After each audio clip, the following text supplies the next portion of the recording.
and parts from Boeing where they have. And I would assume that they have sort of taken a lot of the modularity that you see in modern fighter aircraft today to be able to quite quickly make a new aircraft when the requirements were not to be groundbreaking in every aspect, where you have to do research and do stuff that you have never done before. And I mean, if we don't aim to do a revolutionary tank that has never been seen before, I'm a little bit out on a limb here because this is not my area of expertise, but I would assume that there are possibilities to do it faster by sort of taking stuff, not literally taking stuff, but taking experience and ideas, and then to some extent parts from existing vehicles, much as they do when they plan to upgrade the Challenger 2 to Challenger 3. They are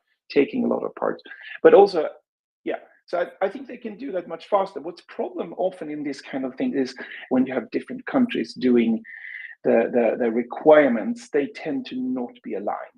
And also, if you look at the Ajax project, they have put in so many different requirements that it's hard to build that quick and cheap, because there is a lot of untested things. So it depends. I would say it depends. That's a really interesting thought. Okay, that's there might be something there. Now, what I was thinking is, of course, Norway's looking for a new tank right now, right? But the problem is that the timeline doesn't quite match, because you kind of need to have it ready by the time they start looking for one. But maybe they can say, okay, we're going to learn from what's going on, what we can see from various tank engagements in Ukraine, right? We can learn a lot from that. Maybe the way to do it is to start kind of planning now, and honestly, scrapping the Challenger 3 program in that context would make sense. Now, the problem is, what do you do with all the British cavalry units? What do you do with all the British armored units in the meantime? If you say, okay, we're just going to ship all the Charlie 2s, what do you do with them? That is something that would be untenable for the British army, basically, right? Exactly, and that's what we hear from a lot of countries when the arguments are that, yeah, we'll send everything you have, you don't need it right now. So I totally agree with that. I hear a lot of people saying, no, you can maintain that and you don't have to. Well, it's not that easy. I mean, you need to keep personnel that needs to be interested in being still there while they're not having anything to do, and you do lose a lot of knowledge. Even if you have the tanks and don't do anything with it, you will lose knowledge also. So yeah, I think there is a sort of limit of pain. How do you say that in English? You have that expression in Swedish, smärtgräns. It's like the border of pain, where you feel that no, pain threshold. Can't really go further. Pain threshold. Good, thank you. But I mean, you have that where every country, every organization has that, where they say that no, we can't go any further because this will hurt us too much. Then we can't. It will take us so much time, effort, and money to build back that. So it's not really a viable option. Why should we send all our tanks when there are still so many leopards out there? And I can agree with that. Right, but it would be a start. It would be a start. It's a start, in the theory, right? In a hypothetical, but in the practical, scrapping a program that you already signed everything off and contracted out for something that is generally still in the sky, that isn't even in a proper planning phase, and B, having no armor for years in between, or at least for a year, and then getting something as a temporary, Abrams or whatever, and then moving on from that again. That's just it's too difficult to agree with, basically. So that's a shame, really. But there you go. But they should be able to send more than 14, at least.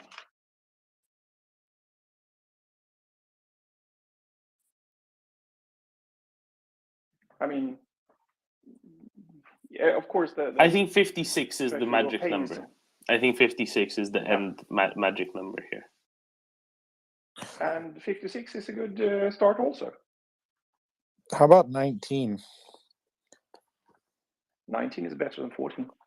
Well, I think the German Defense Ministry has already conducted an inventory of the leopards, and from what I was reading on a tweet, they found 19 training leopards. They're like 2A5 variants, and those can be sent to Ukraine. So did Olaf Scholz just stick his foot in his mouth, and maybe there are some Ukrainian, maybe there are some leopards on the way to Ukraine if we're lucky, or that could be on the way to Ukraine? Anda, do you have any info on this? Or did you raise your hand for something entirely different? Well, I raised my hand. I raised my hand to make some fun, but no. In all honesty, indeed, they are sending 19. There is up until now there is no official confirmation of the time when they will arrive at and where. I suppose, Domen, have you seen? I suppose they are training in Poland. There was a discussion. There was an article some month back. I think I have to look that up. That Germany had a discussion with Poland. Some of the training to be done near the border of Ukraine in Poland, and my guess would be that they are going to get them there, or maybe they will use the NATO bases from Grafenwehr and Hoffenfeld. I think probably butchered that one. I need to look that up again. So they do have options for training, and from what we were said yesterday, right? We had the tank rats here, and the Bradleys are already in Germany, so the Ukrainian soldiers can train with both of them in combined. Right, mute yourself. Sorry about that. Sorry. So they can actually use this opportunity, having the Bradleys there, because this is actually how it was supposed to be. So for them to be together, right, on the on match made in heaven, for them to be together on the front lines of Ukraine. So I'm actually really excited. I wanted to make a bad joke, but I decided against. I think if they choose Germany as a place to train, to use them as training material for the Ukrainians, it would be awesome. You already have them, the Ukrainians there. You have the Bradleys there. Wouldn't they? I don't know, Domen or Ryan, who can. I don't have the computer in front of me. What was the name? Striker, I think. Yes. What was the name of the? Yes. So they can all be used, right, together. They can actually do a combined arms training, like literally. And they already started with the Bradleys, which is awesome because they can move from there. And I'm actually really excited about this. I think you can perceive that in my tone of voice. So I'm sorry. I'm sorry. I Shall I run through what the Spiegel says? How about that? Maybe that's a good place to start. Okay, so according to the Spiegel, there's a list already made, and it has been available for some time, even though the German defense minister at 2 p.m. on Friday after the end of the Ramstein conference, but seemingly not after the end of it, because the American press conference was 3 hours later, and one wonders what they were doing in the intervening 3 hours. It said that such a list will now be compiled. There is going to be a test investigation, and there's going to be a compilation of such a list. But apparently, according to Spiegel, which is a major German media outlet, such a list has already been available for some time, and 19 of the older leopards seem, as they say, particularly suitable. Now, they say that the list notes that the Bundeswehr has 312 Leopard 2 tanks of different types, of which 99 were, this is in May last year, undergoing maintenance and repair work in defense industry, and one has already been discarded, which I don't know how you discard a tank, because I don't know what skip is big enough to put a whole tank in. I guess cut up for razor blades. That's kind of like you discard a tank much like you discard a ship, I presume. I'd love to see someone build a skip sort of around the tank just so you can fit it in. Never mind. So 212 of the 312 were in inventory proper, ranging from 2A5s to 2A7s, and 19 apparently of the 2A5s that were being used to represent the Red Force in the combat training center. That's the ones that they would presumably be sending.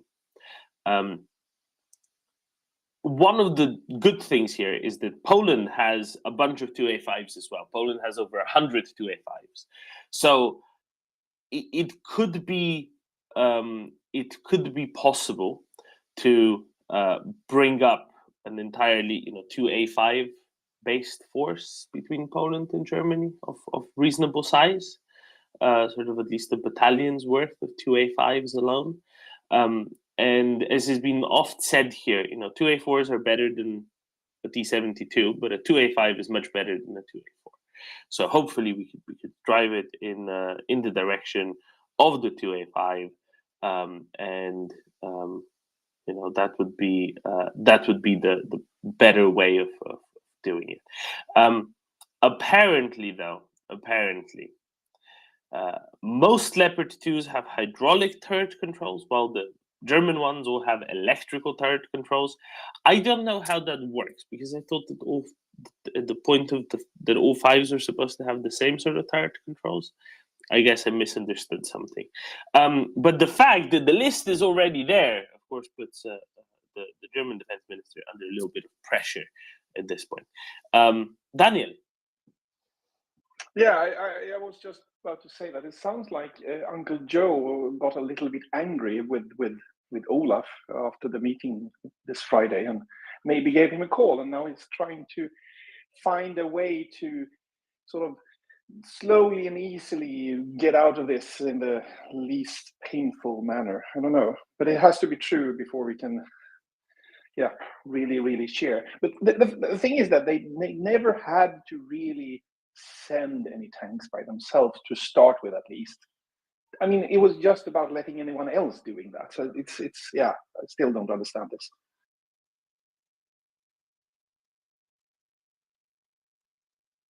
Well, it was always just an excuse, right? That the list hasn't been made yet, because, of course, the list is always made. That's kind of how the list works. And at the same time, it doesn't take forever to make a list, does it, Anda? But if they are just going to allow everyone else to send their tanks, you can let them do their own lists, don't they? Yeah, I mean that's true. Part of this is definitely also a delaying tactic, right? Things need to be coordinated, discussed, whatnot. That's definitely, at least in part, a delaying tactic as well. So that's to be taken into account here, I think. But anyway, let's move on from that, I guess. Anda. So we had Gani in the space, I think, yesterday. When the first idea of this inspection was issued yesterday morning, and he was like, if they don't have a complete list in 6 hours, they are lying. So he was like, they do have probably they didn't pass it in time. I don't know what happened exactly, but he was like, you know, Gani, when he is very straight forward and not mincing words. Yeah, the list exists. No, of course, there is right? a This list. isn't counting needles and haystacks all over the country. There's a few hundred of them. They're in well-specified locations. You know where you left them. You know where they're parked. Everybody is responsible for, there's somebody responsible for every dozen of them. They know exactly where they are at all times. And they know exactly what condition they are at all times, because that's kind of important. Because these aren't, things this isn't like seasonal clothing that you only use, once a year, and then during the summer it doesn't really matter where your big winter coat is, does it?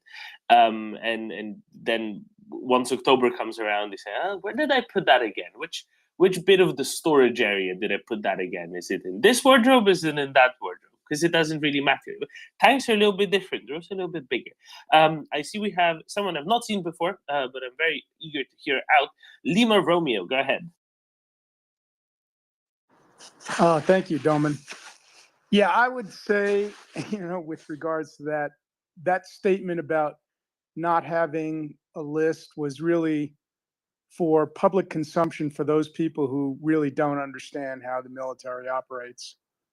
I don't think that they would believe that Lloyd Austin would believe that they don't have a list. So, but with respect to, why have they kind of taken this stance where they don't want to just relax the export restrictions before they're willing to commit their own tanks? I think that's a face-saving exercise, in my opinion.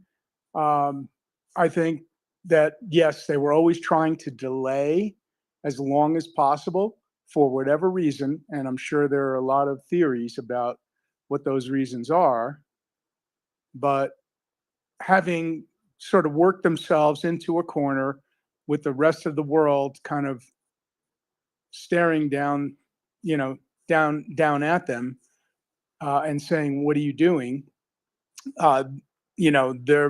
Their approach to this, to how to sort of get themselves out of that corner and save little face, is to find a few leopards that they can also toss in, but they'll probably slow roll out as well.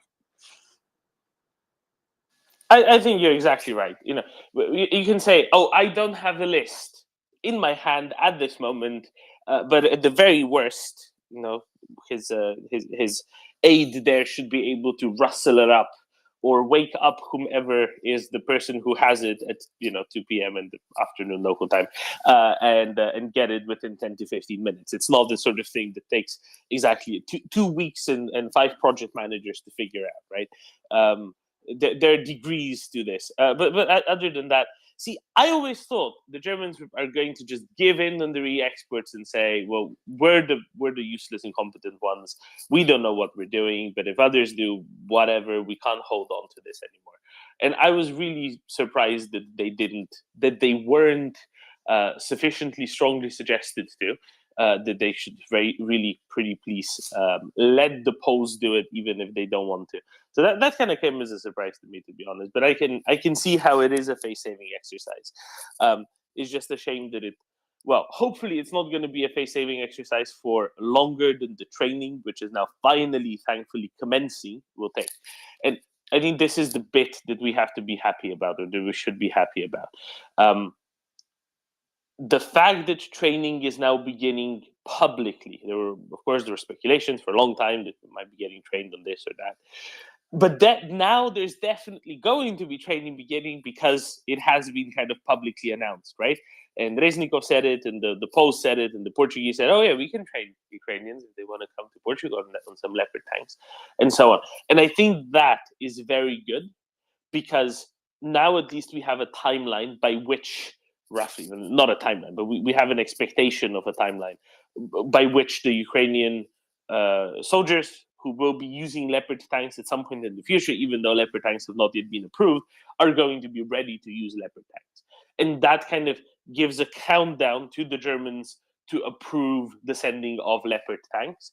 But also at the same time, I don't think that this would be commencing publicly if there wasn't an understanding, a belief among many of those in the partner nations in decision-making roles that leopards are indeed going to be released in the next month or 6 weeks or whatnot. Otherwise, they wouldn't be starting to spend Ukrainian tankers' times on this because they have other things that they could be doing at the same time.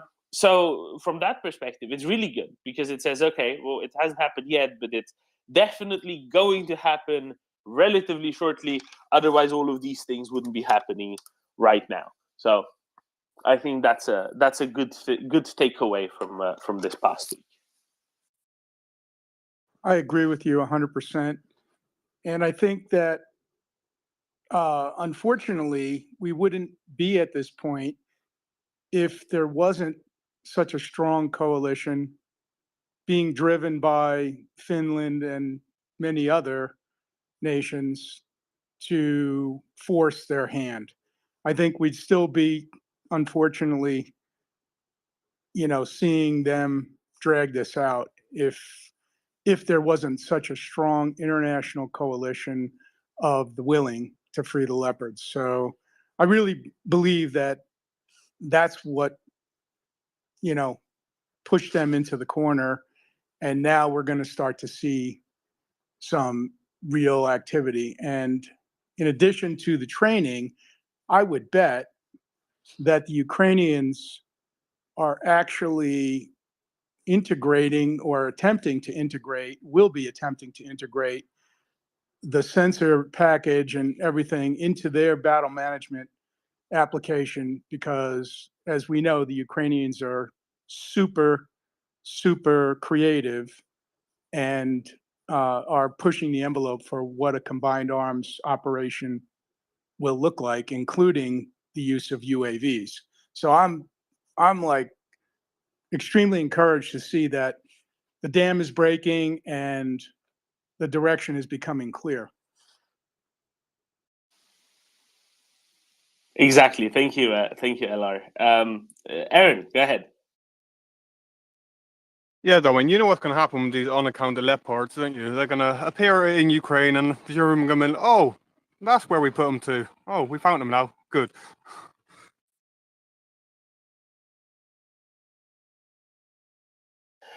I don't know if you hear. No, I heard it. I don't think they're unaccounted for. It's just 99 that as of last May were in being fixed up by industry.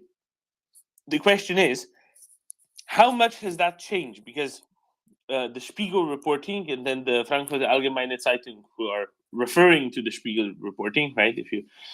There is an article in Frankfurter Allgemeine, but it says, according to the Spiegel, the list shows, the Spiegel says, etc. How much has the situation changed since then, and what is available beyond the 19 that were used as Red Force, right? That's kind of the question, and I'm sure that more will be rustled up eventually, however reluctantly. Yeah, this is going to be played out for a long time, Domon, I reckon. You ain't going to see the Germans budging anytime soon. They might give the export license to the other country, but whether they supply tanks or not is a whole different manner. They cannot but do. In the next coming single-digit weeks, they cannot but budge. It's just impossible. it's impossible for them to keep maintaining this this position. So they will budge. It won't be willingly, it won't be willfully, but it will happen because they cannot not. Right? It's just an impossibility. Axel, very good morning. Yeah, hello. So you arrived at the favorite topic of late last night. Well, Ryan only realized that this was published about half an hour ago. So, you know, blame Okay. him. I'm just playing along. Okay, yeah. Well, late yesterday, our friends at Frankfurt Allgemeine Zeitung could not resist getting out with the story and quoting, or say reviewing Spiegel, given the fact that there's a lot more information in the market at the moment, but people haven't quite yet been able to verify it. And what they normally do is that they try to verify it. But this one is funny because evidently there's one quote in the original Spiegel reference an article, which is also quoted at the end of the FAZ article, that one specific official had confirmed this, but the data is a bit more strenuously difficult than what has been portrayed. It's not just what I said also in my tweet, that it's 19 A5s, which they're using for OPFOR and maneuver at the Maneuver Test and Training Center, which is quite, it's actually quite funny. Aaron will probably be able to say what the Brits are typically using for OPFOR, meaning in this case, they're using completely different vehicles, and they are typically using things which are not really tanks, by the way. But still, it's the attitude behind the fact that whoever quoted this and whoever came up with that initial report said only the A5s, or Ukraine is only good enough for the A5s, because that's what actually is meant by this.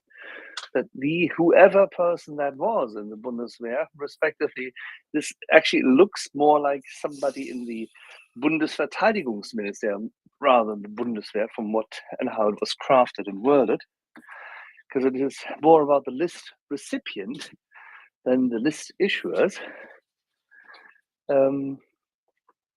Then the 19 are, of course, a completely silly number. Just because they are being only used at OPFOR and therefore are not good enough anymore for the Bundeswehr, which was clear, because Bundeswehr should only currently, according to its own doctrine and its own rules, only operate A6 and A7, which it has clearly stated. So these are actually tanks, while still on the troop list, which should never be in combat. If they are used as OPFOR, they may still require upgrading, refurbishment, whatnot. They won't be fully battle ready. So yet again, this leads to the fact that 53 are A7Vs, which will have to be part of the rapid response force, so they are pledged. But there's a ton of A6 in there, and that's what Ukraine should be given, because they make a completely different force, and they have a completely different set of scopes and optics. So the article in itself, and that's why Frankfurt Allgemeine Zeitung at that time only quoted Spiegel rather than summarizing it, and rather than writing a significantly more, how shall I put this, scathing and incisive piece. The article is okay to highlight that evidently somebody lied, because this is what this, the whole thing is about. At the moment, the fact that it's Spiegel highlights that seemingly somebody in the SPD/SPD led Ministry of Defense would like to seed the story that Ms. Lambrecht is at fault. We have two pieces of evidence for this. This article, as well as the previous leak, half a day earlier, that Ms. Lambrecht is supposedly have told her ministry not to collate numbers in order to avoid pressure and not to be bothered.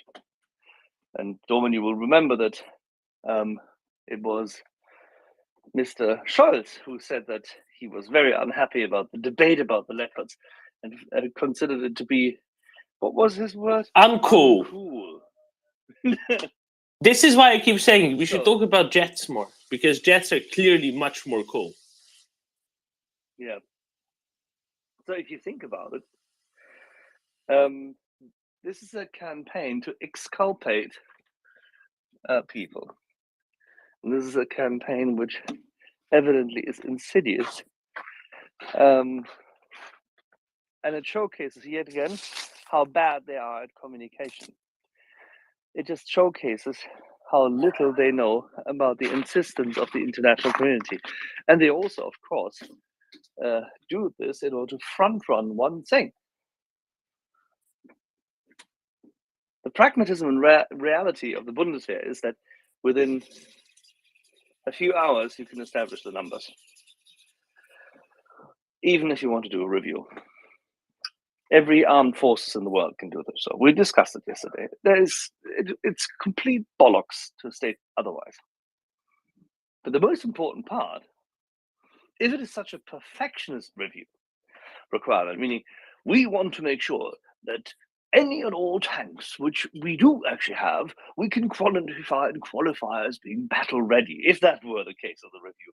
Yeah, sure, this may take a day. If you really want to go into it, because there might be some of the 99 which were highlighted as being in maintenance and repair. Funny enough, 99 out of 311. There were 312 tanks, one of which had already been essentially written off. Therefore, I didn't tweet about it. But 311, out of which 99 were in maintenance and repair at the industry level. Just imagine that. I mean A third of your that's force. light, right? That light repairs is what you do when you send the tank to the industry level. No. Cosmetic No. details, maybe changing some sorry. track Yeah, pads no. over, stuff like that. That's what you send it straight to the factory for, right? Yeah, it is a long-standing trouble with the German Bundeswehr that they cannot perform certain levels of maintenance and repair themselves anymore because the poor troops were cut. And of course, certain levels of perfection and certain levels of components and certain individual components need to be, how should I put this? We make some tea here. I'm so angry at these bastards. That certain level maintenance and repair has to be done with industry. But 1/3 of your force means that you have failed to maintain them and repair them on a regular level. That you have not protected them. That your troops have overused them in view of, say, or vis-a-vis the availability and readiness of the force. This just goes to show how bad it is. What German governments, in straight succession from Mr. Schröder and Mr. Fischer onwards, through the Merkel years, through the grand coalition of Merkel between the red SPD and the CDU, have let it slide deliberately. Now, but taking this all aside, because otherwise we'll bore the audience to bits and pieces, still, you have more than 200 tanks which are there. 53 which you cannot give because you definitely need them, because as we all know, NATO commitments have to be satisfied. Oh God, Germany just barely made that. And you want to make sure that Germany can defend itself, as we all know, Domen, against the perennial enemy, Luxembourg. That's still being used. Luxembourg is but a feint. Luxembourg is but a feint. It is the Dutch you need to fear. Axel, we have a... Oh, they want their tanks back from the lease. Exactly. Okay, well, that is, of course, no, then we have to keep all of those Leos. If the Dutch want their tanks back and are willing to fight for it, that would mean Frisian against Frisian. No, we're not going to fight. LR, go ahead. Yeah, I totally understand and agree with Axel's comments, and I also share his frustration with the state of the German government and the way in which they have, mishandled their military obligations over the years. But I think we might want to just pop up and look at it from the point of view of a glass half full, in the sense that even A5s, right? And I'm no expert, so please tell me if I'm wrong, but even A5s are going to give Ukrainians an opportunity to start to begin to build and train a Leopard, logistics chain and crew operational set of awareness. And that over time, hopefully, they will get access to later variants. But I think, as either you, Doman, or Axel pointed out, there are a lot of Polish A5s as well. And I think if they can get, 100 plus Leopard 5s into theater as soon as possible, that's a good step. That's real progress. And yes, we can sort of lament the machinations of the German government and the way in which they're trying to somehow save face, but it's still good news for Ukraine. Absolutely. I was just mocking them. Of course it's good news. But then again, we knew all that. Everybody knew roughly how many tanks were available. But we didn't know how many tanks definitely were at maintenance at that time. This is data from May last year. I am absolutely certain that You mean Germany keeps records on? No, Brian, no. This is Germany, very bad at organization. Bad organization. Well, clearly. No reporting. I'm sorry, but judging by the fairly defense well known. minister, very bad. Yeah. Several in a row now. Okay. Okay. Key thing is, evidently, if you come and people said it yesterday, we had this discussion with Ming and others. If you think it through, Monday, go through the chronology, just in order to make sure that you know why I'm going to argue for one thing in a minute. Monday afternoon, the new candidate is named by Mr. Scholz. He called his friend and former colleague in the SPD and compatriot hailing from the same city in which Mr. Scholz was born and growing up, from Osnabrück, in the state of Lower Saxony, where Mr. Scholz comes from, and where Mr. Pistorius, his now envisaged candidate for the top job of Ms. Lambrecht, to be replaced as the head of the Ministry of Defense. He calls him. Mr. Pistorius vanishes, declines interview requests, and it becomes evident that he will be the candidate. This is Monday evening, late afternoon, Monday evening. Then on Tuesday morning, the information comes out. Everybody is somewhat surprised that it is Pistorius and not others, but then again, he is a logical candidate if you think about it, because he is such a well-known administrator and very loyal Scholzian / Schröderian Lower Saxony SPD buddy and reliable, shall we say, defense force within the party against those who would doubt it. Because as an interior minister, he has a reasonably decent reputation. 9 years in that job, always qualified for top jobs, always willing to go for better jobs, wanted to be a minister of justice on a federal level, but couldn't get into that job, whatever. Long story short, it's Tuesday that it's clear that he will be Minister of Defense. Now, what topic is at hand? All right, it is in the week of a Rammstein conference. And even Mr. Pistorius cannot have avoided knowing that the main thrust at this Rammstein meeting is to commit overwhelming force and also resolve the question of the main battle tanks. I am certain that Mr. Pistorius will not have failed to have heard about something such as Leo 2s and Leo 1s and the likes, given the fact that he once served in a regiment when he was conscripted in Lower Saxony and spent time with Gepards, by the way, and has a reputation of liking the troops as such.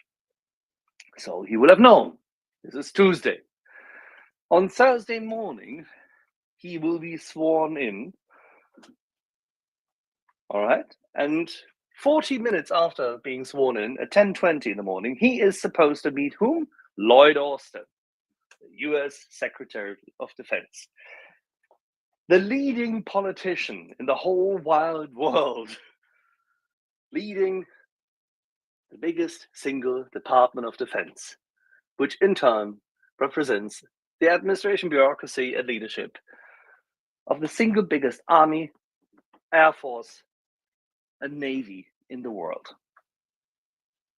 The defense of freedom is in the hands of the warrior, Lloyd Austin, a tall warrior of the 82nd Airborne and 10th Mountain Combat Tours. Solid man, stoic, friend of Germany, having served in Germany. Speaks German. Astonishingly, gave a bear hug publicly to Miss Lambrecht when he managed to pry away the Gepards. And everybody was wondering about the Gepards at the time. He knows this on Tuesday. On Wednesday, Tuesday and Wednesday, but on Wednesday, he has a full day to familiarize himself with the brief for that meeting. He is at the ministry. Yes, there are tons of interview requests and whatnot, all that kind of jazz, but he will have had at least 6 hours with the ministry. He must have asked the question at the ministry. Now, how many of these goddamn layers do we have? It is impossible to assume that he has not asked that question if he is anything but a halfwit. Well, no, Axel, I'm sorry, but look, the first day of the new job, what do you want to do, right? You want A, to learn where the bathroom is. B, you want to appear cool, right?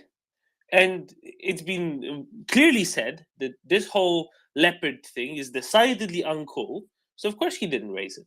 It stands to reason, really. Yeah, Domin, you seem to have picked up this kind of, but then again, Slovenian, Slovakian, potato. So he just simply picked up this Habsburgian, Kafkaesque attitude of abiding by levels of bureaucracy. Whatever is possible to avoid shall be avoided. No, Bernard. No, Bernard. This is not how we conduct an internal review. He has known. He was aware. And the proof is there. He lied. He has absolutely no credibility with his allies, now even publicly. He cannot have had any credibility with Lloyd Austin because our American friends will know and have known and are absolutely certain about the level of mobility. Our friends are in Germany. They have air bases. They have 2 of the biggest training grounds. They have pre-positioned stock. They still, within NATO, know their counterparts. They know Mr. General Freuding, and they know General von Sandrart.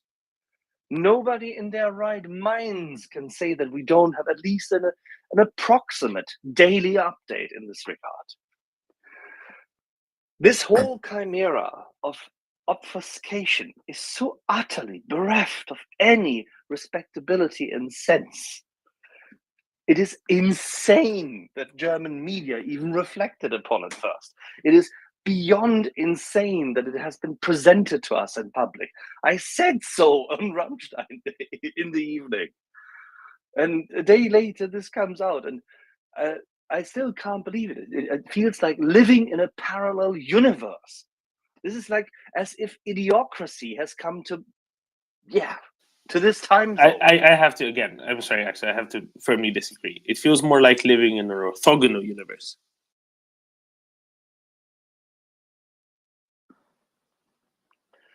All right. I bet Lloyd Austin knew how many Leopard tanks they had usable. Oh yeah, probably with a variation of 4 or 5 as to level of maintenance. And they will.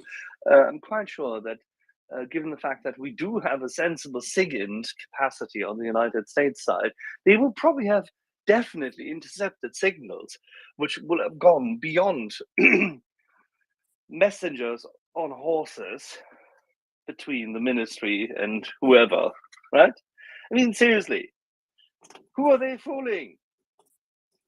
And how do they want to fool them? It's impossible. It's absolutely nuts.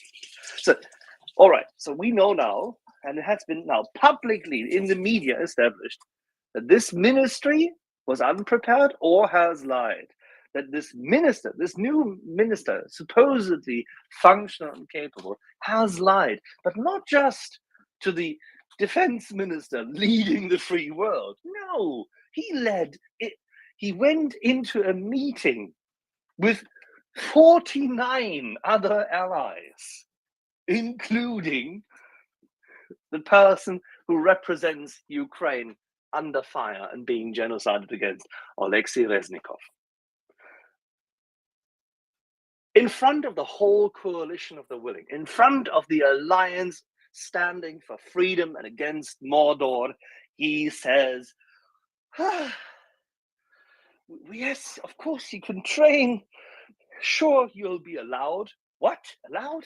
Everybody can train. Yeah, then make it official. You can train, but I really don't know the numbers. We have to. What the? I mean, seriously, Lloyd Austin is such a polite person. He should have gotten. Have you seen how tall he is? All right.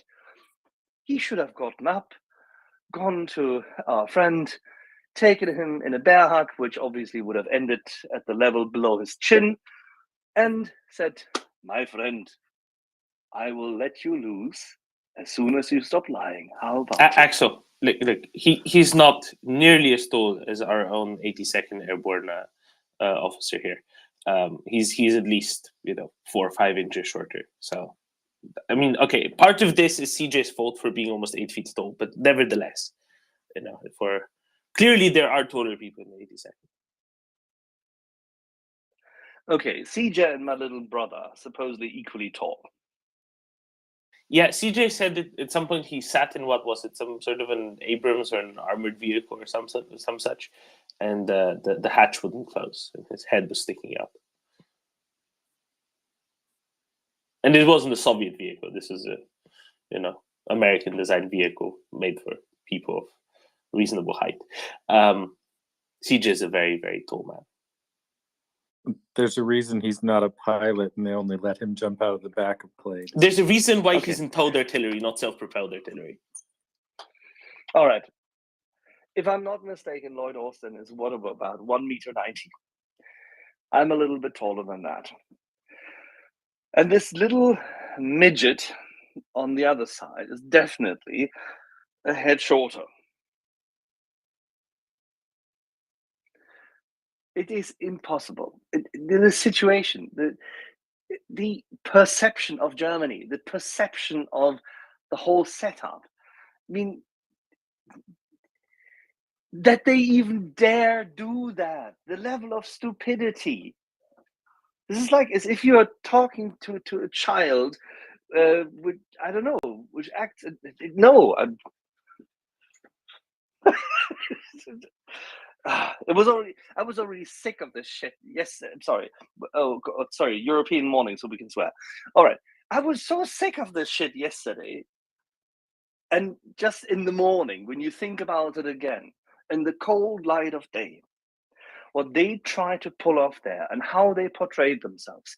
They are. This is the host nation, Ramstein Air Base, where my cousin served as a civil administrator for ages. I know more people than I can ever count on many hands there.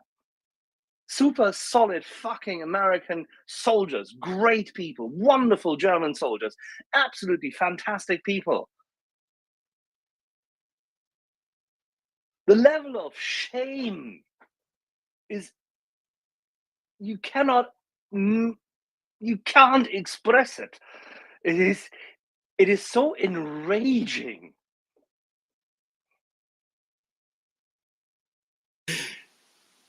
Lima Romeo, go ahead. Yeah, Axel, I feel your pain. It really is shameful. And I think the axis of power has really changed in Europe as a result of all of this. I mean, the one thing you forgot in your chronology was the fact that, on Friday afternoon, he holds his own presser.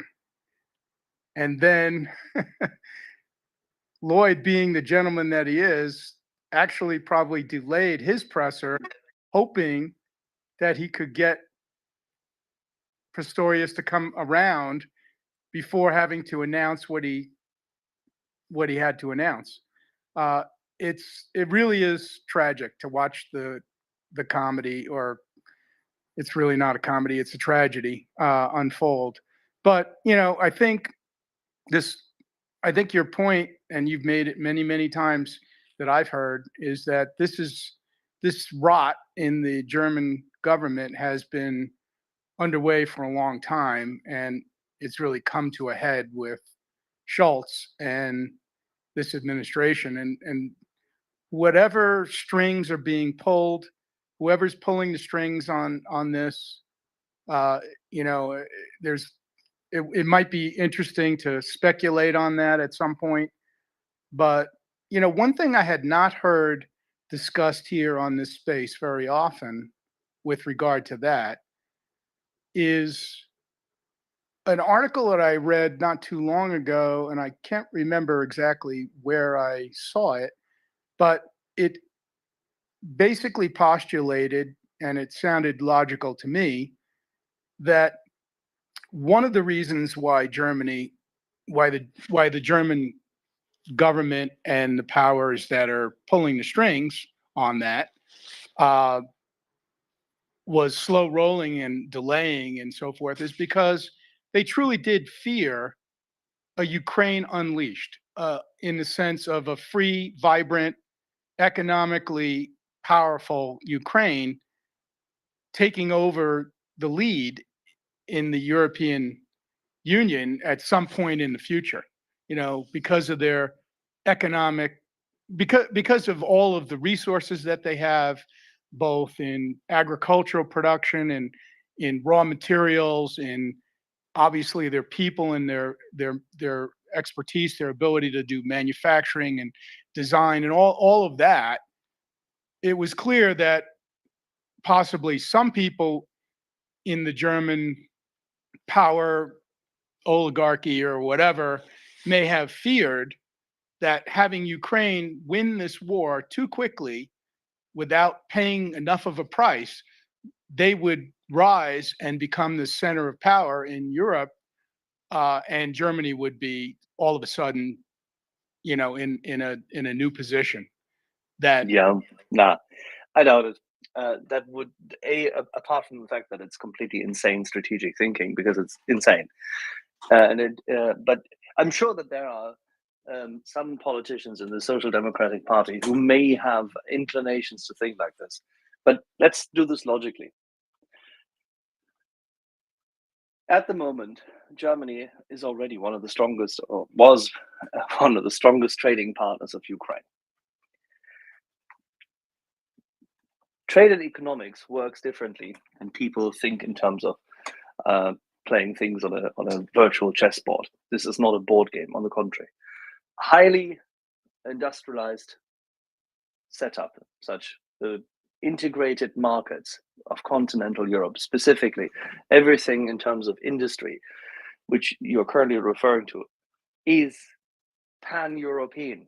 Yes, there are certain centers and regions which are extremely important, and they drive innovation and investment. And you will find this, for example, in continental Europe in 5-6 core regions. But they would benefit. The way economics works is that a free Ukraine, with all its capacity, its human resources, the reinvestment boom, it enriches in terms of simple sheer trade and innovation drive. It enriches all the other nations by means of its contribution. The investment, the capital, which has been formed in the West, is massive. Countries without capital formation cannot grow by themselves. But the interaction with those who are capital providers and who have industrial know-how, which then fertilizes quite literally the other side and integrates this, specifically nowadays when information technology and for example, what we see with the Ukrainians now with their fire control systems, guidance systems, they're extremely good at that. That will mean that if they get the right machine tools going, which they can't produce themselves, but which are being produced in the Czech Republic, Slovakia, Germany, Northern Italy, and the likes, then these tools will serve them very well and they will industrialize. The capital formation requires that capital will be contributed to them. That capital will come from countries such as the Netherlands, Northern Italy, Germany, France, Britain, you name it. It is the strength, that is the ultimate strength of a free market if it is unleashed, such as what was once planned with the common market, by the way, best regards to Gunny. And that is the strength of the common market to allow capital, goods and services to cross borders. That is what fertilizes, what nourishes, what builds and generates more wealth in Europe. So no matter which way, Germany stands to benefit from it disproportionately with its 83 million citizens. This is how it is. There's no such thing that Germany loses by Ukraine winning. On the contrary, Germany wins disproportionately. France wins disproportionately. Yes, sorry, Gunny. But everybody wins. This is not a game which has a zero-sum outcome. On the contrary. That's why people who may, if somebody actually has this view, that just stands to show that they have no understanding of economics, capitalism, overall strategy, and that they are bogged down in an adolescent view of life. So they should probably read the Corinthians and grow up.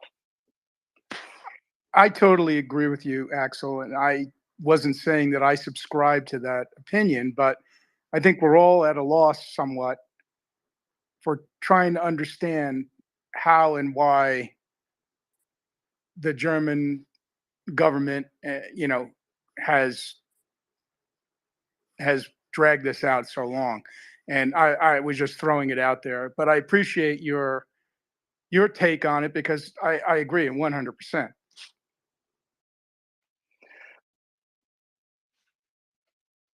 Gunny, how long does it take the British Army to report? I mean, I asked the question yesterday in the evening to David, and David and I agree on this matter, but how long does it take for the British Army to report back to the MOD so that Whitehall minions can produce a quick report of how many assets are in theater, how many tanks are where, how many pieces of artillery? And by the way, do you have such a list quickly? How long does it take? Oh, I don't know. It wasn't T-Farms, but to give you an example, a Royal Navy warship, let's say an aircraft carrier, if Sink Fleet sends a signal and you're not in deep refit, something like that. So an immediate, advise immediate notice readiness for sea. Within 30 minutes, departmental heads will have provided ship's office with the personnel list, the heads of department, so the marine engineering, weapons electrical, they'll have all reported to the XO with equipment readiness, major defects, anything like that. So yeah, 30 to 60 minutes, an aircraft carrier can probably report immediate readiness.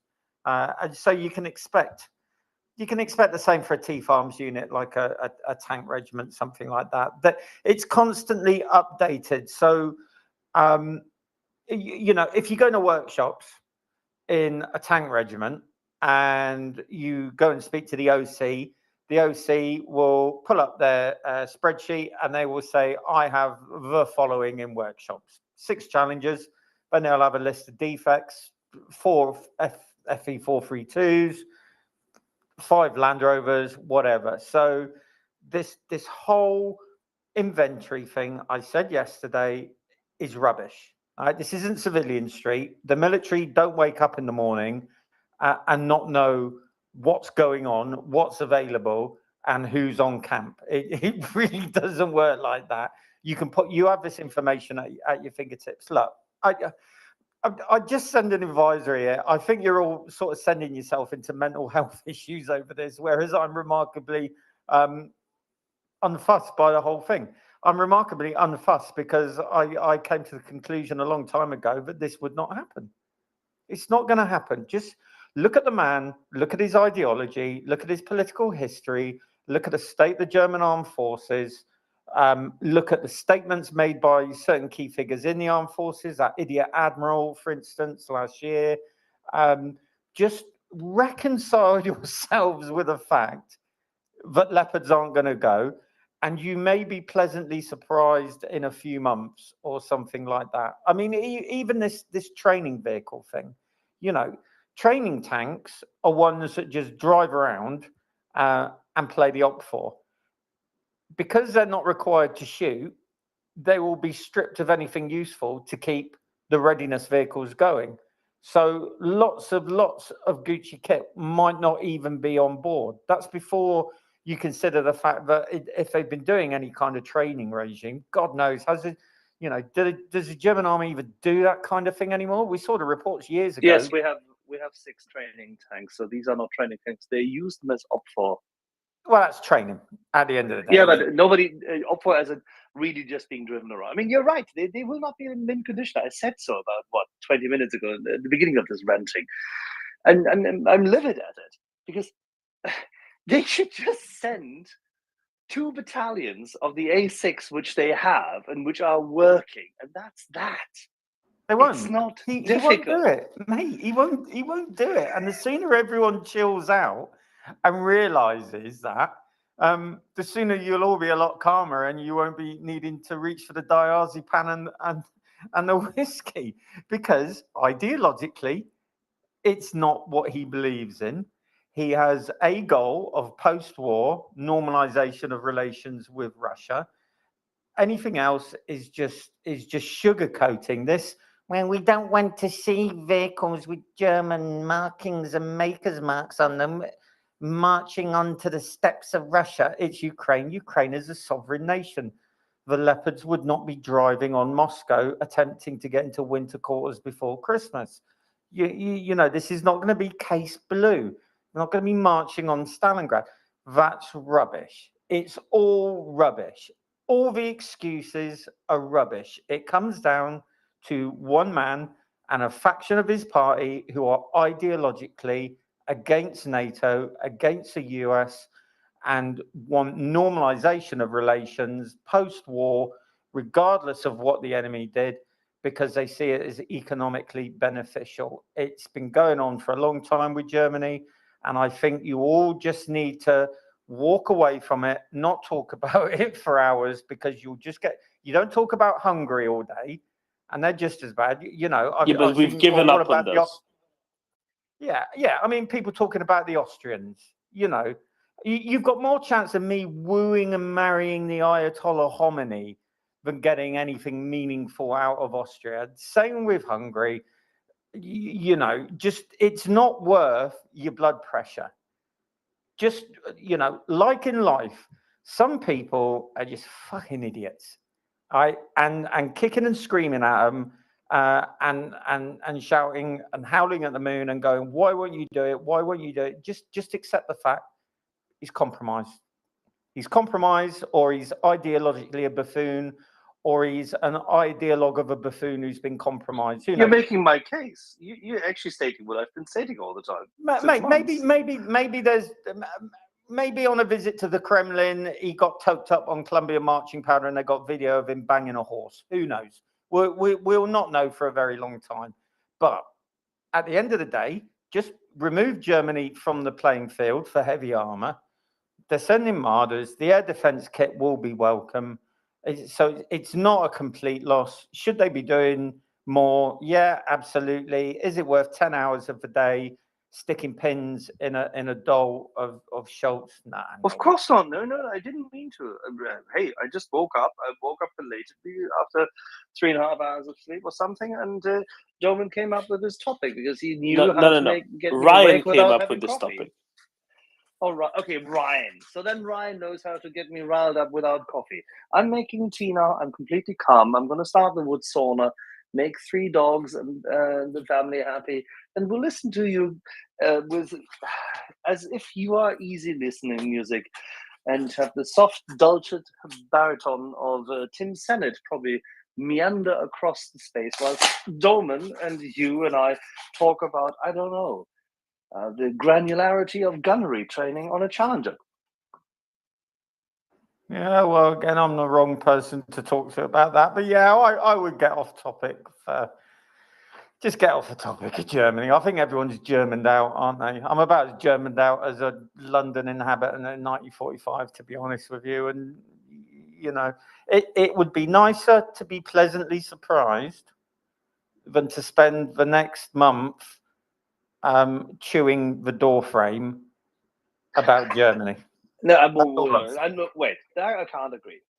I will not be riled up, but I will definitely engage every single damn minute to push this further publicly in a different way in order to make sure that there are more people pushing it, because evidently only pushing and pressure helps. And the call from someone in Pennsylvania Avenue finally picking up the phone saying, you know what, Olaf, we don't really mind. It's okay. Just, step aside. We'll deal with it. I think the other problem as well is there's a lot of, I think people are getting a bit disheartened because they're seeing lots of contradictory stuff on the social media about other armor as well. You know, I mean, there's someone pretty reputable came out yesterday and said, well, you can't give the Ukrainians Abrams because there's no tank factories in Europe that deal with Abrams, and therefore they won't be able to. Yeah, but he was trolling. And this guy's. He was trolling. Well, no, because stuff like that really does take off, you know. And for people wondering, the British put an armoured division into the desert in 1991, and we didn't take a factory with us, you know. You didn't? No. Oh God! What is you know, but the thing is, things like that proliferate, and then it goes round, and then you get there, you know. Well, what Britain needs to do is step up to the mark and give all 227 challengers, and then they can buy up all the Jordanian Challenger ones as well, because as everyone knows, Arab armies as a rule really look after their equipment, don't they? I mean, they're going to be gleaming, those Challenger ones. They're going to be A1, pristine condition. Yeah. Yes.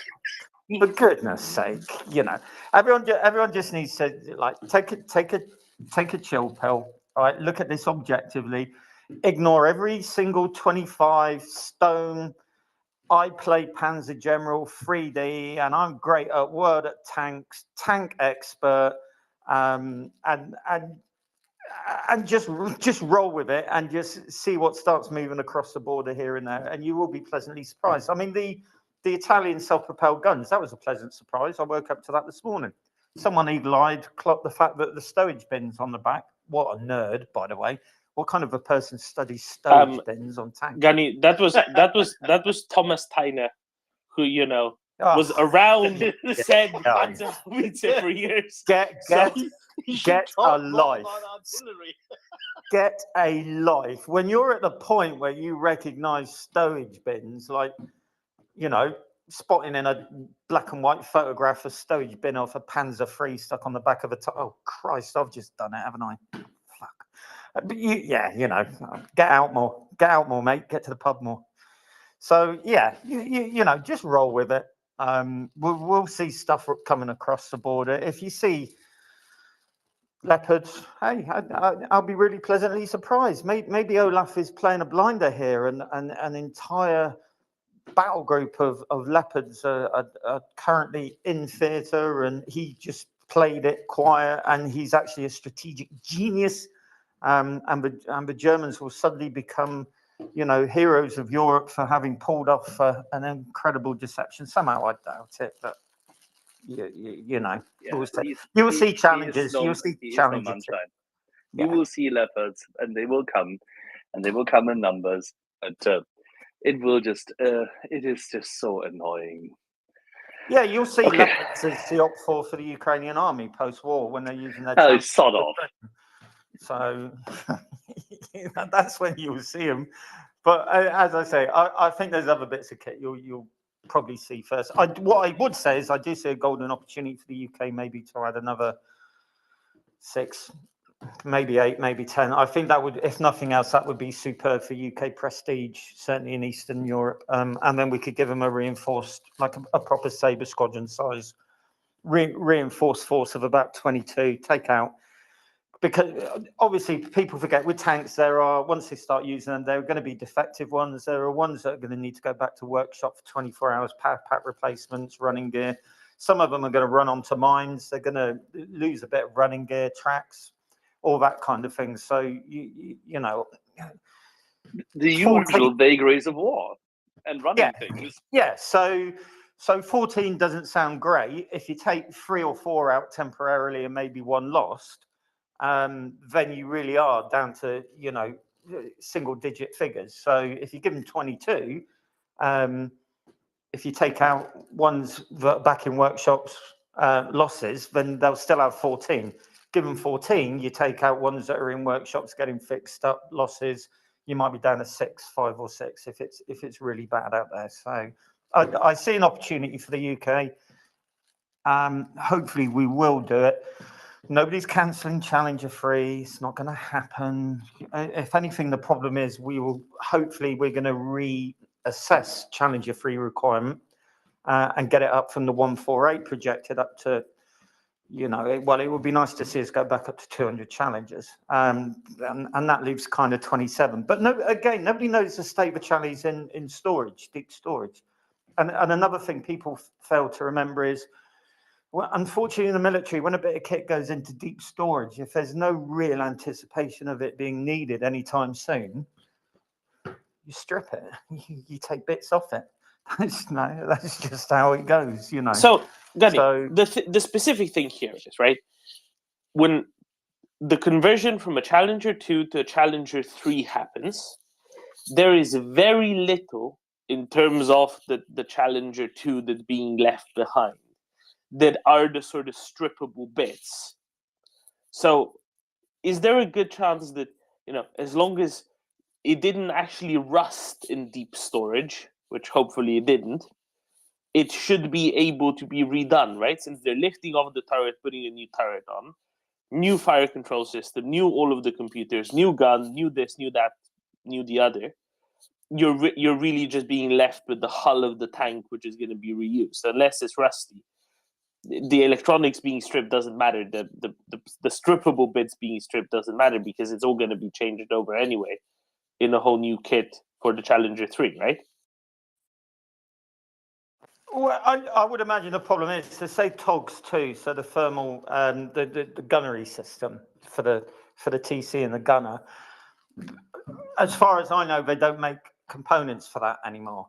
So as your fleet of runners, if you get problems with TOGs, you might go to deep storage to remove the fire control system out of one that you don't really anticipate ever using again, to put that in the one that's in one of the operational units. So that tends to be, people would be horrified how much certainly UK military equipment is sometimes used and it's not properly operational. To give you an idea, we blagged it with a Type 42 destroyer years ago because the Type 45 destroyers were late coming in and nobody built the parts for the GWS-30 Sea Dart missile system. So the last Type 42 to go down the Falklands didn't have a working missile system. The fire control systems didn't work because there was no bits for it. It was tits. She had no anti-aircraft missile system. We just blagged it. We lied. We fibbed. And you know, potentially we risk lives. So the state of the vehicles in storage, we don't know. Unfortunately, we can't hurry up the process because Pearson Engineering, it's not a huge company, and Charlie 3's not due for IOC initial operational capability till 2027. And until Charlie 3 reaches IOC, and there are sizable numbers of them, we need Challenger 2. We need Challenger 2. We might end up increasing the numbers of Challenger 2 that the British Army needs. Because don't forget, the UK's Challenger fleet isn't sat at home.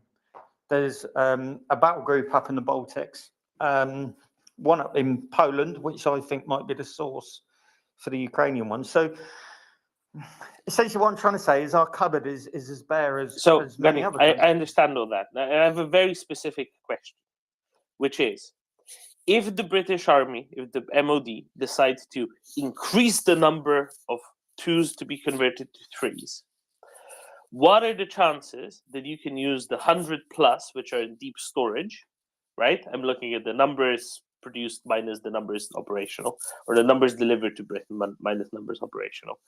What are the chances that they will be in a good enough state that you can still use the hull? I'm asking about deep storage conditions, basically, because everything else is getting switched out anyway. And it doesn't matter if it has a fire control system, if you're turning a 2 into a 3, because you're putting a new fire control system in anyway, because you're putting a new gun, a new turret, new everything other than the really heavy bit that's the armor and the hull. So this is the bit I'm asking about.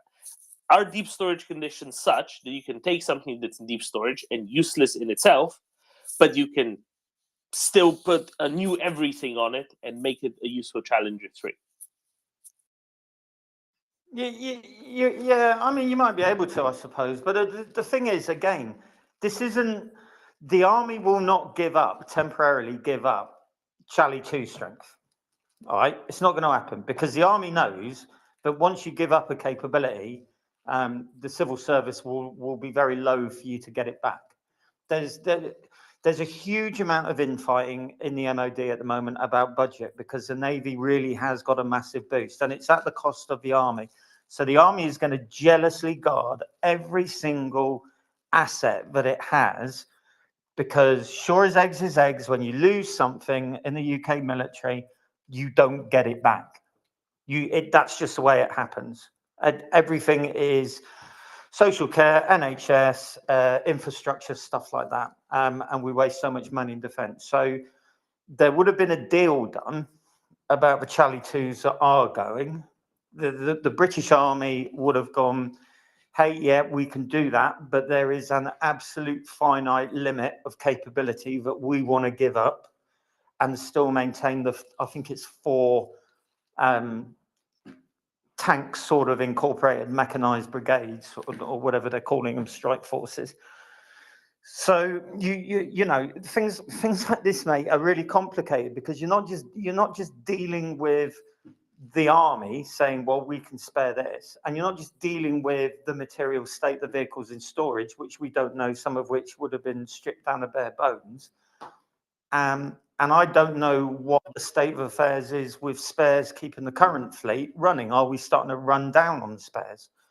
Because this whole project, Charlie 3, is way overdue. So the Challenger 2s are way, way, way overdue for either modernisation or scrapping. So it's the only option at the minute, really. If you say Abrams are off the table, and I'm not sure that they are, but if they are the only option for Western MBTs, really good Western MBTs to go, your big problem is there are not many of them, and the owners really want all of them. So you're going to have to fight with, you know, there's going to be different forces pulling in each direction, mitigating against sending them. And the UK government is going to have to sit there and say, well, you know, can we, let's say you want to send 60, are we happy with a capability gap in the British Army? for that period of time. And IOC, it, by the way, doesn't mean all the Charlie 3s are in. It means that the design is sufficiently matured, and there are a few of them that we're content that it is usable as a warfighting weapon. Won't mean that they're all done. So it's a massively long project that's bought and paid for. And in the meantime, the world is so unstable, the army will be saying, hey, you strip us of this, you strip us of certain capabilities, and we are still a global military with expeditionary aspirations. That's why we keep all these big assault ships and things. So, yeah, you know, what the Lord giveth, the Lord taketh away. And the Lord in this case is head of the army, and he's going to be really loath, mate, to let stuff go, I think. Gani, I will stop asking you the same question, and I shall go over to first Frank and then Evelyn. Frank, go ahead. I don't even know where to begin now. I guess I'll start with Gani. You have an interesting mind, I must say. Most of us would say, "Oh, I've got a better chance of marrying Angelina Jolie or a better chance of marrying Beyonce," and you went to better chance of marrying the Ayatollah Khomeini. Well, it's like, okay. Well, he knows he doesn't have any chance with some of the ones you mentioned. So, you know, just keeping it realistic. Yeah, fair enough. I'd give myself 50-50 with Beyonce if she met me. And then I'll move to Axel. Axel, you gave a university level lecture there on capital formation and all the reasons why Germany is most certainly not threatened by Ukraine forming closer ties with the EU. Couldn't have said it better myself. However, Lou, I would apply your logic not to Germany but to Russia. That's been my view from the very beginning, that one of the main reasons why Russia invaded Ukraine was because they saw a more democratic and more prosperous and more European focused Ukraine as being a dire threat, given the millions of Russian speakers in Ukraine and millions of Ukrainian speakers in Russia and all the close family ties between the two countries. It's fine for the Baltic states to have a GDP per capita of roughly double that of Russia, because they have populations of 1.3 to 3 million people per country. So that's not really a threat. Whereas 44 million people in Ukraine are quickly becoming prosperous, democratic, and Europe focused. Very much becomes a threat.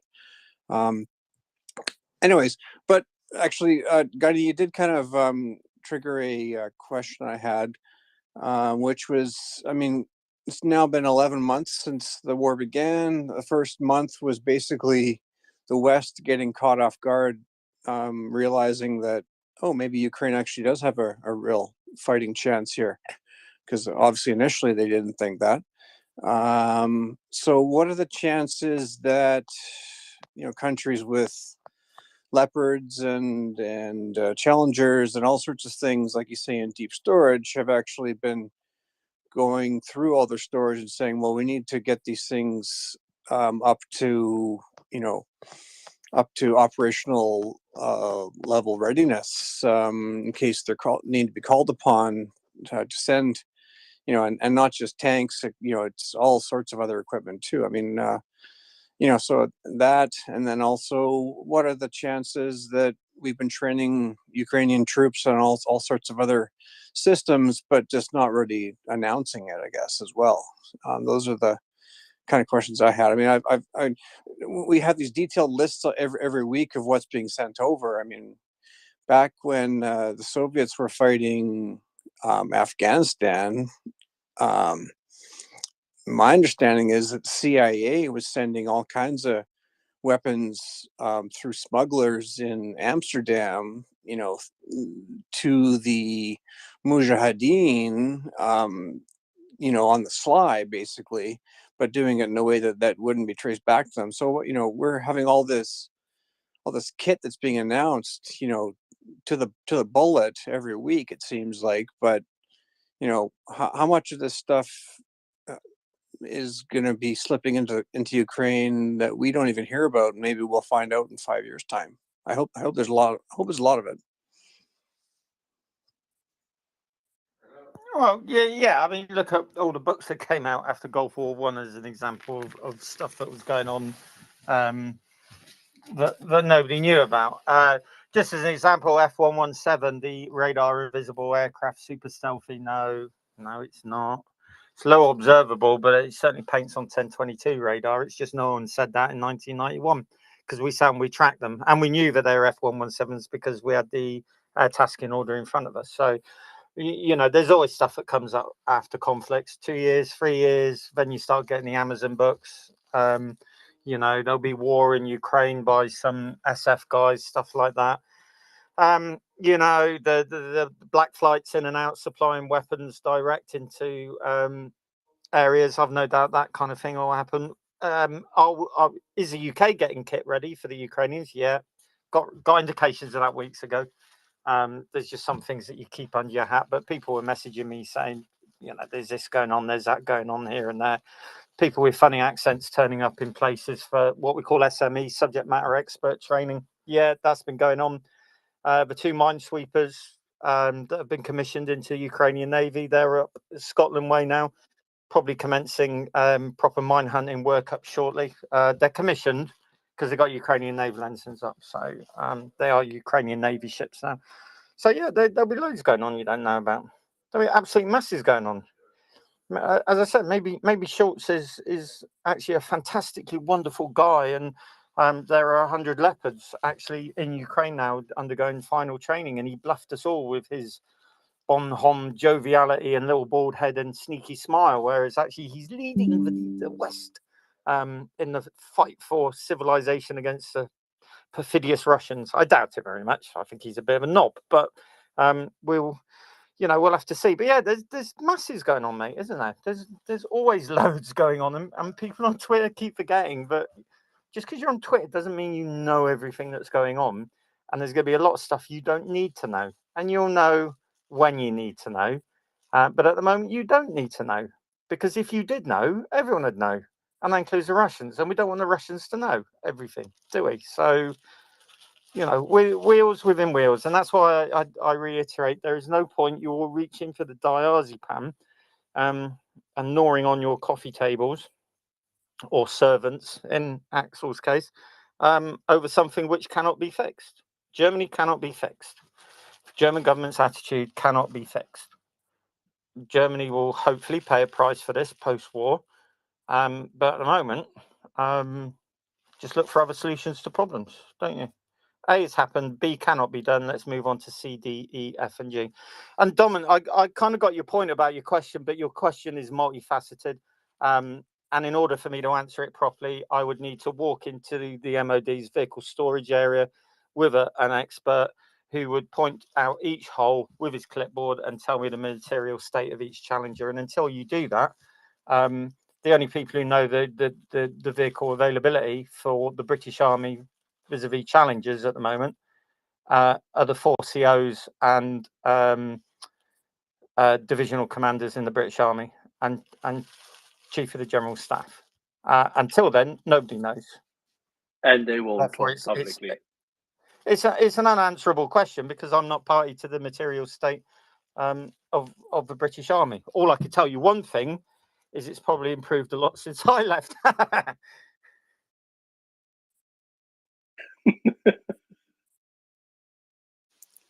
Yeah, because all I'm curious about is the capacity to increase the number of future conversions from the ones in deep storage. That's the only thing I was gunning after.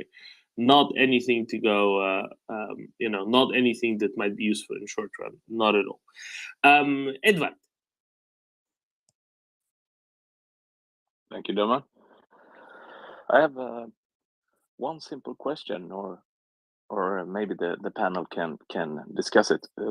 How come Poland hasn't requested a release officially to Germany for the Leopards? Because you don't ask the question in writing unless you know that you're going to get an affirmative answer to. Because at that point, you've lost the negotiating position. That's pretty much why. I'm sure that Axel's happy to expound a lot more detailedly on this. But as a general rule, you don't make somebody tell you no unless you want no for an answer. And unless you want that, you will wait until you know that they will say yes. And this is done in cooperation and collaboration with the Finns, the whomever other, the Americans, the Brits, and so on. You're not going to put them in front of an impossible situation until you know that you're going to get the desired response. But haven't Germany said it's okay? I get that feeling, right? Well, see, this is They haven't said it. They have neither said no nor have they said yes. That's the whole point. They've said we have to inquire, we have to inspect, we have to review. And Norman, what was it? In the fullness of time? Yeah, something like that. It's all about the Germans now realizing that they will have to say yes eventually, but they are trying to figure out how long they can stretch it out so that the chancellor gets from the denial phase into the acceptance phase. If I had a possibility to press a button, I would do it now and put it in the nest, but I can press a button in all your brains. Remember 40 Towers and our friend Manuel. Eventually. Well, that's the best Jamaican accent I've ever heard.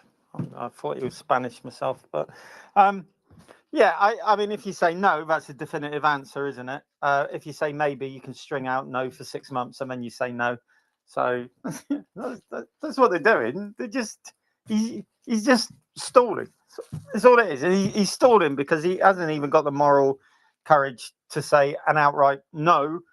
I love Putin, and I have a photo of him which I take into the toilet every day with me, and I love him, and I'm going to change my middle name to Putin. He's not going to do that, so he's just going to prevaricate, lie, cheat, stall, and hope that something comes along that saves his backside. That will spare him the decision that he really doesn't want to make. So he's just being a politician. I don't know why everyone's surprised. He's pro-Russian. He's a national leader, and he doesn't want to do anything that will long-term adversely affect his relationship with Russia, because he likes Russia. Just accept it. Just embrace it. Embrace it. He's pro-Russia. He's pro-Putin. Right? He's doing the absolute minimum, and he's taking as long as possible to do it. End of chat. Well, Gunny, I understand. He's pro-Russia.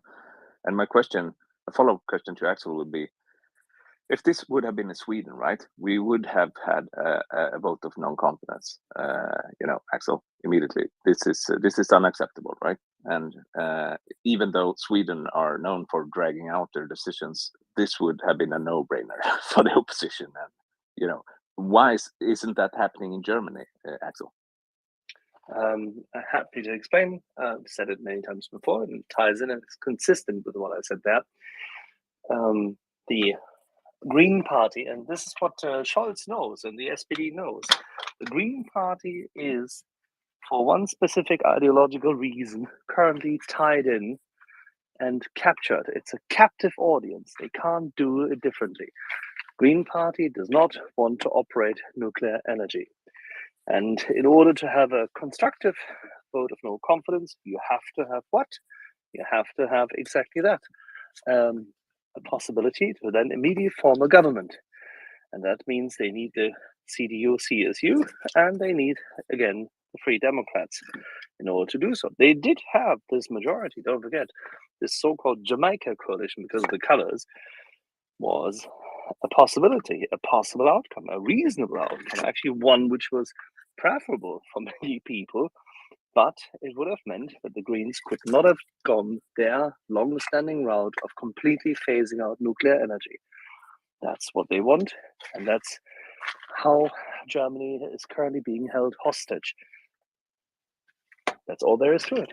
Otherwise, this would already be the case. Anda. Domen, I'm here. Close to here. Well, my point was goes back to the contractual part, right? To the negotiation. To the question, why don't you ask in writing? Because in 30 days, or whatever the term they have, Romania standard is 30 days. So let's take it like that. They have to give you an answer in writing, which is actually binding. So if it's a yes, it's a yes. If it's a no, you have to try again. Sometimes else. Sometimes else. Is this how you phrase it? Anyway, if I call you and talk to you, because I'm sure they have had discussions, phone, Zoom, whatever, regarding this topic, telling them we need or we want to do this or that or that or that. If they didn't have, and at least perhaps you should apply for this and we will approve. At least it's, I don't know how to put this.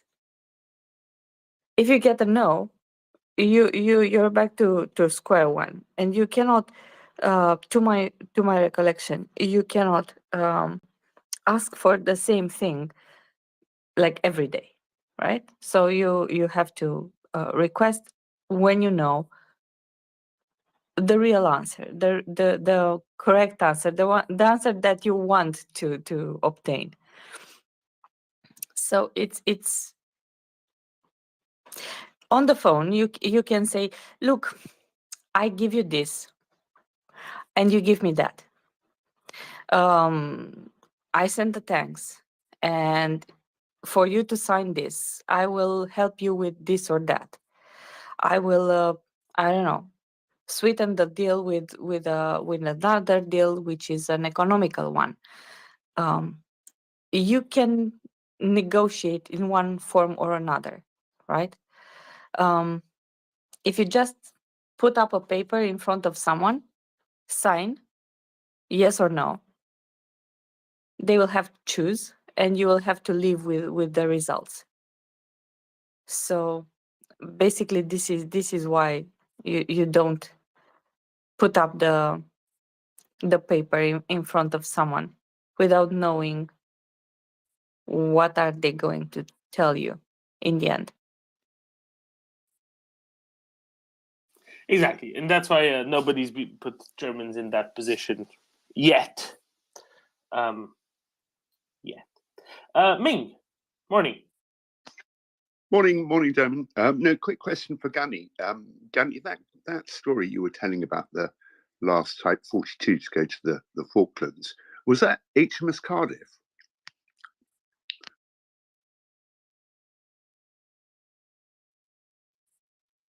Have we lost Gunny? He's moistening the corks of his whiskey collection, I think, and it needs to be done very gently, very slowly. All right, when he gets back, I'll see if I can grab him. I'm sure he'll be back momentarily. Let's grab Lima Romy in the meantime. He's currently drawing a pint of bitter. It's already 10:45, and he's not going to church. It's 9:45. Sorry, yes, of course, it's 9:45. Where is he? Definitely is not going to church then. Lima Romy, shoot. Yeah, just to follow on with what Anda said, I think in addition to obviously not asking a question that you're not sure you're going to get the correct answer or the answer that you would like to get, from. Poland has already publicly committed themselves to going ahead and doing, freeing the leopards and shipping them.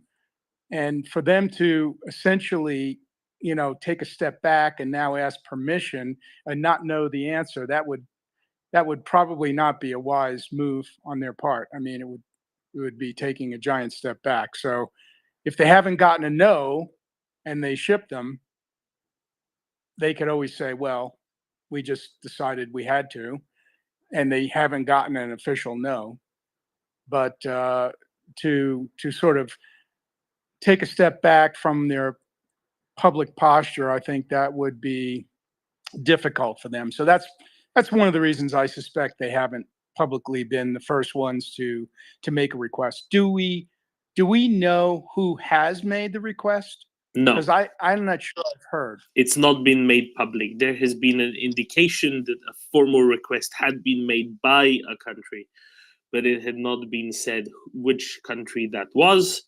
And we are waiting to learn whether there has actually been a request actually made, because it's not been officially reported that an official request had been officially made.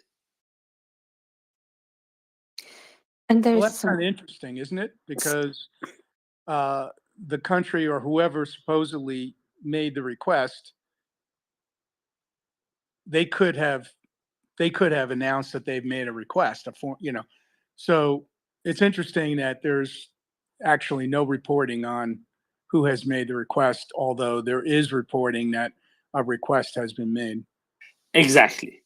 So sounds very fishy to me. no, I'm sorry, Axel. The EU fishing scandal is in Sweden, not in Finland. It's a completely different country. We do not live in the 17th, the 18th century anymore. I would agree it makes sense that Finland would take the lead there and allow Poland to not get no after they've already publicly declared that they want to do it. So I think that might very well be the case. I'm sorry. I think it's, so let's put it this way. You are talking about countries and you are talking about international law. So you cannot just push it because you want it, right? One of the things is you really have a law to abide. And look, you have Polly here. He's a lawyer. Actually, he can tell us all about it. If you can push it over the border without an approval. What I wanted to add was, first of all, they have discussed before the declaration, so we should be mindful of the fact that countries don't issue statements one way or another without talking with the other country. You can try to force the hand of another country by a political move, but that's another thing. That doesn't mean that in before that moment you haven't had different discussions at various levels on what you want to do and what they want to do. So it's not like let's put it this way: 98% of what's happening, it's not visible. You only see 2% of everything that's happening behind. This is the truth. So I'm sorry. I'm really excited that Polly came up. So Domen, I'm gonna shut up. Right. Thank you, Anda. Now, shall we go with the EU fishing scandal first? I think that deserves its own little moment in the light. Dentron, why did you fish for eel? Or was it someone else? Yeah, it wasn't me. I honestly can't stand the fish. I don't like it. So yeah, can I leave now? Answer my question. Yeah. So nothing fishy is going on. No, nothing. Pauli, is anything fishy going on off in Finland? No, nothing fishy. Especially we don't have anything fishy related to the surströmming going on. That's for sure. Yeah. So to the actual point, although this is all really hypothetical, I think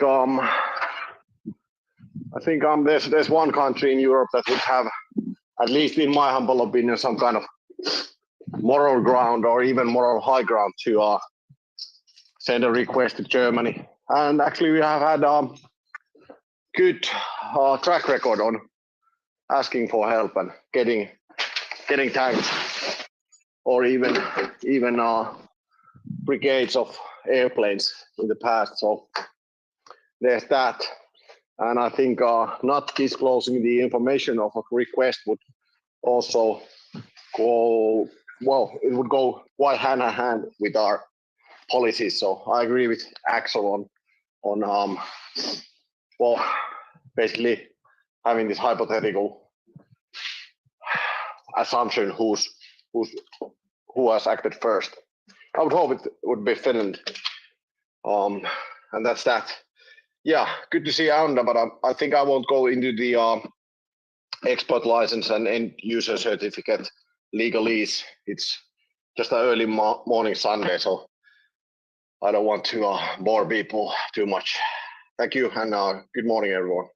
And let me thank you, Pauli. And I just got a message from one of our German listeners, and Axel will appreciate the details of this, who wrote to the Ministry of the Economy asking about the re-export licenses and got the following answer, saying that the Ministry of the Economy does not make decisions about the export or re-export of weapons to third countries such as Ukraine alone, but together with other departments within the federal government, nor are they allowed to comment on any ongoing approval procedures under the Re-Export Control Act. Now, what that implies is, whatever it is, even had we gotten one, we couldn't just approve it on our own because Scholz would block it. That's really what that says to my reading. So in practice, what the Ministry of the Economy is saying, they're recognizing that while they're deciding authority, and while the Ministry of the Economy is deciding authority, it can get vetoed at any point by the Chancellery, and that's why it's not getting signed off, even if there was an approval.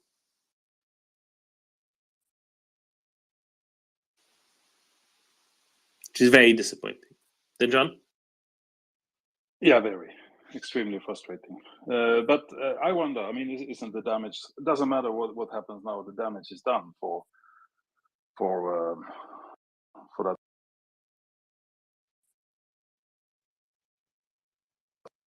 Am I still audible? I got a call. Yeah.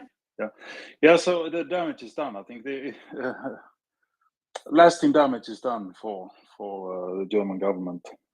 I think either way, it can become worse, but it's already bad. I think. I mean, if I feel like that, then I can't be the only one who feels like that. I think there's outrage in Europe, but it's possibly in the US as well. So yeah, very very bad feelings, disdain actually, and also, I mean, on this re-export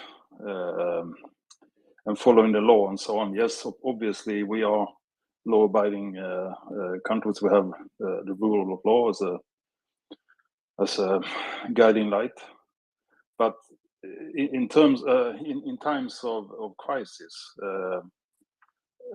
you can actually take a step aside. I mean, if I don't know, bad example maybe. If you drive on a road and there's a solid line which you cannot cross, and you see something happening on the other side of the street, you will cross that line, even though it's not legal. But the the circumstances calls for it, and you will not be held accountable for it because you acted to a crisis, and this is a crisis. So, I mean, the only consideration that should be done here regarding sending tanks without getting the consent of the Germans would be if it's sustainable or not without German support. Not whether hurting Germans' feelings because or Germany's feelings, because that's it's not there anymore, I think. So I'm all for send the goods if it's sustainable. If it's not, maybe a different question. And also, I mean, if it's sustainable long enough to make a big impact on the outcome of the war, then it should be done, I think, and leave Germany behind. So yeah, I'm with Gunny here. In a bad mood, actually, a really bad mood. And I mean, it's the damage is done to Germany's reputation, but also I think it's damage done to the resolve of NATO. It's damage done to the EU. It's damage done to Ukraine's future and security, and it's damage done to the European security because it's playing in the hand of Russia. So it's send what we have, with or without German consent, if it's doable.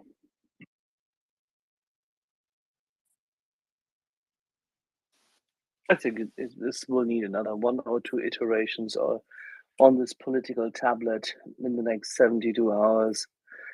This is all solvable, and it should be solved. And actually, Europe should showcase that it can solve these issues rightfully and legally.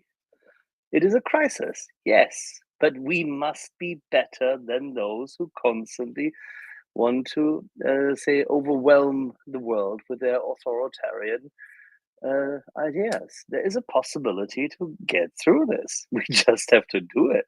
And yes, that requires pressure, and there is friction. And yes, this is tragic that we have this indecisiveness of an ideologically hell-bent individual and his party and this regime. Yeah, fine, fair enough. But still, we are better because we have the rule of law. We are better because we follow those principles. We are better because we are the West. So let's act like it. Just because it's a crisis, that should not overwhelm us. We should deal with it. Yeah, no, I agree, Axel. Of course, we shouldn't get on the slippery slope. Absolutely not. But if it's a crisis and it's not, we can't find a solution. When obviously there is a majority of the nations of the willing to do this, I assume there is. Then that majority must be is having a bigger say than the minority. And also look at what was done in the EU when it came to allocate 18 billion for Ukraine, which was blocked by Hungary. I mean, there's ways around it without the consent of the blocker.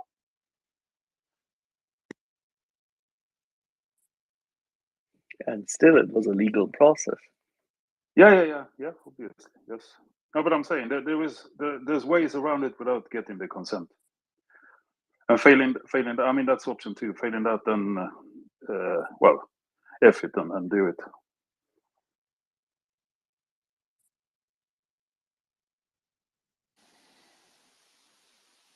Daniel, what was the example of getting around it? No, there was no example. I'm just saying that recently Hungary blocked EU money for Ukraine, right? And they found a way to circumvent it, to get those funds across to Ukraine. So I'm saying you don't need a consent from everyone. You can do it without having that consent, even though the consent is required. Yeah. You understand what I mean? Okay, yeah, I get it. There are ways around. Lima Romeo. Yeah, I totally agree. And I did not mean to imply in any way that Poland should or would ship without some kind of approval. In fact, I don't believe that Ukraine would even accept those leopards under those circumstances, because I think they are clearly trying to join the EU and don't want to start off on the wrong foot. What I was simply trying to do is point out, to respond to Edvard's question as to why Poland hadn't publicly been the one to make the request of Germany, because they had, for whatever reason, and Anda's point, is absolutely correct. I'm sure there was some understanding of what they were doing when they announced that they were going to, ship them no matter what. If that was really simply applying pressure, which it may have been, whatever the rationale was, they had publicly committed themselves. So for them to then turn around and make a formal request would be kind of taking a step back on their stance. And I appreciate what Pauli's point is that the Finns probably do have a moral high ground in making a formal request and doing it obviously on behalf of the entire coalition. I mean, if Germany is willing to say yes to Finland's request, if there's such a request was made, then presumably the leopards would be free, right? That's kind of the logic of it, right? Have them say yes to one and then can't keep it from the others. The difference being, of course, Finland wouldn't do this publicly, right? This is probably why Finland's the most likely one, because had the Poles requested formally, they would have also said this publicly, that they are requesting formally. Whereas the Finns would just send in the paperwork and wouldn't say anything, because that's the Finnish way, right? You don't say anything.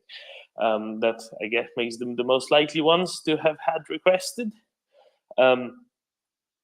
What it makes me think is, goodness, so what all is in that 400 million euro package if it's not, since it's not the leopard, since they've very clearly said, nope, no leopards included in those 400 million euro package, any leopards would be on top of the 400 million euro package. That much was made clear. So yeah, quite. Ioana? Hi, Domin, Axel. So, in Romania, we had a lot of trouble, and one of the ways to go through it is making fun of it. So I just want to ask you, gentlemen, to be assured something very important will happen today. Scholz will meet a very convincing man, and maybe something will get out of this. I don't know if you know about it, but Olaf Scholz will go to Paris and meet Emmanuel Macron at the 60th anniversary of the Élysée Treaty. So what do you think it will happen during this meeting? I can give you some choices. Are you trying to get me to predict the wine list, or? Yeah, maybe beer list, I don't know. Definitely wine list. Oh, okay. So maybe they will go visit a supermarché by the name Leclerc. I don't know.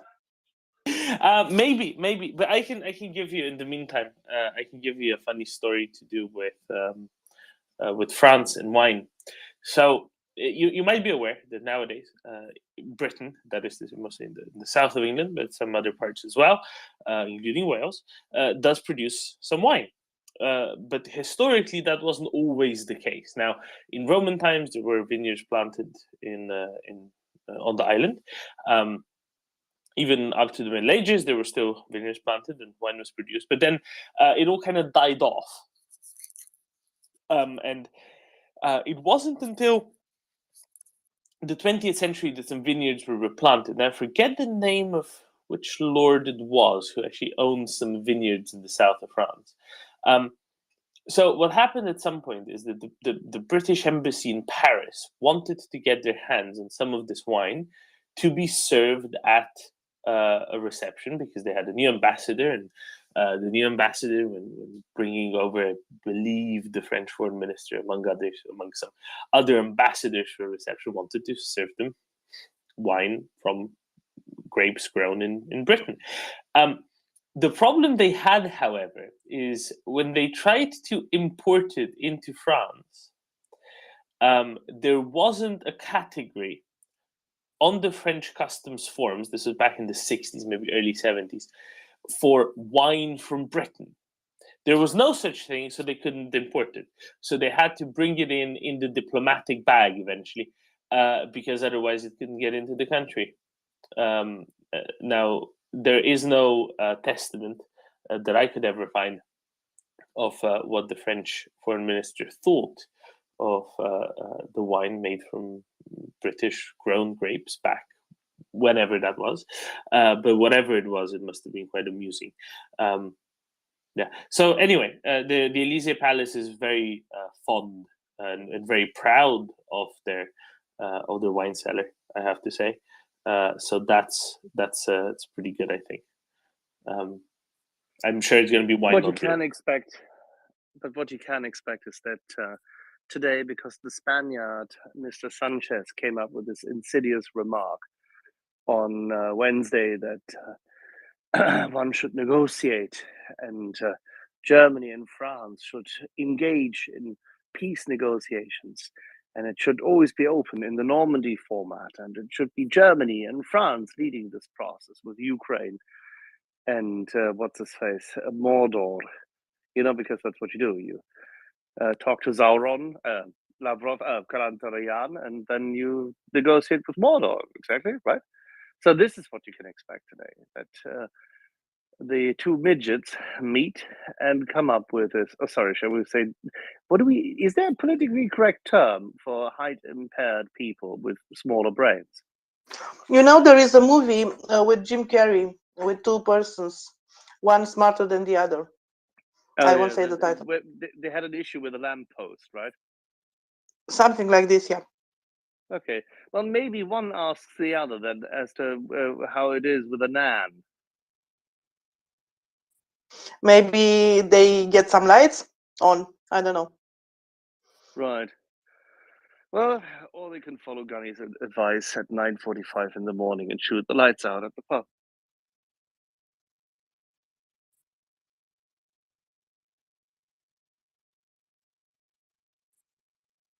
Well, that would clearly be highly illegal in Britain for even carrying a weapon that could shoot, unless it's, I don't know, with some sort of a pool cue. If you could shoot at it, I'm sure in some village you can still do the longbow. Anyway, the idea is that this is a historical important day, and as France and Germany wanted to be the engine of Europe, I don't know, maybe thinking together will be a little more than thinking by himself. I'm referring of Scholz. I know that Macron either is not very decisive and very determined to do things in a really paced way, but yeah, I still have some hopes. I don't know. I'm eternal optimistic.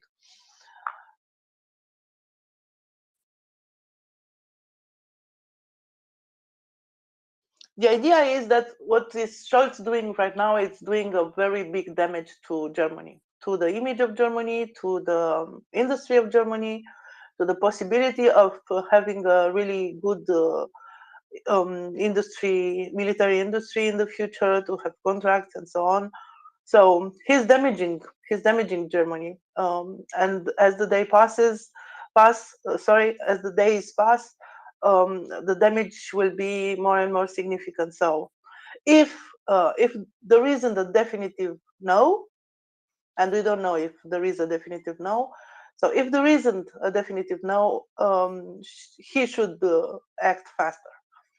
And I would like to think that everything that is happening is like just boiling the frog, increasing the temperature little by little, saying yes, saying no, saying maybe, just to saturate all those in Russia, and because if you announce that you will maybe sending the leopards, the propaganda will shout, everybody will scream, and then you say no, and then you say again maybe.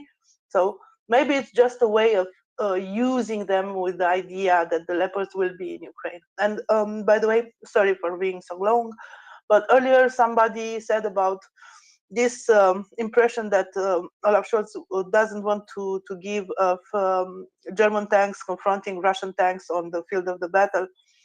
So if he's upset because of the genocide that happened more than 70 years ago, almost 80, if he's upset because of this, there is no better redemption than preventing or stopping the genocide that is happening now. So regardless of what country produced the tanks that will be confronting on the battle, stopping the genocide is of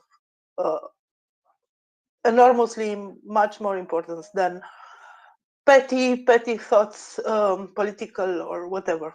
I don't know. I'm stopping the rant.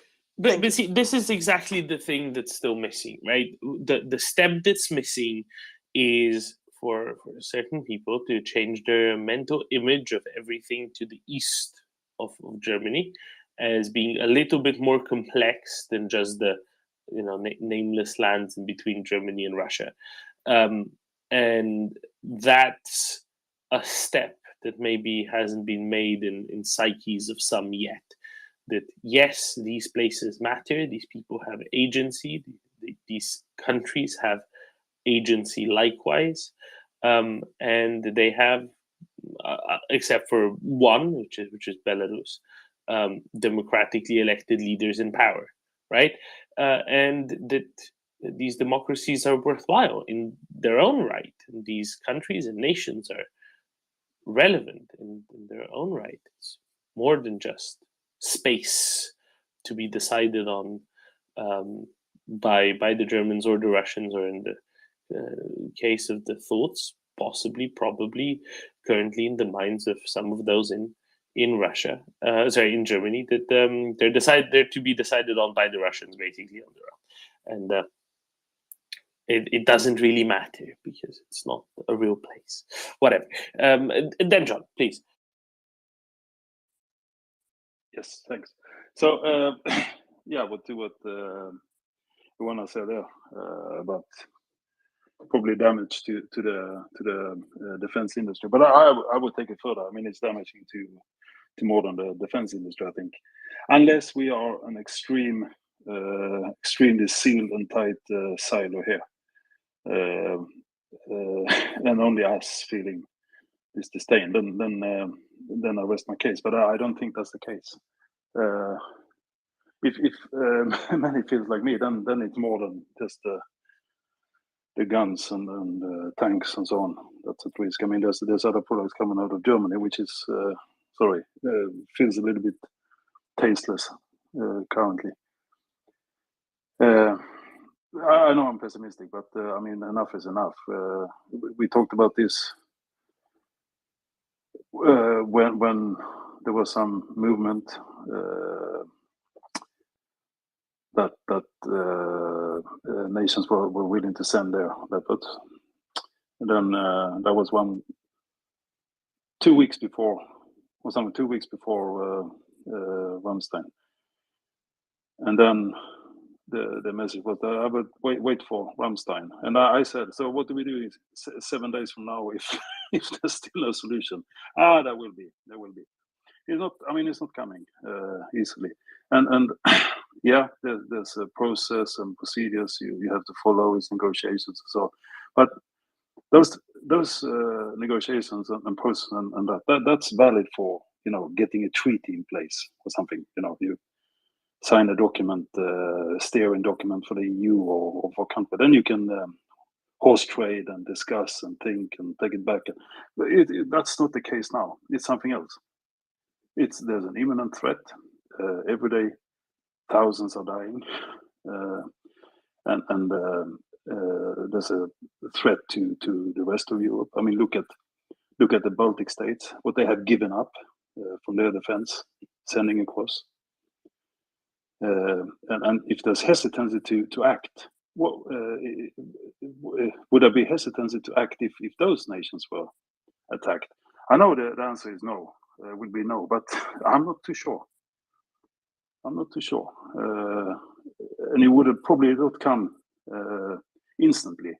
Any such decision, if the decision come, it would be like now, but maybe not as bad. But it would be like now. There would be a lot of discussions and second thoughts and ticking all the boxes, and so yeah. I think I mean, the outrage is not enough. This is not acceptable. Simple as that. It's not acceptable that one nation has that power here in Europe. I mean, it's ridiculous. Thank you, then, John. See, I would have countered that, but having heard the more recent statements that rather question the other parts of security infrastructure, broader security infrastructure, I no longer will, because it's too. There are things that are too far. Where are we? I think we have a new Finnish speaker up, Epictetus. Go ahead. Okay, thank you. Good afternoon, everyone, and thanks for having a speech done. You mentioned Finland as a potential tank donator, and I just share my view about the situation in Finland, and I think there is quite many reasons why Finland would not be proactive in a role for handing over tanks to the Ukraine.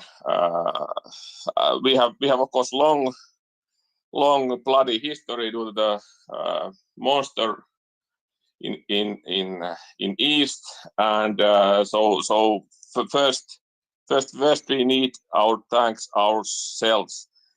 But of course we could let's say that we would, for example, be proactive and hand over 10 tanks.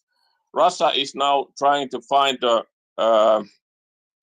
fuel for the propaganda against Finland, because they are now blaming Finland for this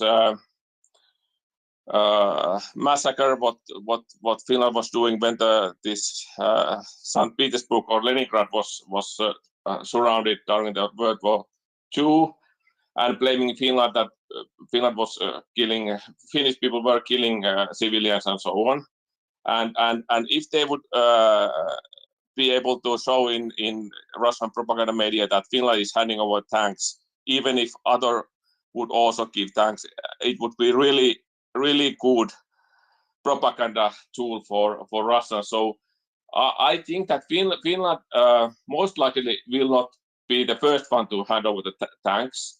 But I would think that if the Poland would give, Germany would give, and for example Spain or other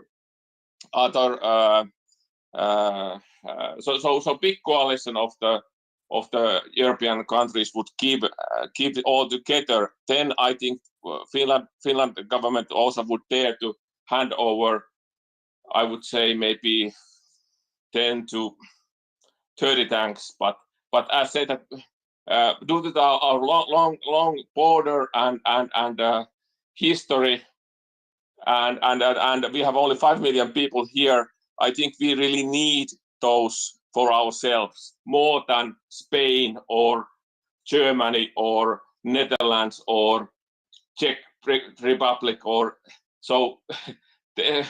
We are, our geopolitical position is such that we really need to think our own protection more than many other countries. And the very important thing is that we are not part of the NATO. We are still alone. If Russian would attack cross our border, we would basically be alone on the paper. Of course, we would get some support for European Union and maybe Great Britain and US also, but we cannot rely on that one. And there has no speculation So in Finland let me ask you something real quick. Sorry, because you've been saying the same thing a few times over now. Let me ask you something. With what army? With what army would Russia possibly attack at this point?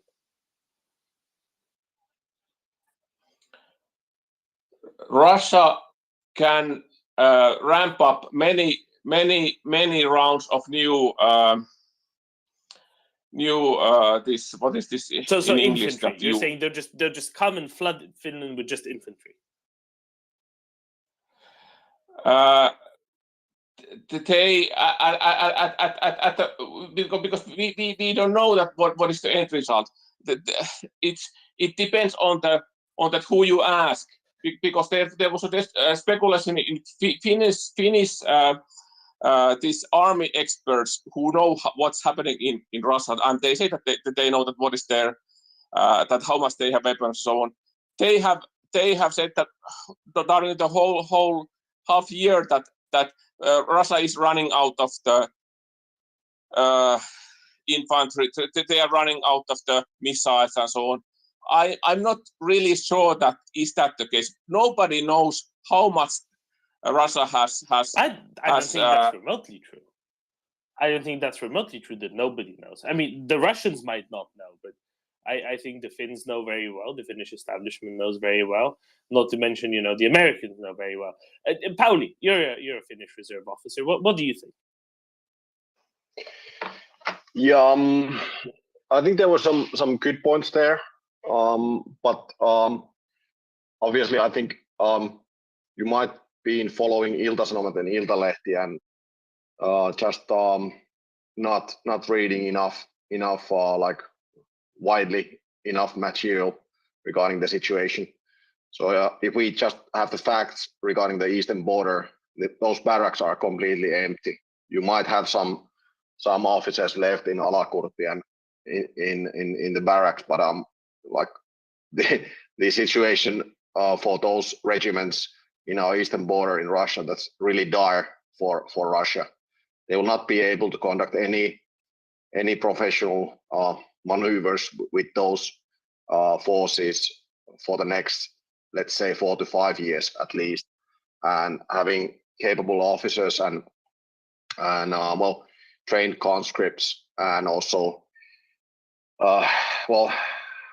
reservists or whatever you would want to have. I would say it would take at least 5 to 10 years for those regiments.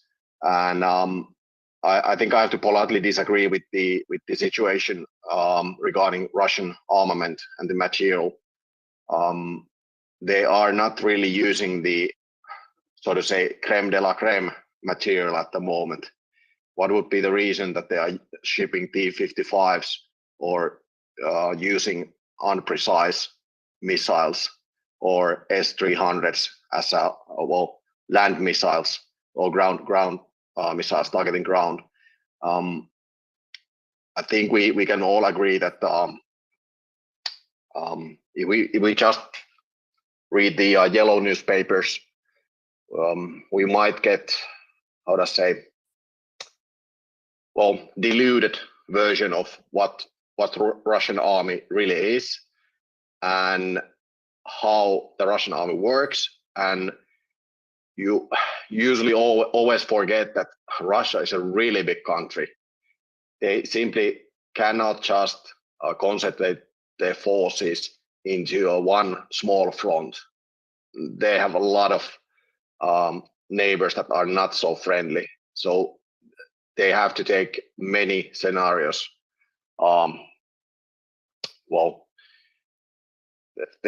It's in my opinion, it is. I've never seen a situation like this, or witnessed a situation like this in 100 years, where the Russian army would be so weak in the eastern front.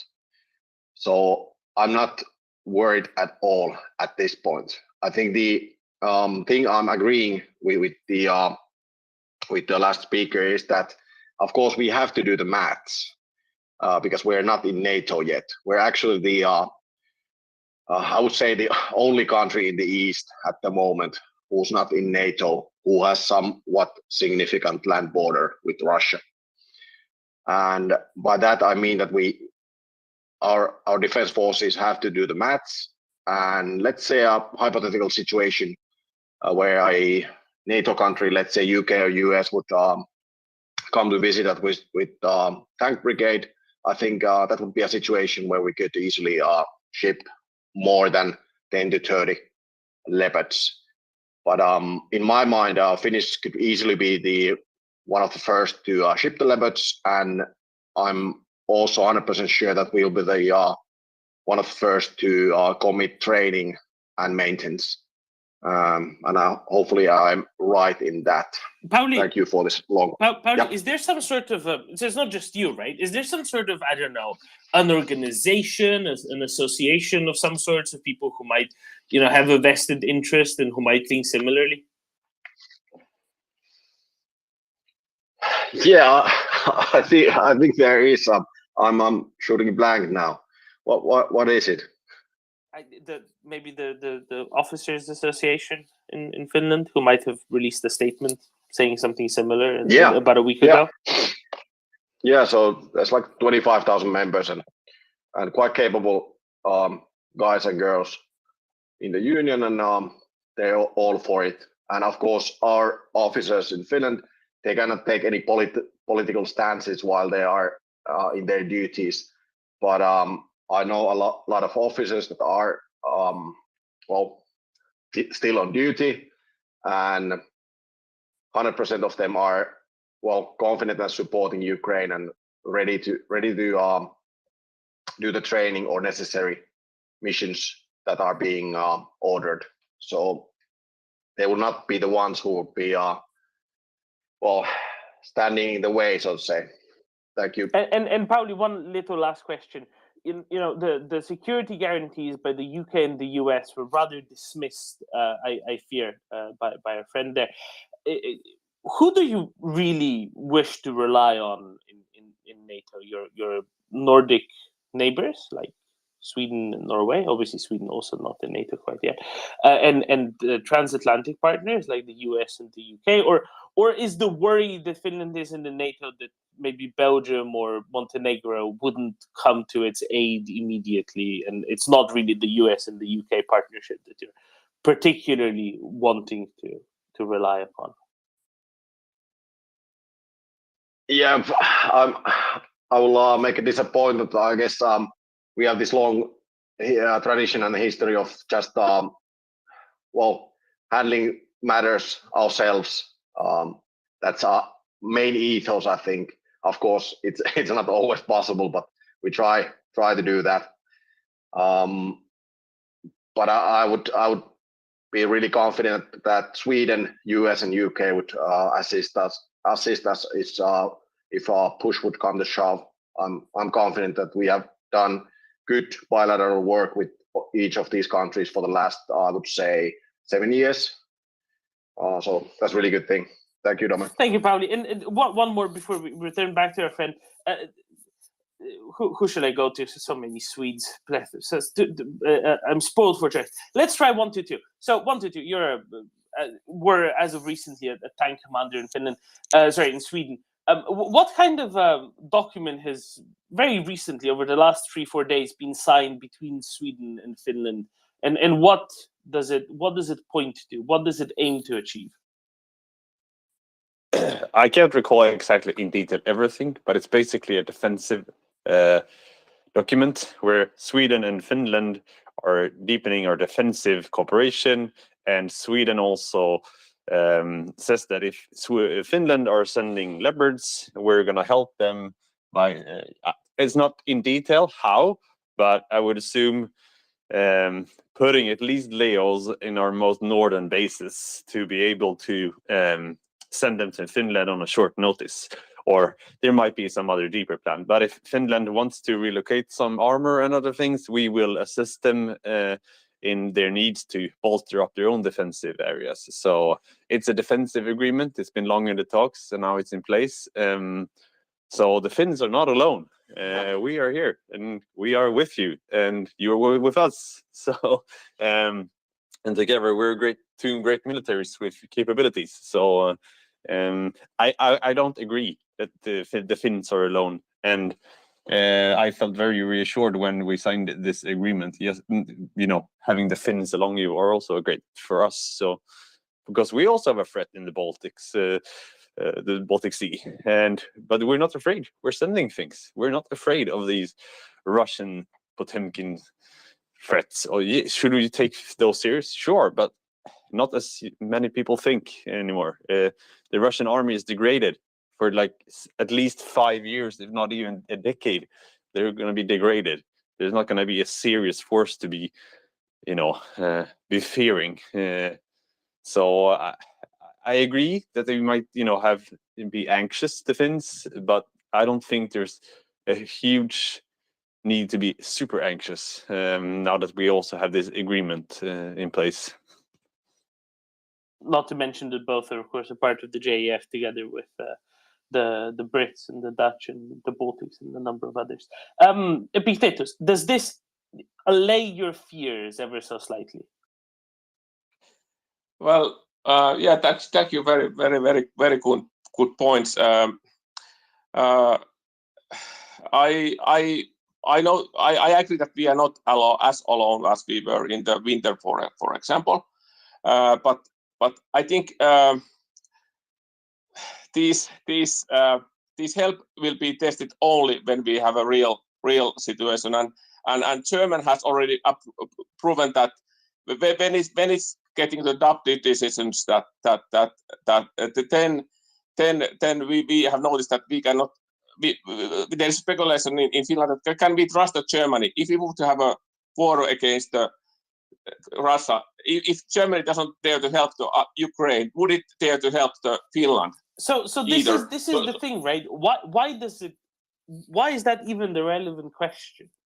The relevant question is: would the Swedes, the Norwegians, the Danes, the Brits, the Americans, would they help? That's really the relevant question. Yeah. Right? But even if we would get even if we would get these conventional weapons from those countries, we have still only 5 million people here, and of course we have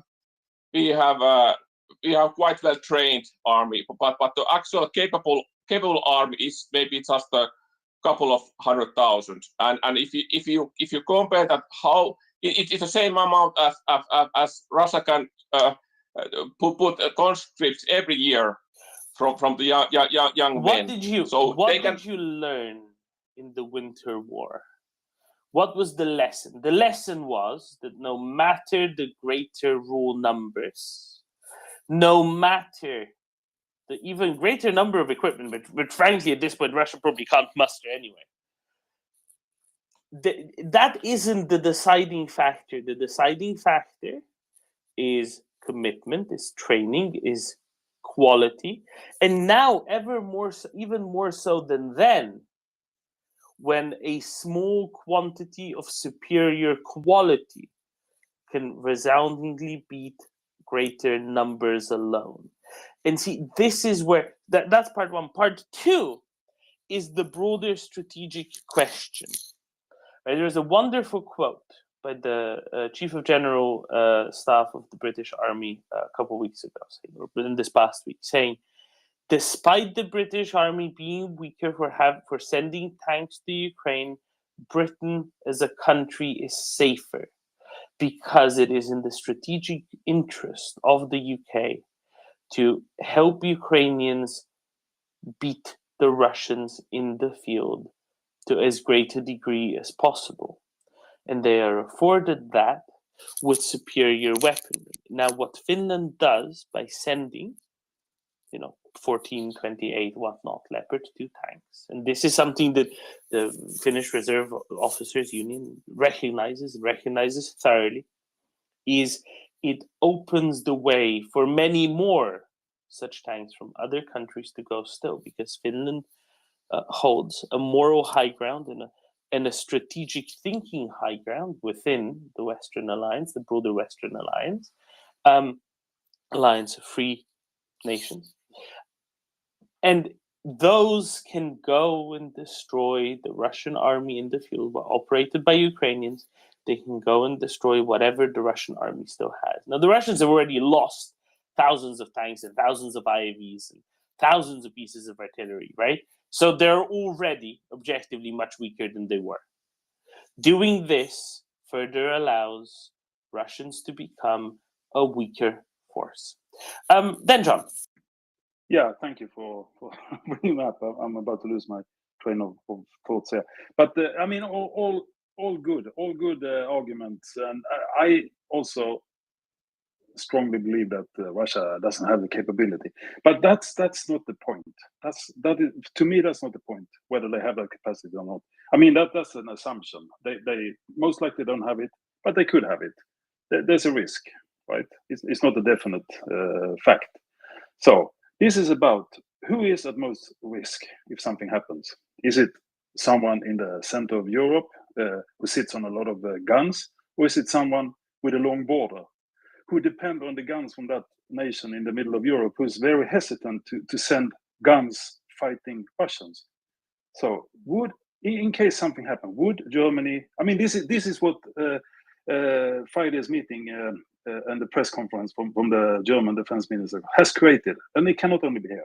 Would the Germans send spares and replacement parts for Finnish tanks or Swedish tanks or Polish tanks, and would Sweden be allowed to send tanks to Finland to come to their assistance, or would Germany block that as well? I mean, I cannot be the only one thinking of this, and that's what has been created last Friday, and it has to stop. It has to stop. It has to be stopped, because I'm sure this is something that is considered in Finland. I'm sure it's something that's considered in Poland, and in Sweden and other nations. And Germany sit there on their high horses and blocking all of this. They are destroying the alliance and the partnerships, and it has to stop. And I'm sorry, the Germans has to rise up and fix this, because it's hurting them as well. Oh, entirely. And putting things into question. Scholz put many things into question that he never really should have. And some of these were offhanded remarks, which is particularly shocking for someone who is not one to commit to decisions, not one to make decisions really, right? And slow things down and delay endlessly. It's particularly shocking that he would have said some of the things that he had said more or less off the cuff, or hopefully off the cuff rather than prepared. Exposing a clear gap in strategic thinking and in certainly strategic communication. But there are things that have to be fixed there, and they won't be fixed quickly, and a lot needs to be invested into that. In the meantime, however, Europe has to assure that there is a resounding Ukrainian military victory. Otherwise, there will be a bigger problem, and there will be less of a time for NATO to reestablish itself as a fully cooperating bunch of nations, let's say, all across Europe. 1 to 2, please.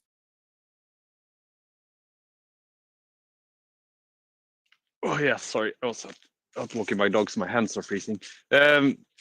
Yes, I'm not agreeing here by a lot of people. Yes, because of other things that we're not looking at. Finland. This is gonna sound very bad, and I hope everyone gets the point here. Finland is a different country than Ukraine when it comes to also a geolocation. If you look at the map, the Baltic Sea is very important for a lot of nations, including Germany.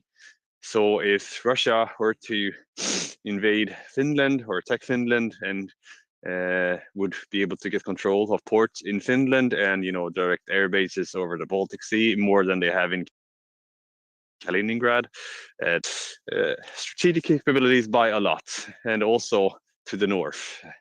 And we all know that there's a very hot theater coming to the north of both Sweden, Finland, and Norway in that sea region. So forgive me for this to anyone, say Ukrainians, I'm not meaning this literally. Finland is important in a different way maybe than Ukraine is for a lot of Europeans, European politicians, and if you look at power and things like that. Is the Black Sea important? Of course it is. But so I hope you get my point here. That if they attack Finland, I seriously have no doubt that a lot of other nations would come and help. And also you have to remember, Finland has been training a lot with NATO for a long time. So you have different, established sort of like military connection lines. I think it would be a whole different thing in diplomacy as well, them being in the EU. So I think it would be very much different than comparing it to the current war. And also you have to remember that if Russia does anything now, they're doing a second invasion, which, I mean, if they just had gone for Finland instead of for Ukraine, maybe we could have sort of like the same thing with Ukraine we're having now. But if Russia does a second offense, I doubt anyone would, say, oh, let them do it again. And hopefully we stop them now. Hopefully we stop them in Ukraine. We're sending things. And they're depleting their army. They're throwing their army on a a sword. So I don't think there's, seriously, as a former military person, I don't think there's anything to fear from Russia in, conventional war tactics for the coming 5 to 10 years. I'm seriously thinking about that because they're losing so many capabilities. And even though you recruit conscripts, that's going to be an issue as well because they have so many officers. The training quality will be low. And as Domin said, there's so many natural obstacles that's going to slow you down, bog you down, and you need a big ratio of troops in order to do any operation in those environments. So I am actually not worried. And believe me when I say Sweden will come to Finland's aid because it's in our interest to keep the Russians away from our territory as well. And how do you do that? Well, you stop them at Finland's border.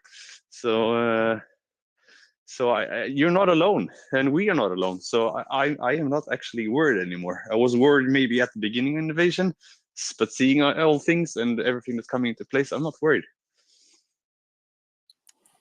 Thank you, 122. Seeing both on the one hand, what and how Russians did day to day, but also seeing just how much less of their stuff there is now, right? That's one of the biggest threats by Russia was always this supposed capacity to just overwhelm a smaller country with sheer volume, right? But 122, how much of that volume is really still left, and how much of the top end of that volume is still left?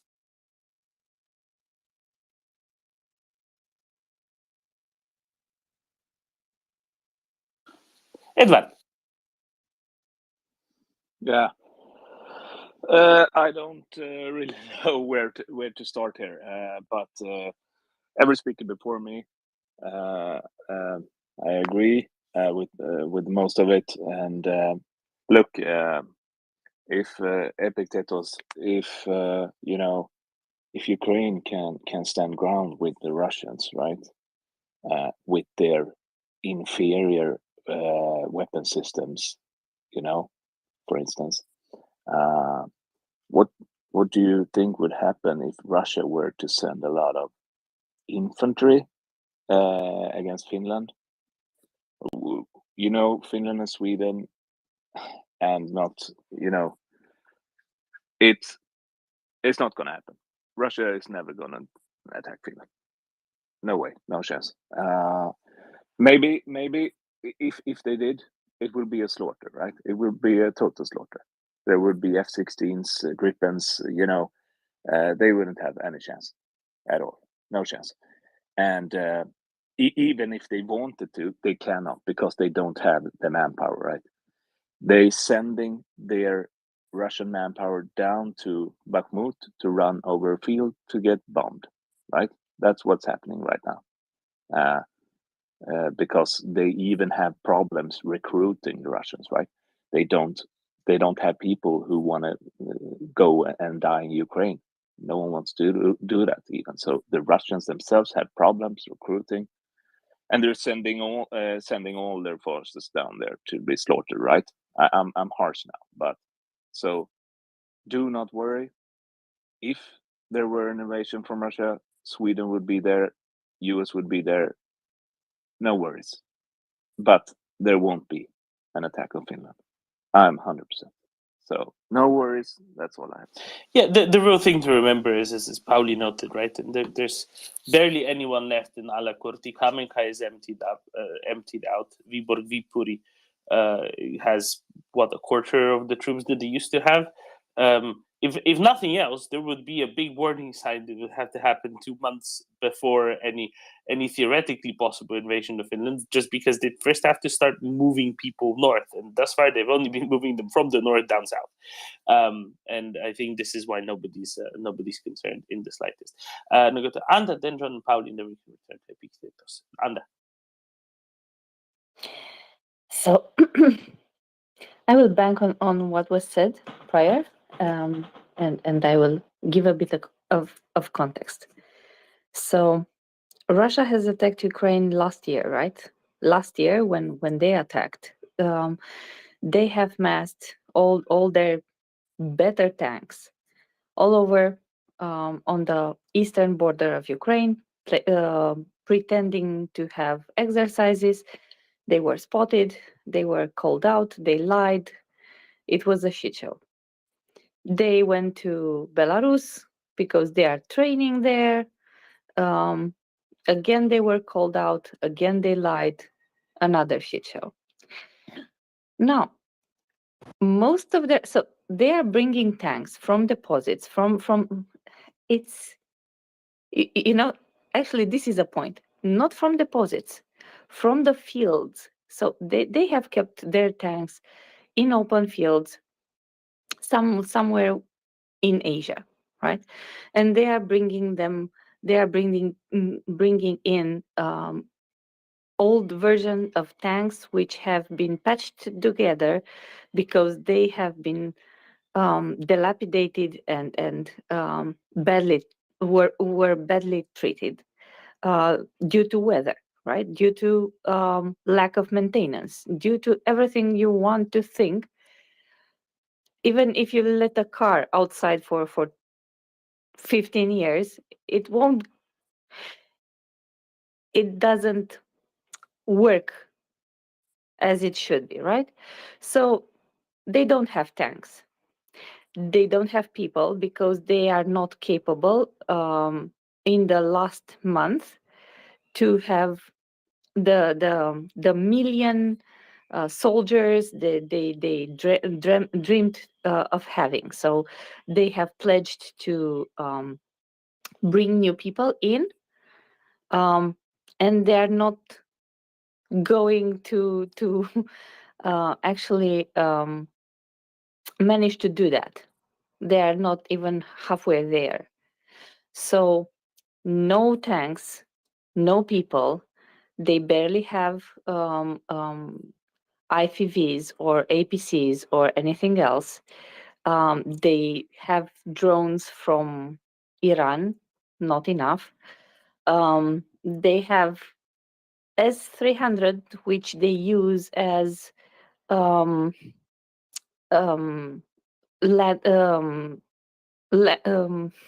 do you say, surface-to-surface missile instead of air defense, right? So they don't have even that. Basically, this would be the logistical part of Russia, right? This would be one part. The other part is, what if they choose to I don't know, magically they will bring some people and they choose to attack during summer. Finland has a lot of forest, correct? They kind of impair the site, to be precise. It's not something that works. During winter, they will die there, as they did last time. Even if Finland has no tanks at all, they could still defend themselves on what Russia has at this moment. Yeah, so this is really the point, right, Pauli? At the end of the day, the Russians are tied up in Ukraine. They do not have spare capacity. They do not have any spare capacity to go against Finland. Because of that, Finland is perfectly able to go and help. Because of that, Finland is perfectly able to go and open those floodgates, right, Pauli? Help with a breakthrough force of a few dozen tanks to open the floodgates to allow for tanks from other countries to go as well. Pauli? Yeah, I'm confident that we'll be able to send Leo 2s and CV90s with the appropriate maintenance and training. I'm confident on that. One thing I just want to highlight, this is not, in my opinion, something that we have previously discussed, and we can draw some comparison or to the war in Ukraine, is the landscape. So just briefly, if you go to Google Maps and you check out our eastern border from Kotka direction to the north, up north in, let's say, in Kirkkoniemi or Nuorgam, so the 1,300 kilometers, it's mostly rural areas filled with lakes and, well, hills, forests, swamps, as our country was basically, well, built on a swamp, big swamp. So it's almost impossible to compare the current war and any possible scenario in our eastern front, because this is a nightmare for the attacker. I can say it easily. My own basic training is to basically plan well, ambushes on the eastern border. So I can say pretty confidently that I know what I'm speaking about. So coming from the east with these conscripts, newly recruited people with no knowledge on this kind of warfare, that's basically like a slaughterhouse. It's the worst. It's a lot worse than you have seen in Afghanistan, where you have lots of mountains. Our forest areas are perfect for like guerrilla and ranger warfare and ambushes, because with the forest you get the top coverage, as in Afghanistan you didn't have the same kind of coverage in all areas. So this is something that I wanted to highlight, that people usually forget this. Thank you. Thank you, Pauli. In other words, Epictetus, there is little to fear for Finland right now and in the coming years from Russia. That's the driving point we're trying to push forward, which the political leaders agree with, which the Finnish military agrees with, and it is in the strategic interest of Finland to allow Ukrainians to destroy Russians to as great a degree as possible, because that makes Finland safer. And it makes Finland safer if the Ukrainians use 25 Finnish Leopards to destroy hundreds of Russian tanks and armored vehicles than it does keeping those 25 Finnish Leopards in Finland. Epictetus? Yeah, thank you for your views, and I kind of agree with you, but I would just would like to give few points. If you think about that, how many conscripts, for example, Putin could ramp up, but just signing one paper, he could ramp up, let's say, 100,000 more conscripts and put them in close to the Finnish border, if he would like to do. Of course, it seems so that the Russian capability at the moment looks that they are fully occupied with Ukraine. But but we don't know what is happening underneath. What kind of agreements they have with Iran? No, I'm sorry, Epictetus, you don't know. You don't know. There's a difference between we as nobody knows. That's Nobody not. knows. Now that isn't true. Now that isn't true. Just because you don't know, that doesn't mean that nobody knows. There's a big gap between your knowledge and your understanding and the understanding of those who have appropriate security clearances and an insight. And just because you aren't one of such people doesn't mean that nobody is. That's a mistaken logical reasoning, which is fine, which happens. And when that happens, you don't just throw everything away. You remain nice and stoic, right? That would be a good start.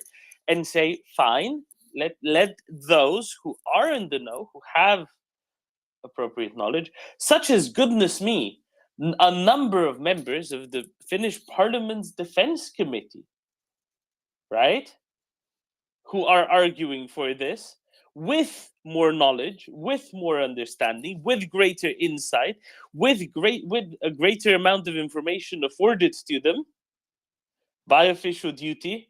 Do you see where I'm going? They actually do know where the Russian capabilities lie. If Russia had an ability to make, thousands of new tanks from scratch, they wouldn't be pulling out T-62 classics to send to Ukraine. At some level, it is really that simple. But we should not underestimate Russian capability to tolerate misery and their capability of ramp up the war economy, because this is existential crisis for them. All their existence and all their proud and their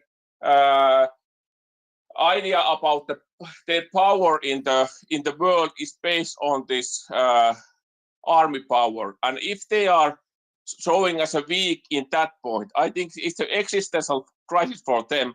So I think we should not underestimate of their capability of wrapping up the what we definitely shouldn't do. These army factories. What we definitely shouldn't do is wait. If they have this ability, why haven't they done it yet? Why haven't they done it yet? Why haven't they done it when they had to withdraw from areas in the north of Ukraine? Why haven't they done it when they had to withdraw from areas to the east of Kharkiv? Why haven't they done it when Kherson, when the right bank of Kherson Oblast, a part that they claimed was a part of the great Russian Empire already, an integral part, when they had to withdraw from it? Why haven't they done it then? What are they waiting for?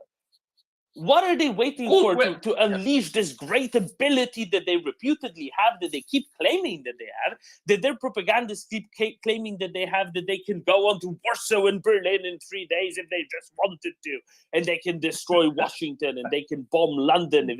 If they have this capability, where is it? Show it. They don't have it. If they had it, they'd show it. If they had it, they would be using it to protect the parts that they have recently conquered, that they claim are integral parts of their country. But they don't. It's all a chimera. It's all a Potemkin village. You know what a Potemkin village is? That's all there is. They don't have any more. Otherwise, they wouldn't be resuscitating rusty T-62 classic hulls out of nowhere. At that point, you know that they don't have it. They claim to have it. They don't actually have it. If they had it, they'd use it. Pauli? Yeah, I agree, Dom. One thing you really have to remember is that they used all their, in captions, prime forces and their greatest forces in the first 3 months. The VDV forces are gone, done. They don't exist anymore. They only have some crippled forces left of the VDV forces that were supposed to be the best in the world. Well, they were not. They are dead. I just want to directly cite our head of intelligence in the General Staff, Mr. Juha Valkkonen. He's the Contra-Amiral, and this citation is only 3 days old. So Juha says that in Finland's neighboring regions, meaning Russia, the change in ground forces has been enormous. The number has dropped to less, and I emphasize less than a quarter, after they have experienced serious losses in Ukraine, he says. So 3 days ago, this is the statement of our head of intelligence at the general staff, and he's a Contra-Admiral. So I would trust him. Thank you. Thank you, Pauli. So he would know, right? That's kind of his job. His job is to know, Pauli, as opposed to say, oh, nobody knows, so we can't do anything, and we should indulge in endless paralysis over not being just completely sure, because nobody knows anything, because nobody could know anything, because unless Solovyov says it, nobody knows, right? Because he's the only one who knows. Right, Pauli? Yeah, and then if your counter argument is that, but they can mobilize, let's say, 500,000 men or million men, then you don't know anything about modern warfare, and you don't know anything about equipping modern soldiers or anything. So I think I would politely drop the discussion at that point. That's my 2 cents on the matter. Thank you, Pauli. 1 to 2. Yeah, I just wanted to second what Pauli said there, the last comment. I think we're going slightly in circles. Yeah, let's just say this. The greatest weapon the Russians have is fear and propaganda. And sorry if it's not the case, but I think it's the case with what we're seeing here. That's being instilled, because that's the greatest weapon. Conventional force, they are not such a great threat anymore. So I think we have made all the statements about in this topic a bit. As you said, people that know stuff knows what they need to do and base their decision on, and we need to trust them. So yeah. Benjamin. Yeah, I've had time to think and listen a little bit. I think I might have come out a little bit pessimistic before, but I see it more as being realist.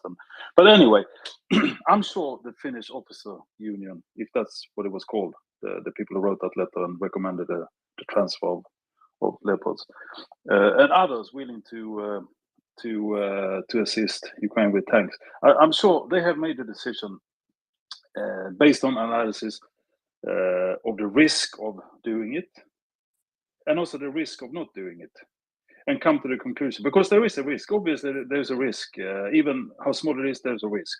I mean, project management, everything is a risk, and you have to mitigate and prepare for it. So there is a risk, but the risk of not doing it is greater, and that's what people need to understand. That not doing it is not status quo. It will not have a good outcome. It will have a worse outcome than doing it, and that's what people need to know. And I think many people don't realize that. They just see, okay, we're going to let go of our stuff, and then we are naked, or we're going to keep it and then we are safe. But no, not safe. If Ukraine is defeated, God forbid, then we have a completely new situation. And that situation we need to avoid at any cost. Aaron. Yeah, just go to that guy. Yeah, so basically, if NATO did think Russia were going to invade Finland, I think you'll find NATO will put NATO assets into that country to stop Ukraine, basically Ukraine happening again. I can't see it happening. They won't allow it. Yeah, the first cavalry would show back up, right? If there was any risk, any semblance of a risk, the first cavalry would pitch back up, and like they did in the autumn for some exercises, and maybe some longer exercises. And Finland does not need any help in defeating that Russian army. They could send 150,000 conscripts and meet there. The Finnish artillery, the Finnish rocket artillery, the Finnish infantry, in its deep, comprehensive, well-trained shape, form, and defensive positions, its Jaegers, its tanks will be able to thwart them. They'll probably, if the Russians ever were to do this, Viipuri would be back Finnish within a few weeks. And Gunny. Yeah, I mean, look, things like this are really easy to research yourself and actually get a feel for it. So I've just Googled Murmansk military district, which covers the units that cover the Murmansk corridor. So just went on to Google. Let's have a look. 200th Motor Rifle Regiment committed. I think it's the 61st Motor Rifle committed. All the major units that I've looked at, barring coast defence units, appear to have been committed. There's a Naval Infantry Regiment committed down south. I think the 60th was committed to the advance on Kiev and got itself properly, roughly handled, and is probably still reconstituting. So, yeah, you know, as Common says, where are 200 tanks for an armored division and Arctic warfare trained personnel all gonna come from for this drive on Helsinki that you seem to be worried about, mate? It's just not gonna happen. They've got themselves wrist deep into a very hot bowl of custard here, right? And the idea that they just throw caution to the wind and then manage to magic up at least one armored division, maybe two, plus all the attached arms, all the air assets, and then invade Finland whilst magically keeping this transition to war in Northern Europe secret from absolutely everyone. Mate, come on.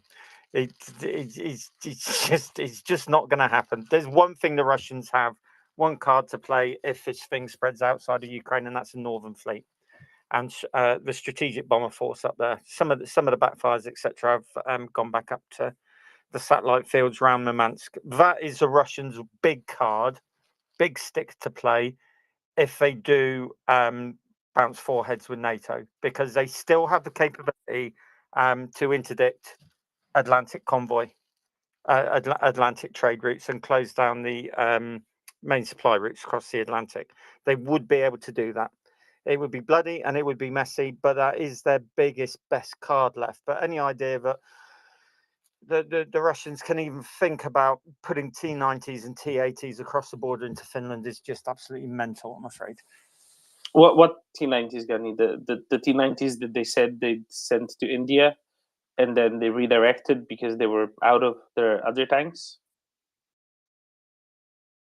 Yeah, exactly. I think all their resources are going into resting, refitting, and reconstituting the units that were battered over the summer and autumn. Everything will be given towards that because they suspect, probably rightfully so, that some kind of Ukrainian offensive is coming. I still think that the conscripts and the infantry, the leg infantry, are the tripwire and the crust, and the Russians, well, you know, they're bad, but they do understand the value of keeping mechanized forces back out of reach of the Ukrainians to do counterattacks, things like that. And I think all their resources are being thrown desperately to bring gutted units up to full strength, probably engaging in local training, trying to give themselves that kind of mobile reaction force that they'll need up and down the front, because they don't really know where the punch is coming. Everything's going to be directed towards that. So there's only one way the Russians can really threaten Northern Europe, and as I say, that's the Northern Fleet, which is still a potent force. And before we go to Epictetus, Kalle, yet another thing. Are you afraid of the I don't know, the empty barracks that the Russians have left in the Finnish border? Well, they might get mold, so it's bad for respiration. But I'm not really afraid of that. And I think there's an interesting. The debate here is very interesting. I think there's like a short-term and long-term kind of debate going within the debate. That I think for us Finns, we are thinking maybe short term and long term same time, and this debate about tanks is maybe kind of gives argument for both sides that now we can give tanks because the barracks are empty. But I think it's also we have to think of it also that in long term, even if Russia is able to build up the forces and strengthen up in, let's say, next 20 years, I think it's still we have to think about it this way, that if we give the tanks to Ukraine and support Ukraine like we have been doing in many other countries also, which has been pleasant to see, so we can say that we are strategically strengthening ourselves, because then let's say that in 20 years there's a next guy in Kremlin decides to be Peter the Great and starts to look east, that okay, Finland used to be part of Russia, that he wants it back.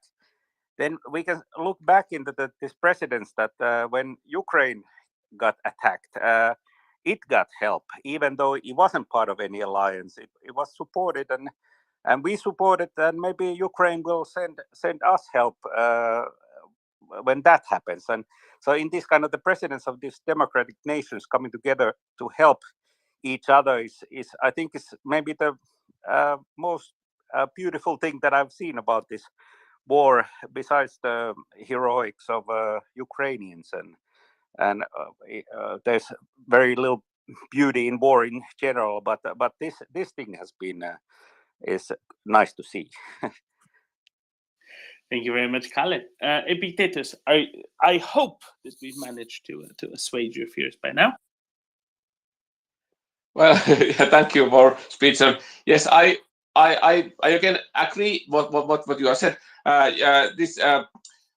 You refer to the Peter the Great. I think we don't know what Putin is thinking. He might be opportunist. He might be just worrying about his fortune, or he might be a sentimental Peter the Great when he's alone in his bunker, and he might end up into as desperate things like Hitler was to try to attack everyone. I think so. I think there is a still risk that Russia would open attack in Finland, especially in the case if they could occupy and keep the parts of the Ukraine the way that they could say to their own people that we have won the war. See, because exactly that you raise a good point, Epictetus. Exactly right. If Russia is successful in Ukraine, only then is there a chance that they might want to try it with Finland probably as long as any of us here are alive, right? So this is why it's so important to allow Ukraine to destroy the Russian military for as long as they intend to be in Ukraine and kick them out. I fully agree, but I think those ones who don't share the common border with Finland should be the proactive ones, right? Not the Finland, because I think this. If you were talking about this conscript, what was this 300,000 was last autumn taken into training. If you look at what's happening in the map now, what is happening in the Soledar, what's happening in the Zabranitsa, what's happening close to Bakhmut, I think there's very worrying signs now, because Russia seems to use the flesh as a weapon. So they use really dirty ways. So they put men running there so that they will see that, okay, we are the infantry, and so I think the Russians can really extend the brutality. So I'm not really sure that that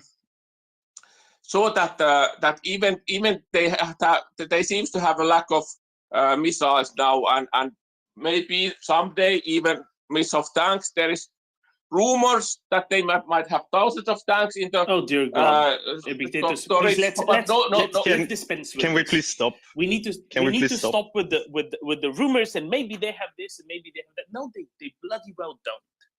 They don't, because if they did, they would use it. Because I'm not sure that they will have used it, because they have corruption, they have bad logistics, they have bad communication. So they takes don't time. have it. In other words, they don't. If they can't use it, it's as though they don't have it. 1, 2, 2. Can we please stop this? This is just we have sat here and argumented, presented a lot of things, based upon actual facts, actual people with knowledge. We have given, a lot of arguments why things won't happen and why they shouldn't, etc., etc., etc. And if you're still not sure about this, sorry, we can't help you. I think you need to keep your view or for yourself, because this is not helping anyone. I mean, seriously, a lot of people look at this. A lot of people. And they don't see it the way you do. And that's maybe should be a point for you and not for us. Sorry, sorry to be blunt, but that's just my 2 cents. Very simply, let's at some point. round this off. Okay. Sorry, mate. We had here the former head of the Finnish armed forces recently, also an Air Force general. Prior to that, we had the former head of the Finnish military intelligence. I'll take it that you would respect their views and their input. One of them being Pekka Toivonen, who's been very prominent on Finnish media on a regular basis. The people here on this space, to a varying degree, are definitely not on that level as they are, but we've all had our careers in one or the other firm. We've been researching this in quite some detail. We have a lot of experts coming here on a regular basis.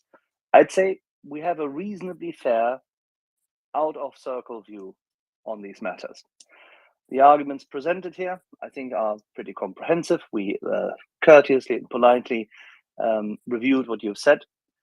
Spreading rumors doesn't help your argument. Nothing of that convinces anyone here. You will have felt this already. There's no such thing as thousands of tanks. There's no such thing as bringing 200,000 conscripts through the woods of Karelia onto the Finnish soil. They would be fertilizer. And you know why? Because they cannot sustain the logistics. What you seem to fail to understand is that they do not have the logistics. They do not have the production capacity. They do not have the means to organize themselves in that format. The lack of organization, the lack of force constitution and structure and leadership is what has already failed them. What they're currently doing is artillery warfare and trying to keep lines intact and try to move people forward with massive concentration of fire and massive focus of forces where they have them. That's fine. This is what they do. And that is an area where people have said in armed forces to attrit them and then retreat a little, attrit them, retreat a little. Because at the moment, anywhere between 600 and 1,100 Russian soldiers, respectively, rapists, torturers, prisoners, are dying every day. That number is not high enough. It should even be higher, but still. So with that, I say we move on to 122. And by the way, we've tried to cycle up Christina, who wanted to join us on the panel to co-host, and that we will try once more, because seemingly that hasn't quite worked yet. And in the meantime, that's that. I would much prefer that we can move on the discussion. 122, you can close this out. Yeah, I was actually going to try and move on here. Have we had anyone, like a segment talking about logistics, like we had the tank ruts yesterday, and we had a doodle? We will have. Because we will have that tomorrow. We will have yes. Oh, yes. But nice. We will have it with the general, because we will have the former head of U.S. Army Europe here with us, General Ben Hodges, and he is famously one of the leading logistics lines within the U.S. Army. Then I will have to make time to listen to that, because that will sound very interesting talking about logistics or listening to it. Going back to you, and I'll try to find a way to get Christina up. I don't know what has happened there. All right. Epictetus, this is very simple. Do not listen to Solovyov because he makes stuff up. Remember how the Russians said that in 3 days they will be in Kiev and all of the country will be theirs. Well, this is what he says in the same way when he says, in 3 days we will be in Warsaw, nigh Berlin. You know, it is all a Potemkin village. It is all a facade. And that facade has been exposed for what it is. Now, all it needs is that Ukrainians be given the equipment that they need to tear it all down. We know it's just a facade. It's a big one, so they need lots of big guns. Now, you say, oh, but others should be those who started off. Well, others, such as the good chancellor, the not so good chancellor, off in Berlin, don't have the moral fortitude nor the clarity of mind of our dear friends up in the northeast corner of Europe in Finland. Do not have the clarity of mind and understanding that they should do this. But luckily, there are those who do. And luckily, those include many of those making decisions in Finland.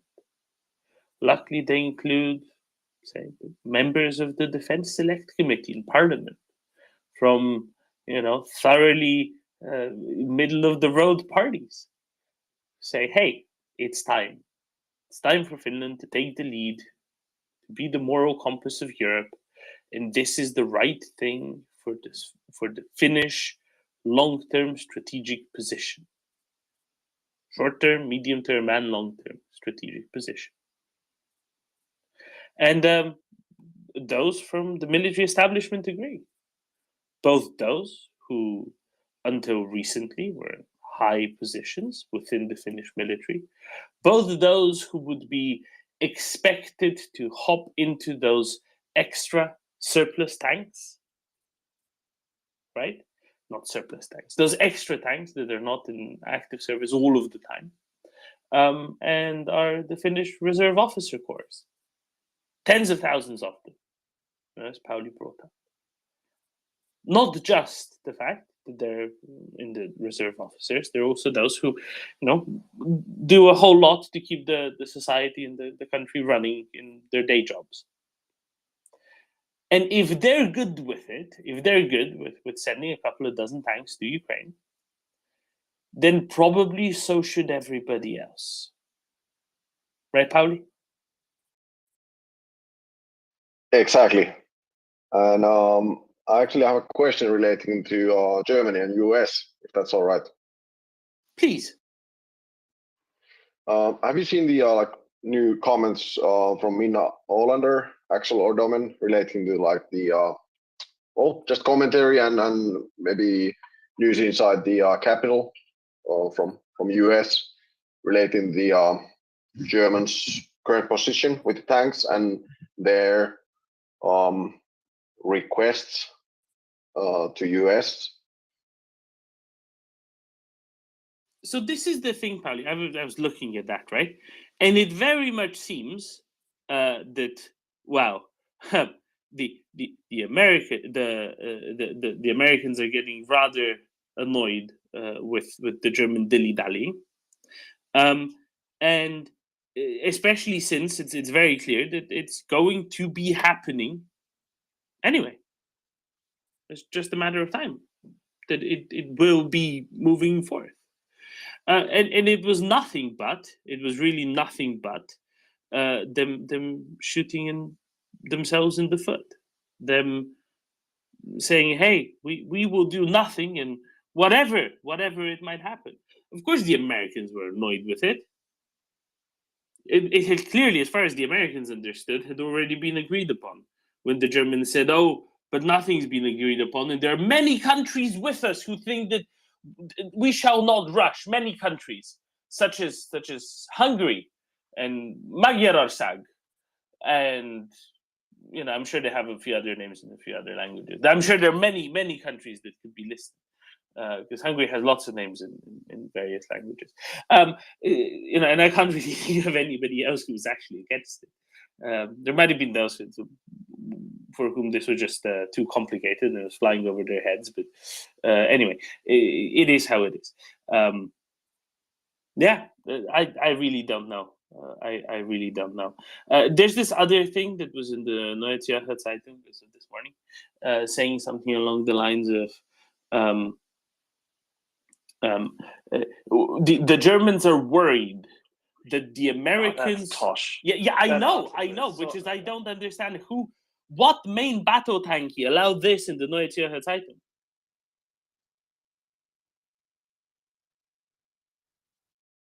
This is such a only someone who is a Swiss super skeptic and conspiracy theorist can come, and anti-American at the same time, can come up with that tosh. Seriously, that is just insane. The simple logic is, even when leopards are in theater, they can prove themselves. It is the ultimate test in a force-on-force conflict. If the leopards are there and they perform well, people will buy them. Rheinmetall and KMW can produce them. They can actually scale up. They can increase their capacity utilization, and if that doesn't suffice, they will build more capacity. Rheinmetall has hired thousands of new employees, and they will hire more if finally there are contracts again. No contracts, no capacity. Simple, not difficult. So even our Swiss friends should understand this. And they do normally, at least professional ones.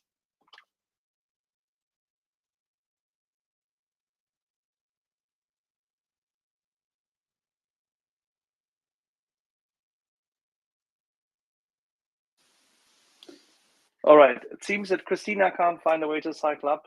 She has a co-host invite. I need to do something now. All right.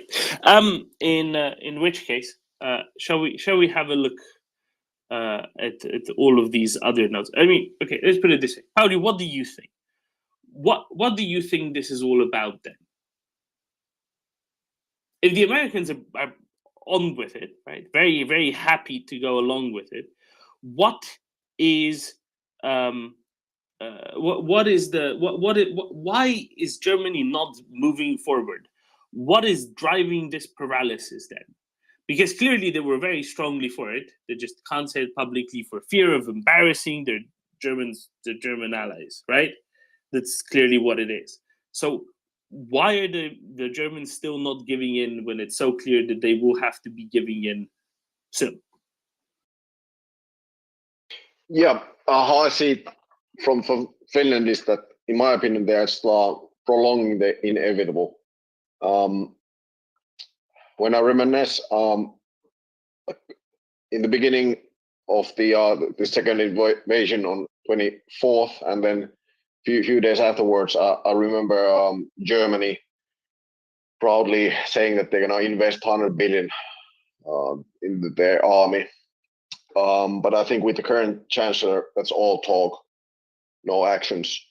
So, in my opinion, now, for me at least, it seems evident that the Scholz regime and his lackeys, they are just trying to prolong the inevitable as long as possible, try to mitigate it as much as possible, mitigate their role, not taking any stand, maybe playing to both directions, to Russia and then to the coalition. And that's the worst, in my opinion. And I think this is also now at least some of what general opinion in Germany, and that a lot of people are seeing the fact that this is hurting Germany's reputation in the eyes of EU partners and also more broadly globally. I think Axel can say put this in the words in better form, but it's just my opinion. And to conclude, I think they're trying to close their eyes, and they are just prolonging the inevitable. And by that, I also mean that they actually did the same thing in the beginning of this second invasion on 24th, that they were first like a freeze, and then maybe we're gonna just send some non-lethal stuff if that's all right. But then when the rest of the coalition started saying that no, we have to send lethal stuff, don't stop kidding yourself. We have to send stuff that works and lethal stuff and lots of it. Then I think Germany also realized, all right, we have to send something. But they've been trying to mitigate in every step. They've been trying to mitigate, and that's of course really frustrating for at least for the countries that are 100% or 120% on the side of supporting Ukraine against a terrorist state. Thank you. Thank you, Pauli. No, and it's really that simple sometimes. It's really that simple. Jörn, welcome. Good afternoon, everyone. I agree with Paul. Isn't they just playing for time? We get all these CV90s and Bradleys and stuff heading for Ukraine now. It's clear that they're building up for an offensive. If Germany can just play for time and delay, it'll be too late for the Leos to have an effect in the next upcoming offensive. Isn't that what they're trying to do?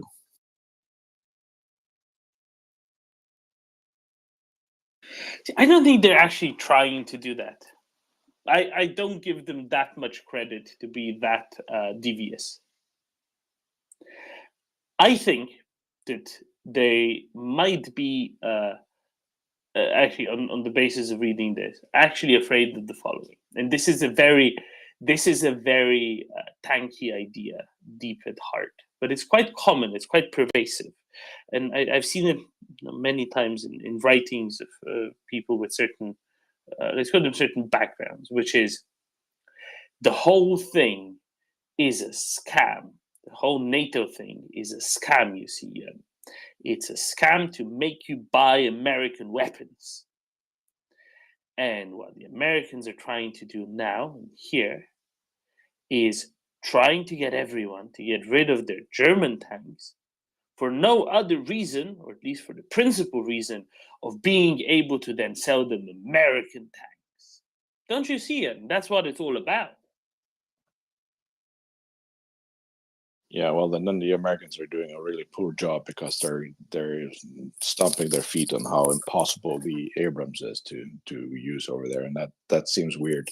If they made a main battle tank that is impossible to use in Ukraine, then somebody needs to go back to the drawing board. But I understand the logistics and that the Leo is could get there faster. But I don't think we're gonna get the Leo to Ukraine because Germans aren't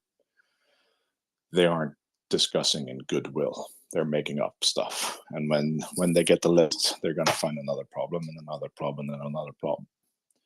So I think the Challenger is the one that's going to be there. If we get 50, that's more than nothing. But the Germans are, I think they're out. They don't want to do it, and they're gonna make stuff up. Yeah, see, and this is it. Because of all of this, I think there has to be a realization among, those who will eventually have to make the decision that yes, fine, they can go. On the basis of all of this, that they will have to go. That decision will be made someday. Eventually, they will be going. And everything else is just delaying tactics. And unless they think that between now and a month or two from now, there's going to be a sea change within on the battlefield that will make one or the other side, destroy the other, which seemingly is unlikely in the next month and a half, 2 months. Unless they think that's going to happen, it's not going to absolve them of the responsibility. Lima Romeo, go ahead. Yeah, thanks, Doman. I sort of have to agree with Jorn's statement that it does look like they're trying to buy time, certainly to delay the ability for the Ukrainians to really plan an offensive, knowing that they can count on Leopards. That seems to be the case for sure. But on the other hand, I think, I agree with your statement, which this is also putting a lot of pressure on NATO and the whole, that whole alliance. And when you're in a desperate situation, as they clearly are, they do kind of dumb things, don't you think? I mean, just look at what they're doing, on the battlefield with, just wasting human life in order to buy time. It's all about buying time. Their hopes, I believe, are that somehow there's enough of a fractionalization of the West's desire to support Ukraine, which, by the way, I don't believe will be the case, but I think that's what they're really angling for, is to buy as much time as possible, throw up everything and see what sticks against the wall. And this is just one of those things. It's like, if we can keep Leopards out of this next offensive, that'll just give us a little more time, to outweigh the West. And it's sad, it's tragic. People are dying unnecessarily on both sides, although, you can't really pity the Russians as much as you can the Ukrainians, because after all, they are, even under coercion, they are, putting themselves into the meat grinder. But you have a desperate regime there. Putin is totally desperate, and he'll pull all the levers. And if Schultz is truly in his pocket, this is just another time buying exercise.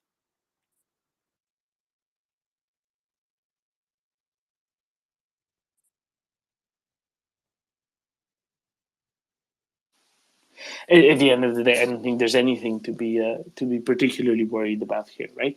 Or anybody to feel particularly sorry for on the Russian side. They could have made changes. They've had plenty of opportunity to make changes within their own country. They have it now. I mean, look, there's hundreds of thousands mobilized and being sent forward. How many are blocking them, so to speak? There's just a lack of wanting for anything to change at some level as well. And that is fundamentally their fault, really. Decoding, go ahead. Good morning. First time I've spoken today, apart from to the cat. Yeah, is that a furball?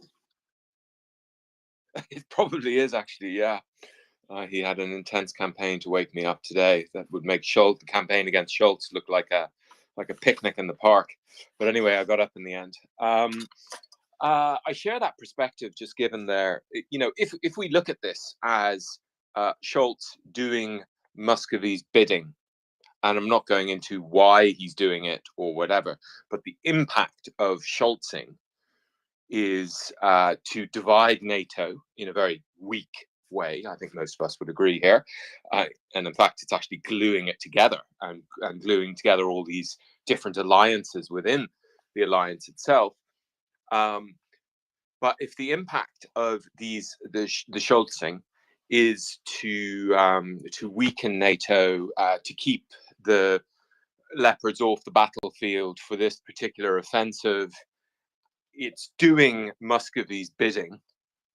But as that speaker just said, I mean, this is really, dog ate my homework, as you put it very lucidly yesterday, Derman. I mean, this is the equivalent of that in terms of like hopeless strategies of Muscovy. And it really does occur to me as a positive that we're here talking about pressure, about Leopard tanks, which is now mainstream, on Germany. That's the entire focus. That we're talking about the lens effect, which the Russians invented in Ukraine to explain why ammo dumps spontaneously explode. And I saw they used it again this week. So in terms of the lens effect here, I think it's entirely positive that what we're arguing over is Leopard tanks on Germany and not other stuff. And then we've got this billions of other equipment going there, and Muscovy is kind of I presume in Muscovy infospace, it's emphasizing this division inside NATO, and it's almost asking for Leopard tanks, or it's teasing us that we're not sending Leopard tanks. Meanwhile, all this other stuff, the Caesars and all of that other malarkey and material that we've all been talking about, or you've all been explaining to us what it means in archers, what it means for the Muscovite troops. That's all coming in under the radar, and will be there for, if not this particular offensive upcoming, but certainly by the next. Meanwhile, as we know from our Thomas Tyner supervisions or tutorials, that these human wave attacks, which again have entered the mainstream now. I posted a thing from the London Times this morning on it, and normal civilian people, my friends, for instance, are now becoming aware of these human wave attacks that we've been aware of for 5-6 weeks. And as Thomas Tyner taught us, these are a function of the lack of materiel that the Russians have. This is not their first choice to do this. If they had the artillery, if they had the APCs and etc., then they wouldn't be doing these human wave attacks. So I think it's quite positive. I'm a student of advocacy campaigns, and I've participated in many, as many of us here have. And Free the Leopards is a great campaign, and I share Doman and Axel's view on this. It will, in the end, Germany will be dragged into it, and it will be really done with bad grace. But it's kind of inevitable. I see the end, that Leopards will be in Ukraine. I'm also a student of governance, and it's fascinating to me. This is kind of like a mini Brexit. Germany's going through a mini Brexit, where you have a very small elite doing something clearly, which is insane from a large number of perspectives. And we're all learning as a polity, as a people, that we can't, that it's like a string attaching us to this small elite, and we can't direct them properly. And that's a deficiency in governance. And our disappointment in Germany is the same as in England, where we thought they practiced good governance, and now we're discovering the cost of bad governance.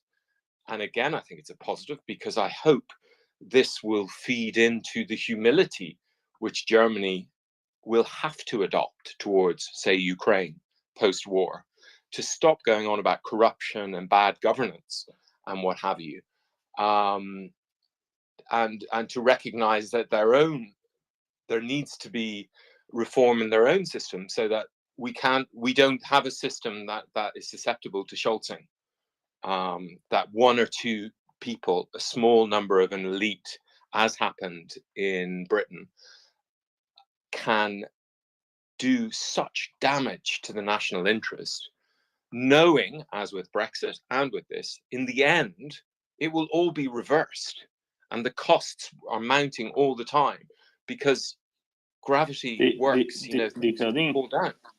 Can we yes. please agree to stop bringing up Brexit, 2, Proto-Indo-European, because you lose a lot of people. You do realize that, right? I'm practicing freedom of speech. You don't have to put me up there to speak. No, but you don't like what I say. You don't like what I say. I'm not doing this to be popular. I'm expressing my view. But anyway, I'll leave it at that and leave you to it. But you see that you do know that there was a vote, right? And you can say whatever you want about the legitimacy of a vote, but you know that there was a vote as a matter of fact. And you do know that not everyone who voted the way you didn't like it, and I didn't like it. I'll come out with that if you want me to.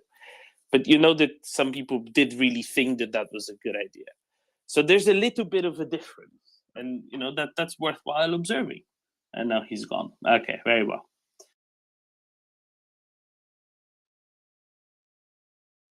Pauli?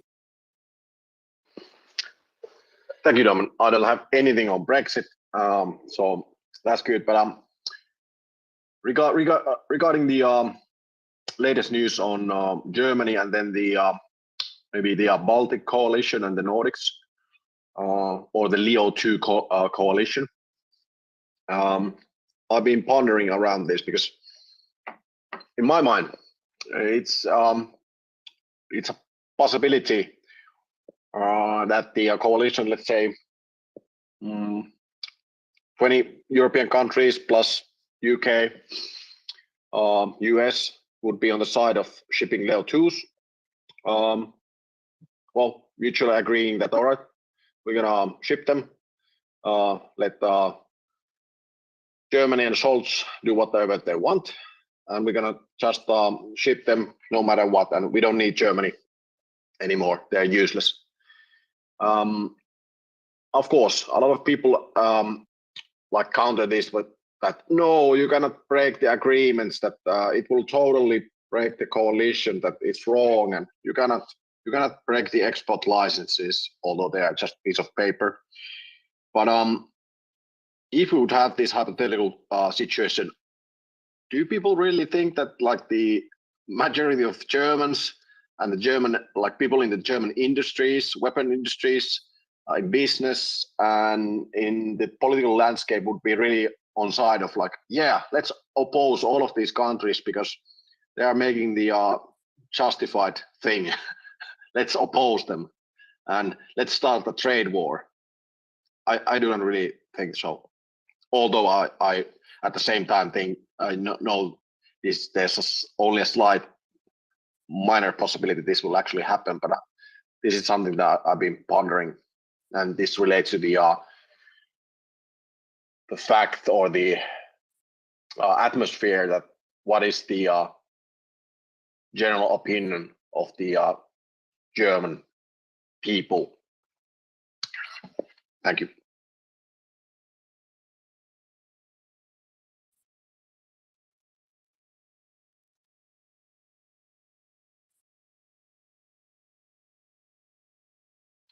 Did I just crash the space? All is good. I'm trying just to guide Christina through the buttons and such at the same time.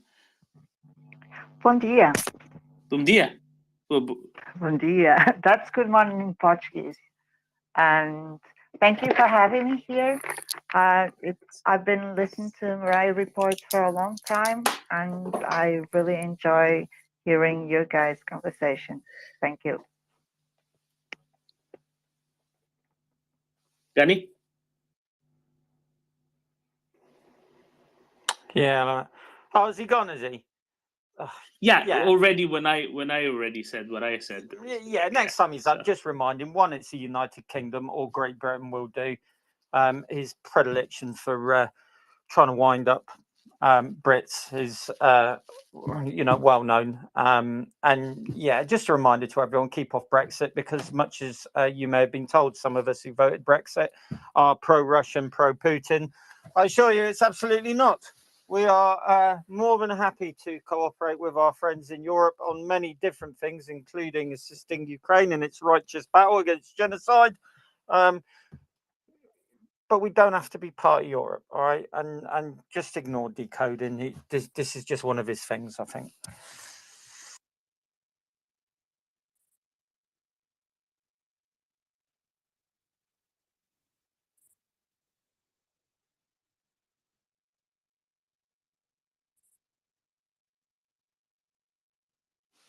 On a much better topic, shall we turn to something else that you raised earlier that I think is of some interest. Earlier you said the one thing that Russia still has left to threaten Northern Europe with is the Northern Fleet. What did you mean by that? Because I got a number of people asking, what do you mean the Northern Fleet? What is the Northern Fleet? I thought all of the Russian Navy was done for and trapped in the Black Sea. Why doesn't it work like that? Well, the same way as the US Navy is divided, although it's an entity, it's divided between Pac Fleet, Pacific Fleet, Atlantic Fleet, and what will probably be a reconstituted Mediterranean Fleet. Although it's always been there, it's now got a carrier reattached to it. So Northern Fleet, through the Gorshkov Reformation, a Russian admiral who really took the Russian Navy, particularly the Northern Fleet, turned it upside down and shook it by its heels and turned it into quite a beast of a naval force. We thought at the time. Certainly, the kit looked fantastic, and he began the process of another reformation, mainly in their submarine capability. So the Russian Navy, with the usual caveats of we've all had our expectations of the Russian military knocked back a little bit. It's their one primary striking force with which they can, barring nuclear weapons, with which they can really hurt NATO. They haven't got nearly as many ships. You know, it's not I think they're up to something like 25 cruisers at their peak alone. But they do have a fair number of ships and some extremely capable submarines, particularly the attack boats. That's not hyperbole. The Royal Navy and the US Navy have been very much aware since the 70s when the Victor class came out, the Vicious Victor, that the Russians were gaining on us in terms of submarine capability. And that proceeded through not so much the Alpha class, but the Sierras, the Oscars, the Carrier Killers, and the Akulas, etc. So it's still a substantial force. And tie it in with the bomber force, the regiments dedicated mainly to anti-shipping. Yeah, they've been launching missiles at playgrounds in Ukraine, but they are primarily a anti-shipping force, and they are still quite a prospect for NATO to sort of take on, particularly in the submarines. So that's really, short of CBRN, that's mainly what they've got, and then to a much lesser extent Pacific Fleet, but nowhere near enough to take on the US Pacific Fleet. But you're seeing the Russians exercise now with the Chinese, and they're getting pretty tight with the PLAN, which you know in future might be mildly concerning as well.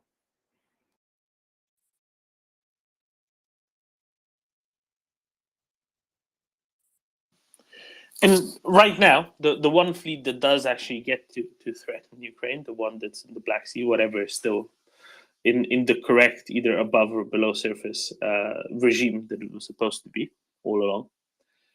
How much of a threat is that still to Ukraine, Gani?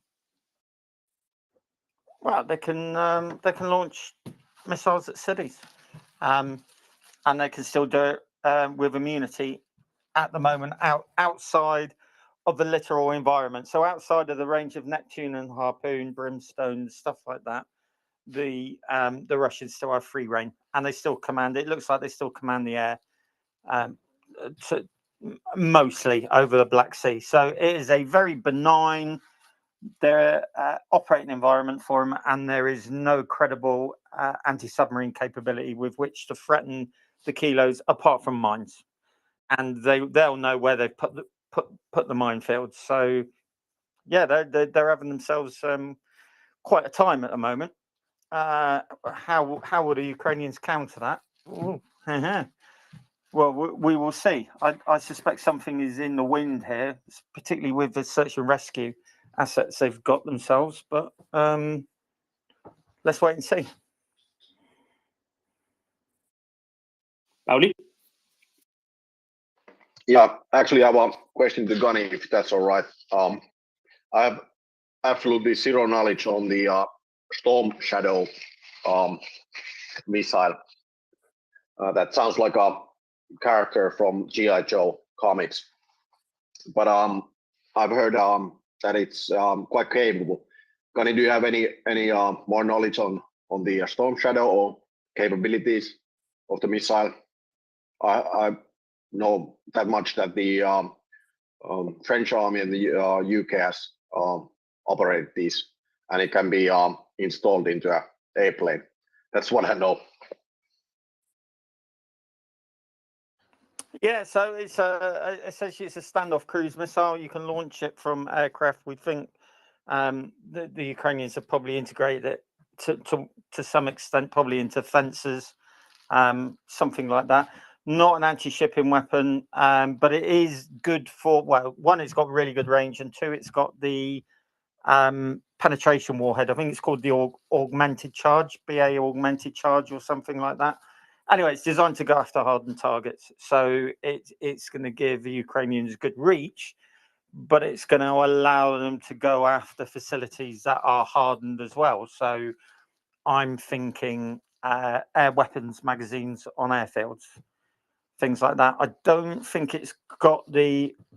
I think it was developed from... The original idea was a cluster dispensing munition, like the old Tomahawk used to be able to do, or still can do. I don't think it's got that. I think it's a single charge. So it won't be particularly great at attacking airfields. Problem with airfields is if the aircraft are dispersed, you can kill one aircraft and maybe one either side, but that's about it. But it would be really good for going after hardened HQs, air weapons dumps, and anything that's got some kind of protection on it, and it's going to give a much deeper reach, actually into Russia. So we're just waiting on the first example of it being used, I think. Yeah, thank you, Gunny.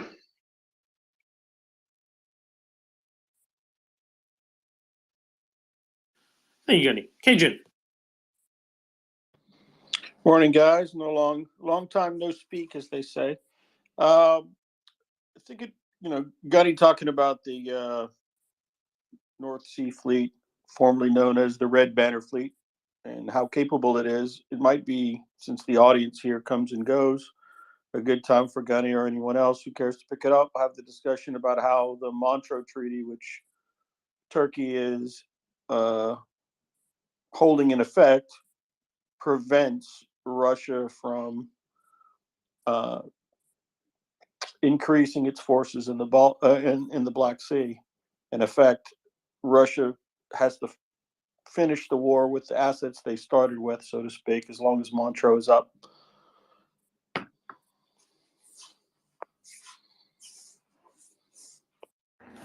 Yeah.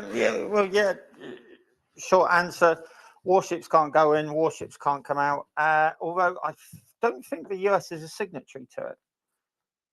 Yeah, but we're not going to push it, because if we did, it opens the door for Russia to pressure Turkey and to say, well, the Americans are doing whatever they want, why can't we? So, I mean, one of the first things the United States Navy did when this whole thing started was to get every ship they could, and the British did too, out of the Black Sea. Because if you can get the Turks to enforce Montreux, the Russians couldn't get any of their ships in, and they were quite disappointed about that.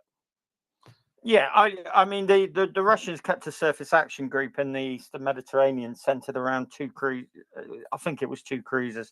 And they've reduced that presence down after a few months, probably because it became apparent they weren't going to be able to do a transit. And to be honest with you, I don't think it would do them much good anyway.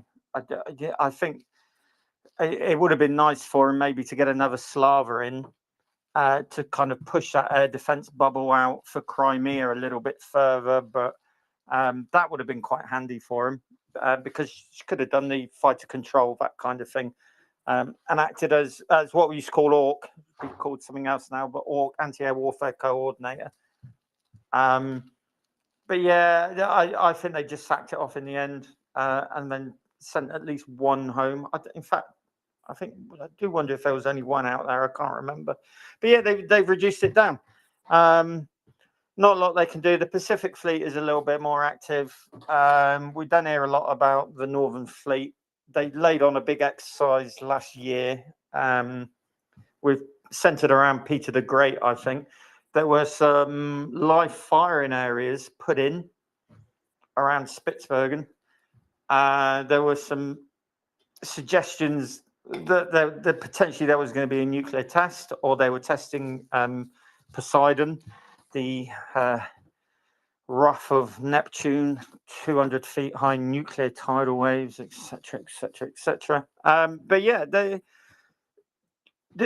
thing with it is we can surmise roughly when a Russian ballistic missile submarine sails, because normally an RC-135 goes and has a look up there, probably to look at the holes and see who's alongside, who isn't. So that would time with them doing departure and arrival handover of their ballistic missile submarine. But their actual attack boat activity, all I can tell you is they're up to something based on all of the NATO nuclear submarine and diesel submarine activity we see in places like Faslane Naval Base.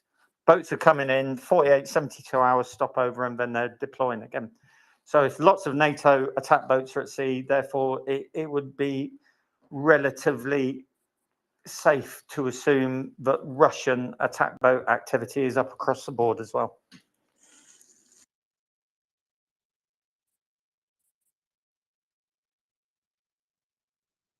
Gunny, how much did they lose with first losing the Moskva and then losing the Snake Island?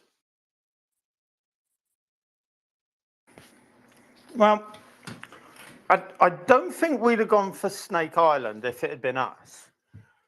I think we'd have taken it off the board and we'd just have left it. So they had it for two things. I don't care what anyone says. They used it as a special forces staging post.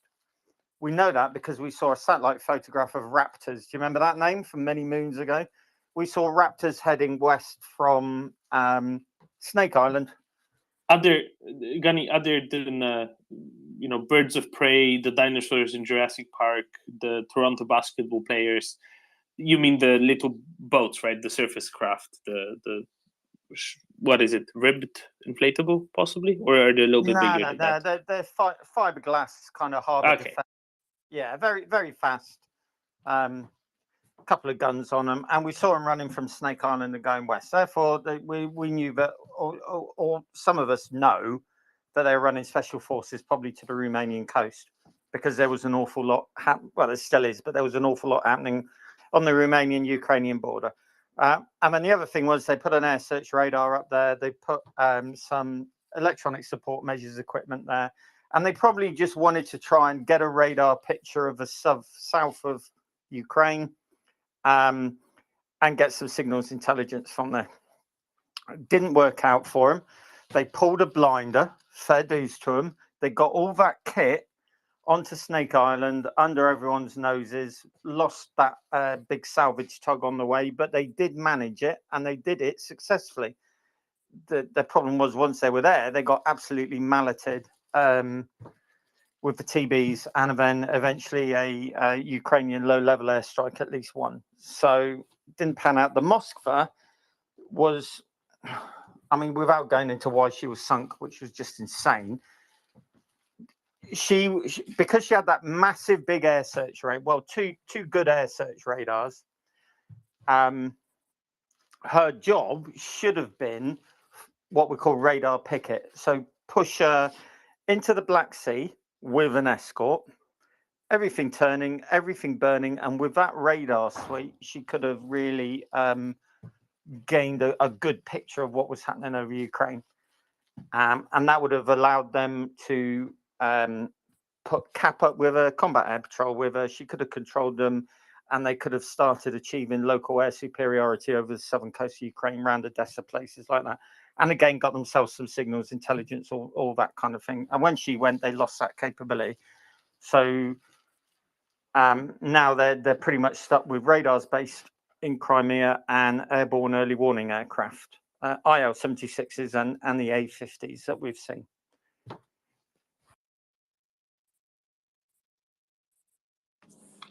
So, Gunny, one of the things that was talked about in the war considerably was amphibious landings at Odessa, and Russians have lost some amphibious ships since then, and considerable losses in Russian naval infantry, to the point where I don't think there's a single Russian naval infantry brigade in the armed forces of Russia that hasn't supplied troops to Ukraine and hasn't lost large numbers of them. And considering the fact that they can't get any more amphibious landing ships into the Black Sea, just because our audience changes all the time, can you give a quick analysis of why those amphibious landings didn't happen in the past, and why they're even more unlikely to happen in 2023? Yeah, they should have done it probably on the day of the race, essentially. If they'd done that, Odessa would have had a fraction of the defenses that it does now.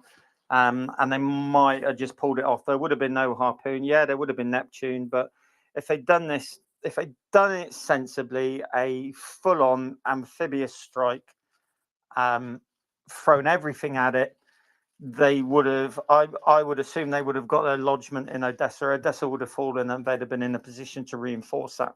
And it would have given them a really good kind of beachhead from which to start working their way north, and whatever. But they didn't do it.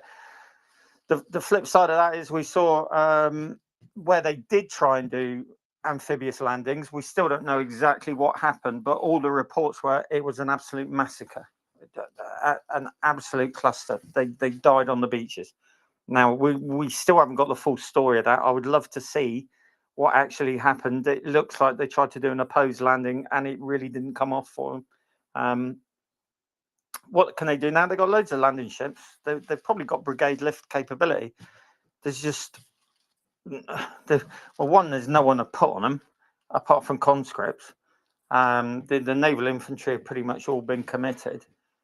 And two, some of them are engaged in running supplies up through Sea of Azov, places like that. So, could they still do it? I would strongly encourage them to try it. How far would they get? I think once they're in sort of 120-kilometer range of the coast of Ukraine, it would be spectacular viewing, to be honest with you.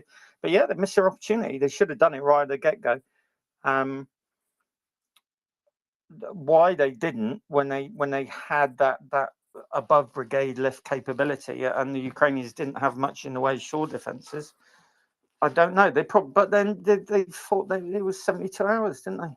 So they probably thought, what's the point? We're going to be in Kyiv in 72 hours anyway. Why do we want to lose quite a few people doing an opposed landing in or around Odessa? I mean, we even identified where to go. We identified an estuary where they could take their hovercraft assault vessels into the river, take wheeled transport down towards Moldova. There were all sorts of places really good going, and one of those places that Axel found was their pre-war Soviet days naval infantry training ground. Intimately acquainted with the beach and the landing ground and the communications lines out there and all sorts of things, but they didn't do it. So they paid a price. So they went for Snake Island second. That didn't pay out. The Moskva, which was their primary air defense asset, and the one ship that could really do probably fighter control as we understand it in Western navies, that went, and then that just knocked them back to airborne early warning, and they can't push those too far over the Black Sea because one of those, would be probably worth the Ukrainians going after to one extent. So there were indications that the Ukrainians did try and push it in the Black Sea towards the start, and they got bounced quite badly. That's probably because Russian AWACS, although it's not particularly good over land, it seems, over water, very different. Where they're what I suspect to be problems with their moving target indication, discriminating targets over land from the clutter. Over sea, it's a lot less. It's a lot less of a problem, and it sounds like the Ukrainians got bounced pretty badly, and then sort of ceded control of most of the Black Sea to the Russians. So I still don't think it's a priority for them to try and do it. I know that they'll see the ships sail out of Sevastopol and go to the launch boxes. Is it doable going after them? Yeah, but they'll need to throw quite a lot of assets at it. It will be a fairly substantial operation, and one of the things that I would want is a good search and rescue capability, because I'm going to lose jets. That means pilots are probably going to punch out. Pilots are the most valuable thing, so I want some kind of ability to go and pick up downed air crew and bring them back to fight another day. Sea Kings. George, are you there? Would you like to join us?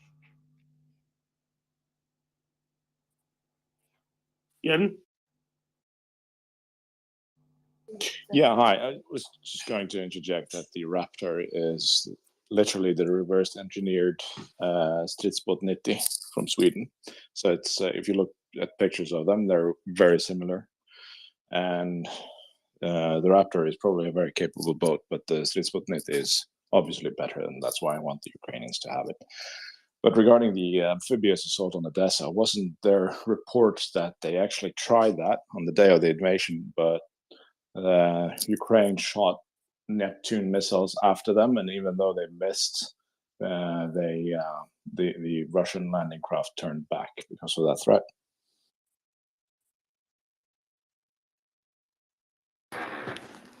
Not heard that, to be honest.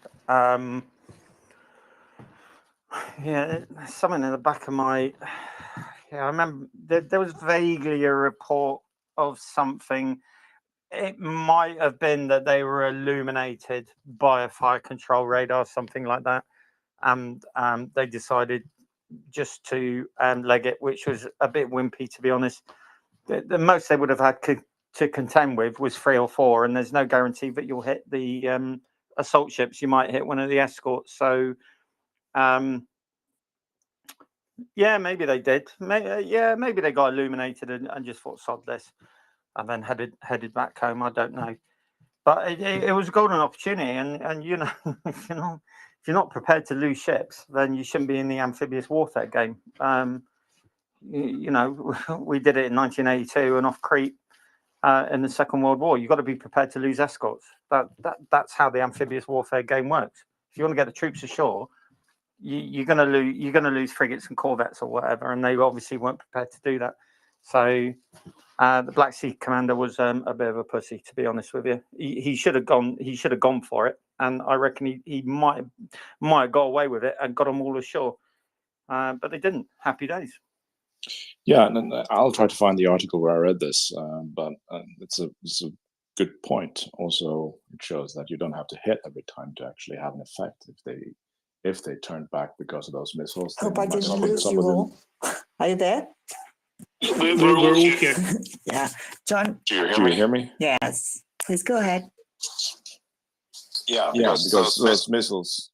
Yeah, there's for feedback. Yeah, those missiles, if they didn't hit, they were still very important shots. Some of the most important of the first day of the war, probably. And the same with the HARM missile. There was some reports that they just hit 18% of the time. But if that makes the Russians turn off their radars, then they still have an effect. So there's this view that you have to hit every time for something to be effective, but that's just not true. But it's even better when they hit, of course.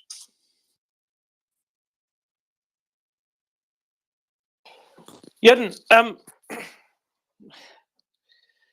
when Gunny said the Black Sea commander should have just gone for it, how do you reckon that would have ended up, though? Because clearly, you know, Ukrainians had something akin to coastal defenses.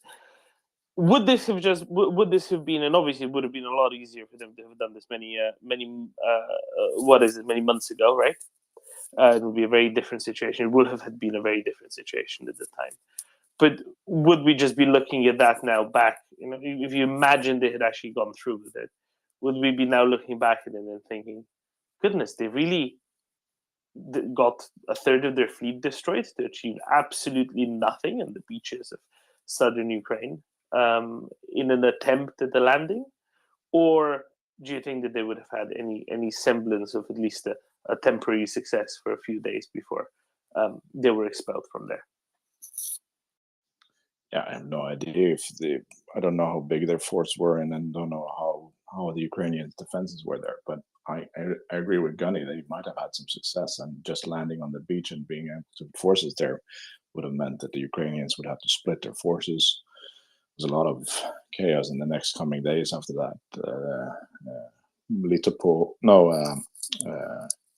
They thought that they were going to lose both Odessa and the whole south there. So it might have created enough panic and made the Ukrainians split their forces so it could have had a large effect. But they had to do it then. They couldn't have done it now, because now the Ukrainians have both harpoon penguins, hellfires, and all kinds of stuff. So they'd just be shooting ducks in a barrel right now. But on that first day, when those Neptunes missed, I don't think they would have had anything else missile-wise, and they probably don't have that many Neptunes either. So, yeah.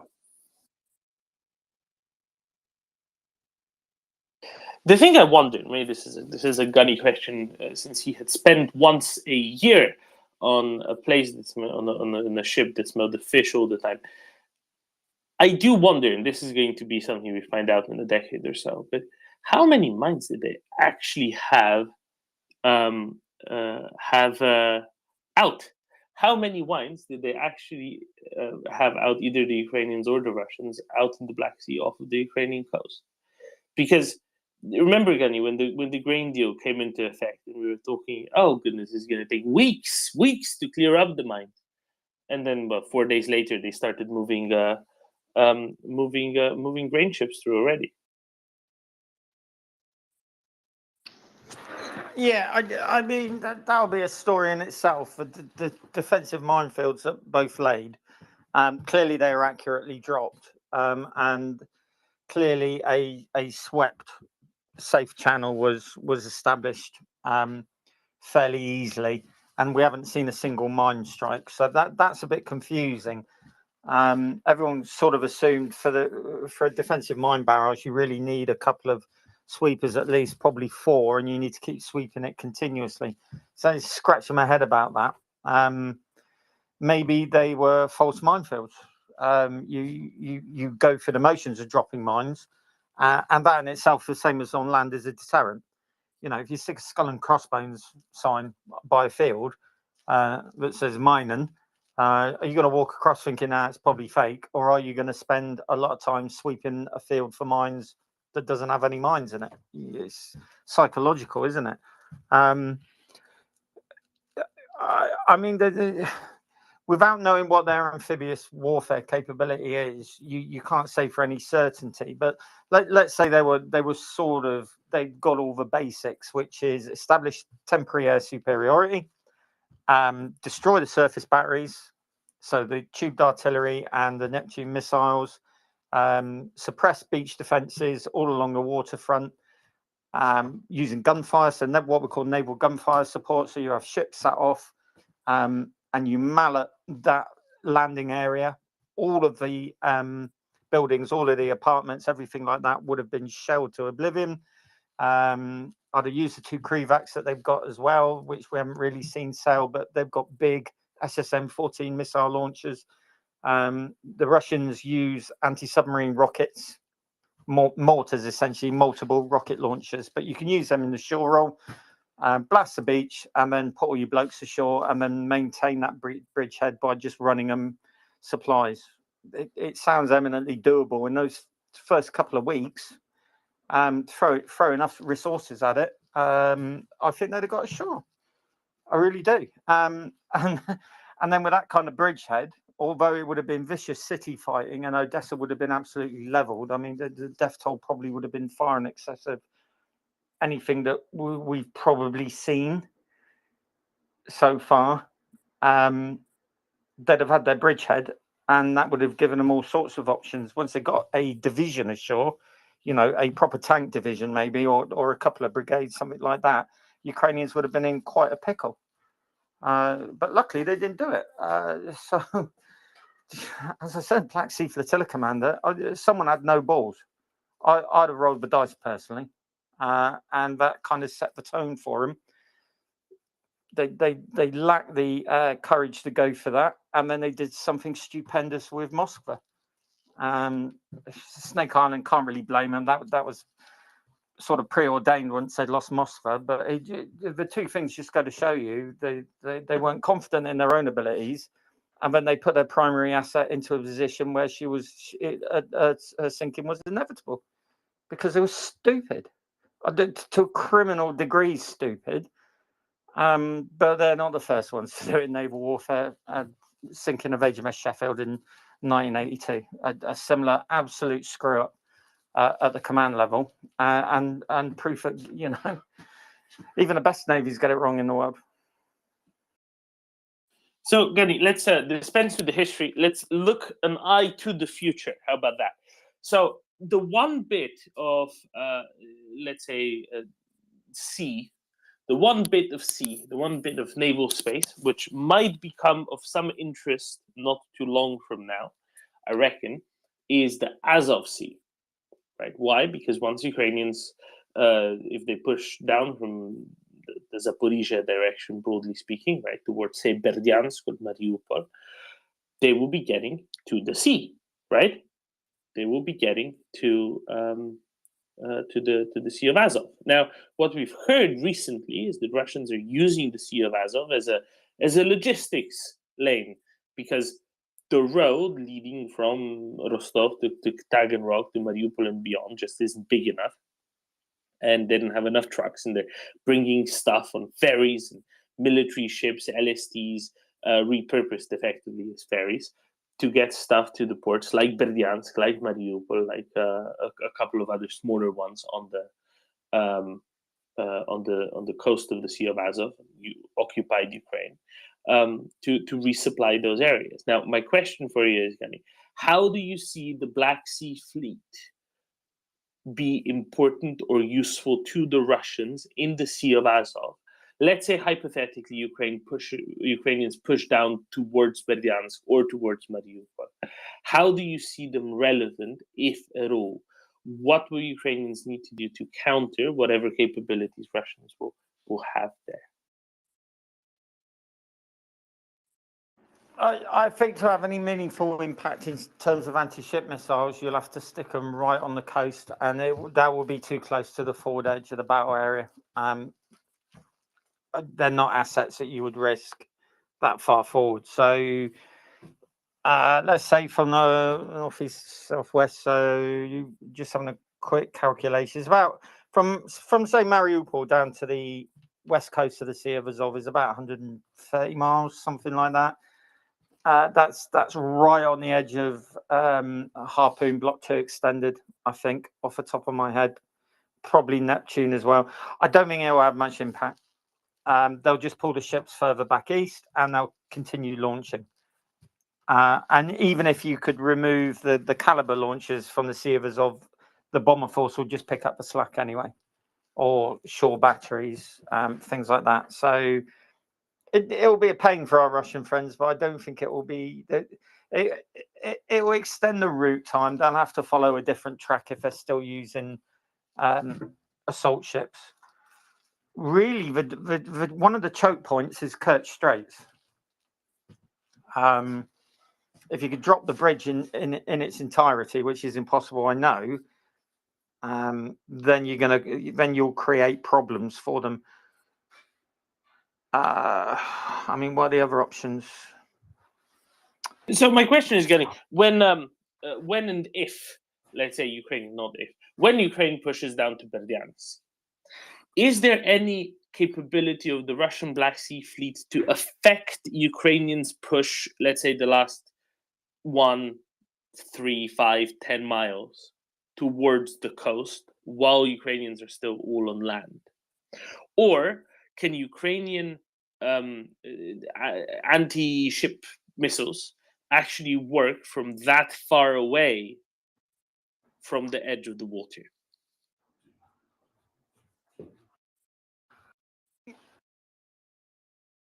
You'd be talking about naval gunfire support.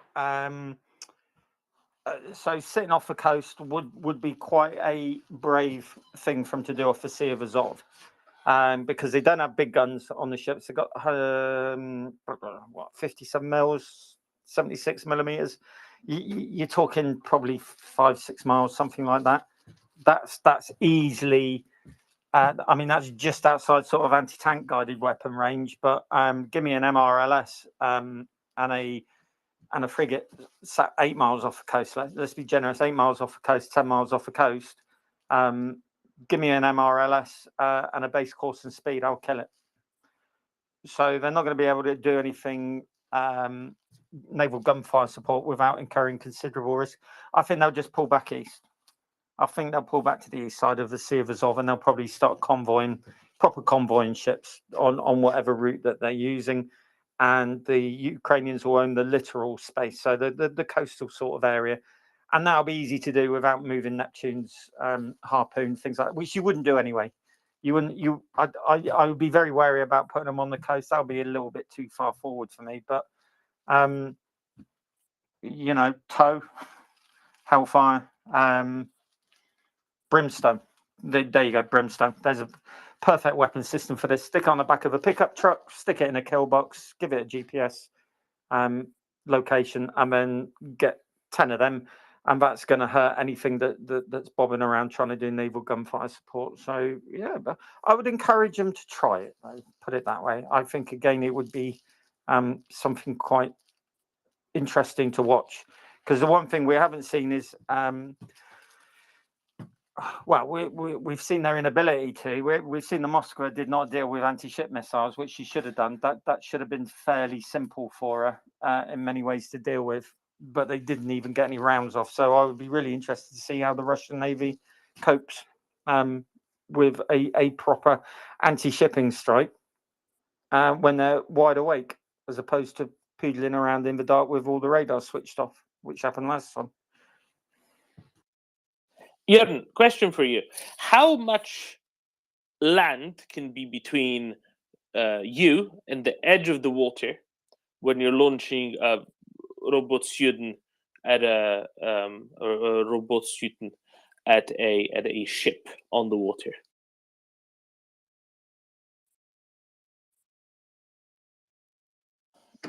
Not really sure I understand the question. How much land is maximum range? Is that what you're asking? Well, kind of. So a lot of the time with these anti-ship missiles of various sorts, we hear that they're sea skimming, right? So obviously you can't launch such a missile if you're, for example, in a valley.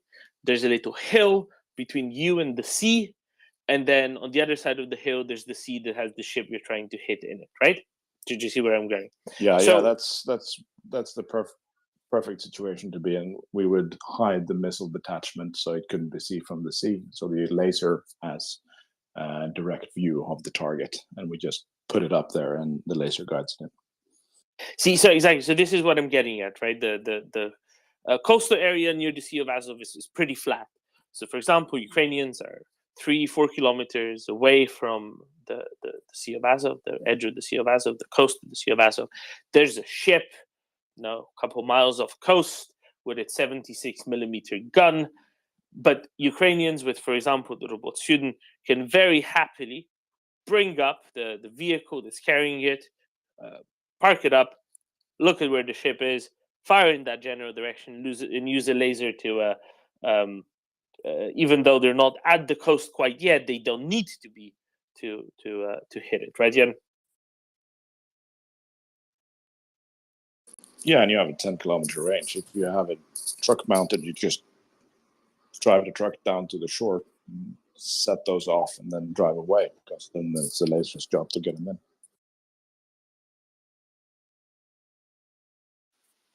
Excellent. So this is the sort of thing we're speaking to now, right? So I was asking Gunny about what Black Sea Fleet ships could do to support the Russians as they might be, for example, retreating or whatnot on the coast. And basically, this is kind of the answer. They can't really be useful with their guns. Now, the other question, Gunny, is how about we saw some of these Russian vessels earlier on, many months ago, just put a Tor missile system on the back of the ship. Could they do the same with, say, a 152mm gun, or maybe a Smerch MLRS system? Just tie it to the back of the ship and use the ship as a seaborne artillery platform. Yeah, I mean, theoretically, you can stick most systems on a commercial ship, but yeah, I'd take 2 life jackets with you. You wouldn't live long. No, that's simply not really doable, to be honest with you. For a start, your small commercial freighter with 2 mobile rocket launch systems on it will be pretty discernible in the grand scheme of things. You would need quite a lot of bluffing to get it through the Kerch Straits without anyone noticing. I don't think throwing a tarpaulin will be over it. Would be it's just not. Oh, I meant for the Russians to do it, Gunny. I meant for the Russians to do it, right? No, mate. Because if you sell something within 6 miles of a hostile coast, everyone's going to be looking at you, and the minute that you start firing, you'll be dead.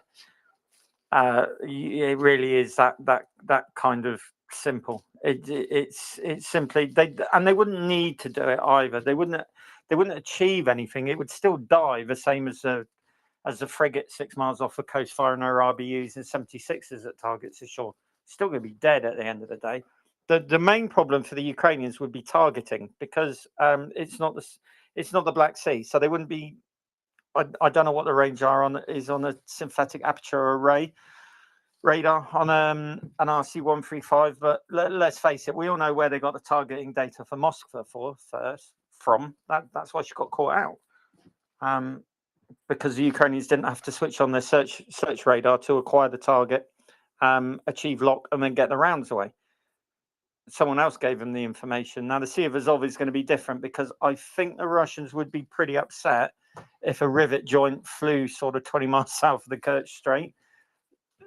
So one of their problems is going to be getting the data with which to put the missiles into the box, where they switch their own radar on them and they start chasing ships. That's going to be slightly more difficult for the Sea of Azov. Now, of course, I don't know what real-time satellite tracking capabilities, say, NATO have on things like that, and whether theoretically you can do that with a downlink and then provide data to a missile battery via a satellite to start shooting at ships that you can't actually see on your own radar. I would imagine it's a thing.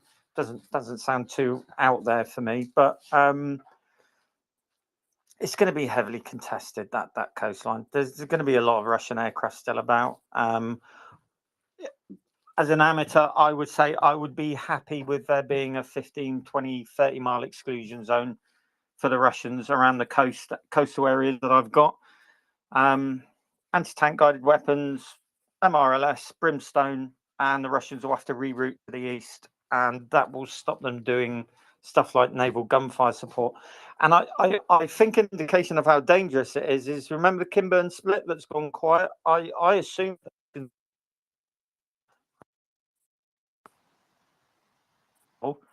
and start.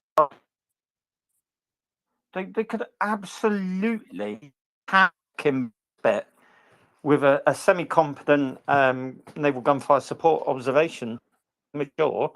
Life would become pretty untenable for the Ukraine. Why? Well, it's probably fairly safe to assume that they are very, very worried about the presence of stuff like anti-tank guided weapons and Brimstone, maybe. And also that Neptune and Harpoon, Penguin, systems like that have been moved up the coast somewhat, and that area is now in the threat zone, in the threat area. Otherwise, I'd have put those two frigates up there, and I'd have been hitting targets ashore day in, day out, and shut Kimburn Spit down. But to my knowledge, that's not happened.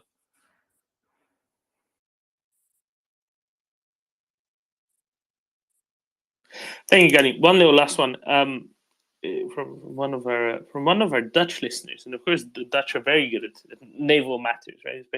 Especially mine disposal. But question: can you destroy a submarine from the coast? Is it possible? Do they have defensive measures, or are you just unable to do that? What you mean outside aircraft? Yeah, I'm guessing anything that's based on the ground, and is there any way to hit it?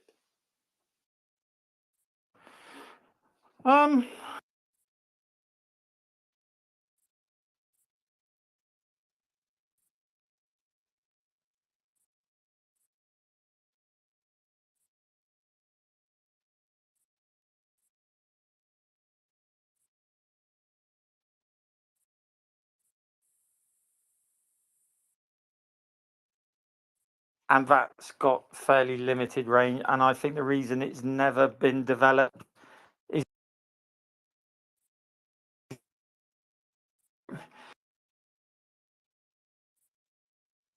Axel's getting his connection cutting in and out. Yeah, it's just not really doable. I mean the UAVs will be a thing.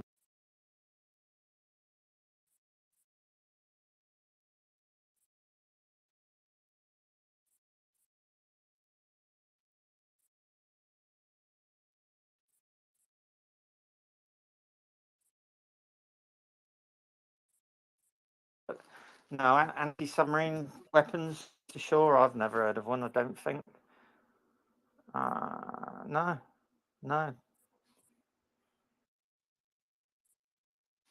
Thank you, Gunny. Can someone tell me if Gunny was cutting in and out for them as well, or just for me? Same here. Okay, so he was good. That's good to know, because as I was worried, there was just my technical difficulties. Nale. Yeah, hello, friends. Just a bit of economic news. The Finnish government has seized Russian assets worth 187 million euros, which is quite good news. Which brings me to a question about oligarchs, because there is a Russian oligarch that actually is a Finnish citizen called Timoshenko, and he apparently has a private army. And there is now speculation that they could potentially, maybe, perhaps do a small green men operation in Finland too, but I think that's highly unlikely. So When you that's say it for now. small possibility, you mean as in 0.1%? I mean, I think there was a joke I made once, and then we heard it in the news. But Finnish border guards could probably waltz to St. Petersburg unopposed. So I'm not sure how little green men would make it. Yeah, that's my understanding too of the situation. But anyway, the freezing of assets is good news. Absolutely. Hey, has anyone ever discussed? I mean, all of these. Actually, is Gunnar still here? I have a Navy question for him. Anyways, if Gunny, you can hear me, can you put your thumb up, and then I'll ask the question. You can answer it when you can. He just left. Oh, he's gone. Okay. Anyways, He's listening. It was in. So I was asking if he could just raise his thumb there, his virtual thumb. No, I just want to talk about the delta, the difference in all of this, and the capabilities now that, after 11 months, Ukraine has gotten God knows what from God knows who that go boom on the sea from the land. And I wonder just how problematic that would be for Russian naval forces, because we've talked a lot about most of these shipments for the land forces and all these deliveries, and we can see and we can understand the effects. But I think there's been this really disparate growth of weapons to interdict Russian naval forces.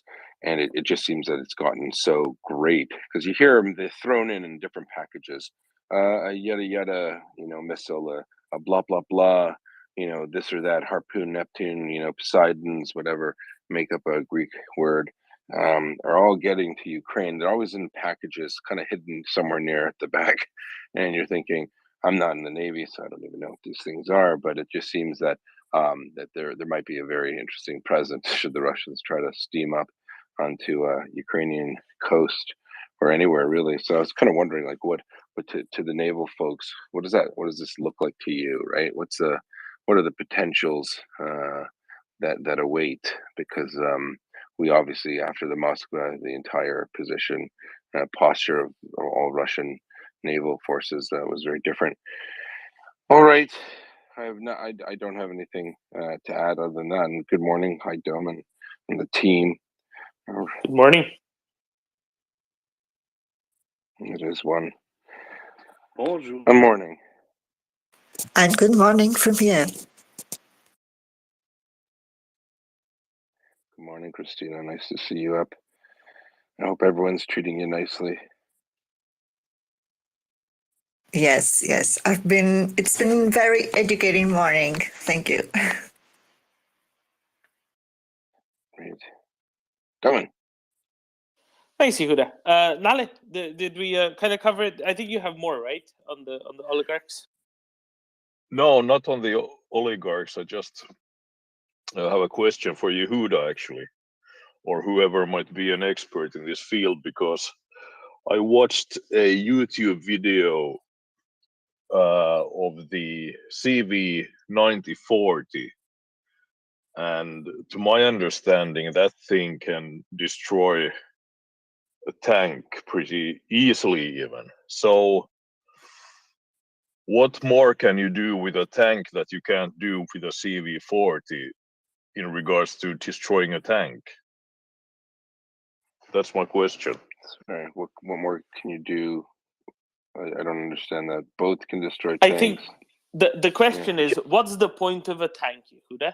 If you can already take out a tank with a CV90-40 with a 40mm cannon on it, why would you want or need the tank if that's enough, or isn't it enough? Yeah, no, there are plenty.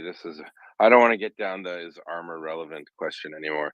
I think we beat that to death. Sure, there's tanks are that explosive punch in a combat team that push, and help seize terrain and form fire bases and assault elements. And when employed properly, they're quite a lethal use, lethal platform. So you're not going to see them disappear, or just because there are other things that can destroy tanks doesn't mean you still don't need tanks to help the infantry to get to objectives and to increase their survivability. You can't just do mounted and dismounted mechanized infantry attacks. Those tanks are a welcome sight for every infantry. So I guess the real question, Yehuda, is with a 40mm cannon, can a CV90 really reliably destroy a tank from all angles? Or is it more of a case, yes, it can destroy a tank maybe from behind or from the side if aimed right, but if it's faced front to front with a tank, it can't? Yeah, so I'm not an expert on it's an infantry fighting vehicle, right? So yes, it's great to have them with your infantry, but I'm sure they work even better with armor. So I don't know that. Again, I've never been in one, so I don't want to speak to it too much, but there are other things you can use tanks to do in terms of fires. Yeah, I don't think I understand the question. Are you saying why don't you just use a bunch of IFVs instead of tanks? Well, in a way, because if it can destroy a tank, then why are we so up in arms about the Leopards then? Even though I know that the Leopard is way more up armored than the CV90, of course. But if it, there's your answer.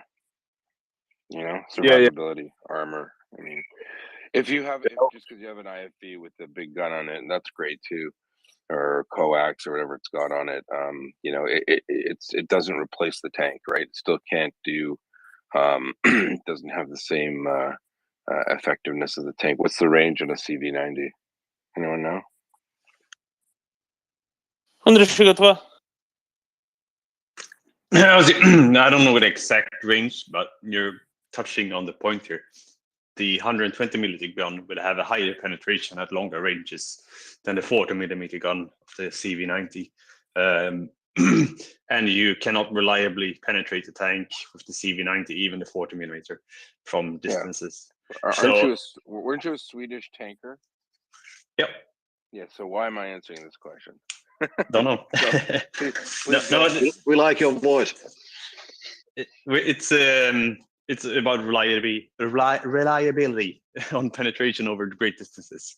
A sabot round from a tank is a kinetic energy force, as well as a similar round from CV90. Bigger diameter, bigger charge, bigger kinetic energy over range, sustained kinetic energy over range. It's also a thing about the armor as well. CV90 cannot take a direct hit from a T-72 in close ranges. Maybe at longer ranges they can sustain it, but it's about the armor aspect as well. The CV90 cannot sustain direct hits from ATGM from a certain distance. It will penetrate, but the tank has a very much higher probability to survive that hit due to the armor and its designed effectiveness. The CV90 is simply not designed for that type of combat, and that's why you need every kind of vehicle because they do different types of tasks. The main battle tank blocks those threats or first spot them. So the CV90 does not need to get into that position. So that's basically why you need both, so they protect each other, because if you don't have both, you're opening up to a whole lot of different threats and not being capable of engaging all threats at the distances required to counter the threats. It's like playing, as I was talking about yesterday, it's like playing chess. You need the right pawn or the character to counter things. You need them available. So it's basically that. That's why not the main battle tank is not obsolete, and that's why that's why you hire IFVs. It's a boring answer, but that's what does a tanker want from mechanized infantry in the battlefield? What is support. that? What support from who? Support from the infantry and IFVs to take out any kind of dismounted threat that might be lurking. So the Russians have, like we have, anti-armor platoons, right? And they have things that blow up tanks. So the tanks want to have the IFVs helping out, suppressing that threat. And as you said, they support each other, right?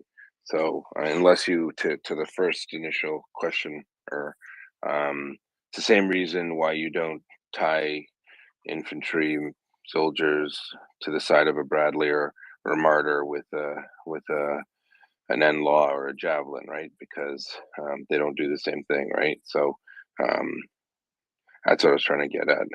I didn't really understand the question, perhaps, so I apologize. But you do need that cross, that support. You do need, as 122 was saying there, you do need the IFVs to help destroy the things that the tanks don't like, and the tanks do the other heavy lifting. So range and armor. I don't know anything about the CV90, to be honest. I don't know its range. I was kind of surprised. I thought you were saying that it could take out a tank at like 3 kilometers, and I didn't know where you were getting at. So thanks for saving my skin there, 122. Nalle? Yeah, so it probably can't take out a tank at long ranges, but would it be possible to use the CV90? Sorry, it can or can't? Did you say can? Can't. It cannot. Cannot. Yeah. Okay. So there you go. So I didn't. I thought you were saying it can. So I was like kind of confused. Sorry. No. I mean, it's only a 40 millimeter gun, but it's a quite potent one at that. But could the CV90 then be used in a kind of a more of a setting where you, due to the terrain or urban settings or something like that, get automatically closer to the target then? Or that might even actually be worse, because then you have infantry with RPGs and all of that stuff lurking in buildings and behind every rock. So yeah, I'm full of bad ideas. Use tanks. Tanks are fine. Thanks. Well, thanks for the question. 122 Tankaroo. There can certainly arise situations where you have to engage the tank, like you're going into a town and you think you have scouted it, but the Russians have hit a T-72, or it's just what you have available, and you run into the tank. It's not that you're just gonna start reversing without firing at the tank. You're gonna fire what you have in your magazine at the tank to maybe get a lucky shot on an optic or anything, or just to ding the tank, make it uncomfortable for those in that tank. So it's not that it won't happen. It's that it's not what you ideally would like to do, is to send them in like that, and to engage a head-on tank. But if you get on a head-on engagement for some reason, but you should not do that. But if you do, you can do it. We have seen the Ukrainians do it. If you aim at the correct spot on a T-72, you see the rounds of a 30 millimeter gun absolutely shred it if you aim at the correct place. So it's doable, but one thing we have to also, we're talking about, armor, main battle tanks and IFVs.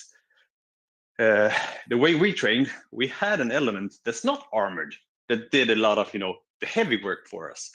We have recon platoons or recce forces that's infantry based. They do, pre-planning. They scout terrain. They scout areas. The Ukrainians have UAVs, so that goes into before you do anything with armor, you preferably scout the terrain and have a slight battle plan and know what's in the area as well. So that's not something you also need to keep in mind. If you do it properly, you don't go into situations where you end up using the wrong tool for the mission or what the enemy has around. So it's very important to mention that if the Ukrainians have the capability to recon in that manner, I hope they're doing it, because it's crucial on how you preserve your armor as well. It's information-based missions.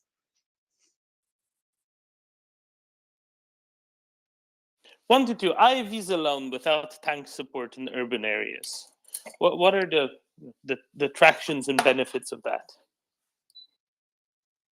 If the IFVs are not with tanks in urban areas? Yep. There's no advantage to that, to be honest. They need the not good. You need what you saw it in Fallujah. Actually, I think it was Yehuda. You can correct me if you're wrong. You saw the effectiveness of tanks, or the actual need that tanks were in the city with the infantry and IVs to help provide some extra firepower. The 120 millimeter gun can easily penetrate buildings with several layers of concrete. The IVs cannot. They can damage it, but it's not like when you're firing one shell of a 120 millimeter gun that penetrates and absolutely obliterates the corner of the building. That's not what IAV does, and that's what you need in some instances. You need that raw power, that sledgehammer, rather than like poking at things. So it's also about what we're talking about, absorbing damage. Sometimes you're going to part of a city where you might not have a good understanding of what's going on, angles, what kind of weaponry the enemy has. Then it's better to have the tank go first before the IFV, and the IFV is coming slightly behind to provide cover. Because if the IFV goes first, it's probably going to end up like scrap. There's no benefit actually going IFV alone into a town. The only reason I can see is if you're gonna blaze through the town with the IFVs. That's the only reason. If you want to drive fast through it and get out on the other side quickly, then the tanks would more or less be in the way if you're using them. So that's the only reason.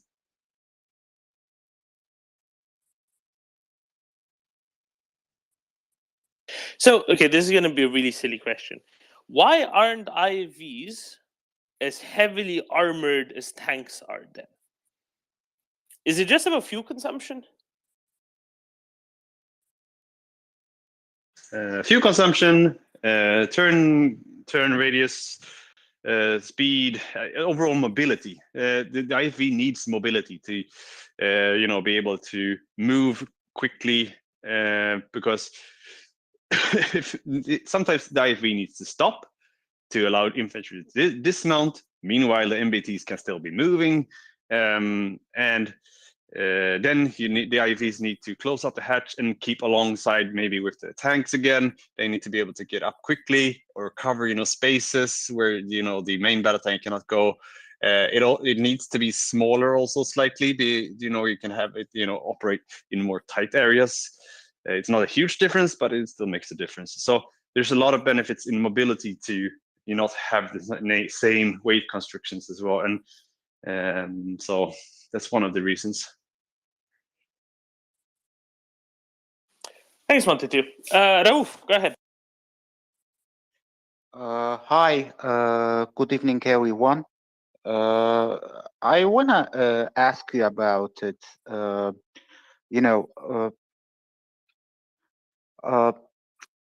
I saw that in news. Russia is a military trials exercise, is a military exercise with China and with Russia military exercise with China and South Africa, and sometimes with India. That does mean that it's a direct support. If China, South Africa, if military exercise with Russia, it's a direct. Is a mean that direct support for Russia war against Ukraine. My second question is about Rammstein. Do you think that this military aid Jetzt in auch eingelinkt. Rammstein? Ja, super. I repeat that question because some technical problem is. Hello?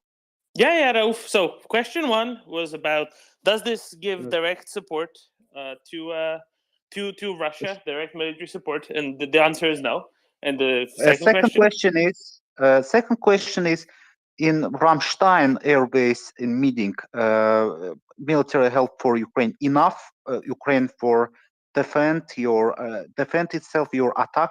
And third question is about in Germany. Why Germany still refuses and resists not Leopard tank for Ukraine? I mean, for bureaucratic problem, your ties with Russia, some Germany, traditional foreign policy, Ost policy, your Bismarck policy, your Merkel policy. Thanks. Yep. Okay. So question one, does the fact that another country might be holding military exercises with Russia equate full support of them for the Russian invasion of Ukraine? I will give you an example. So you brought up, for example, China conducting exercises together with Russia. No, that doesn't mean they fully support the Russian invasion of Ukraine, depending on how you define that, because, for example, we also see that they are not exactly delivering a whole lot of military help to Ukraine, to Russia for its invasion of Ukraine, or indeed any. Indeed, what we heard over the recent days and weeks is that the Chinese are quite annoyed with Russia for having invaded Ukraine the way they have, because it's harming Chinese interests in other fields and other forms. So it's clearly not something that is desired by the Russians, right? So we can dispense with that one. The second one was, did Ukraine get enough stuff at the Rammstein meeting to defend itself? It got a lot. Definitely, a lot of things that are very helpful have been announced in the recent days, including at the Rammstein.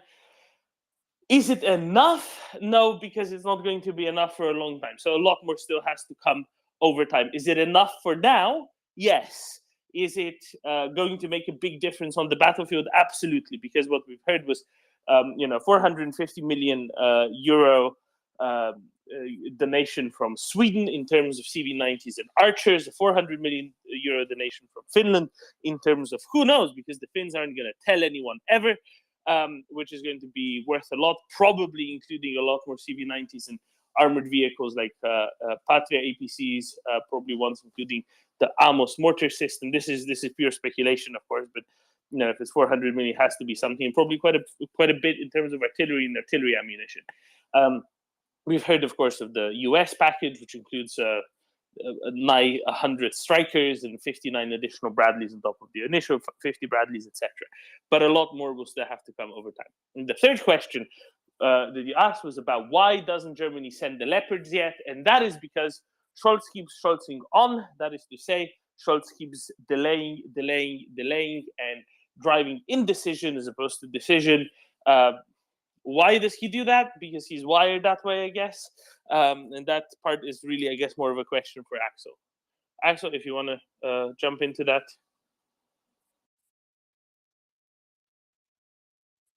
No, okay.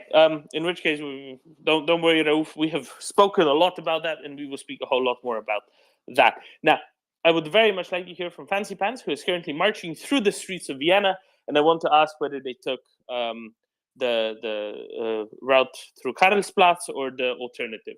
Fancy Pants. Hello, Doman. I hope you can hear me amidst of Ukrainian songs. I'm here with Markus Rebek. Hi, Doman. I hope you heard Hello. him. We found each other also via MriyaReport, and now marching together. Thanks to him, I caught up with the march because, as you know, I'm always a bit late to things. And we marched through the city center. We marched through Stephansplatz and Heldentor. We marched through the touristy area of Vienna with generally positive reception. And now we're on the way to Schwedenbrücke. And we hope we make some noise for Ukraine. How many of you are there, Fancy Pants, or is it just the two of you? No, we met a few other Austrians. But everyone, or like a lot of the people, have Ukrainian flags with them, so it's hard to tell. Generally, the crowd size, I would say, is okayish, but it needs to be way bigger. And Marcus and me already discussed we need to help these organizers here to get out the word. We need to help them to reach younger crowd and a wider crowd faster, because it was hard, even if you wanted to go to the protest or to the demonstration, it was very hard to find out when it is taking place, what's the details. And that is something I believe NAFO can fix, we can fix. So let's see to grow the crowd. And may I ask, how did you? What is the problem with it? Finding out. I mean, it's the internet. It's the age of this and that. Why can't people say, "Hey, at Stimmenbergerplatz, there's a demonstration on Sunday." Well, what's the problem? If you could tell the audience. So it's organized by a group that's called MRIA. It's written with a Copiers. J. Copycats, yes. And they run a Facebook group, and there they share the details, but it doesn't go wider. So I think it's an easy fix, right? It's an easy fix to just play more channels and make it wider known. So for the next demonstration, I believe we'll get a bigger crowd. I don't think there is any problem that can't be overcome in a short period of time.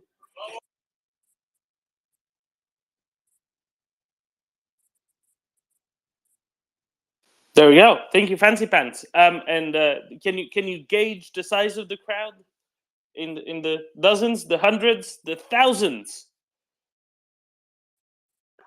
300 people approximately. Hey, it's a start. Next week, make it 3,000. Absolutely. Thank you, Fancy Pants. Shall we move north? Let's go to Wojta. Hi there, Wojta.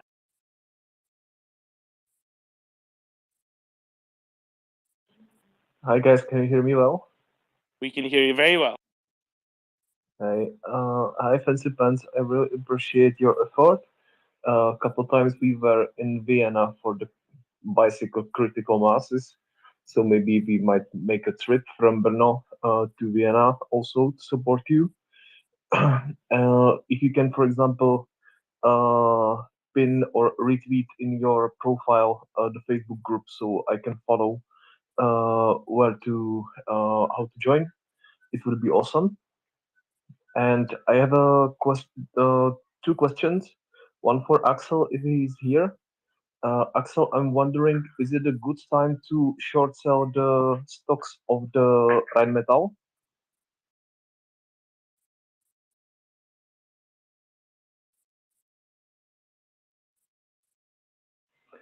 And I think the silence says he's not. Yeah, and I have got a second question. There used to be the tank biathlon for, the Russia, Venezuela, Belarusian, and so on. And what seems to me quite interesting was that they were not able to hit any target. And I was wondering, a lot of times the people who understand the tank things, they are talking about optics, and this tank have a good optic and that tank have a bad optic and so on. I'm wondering, how is this, what are you talking about when you are talking that the tank have a good optic? Does it mean that when there is a good optic, it is interconnected with the, let's say, targeting system, and how this is working? What capability does a good optic provide to the tank crew and so on? If you can, for example, if 122 is able to tell something about this, I will appreciate it. So a good optic is like the most crucial thing in a tank to me, because the good optic allows you to spot threats or just to scout an environment much easier. But mainly you spot your threat and you can plan your actions accordingly, which leads to your success. You identify your threat, you see your threat before they see you, you load the appropriate round into your magazine and you fire that round and you kill the threat before they can even blink or understand what happened. So the optic is the most crucial thing. Information in any kind of warfare is the one that gives you victory. So that's how you can see it. And a good optic gives you information. Information makes you survive and kill your enemy.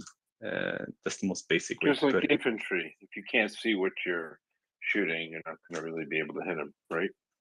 Yeah, exactly. So you basically have two different optics that you use. You have thermals, which are the most crucial ones, in my opinion, and you have like the more standard IR, which is one you can use as well. So that's basically it. In modern tanks, you can see several kilometers without any problem, crystal clear. So you can identify small details on things. So that's the advantage it gives you when you have good optics, that you can see stuff from really, really far away. Any famous examples of mismatched armor? Ones without night vision, for example, or IR, and ones with. So and then and then winning or losing. We came up against, during an exercise, we came up against what we call in Sweden, call it a B force, which is basically an opposing force. They're acting sort of like a force that you would encounter in certain areas. And we had our tanks, and they had their tanks, not equipped with night vision and any kinds of optics. We did not receive a single shot registered on our tanks. We destroyed everything they had, everything. That includes every infantry person, every equipment. They lost everything to 4 tanks and 8 IFEs. Everything. And I was going to say, it was a lot. So that's what the capabilities give you when you have night vision, when you have thermals. You can destroy things if the enemy it does not have the same capability as you have, because they will never understand what hit them. It will be total chaos for the enemy. Yes. Yeah. And any real life combat examples that you recall from your armored studies where one force didn't have, say, for example, night vision, and the others did, and they lost? Some from the Gulf Wars, where you were engaging targets. Jesus, Murphy, 67 and 70, 73 in particular. Anyway, famous tank battle in the Golan Heights. That was just a one-off, I would say. Yeah, I did not actually study that one there quite much, which might sound odd, but it was not one of the ones I studied that much. The Valley of the Tears. No? All right. We'll talk later. I know about the generals, but I don't know particular details of what went on. But yeah. Oh yeah, there's a bunch of great documentaries on some. You can even watch them online. I think Kings and Generals or something. They have this one on 73, and he ended up being an armored general, but he was a troop commander. And this guy was, I think part of it was luck. He just mentioned that because they didn't have infrared or night vision capabilities on their tanks, and they were able to. I don't know how they did it, but anyway, story for another time. Doman got it. Sorry for Yeah, interrupting. let's. Wojta, do you have another question? Yeah. I just want to a little bit refine the question. So, you know, when you have a modern optic, for example, in the Leopard or some modern tank, so you can see like really far, and you can see also the crosshair of the turret, for example, to shoot on this distance, or is it like separated? I mean the optic Yeah, system that's one and two the two. I would know. targeting system. I don't understand that question. Are you really? Wojta, are you asking whether the gunner and the commander have separate views? Is that it? Yeah, kind of. Well, I'm asking, whether with this optic you can also target on the long distance, or whether it's just for whether the gunner has the same optic as, for example, commander to see on this distance. Oh yeah, I think yeah. they I think they you're talking about shared. the interface. Yeah. Okay, so here's the thing. The optics is shared by the commander and the gunner. They both see the same thing through the same equipment. So if you shoot the optic, you also take it out for the gunner and the commander at the same time, basically. So there are different interfaces for the commander. He can see different things on what he wants to see. So on his display, he can show different types of information, but he can also switch to the exact vision and layout that the gunner has. So he can see the crosshair and everything. The same thing goes with the gunner. The gunner does not do that though. He usually stays in his mode as long as he needs to. He should not go into the commander mode, but he can if he wants to, but you don't do it generally. So that's the answer to the question. The commander can choose really on what he wants to see, but generally the commander is in a different system, and he can. If you're using the system we have, the Celsius one, you can prepare targets for the gunner. So the gunner is engaging one target. Meanwhile, the commander and he's using one part of the optic to spot new targets, and he can pre-program these targets. I'm not sure they can do this in the A4 if it does not have the upgraded fire command system. I'm not sure how that works in that version, but in our version, we could pre-program targets. So once the gunner engages the target he's looking at, and the commander has set find target 2 and has programmed that the gun will rather start moving to the new target, the gunner just lays the gun on, confirms, and you get like a safety, and he shoots. And the commander can add on several targets, so you get a really short command chain, a really short, from command to fire chain as well, and it's really effective. Yeah, it's totally devastating. Okay, thank you very much. 122. That was exactly what I was wondering and what I wanted to ask. Domen, please, when Axel will came back, can you ask again on the short selling of the Rheinmetall stocks? I would really be interested in his opinion. Thank you very much. But I will drop down to listeners. Thank you. Thanks. Domin, I'm getting a bunch of questions about Sweden and Turkey, about outrageous behavior in Sweden, about Rasmus Paludan. Rasmus Paludan. I've seen a bit of a docu-mini series on the fella. He seems like a real pleasant guy, the kind of guy you want at a party that you're not at. Doesn't seem like a nice guy. And people are asking, what does this mean for Turkey? Have we covered any of this? Should I give a quick rundown? Not at all. All right. Please Well, do. it looks as though, we're not going to get into a religious debate here on the report. But Sweden, Finland obviously want to be in NATO. NATO wants Finland and Sweden to be in NATO. Perhaps Turkey and Hungary have other ideas. Unsure of why, as they are obviously great allies to have on board. And it looks as though a very cantankerous individual in Sweden named Paludan I think he's a far right person who likes to burn Qurans. He is an anti-religion guy, anti-religious. Well, maybe he's not anti his own, but he's anti other people. And so, because Sweden has freedom of expression laws, like most Western countries, this person decided to burn a Quran, I think, in front of the Turkish embassy, and then immediately Erdogan canceled the Swedish visit to Turkey to talk about ostensibly NATO ascension. What does it mean? Is it just a stalling tactic? Obviously, the act in itself is very offensive to many people around the world, but I'm not going to get into the act. I think these are all,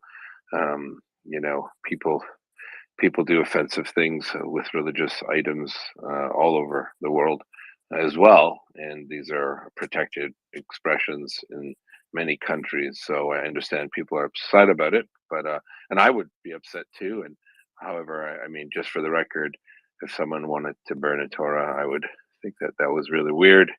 But I wouldn't want to, kill them or anything like that. Absolutely not. I think it says more about the person doing the incendiary act, somewhat of a pun. But I mean, there are people that are completely atheists who don't think any religious book is more important than a Harry Potter book or I don't know, a John Grisham book. And I get that. And in no way should my religious sensitivities be imposed on other people. I think being a jerk and doing that because it upsets people.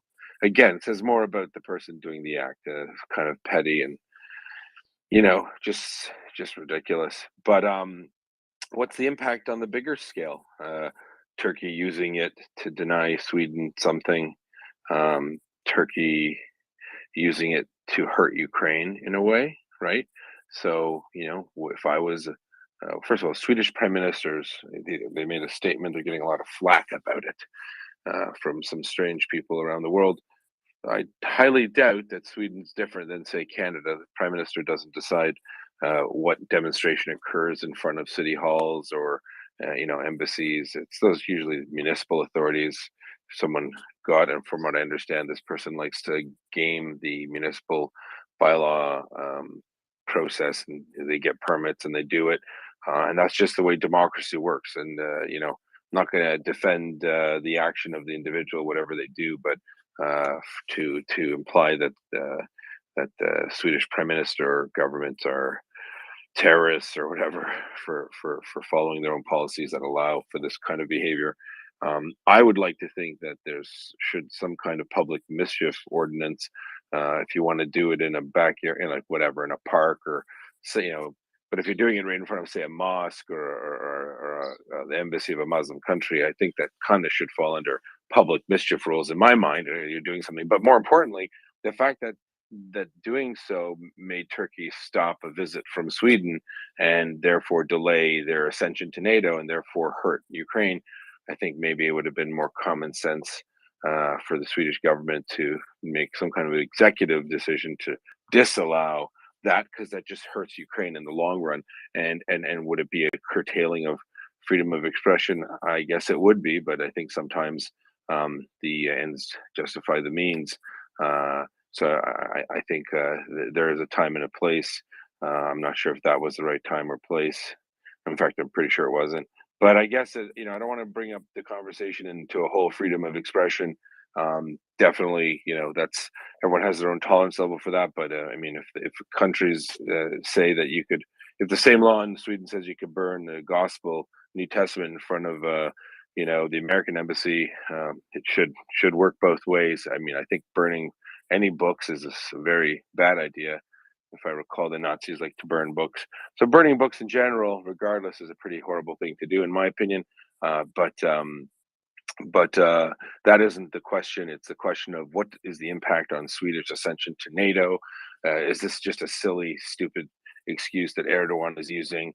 Does anyone really care if a right-wing lunatic in Sweden burns a Quran? Like, what does that? What does it even mean, right? And are we going to let right-wing demagogues and strange people on the fringes dictate world policy? I'd like to hope we don't. I'd like to think that we don't let people like that screw up, politics, especially at a time when Ukrainian lives are on the line. So I've said a lot. I don't know if that's ginned up any questions, Doman, from the audience or Christina. Not that I like tanks. That we have a few Scandinavians who want to pipe in a little bit on it. It's their fault. Bring them up. Yeah, wanted to all your fault, clearly. First off, this guy is not Swedish, he's Danish. He just comes here to create disturbances. And this was not his first rodeo. He did this long before we even applied to join NATO, just as a reference. So this is not a new thing. He's using this as it is in the spotlight with Turkey, the whole debate. He's using this to promote his own agenda. Since now he got a lot more exposure, obviously. Does it fit the excuses for Erdogan as well? Yes, it does. So it's a win-win for him. So just to get that into the whole discussion for the details. And you have to realize one thing. I mean, we have this, freedom of expression. You might not like it, but that's how it is. You have your right to express your views and do things that are maybe not appropriate. And actually, the prime minister in Sweden is getting a lot of flack from everyone. Oh yeah, that's what I was referring to. The Swedish prime minister made a post, and gosh, it looks like a dumpster fire in the comments. There's some really crazy people all over the world. They must be arrested and hung and executed. Rah rah rah. It's like, dude, the whole world does not share your belief, and just because it's they're doing it in their country. So anyway, sorry, go ahead. Yeah. So he's getting it from everyone, every side. He's getting dumpster because he's when he goes out and say like this is a bad thing. It's not something that the Swedish prime minister should do. I mean, you can think about what you want that he should do it, but if you live here and based on our values and what we do, he should not interfere about what people should and should not do. That's the thing. It's really inappropriate for our political culture. It may sound strange to some people, but that's how it is. He should not interject himself into these things. So he's getting a lot of flack. Yeah. Sorry, it's not even his mandate. I mean, who thinks prime ministers care what happens on city streets? Oh my gosh, that's not how it works, right? Yeah, and a lot of people are pissed off because this is clearly something to appease Erdogan. This statement that he does, he's afraid it will backlash too much. So that's what's pissing a lot of other Swedes off, because he's actually he's not infringing on our rights to freedom of speech, but he's sort of like putting a label on it as well over political things, which is something that hasn't been done for a very, very long time, if I can recall, actually by a prime minister. So it's really a bad thing, a bad move for him internally, I would say. Because there's going to be a lot of backfire about this from, I mean, even from his own party. So I just want to get at the small details of the way. But yeah, you might think so, but it's not actually. If you live here. What's weird about it is that it's okay for a statesman or woman to say, yeah, we have these laws. I mean, I don't think there's any utility in burning Qurans, especially when your intent is, you want to be a jerk. I mean, I think just to be devil's advocate, would it be nice? Forget would it be nice? Would the same people object to him saying that statement if, let's say, an Islamic fascist person, whatever label you use, burned the gospel in front of a cathedral on Christmas or something? He could say, well, he has a right to do it. I don't agree with doing that kind of stuff, but he has his right to do it. Do you think he'd get backlash for doing that? Yeah, I think he actually would, to be honest, because I don't think the majority of the Swedish public would care that much, to be honest. We would care, but it's not. We're a secular country, so we're not that well connected with religious things in most areas. So we wouldn't be that offended. And if he then instead makes that statement, he's infringing on the freedom of speech sort of thing. You might not agree with all of this, but yeah, that's how it looks like when we're a country that really thinks our freedom of speech is very, very important. No, I don't disagree. Listen, I'll say clearly, just in case I misspoke or misrepresented myself. If you have, if something is within the bounds of legal action in your country, you shouldn't have to apologize for it, for sure. And freedom of speech and freedom of expression exists to protect the expression that you don't like. Ironically, it's not it's not made. I mean, there's a very strange argument made on the other side of that coin that this is infringement on freedom of religion, and it's just a nonsense statement. It's just verbal diarrhea. Someone expressing their hatred or dislike for religion or any religion or particular, I mean, people could tell me, I could, where do you draw the line? I could have a Christian fundamentalist tell me that the gospel is the New Testament. It is the completion of God's word. It is the mercy where your book is the might and your book is rote and it's old and it's out of date. And basically that person would be saying that my religion is garbage and nuts and useless. And frankly, I've never cared personally. I'm like, okay, that's cool. Believe what you want, as long as you're not stopping me doing what I do. So, I mean, we have to recognize that most religions are pretty exclusive, and the implication therein is that your religion's wrong and you're a bit of a fool because you believe in a fairy tale. Like, let's say I'm an atheist. If I was an atheist watching different religious groups, I'd say you're all arguing whose fairy tale is more wrong. Right. So we have to accept that there are millions of people in the world, and the way the trends are moving, less people are more observant or religious. So I'm an outlier in that sense. But most people don't really care about them, and they want to learn maybe the more philosophical or cultural benefits of ancient texts and wisdoms, as opposed to the dogmatic and liturgical practices of those religions. So I think it's a very slippery slope. And I don't think his statement was acquiescing to Erdogan. I think he was just saying, "This is what we do in our country, and these are the laws." And I just don't see it, as I see it as silly, childlike, but I don't see it as anti. I don't see it as limiting people's freedom of religion. Anyways, that's just me. But anyway, so what is the impact on? So that's an interesting take. I didn't actually know that the Swedish Prime Minister was getting flack for somewhat apologizing for the action. I don't think he has to apologize for the action, personally. But will this really impact? Like, what will this do? Will Erdogan just be a bit of a sulk in the corner for 2 weeks? 2 weeks is what the world doesn't have, right? 1 week the world Ukrainians don't have this time. That's just it's a conundrum for sure. Yeah, I have no idea what's going on to happen about that, but he's been stalling for so long. He might just stall for another 2-3 weeks at least. It's all about what the USA is going to give him or not give him. It's just leverage and to gain popularity at home for being a stoic Muslim, probably defending values to gain popularity. And there's election. Yeah, it's election time soon for him as well, right? Or supposed election.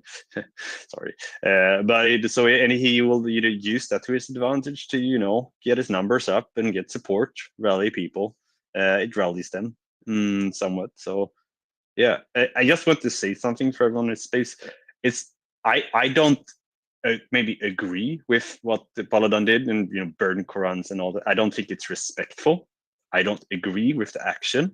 I just want to put it out there. But I need to, as a citizen in this country, I need to respect the right he was given to do this and according to the law. So I need to respect it and not, yeah. So I just want to put it out there. I don't necessarily. No. If for some people that might understand, I don't necessarily agree just because I defend the action itself. Yeah, well, I think you defend the right to the action, right? So, and that's fair. That's the law of the land, and that's secularism, and I agree as well. Like, you can do something. The fact you can do something, should you do something? If a Muslim person in Sweden didn't want to be friends with him, I think it's also their right, right? I mean, you're not free from consequence, but the consequences can't be obviously illegal. You can't say I'm going to kill the person. I mean, talk about Salman Rushdie. got stabbed in the neck this summer at a book signing, at a speech. This kind of pervasive, insidious behavior, really, if it's anything, that needs to be stamped out. Because just because you don't agree with people or the actions of, purely legal, you have no right to hurt them or kill them or commit crimes against them. So I'm glad we clarified that. I hope Dan John comes up. He's also from Sweden. But Domen, I don't know who's up. What does it mean moving forward? Does it really matter if Sweden, Finland even get into NATO in the next 2 months? Can it be a year? Who really cares? It's good for them. Like, do they really think that Russia's going to attack in the next few months? Is this just posturing? Are we worrying for nothing? These are questions on my mind. Frankly, on the basis of what we've heard from the various Fennoscandic listeners here, the sentiment that I'm getting is, once they get into NATO, it matters for Ukraine because they will go on a big, big sort of celebratory donation spree of more stuff for Ukrainians to kick the Russians out with. So from that perspective, it matters. Does it really matter for Finnish and Swedish real security in the short run? No, not really. But we have more. By the way, I'm being told that the chap who paid for his permit to do this demonstration used to work for Russia Today and is now running his own news channel or something. What a shocker! I am surprised as well. You and I both very surprised. But we have more. We have a couple of Danes. Let's go to Karin and then to Klaus. Karin, why did you export him to Sweden? Hi guys. He didn't find leverage in Denmark. It's so much easier. That's it. They can just kick him out. Sorry, couldn't hear you there, Karen. Can you hear me now? Perfectly. Okay. He didn't have the kind of leverage in Denmark. He tried. It's so much easier in Sweden, so he moved to Sweden. They can just kick him back. That's it. That's done. So I have quite a different question. It was actually about the tanks, producing tanks. Is that Well, did you discuss that? Why don't we park that tank for a second? Yes, and yes. then we'll get to this, because it looks like Yeah. we have a few people. We don't want the Vikings all mad at us. Let's go ahead. Klaus? Yeah, hi. I think that 1 to 2 and Karen said most of it. He is also a Swedish, Paludan is also a Swedish citizen. So I don't know when he acquired Swedish citizenship. But a few years ago, as Karen said, he tried to gain some leverage in Denmark, and there was always more police people defending his right to burn the Quran or having a pig head. So he's a right-wing extremist who is trying to just get in the newspaper. But what? Is he not that it matters. I'm just curious. Is he an atheist or is he a religious fellow? I think he's an atheist. So only believes in himself. No, the reason why I say it is because it's it doesn't matter. It doesn't affect the act. He's allowed to do it. He can do it, but it's even more to me. It's if someone doesn't care about religion, you can't ascribe a religious motive to it, right? If it's someone who's a different religion doing it, you might even say, "Oh, you're just being a jerk." You're really just doing it to be offensive. But is this the same fellow? I guess it might be, because I did see a Vice news documentary on someone in Denmark doing it, and he would throw the Quran around in a park. Same be person. Like 100 cops. Is that the same guy? Mm. Okay, yeah, he's a real winner. It's obviously he's doing stunts that inflame people, but you know what? It was funny because you saw a lot of Danish Muslims walking around in this documentary, and just annoyed, like they weren't foaming at the mouth trying to kill him. I think he was, in his mind, he was more offensive than not, right? Yeah, So but, it was nice to see people. Most Muslims in Denmark just sort of try to ignore him because many Muslims in Denmark are not practicing that much, is my belief. I may be wrong on this, but most try to just ignore him because they know that all he wants is to get into a fight with them. So, and even he lost his credit card to one of these demonstrations, and a Muslim boy picked it up and gave it to him. So that's how it can go. Thank you. That's ironic. Well, good on them for not taking the bait, because that's what he wants to do. He obviously wants to make Muslims look irrational and barbaric, right? That's his goal. He wants to stir trouble up. So I think that is the best way. It's what I would do. I would ignore it, completely ignore someone like that, because they're oxygen thieves starving for attention. And it's just sad that they can upset and screw up more important things. So if this, I'd be more concerned about this paladin getting money from Russia Today. That would be, I mean, that shows you, that tells you all you need to know. The person who paid for his permit to burn a Quran in front of the Turkish embassy was actually a Kremlin spy. No, Kremlin agent, Kremlin influence, incentivized, Russia Today producer. Interesting. All right. Thank you for that, Doman. Thanks, Yehuda. Neptune fella, feel free to go ahead, and then I think we'll close out on this nonsense chat and move on to Chris and Karin. So, Neptune fella. Okay, just wanted to say, can you guys hear me? Firstly, we can hear you very well.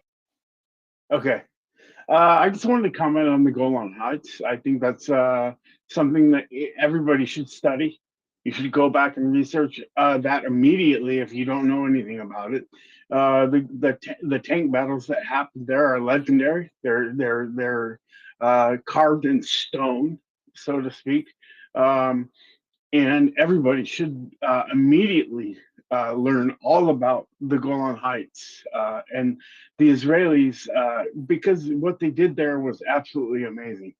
And then I'll just quickly transition away from that and just say that I think that the nuclear fear that's being pushed right now by a lot of Russians and a lot of the propaganda that's being stoked and being reinforced by Schultz being fearful and proving that the EU and the Europeans have weak stomachs when it comes to actually engaging the Russians is just awful, and it needs to be defeated within the EU.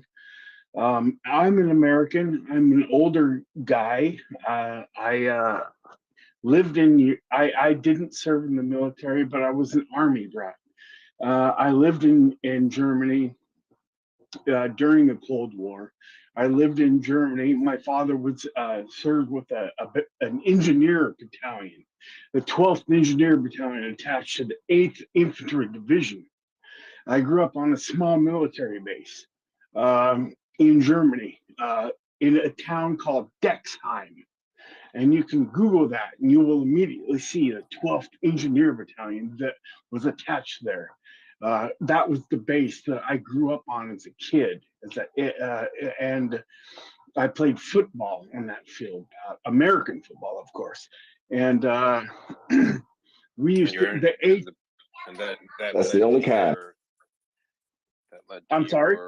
That led to you thinking like the tie-in to the Russians. That's where I thought you were going with this. Understanding Russian behavior. Yes. Well, because I grew up playing, I grew up on a small military base of a battalion strength, and it was an infantry battalion. And so I played football against American football. I don't want to say that too many times, but I played against the high school football team. And we used to take a bus there to the Fulda Gap.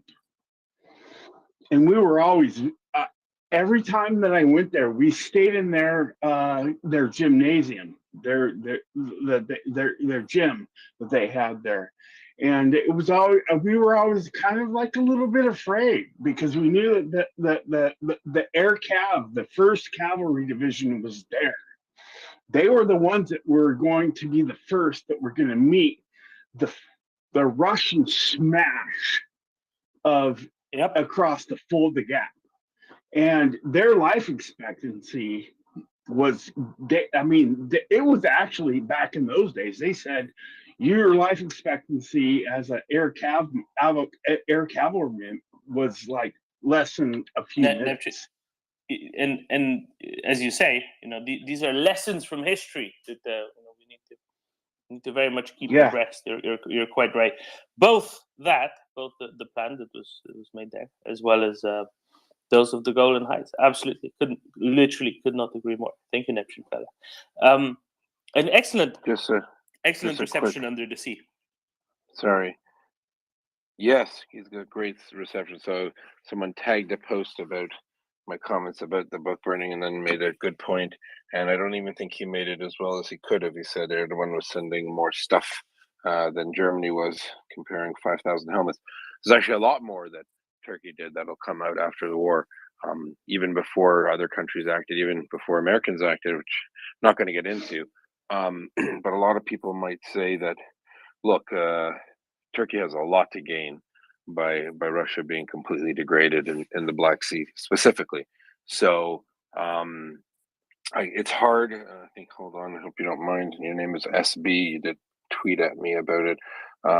So yes, he says, at a time when my German government sent 5,000 helmets, Erdogan was sending something much more effective. And the Bayraktar, he puts, so for you, if you're a Turk in Germany, you might be proud. You might be very proud in the future to know just actually how much Turkey did well ahead of other people. But I think it's also clear, and also it's a great selling point for the Bayraktars. But listen, I'm not gonna try to ascribe motive to charitable actions. Regardless, the Ukrainian government is obviously very happy with what Turkey did, especially in the initial parts. But someone more cynical could say, well, it's very simple. The Turks thought this would be a great chance to really, damage or have the Russian capabilities in the Black Sea damaged. As you know, Russia and Turkey, they might talk very nice at different times, but historically there's quite a history between the two nations. And that's no secret. So moving past the first few months of the war, though, and the efficacy of the Bayraktar, I think people need to recognize that Turkey's got it's not the one-man Turkey show. So Erdogan has to do something which I would suspect he's not very used to doing, which is being second fiddle and actually working with a coalition of people. I think Turkey missed a huge opportunity, an enormous opportunity. I know that Erdogan thinks it's a good decision, and I think he thinks he can sneak a lot of leverage out. But Turkey would have probably done a lot better by just saying, you know what, Sweden and Finland, I disagree with a bunch of your policies. You have a bunch of Kurds there that I call terrorists, and you call political activists and refugees. But you know what? This is a global situation. I have zero objections. Get you up here to NATO right away. I think he would have shocked NATO. He would have shocked the world, and it would have propelled Turkey way ahead of where it's been lately and where it's at. So I take on board your criticism of people saying that some countries did little and Turkey did a lot, but they could easily reply that they did it for their own reasons, and when it counts, which is now, they're not really on board, or they seem to look like they're being the weakest link, and I think it's bad for Turkey. I think it's an amazing opportunity. Turkey has pretty crap relations with basically every neighbor it has. It's so bad that they've had to restart relations with Israel, which he was very happy to keep on ice. So, I'm not sure who's listening, but I think a turn and about face for Turkey to say, you know what, we'll deal with this issue later. Do we have your commitment? Throw it back on Sweden and Finland. Say to the Swedish and the Finns, hey, I'm not happy with some of the stuff you do. But you know what? We're going to rise above that because we need to get you on board to NATO. Welcome to the club. I think he would find he would do far, far better. So I just wanted to address that comment. Sorry, Doman. It was a very long thread that someone took the time to write, and I just wanted to answer it to the best of my ability, and I'll pass it off to you. Thanks, Yehuda. And that's quite right, of course. Maybe a good opportunity for them to show themselves for what they're able to do would be now. Let's go first to Chris, and then to Karin, and then to Nina We left Karin's question from earlier. Chris, hi there. Morning, all. I just had like a few things on that, and things have been changing. Not disagreeing in any way with Yehuda, but I do like to just remind people that Turkey is keeping the Turkish Straits closed to Russian ships, which I personally think is important. Was mentioned at the end of the Gunny, conversation this morning, and also, of course, they are building ships for the Ukrainians as well, which is, another like positive factor. So I'm not like an Erdogan fan in any way, shape or form, but in particular, the Turkish Straits being closed, I think, is very, very important. So it stops the Russians, resupplying ships into the Black Sea. For those that don't know, Well, it certainly makes it harder. There have been talks. There have been some intelligence reports that some stuff has snuck through disguise. Correct? You know more than me if that's the case, Yehuda. I mean, I know that there are freighters going through, but whether there's actually military stuff going through, I don't know. Yeah, I'm not confirmed on that, but there have been some reports. I hear what you're saying. I think it's not so much that he hasn't done things. He has, and I think that people who are quite distrustful of Erdogan will always, say, well, I think he's doing it because he's trying to do this or he's leveraging that, and we'll know when push comes to shove. So, for example, it's a pretty nothing burger for him to say, yeah, Sweden and Finland, no problem, right? In fact, he'd probably have more influence with Swedish and Finnish policies if they were all NATO members, ironically, right? But I think it's a cheap shot. I think it's a bad play, and I'm not just saying that because I want Sweden and Finland in NATO, right? But no, good points. Nothing to argue with on that. Yeah, and I don't trust him either, Yehuda. So so I'm no massive fan of that, but I just do think that in particular, keeping the Turkish Straits closed is an important point. Anyway, now what was I going to say? So, I was just going to change the subject slightly. I think you were at that point where you were sort of changing. Is that right? Or because I don't want to be changing if no, go for it, Chris. Please go for it, and then we'll go to Karin for some tank stuff. So just then plow John straight will ahead. jump in on the other one too, just so you know.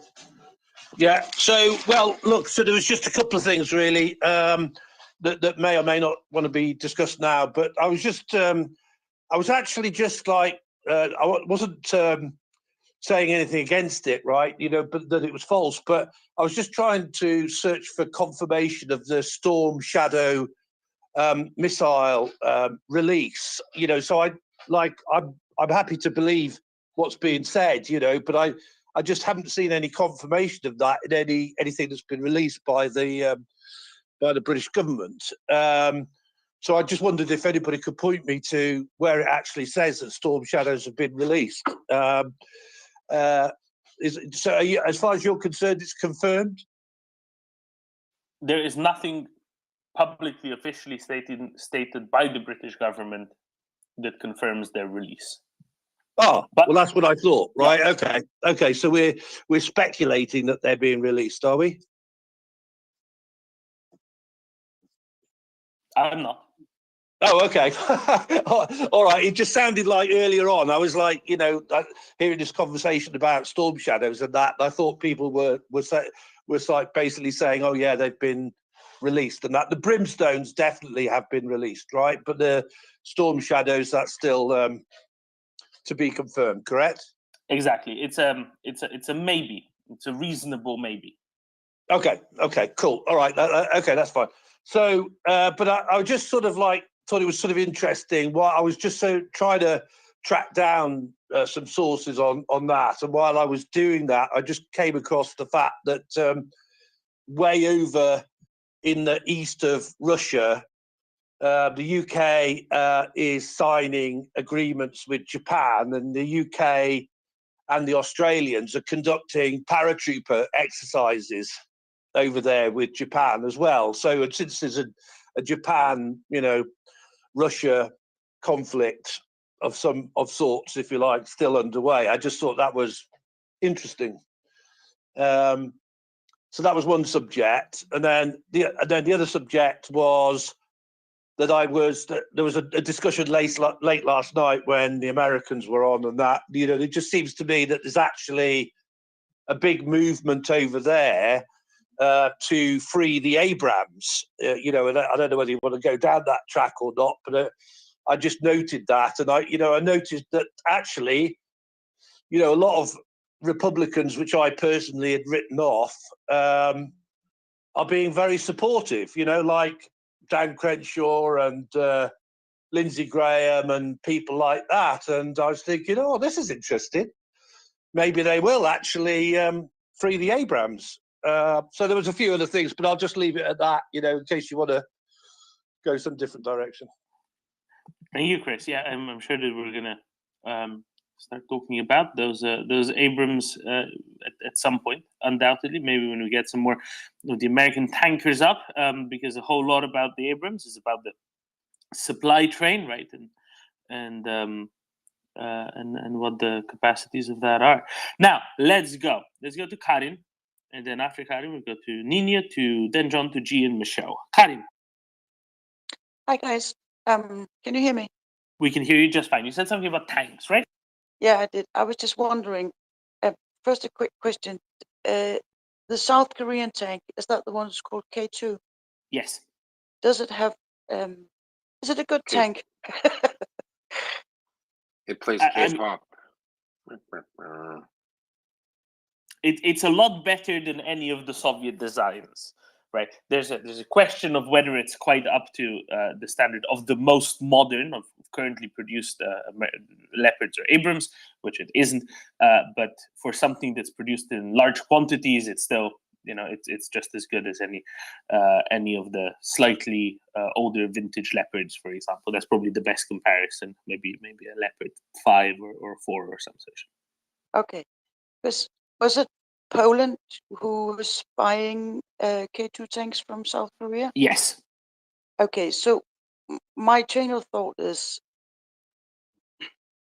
with Germany's actions, they've kind of shot themselves in the foot in regards to selling weapons, as Finland was an article from Finland. Yeah, Finnish one guy. trusts Germany, Karen. No one Yeah. trusts Germany.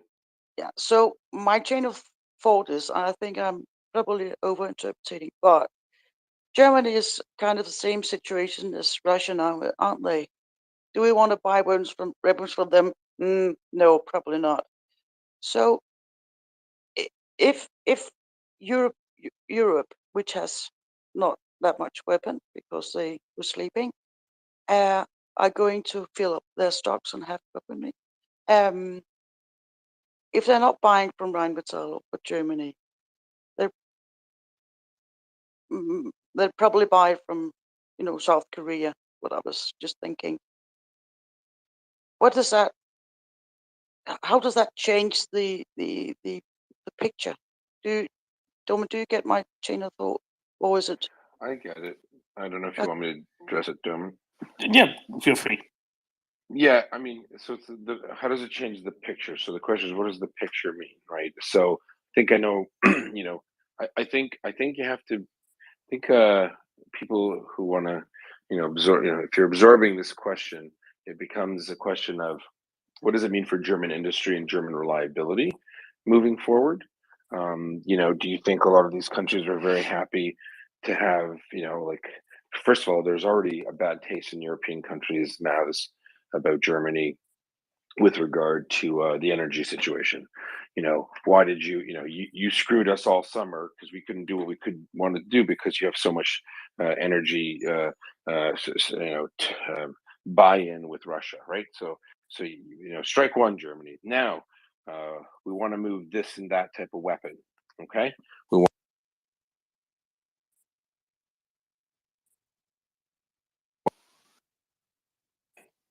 Do you want to move this and that kind of can you weapon? hear me better? There Yes. you go. I got the wire, the old-fashioned analog earphones. So now we want to move this way. Now we have these weapons. At first, it's kind of like, well, we'd really like to give them the Leopards. That'd be cool. Then it's like, you know what? We're Poland. We look at Russia now as like an actual credible threat to our sovereignty, to our borders, to our safety. Look at what they're doing in Ukraine. Look at the same rhetoric that they use on Ukraine. They use on Poland. Poland's not a country. It's Slavic brothers. We'll be in Warsaw.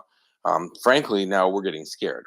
Now, before in June and July, Germany, we tolerated you saying we won't give you resupply. So for those listening, what does it mean, these third-party export licenses? Well, it means that if Poland has 250 Leopard tanks, that means they rely on Germany for equipment and supplies for those tanks. They have the factories that build them. And if Germany says, you did something we don't like, we're not going to give you anything, that's a big problem for Poland, and that's a big problem for Polish security. So this isn't just a matter of, some, symbolic gesture. Poland and other Eastern European countries or European countries, at large are going to say, are you reliable, Germany? Yes, we signed these agreements, for export license. Primarily, a lot of people were worried about the stuff going to China and then them building a knockoff and undercutting Rheinmetall and your own businesses. But now, when it's most important, when we actually need you to smarten up, like we're not selling it to Mozambique or Eritrea or Russian naval, and Russian asset infested Djibouti. Like we're giving it to Ukraine to stop the Russians from invading the rest of Europe. And the fact that you're hemming and hawing at this point, we all agreed on the incrementalism. Like this is probably within the NATO context. We'll give them this, we'll give them that. But now we're at the point they need this to finish the job and get rid of the Russians in their country. It could mean a huge shift, Karen, from all European countries relying on Germany, and that'll hit German industry. So it's not about I'm sure Scholz doesn't care if people don't care about his tanks, but his industry sure as heck is going to care. Do I think that the Koreans are going to fill the gap? I don't think so. I think they have American equipment. They have other countries. Maybe the Israelis want to step up. I don't know, but either way, they probably wouldn't. They don't like giving the technology. But either way, it doesn't bode well for German industry. It doesn't bode well for Germany politically at all. I mean, they look unreliable. Now, you could say it could be this government, but a potential partner is going to look at Germany and say, well, if I have to worry for the next 10 years that government won't play ball, then it's a problem. So definitely, there's no real answer, Karen. There are a lot of negative consequences of it. I think I've just listed a bunch, and hopefully Germany smartens up. Hope that answers answers your question. Good to go, rock and roll. Excellent. Let's go. Where were we? We were somewhere down south. Okay, I'm just going to go south to north. G, go ahead. Yeah, thanks, Doman. Just wanted to say a word about this guy burning the Quran. I think it's a lot worse than we're actually sort of saying. I personally see it as a sort of a Russian provocation, put it that way. And the reason is that we all know at this point that the Russians' best chance of success is to open up or widen the fractures that exist in the alliance, and they're doing this with Germany fairly successfully actually at the moment. But they're also trying to do this with Turkey and Finland and Sweden, and they've had this. It's the same issue they've had in the past. That Erdogan's basically asking these countries. He's asking the governments to intervene in decisions of the court, for example. That's not how democracies work. It might be how Erdogan wants Turkey to work and how it does at the moment, but that's not how we do things. And again, he's going to do the same here. And I mean, personally, I'm not a big fan of Erdogan. He's done a lot to help Ukraine, a lot, but he does it out of self-interest, in my opinion. But we should be mindful that it's important to keep Turkey in the alliance for now because they are doing so much to help everyone. They're in a very strategically important spot on the map as well. But more importantly, not to let Russia use these types of things to open up cracks in the alliance at this point in time. Most importantly, thank you. Good stuff. I think Den John was next. Quite, then John. Okay, thanks. Yeah. Let me start with saying, like Quentin Wilson, Korean tanks, prepare to want one. At the time it was Hyundai, and we know how that went. Actually, quite successful now. Anyway, regarding the burning of the book, yeah, I mean, this is obviously something this guy has done before, and he created a lot of commotion in Sweden, down in Malmö, I think it was, with riots and stuff as a following, sort of as a result of it. And now, of course, double-edged. It's for his own publicity, and also obviously a sabotage. I'm pretty sure he's promoted by the Kremlin. And also, we had just a couple of weeks ago, I don't know if you saw that, there was someone hanging a mannequin of Erdogan upside down in central Stockholm. So this is obviously a campaign, and it all comes from those fringe elements in the society, which are, end of the whole shoe on both sides. So yeah. I think personally, Erdogan, I don't think is religious. He don't give a damn about this. It's just something he can use to his advantage. So he don't care. And also, what happened in Turkey? I don't know if it was today or yesterday, but the Swedish flag was burned. So the hypocrisy is kind of overflowing. I'm sure there was nothing done to that. Which I mean, let them burn a Swedish flag. I don't care. Let them burn any book or Bible or whatever holy scripture. I don't care because it doesn't hurt anyone. As long as there's no violence or property damage, then yeah, let them do it. I mean, it's just, I don't know why people get so upset. So yeah, I needed to get that off my chest. There was something else. Can't remember now, but yeah, I will come back if I remember. I guess the only difference between, I think, maybe the Anglo sphere and your version of freedom of expression is, I personally think that we have public mischief, public order laws on the books. Like, for example, would it be appropriate? Could it be considered intimidation to burn a Quran in front of a mosque? And I think here in Canada it would be. I mean, if you got a permit to burn a Quran for whatever bizarre reason you have at a park or a place where people do things, or like, I think you'd even need to have like a barbecue or something, like for fire safety. You can't just burn things in public in Canada, right? That you have to, there are fire ordinances. My neighbor burnt a bit of shrub in his backyard in a proper device, and then one of my other neighbors called the fire department on him. And so this whole burning book stuff, to me, it's kind of foreign, to be honest with you. But if it's legal in Sweden and you have a fire extinguisher, and that's your freedom of expression, you're making it's a performative work, I guess, right? But why it's offensive, there are people that take they take offense to it. I'm not saying I agree with it, right? Again, you could tell me Moses is not a prophet. Moses isn't real. He's a composite figure from Canaanitic Israelite history, and the Exodus happened in a much smaller capacity. Therefore, the Torah is not true. And I would personally not care at all. I wouldn't even blink. Moses isn't a prophet. I don't respect Moses. Yeah, you're right. So different people take really big offense to it. I don't claim to understand it, and I don't need to understand it. As long as, I think personally, I think you should behave respectfully. But for those who choose not to behave respectfully, and they're acting within the accordance of the laws of the land they live in, you're right. I don't, it can't be an issue, because you can't dictate. I can't dictate to you my sensitivities on eating kosher food. I actually get very irritated.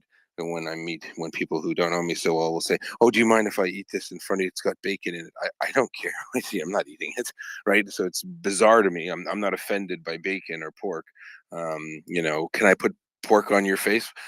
No, you can't. You also can't put a Wagyu steak on my face because that's just weird, right? So I think we need to recognize that there are people, we can recognize that people have really, really sensitive beliefs. Obviously the Muslim world have very sensitive beliefs, and they obviously have to recognize that other people don't share those beliefs, and that as long as they're not breaking laws, it's really none of their business. And I think we'd all get along a lot better if we did that. Agreed. Can I respond, Yoda? Oh, sure.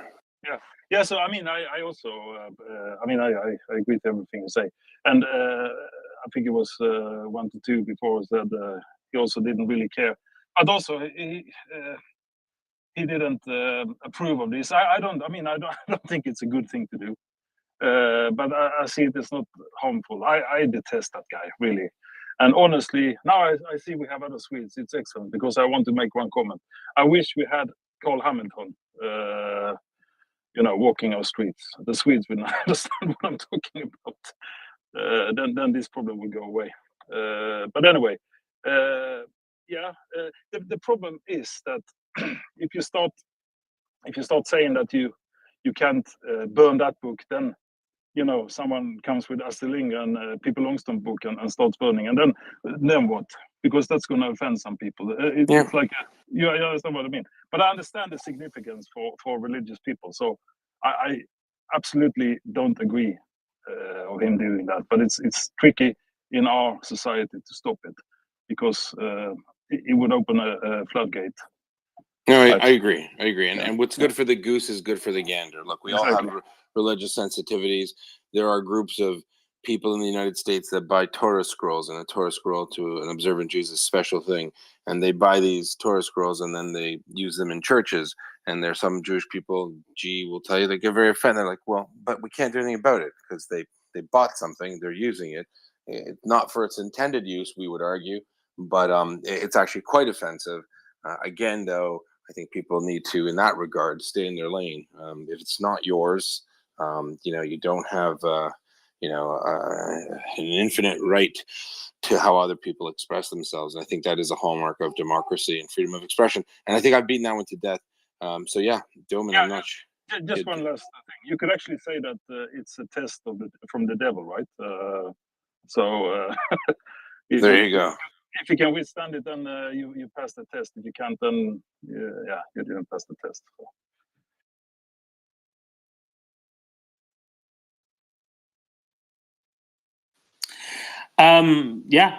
Shall we? I think Michelle, then Daniel, and then we have Gani, who will tell us all that we're all wrong. Michelle. Hi guys. I have 2 questions. The guy that mentioned how the situation with Turkey and the German situation are very much playing into Russia's hands. It brought up something I've seen very recently since Scholz's most recent Scholzing. It seems historically from his sort of youth and early days in politics, he was incredibly anti-US, very, very fiercely anti-NATO. He was at lots of protests, and his main thrust was a very, I don't know if Marxist or communist, and anti-NATO, anti-US. So is it not possible that this is actually a combination of his, and obviously he's absolutely spent a lot of time in Russia and East Germany. Could it not be that this is actually a culmination of a long journey to the point where he can do what he's always wanted to do? He always wanted the disintegration of NATO. I mean, he was protesting for that. So yes, hand in hand with Russia, but could this not actually be Scholz finally achieving or attempting to achieve the things he's always wanted to, which is to seriously and significantly damage the cohesion of NATO? You know what? So you could say that, but someone might accuse you of a tinfoil hat, and I'll tell you why. I mean, he's the Chancellor of Germany. There are many stakeholders. He's not the 99%, candidate where everyone loves him. He has a constituency. Parties want to stay in power. companies that contribute to the GDP of Germany are invested in, in being connected to NATO. Even if that was his dream beyond the impossible dream, Michelle, he wouldn't be able to actualize it. That bank teller energy he gives off isn't something that really you think motivates 99% of the population that we're going to do this. So maybe in his wildest dreams, as Taylor Swift says, he has these fantasies, but I doubt he thinks that he's going to be able to quote unquote destroy NATO. Like even when people said Meloni becoming prime minister, oh, this and this, I'm like, do you know how invested these large European powers are? These G7 countries, G8 countries are in NATO and in military and geopolitical strategic alliances. It's not something you can wish away by saying I'm not going to give leopards. So a little much, if you ask me, to be honest. Okay, cool. Could I ask my second question? Well, firstly, that's good to know, because when I was reading all of this stuff about his past, it did kind of have me going, uh-oh. Then my other question, which came up earlier than that, so I'm kind of reaching back into the conversation. We don't hear a lot about the Bayraktar nowadays, where in the early days of the war, it was like a massive topic of conversation. Are they not using it anymore? There are no more tanks to destroy, Michelle. They're all gone. Okay, cool. So that was its primary use was tank destruction. It hasn't got any other major uses. Other heavy equipment, not just tanks, right? But I mean, like, look at how many things the Ukrainians have destroyed, of Russia in their country. So unless they want to use them, there are other more appropriate weapons platforms to deal with dismounted infantry. And I would suggest that Bayraktar isn't one of them. Okay, cool. Thank you. But I'm open to suggestions. Maybe Gunny knows. No, I mean, yeah, the religion thing, I'm like you, Yehuda. I don't really care. You believe you're a wood elf if you want. Go be a wood elf, dance in the trees, and do wood elfish things. Just don't try and convince me that you're a wood elf. And I'm perfectly happy. Someone asked about the K2. Yeah, I had a look a couple of days ago, and I tell you what, Gucci bit of kit that. Very, very nice. It's a bit lighter than a Abrams, by about 10 tons, I think. Crew of 3, so it's got an autoloader, but it's got some really, really nifty features to it. Personally, it's a sort of wagon I think the British Army should probably have looked at a little while ago. You can do, it's got a 120mm gun, so it can take all the NATO ammunition. You can shoot at helicopters with it, which is quite nice. I like the idea of a helicopter taking 120mm through the side. You can also do indirect fire with it.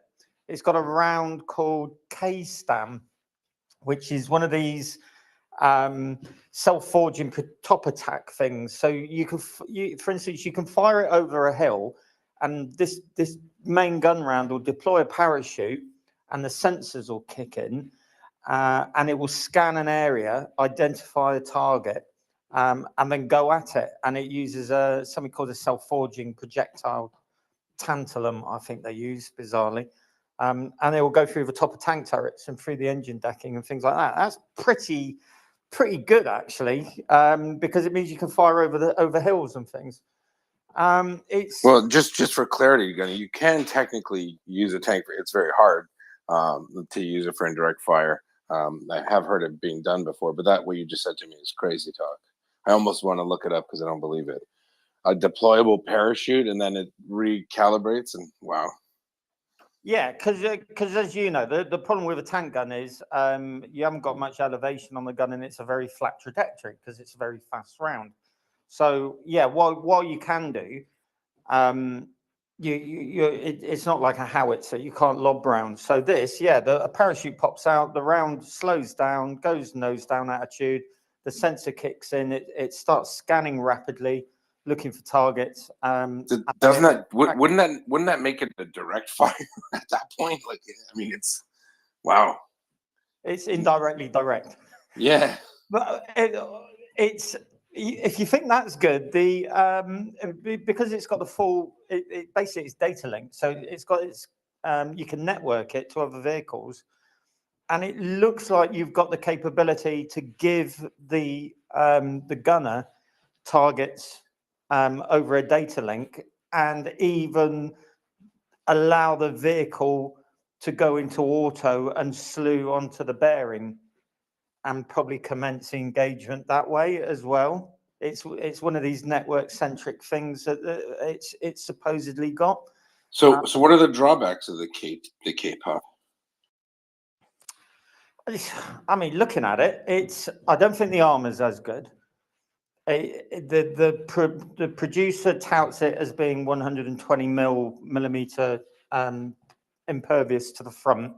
It's got composite armor and all of that on a steel armor basis and all those kind of things, but it's probably not as well armored as an Abrams and a Challenger.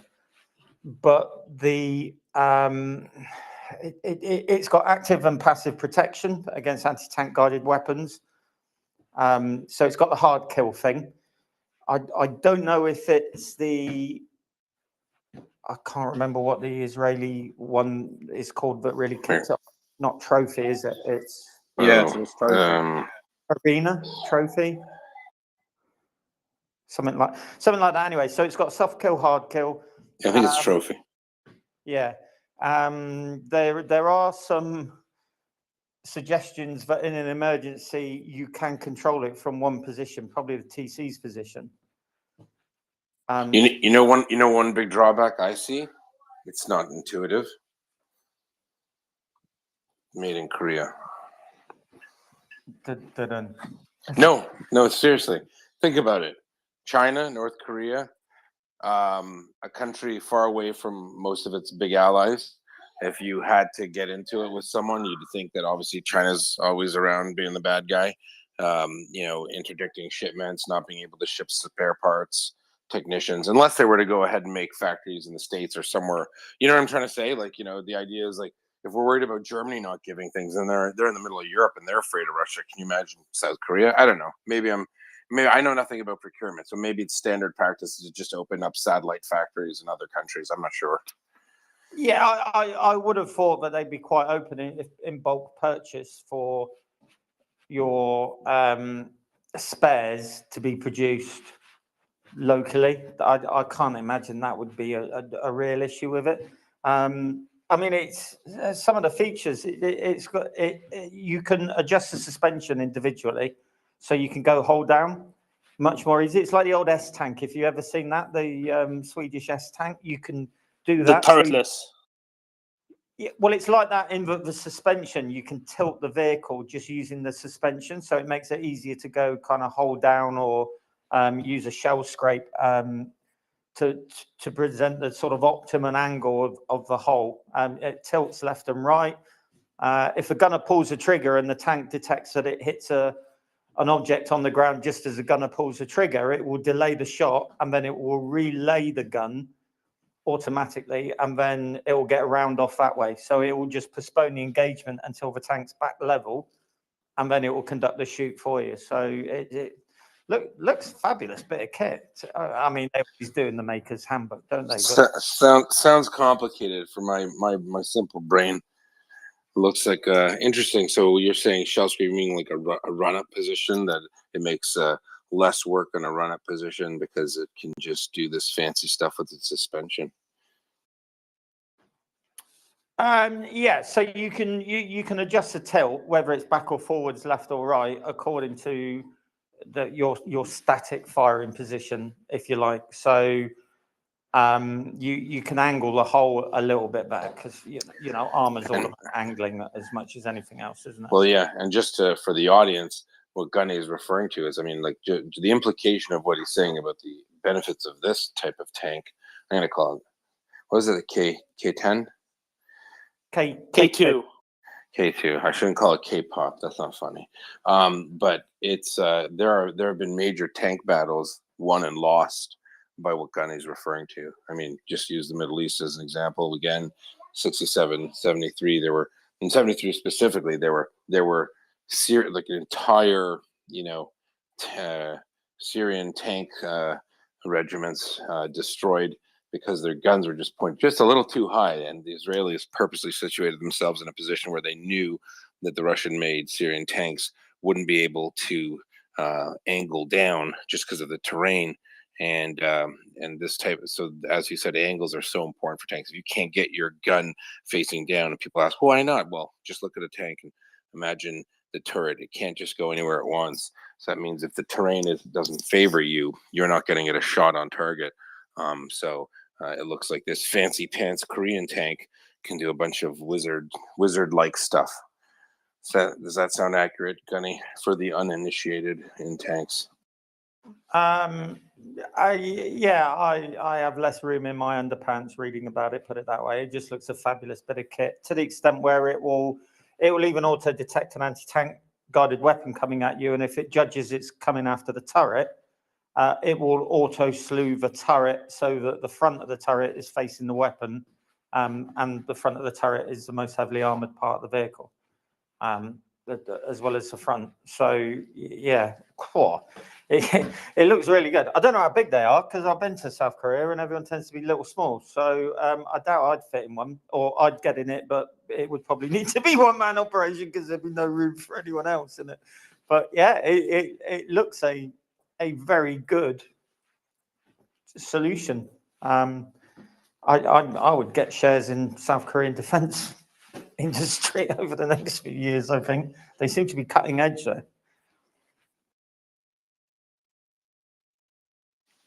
Very good. Thank you, Gunny. So what would you compare it to of the leopards? We speak so much of the leopards. Is it at like a A6 level, like an A4 level? Do you have a grasp of where you'd slot it?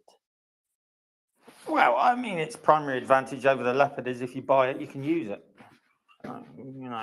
That's always quite a handy thing, really, isn't it? This, I mean, on the face of it, this looks like the generational kind of, not quite F-35 fighter revolutionary, but this looks like a generational jump into really networked vehicles with the first kind of AI type thing, if you like, where the tank's actually taking some of the workload off the crew and making decisions for the crew. Now, a lot of people won't like that, and probably a lot of dyed-in-the-wool four-man crew tankers won't like it, but I think it's an inevitability that you're going to start getting vehicles that do things in auto to take workload off a very stressed team. Is it as good as everyone says? Who knows? You never really know till these things are shot at, and sometimes they turn out to be complete plums. But on the face of it, there's not a lot there not to like. I think it's a measure of how fast the ROK defence industry is coming. That I think the UK's got a assessment team in there for the 155 self-propelled gun, and it is being touted as a replacement for the AS90. So should we have gone for this and the self-propelled gun in the British Army and just swallowed our pride and said, right, it's time to start getting bang for buck instead of keeping British industry? And well, it's something I've argued for a long time, to be honest with you. But yeah, looks nice. Me want. Thanks, Gunny. Daniel, are there still any of the S103s knocking about? Not that I know of. There might be one or two that is drivable, but they're in museums. I doubt they will let them go. I actually think that this last discussion, I was actually going to add something to the book burning stuff, but this last discussion was quite interesting because I think that it's really pointing to something that I've said several times, that you can't really just look at the specs. How long is the barrel of the tank? How fast is it? How many? Whatever. Because then you're comparing your genitals or something. It's not really comparing the reality, because a tank like this might have other stuff that is not that sort of hard numbers you can compare, that you fight in a different way with other advantages that people might not even have thought about. You can do like that. And it's the same thing as with the Gripen fighter, I think, where some people might complain and say it's not as stealthy as the F-35, but there are other things with the electronic warfare suits. You can have one aircraft lighting the target with a radar out of range, and then you have another one, sneaky one, going in and shooting the missile steered from the first plane's radar. Now, I mean, I like this. I like this because it's sort of, it shows how much more complicated reality is than just comparing stats and so on. But is it okay if I add to the book burning question, or have we strayed too far away from it? Okay, we just lost Yehuda. So go quickly to it, Daniel. Just tell me one thing. Does anybody care about this Paludan guy in Sweden? Or is he just a lunatic and everybody just thinks of him as, oh, it's that the guy again? A little bit of both, I would say.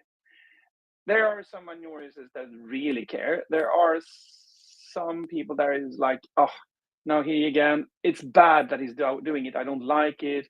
I would say that the general opinion is exactly what Denjon and 122 said. And I would like to add also that that's 100% my way of viewing it also. But then you also have people looking at it and say that, which also I think is a minority, saying that, yeah, he shouldn't do that. It's disrespectful, but it's also jeopardizes Swedish security. So he shouldn't really be doing that. And they might be mad more for that reason. But my addition to this is more that I don't think we should be too hung up too much on this, because from my perspective at least, I don't think Erdogan cares that much either.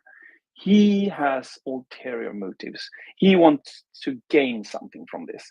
And I'm not sure he wants to have F-16s. That's have been tried, and it didn't seem to work that well. I think he sees that he has trouble at the home political arena. He wants to be re-elected, and this autumn it looked really bad for him, or even the spring, I think. It's started to looking back better for him, and he wants to take points of this for this, and that's why he's doing it. It's easy points, because these things were there in Sweden already, so he had things that he could complain about. And if you looked at the list that he wanted fulfilled, he knew from the start that we could not meet all these things. They have met him on several parts, but we could never meet him to 100%. And he knew that. It was the same thing as when Putin started to put up demands towards NATO and Ukraine before this aggression. I think it's the same thing. And after the election, this will be a nothing burger. It's the same thing with Orban. He hasn't said no to Sweden, but he's sort of postponing when they bring it up in the parliament, and that's because he wants to get something out of it, and especially right now when Sweden has the presidency, or whatever it's called in the European Council, or whatever. Rotating presidency. Yeah, exactly.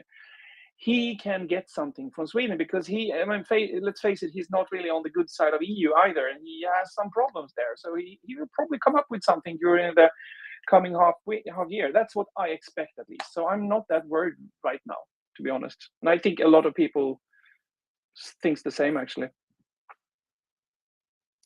Thanks, Daniel. Yeah, that makes perfect sense. Let's go to Denjon, and then I have a question for Daryl about the big American things. Denjon, please. Yeah. So no, I agree with Daniel. I mean, I don't think people are scared. It's annoying more than anything else. Some people might be scared. The only thing that worries me is that some kind of opinion takes track, but or traction, sorry. But that's unlikely. And then regarding the Stridsvagn S, or the Stridsvagn S103. I think we have there's 10 or something in museums, but they are definitely not suitable for Ukraine because they run on a gas turbine, and we know that will never work. So just forget about it. And last point, Daniel, do we have a Carl Hamilton among us? Not that I am aware of. That's we have the what is it called? Särskilda operationsgruppen eller vad de heter. Yeah. Exactly. Yeah, that's as close as to Hamiltons we have in Sweden. I don't know. Hamilton is a fiction figure by an author. He wrote a lot of books, like in the 80s and 90s, I think. It's like a Swedish James Bond, but he's a little bit more realistic. But it's like a fantasy. Damn it. No? Okay. Damn it, indeed. Thank you, gentlemen. Darrow, very good morning. Go ahead with whatever you have. And then earlier today, we had some questions about Abrams and are they really so hard to maintain and whatnot. And I want you to go into that a little bit, but I don't want you to lose your train of thought first. So please, fire away. All right. First of all, this refers back to the Korean vehicle. My question is, and it's kind of along the lines that you are going with the Abrams, is first of all, how difficult is the vehicle to maintain? That's going to be something that's not known until it's actually fielded in units, in adverse conditions, etc. So that's going to be real important to know. If engines, what type of engine does it have, and is it something that can be relatively easy to maintain? Because just for example, we know that some of the um, vehicles that have come out of Korea just have not been the best. But for the same token, we do know that some of them, they have a large shipping industry that is, relatively, decent. So there's two sides of their engineering that we look at, and it can be kind of wishy-washy to a certain extent as far as that's concerned. So I do have issues with it until we know more on that front. And then when you institute stuff like the AI, the turret being able to turn automatically on its own and things like that, the crew has to be made aware of stuff like that. And in particular, because if they are positioned somewhere in the turret that they are not expecting movement, you can hurt your crews.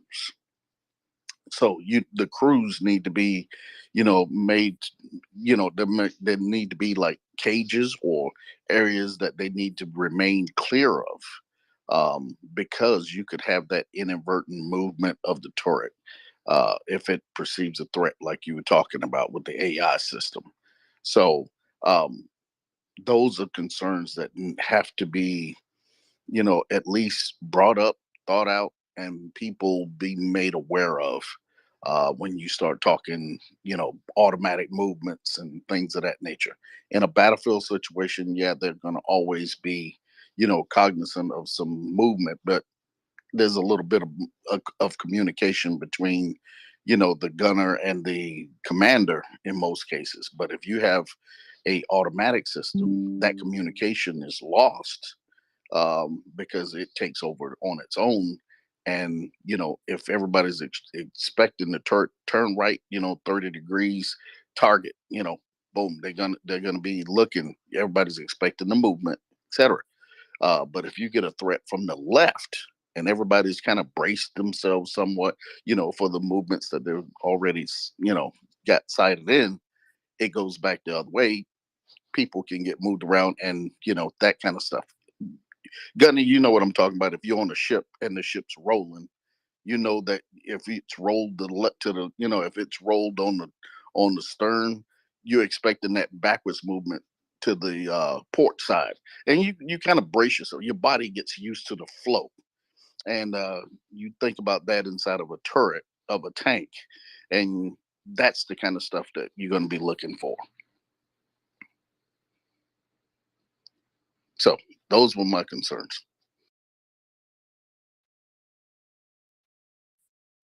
Danny? Yeah, I mean, you're right, Daryl. But of course, who's the guy in the 4-man crew who's most at risk? It's always the loader, isn't it? And this doesn't have a loader.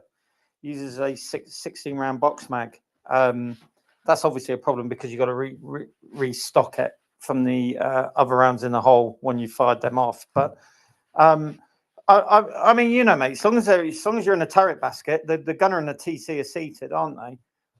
The driver's obviously in his little capsule up at the pointy end. So I'm not sure that would be as much a problem. From what I understand, it's always the loader who tends to get caught by the turret monster during an unannounced traverse or of a turret. I'm pretty sure they would have thought about all that. And once you're securely, seat belted in, your chances of being caught up in a turret mechanism, I'd have thought pretty low. I reckon they'd have thought of all of that, though.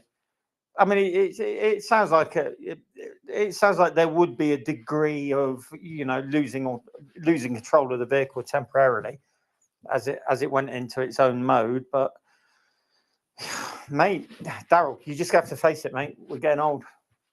I mean, do you remember when they made the transition from those wheels with 4 corners on them that we used, and then they went to the round things, and we said it'd never work, and went well, didn't it? So mate, we're just going to have to accept we're out of the game now, dude. Yeah, I mean, I guess I wasn't figuring on the load, it having a magazine rather than a loader. So yeah, the loader is usually the one that gets jostled around, if anybody, because he's in a pivot mode. Really, he in our tanks, he's standing there. He's got his little push knee button that he's opening the door, closing the door. The door closes. Boom, he's loading. And all that kind of stuff. So yeah, the loader is the guy that's usually the one that's most at risk. So yeah, that's something. But it's still the maintenance issue. Then, if nothing else, that part is something we won't know until it's there. Yeah, and I'm pretty sure that the autoloaders kind of moved on. I think the Swedish really pioneered autoloaders, didn't they? Well, actually, no, the Russians did, but they hit on a problem with the T-64 when they were trialing it, in that the autoloader would try and load a member of the turret crew, which is a bit of a disadvantage if you're a crewman in a tank and the tank decides it wants to autoload you into the breach. Probably quite painful, I would imagine. But yeah, I mean, kit just gets more complicated. But look at the kit today compared to when we were. When we were knocking about in uniform, mate, it's Star Wars, a lot of it now, isn't it? Absolutely Star Wars. Even though some of the vehicles are still around, they have advanced well beyond what was there when I was there. I was probably they were only on the A2 when I was there, and now they're up to the A. They got letters and numbers now, rather than just letters. And they don't even use mirrors for signaling now. I mean, what's that about, mate? Yeah, that. Well, Dome. So what was your question? I'll get in a bit. I want Dendron to go ahead, and then I can ask you about difficulties with repairs and stuff. Dendron. Yeah, I have details on the motor engine in the K2. It's a turbocharged, water injected, 16 valve, 1.5 straight 4, 950 horsepower. Comes straight out of a Hyundai. I can't remember the model now. Anyway, what kind of a Hyundai has a 900 horsepower engine, Dendron? I told you it's double turbocharged, water injected, and so on and so on. Probably some other tricks. Water injected. Water cooled. Yeah. No, water injection. They do that as well. Look, Google it. Anyway, I'm just joking. Obviously, it's not that. That's not what I put my hand up. But regarding this AI, I mean, I can see I understand the concern, but I mean, wouldn't such an AI be? It's there to find targets, right? So there would be a screen and most likely some kind of information sharing with the crew, saying that there's a target and a lot of red flashing dots, and then most likely engage the target. So I don't think it would come as a surprise. I'm pretty sure, as Gunny said, this has been thought about. Maybe not 100% perfect, but I'm sure they have thought about that. Just my 2 cents.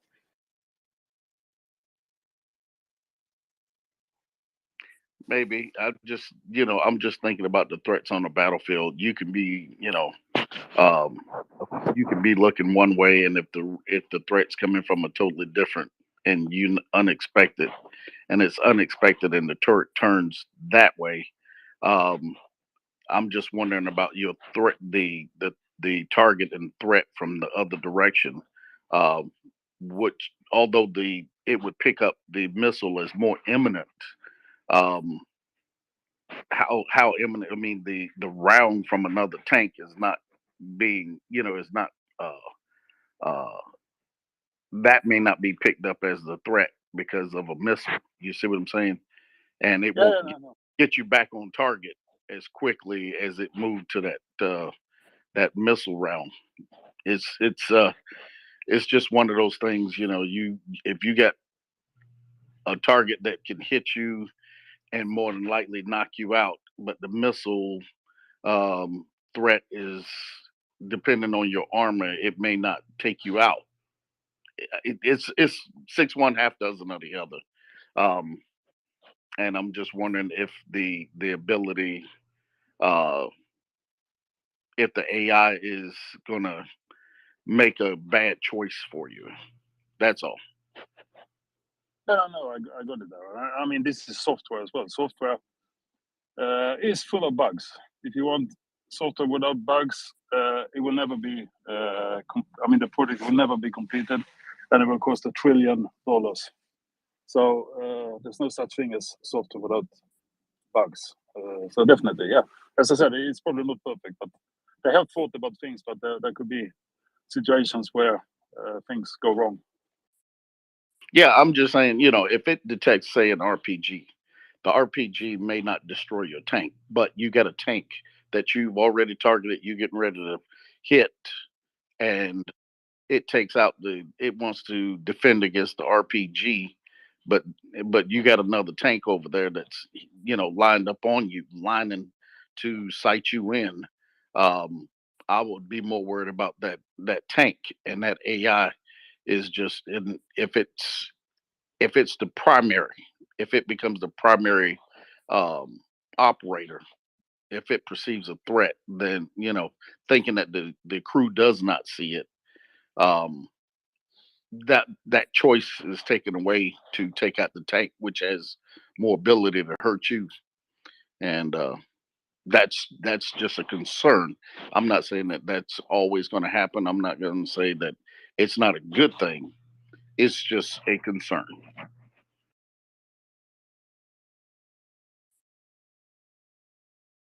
Thank you, Daryl. Now, and also Mockers, welcome. Daryl, my question for you is the following.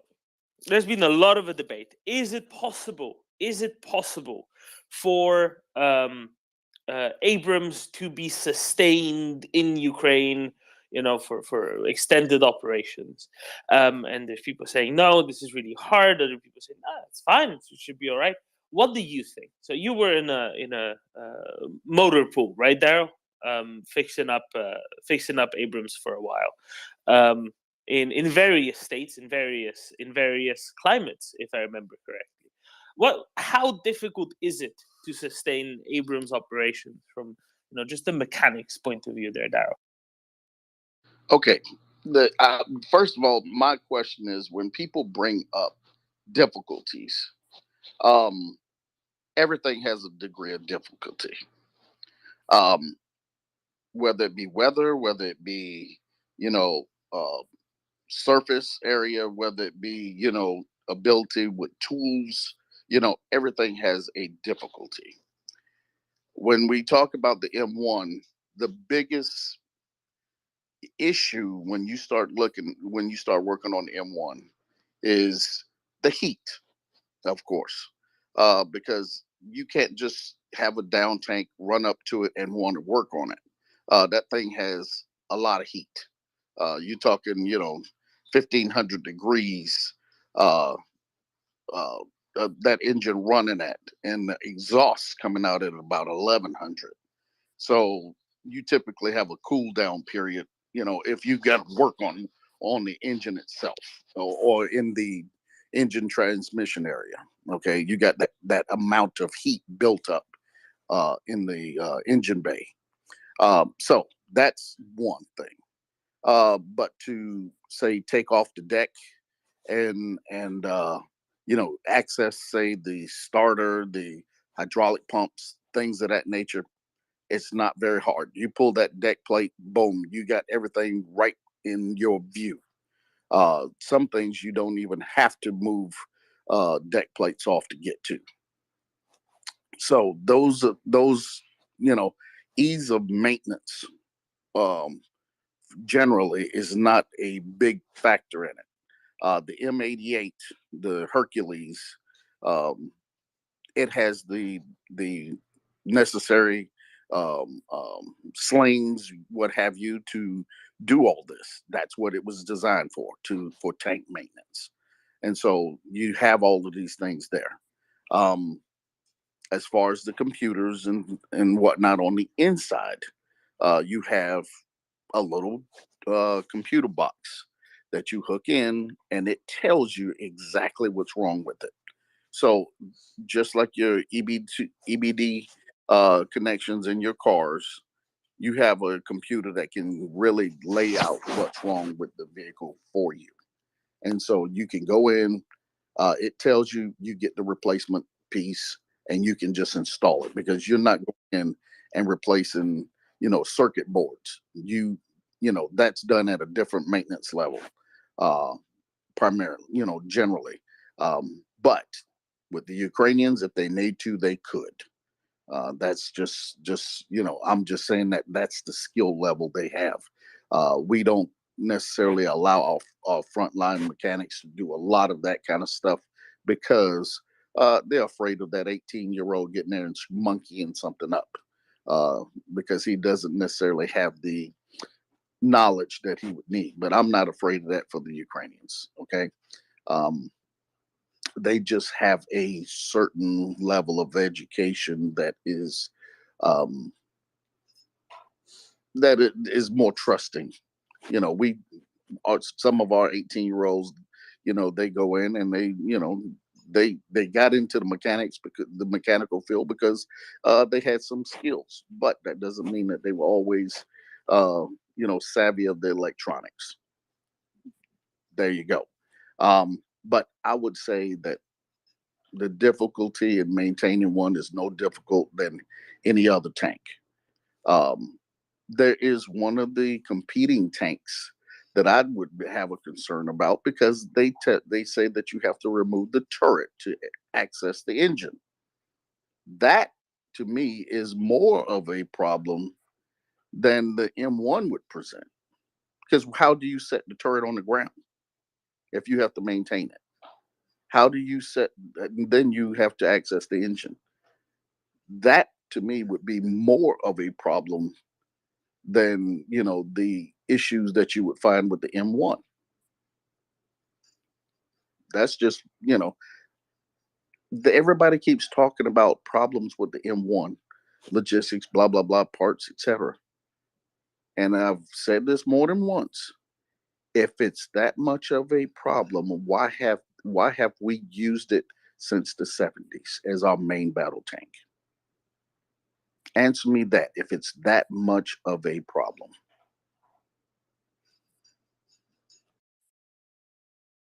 And sent it half around the world. Daryl. Yes, and sent it half around the world without an issue. Well, I don't know without an issue, but it's been done. Exactly.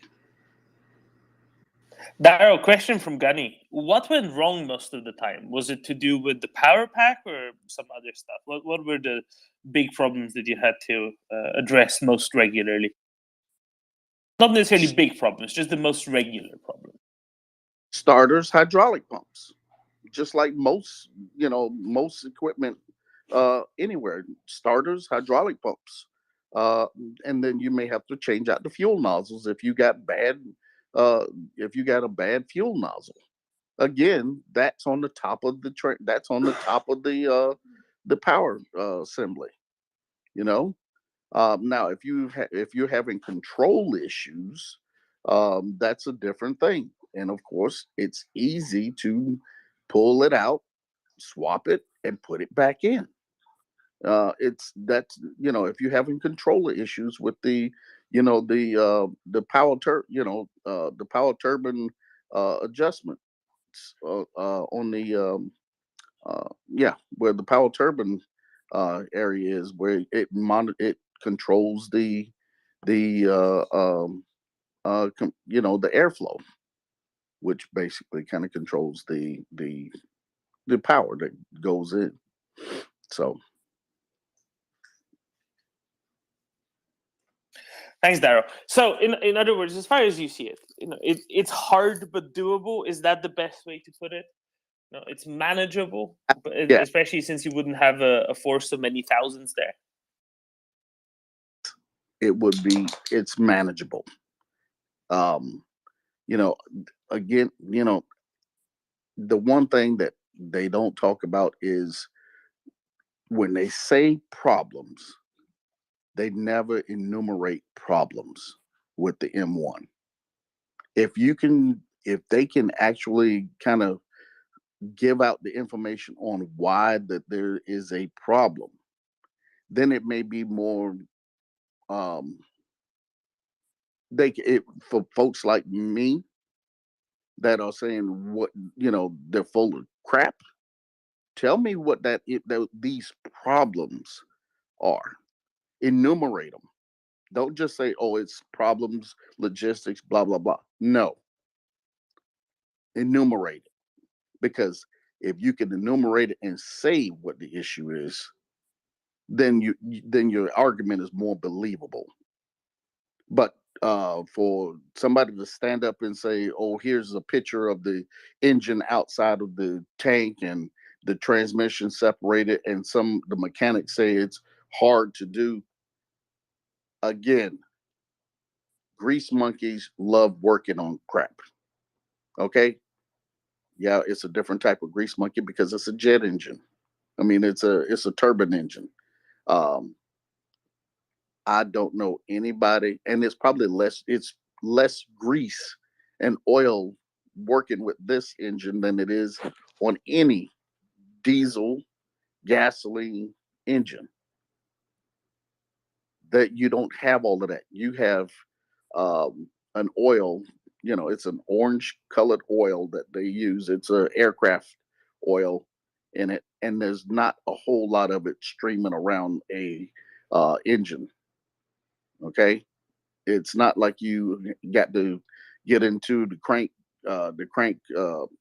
oil pan and get to the crankcase and get all messed up. It's not that kind of operation at all. So they need to say what the issues are. Suspension, track, which are very easy. Is it, the electronics, some of the electronics that they've upgraded since, I've been gone. Is that the issue? And they're having problems getting supplies of that. That's not necessarily maintenance. That's a supply issue. At which that could be a logistics issue if you really wanted to call it that then. But then again, we have them around the world. And we've got them in our arsenal, and we have not replaced it because what? If it's that much of an issue.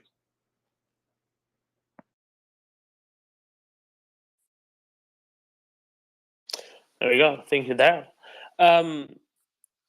I guess I should ask you about this. The fuel question, right? Say, oh, but it needs to run on a particular type of fuel. Is this a temperature dependent issue? Because my understanding is that Australians run on straight diesel all the time. They don't use the special fuel, whatever it is. But I would think that that could be a temperature dependent question. Is that right? Or do you have any clue about that? On any multi-fuel engine, you have the optimal. Jet fuel is the optimal because the temperatures, the cleanliness of the fuel. You don't send jets up with bad fuel because aircraft can go down. And that's the only reason why jet fuel is the optimal. It will run on other fuels. And what happens is you have to, it considers that in the power. But neither one of them would cause it to bog out unless it's dirty or water or has water in the fuel. But then you have fuel filters. You may have to change out the fuel filters a lot more often in that case. And of course, they don't make it to where it's impossible to get to the fuel filters. A lot of times these things are built into maintenance. Being able to access the filters is made easier on our equipment because we want it to be able to be manageable.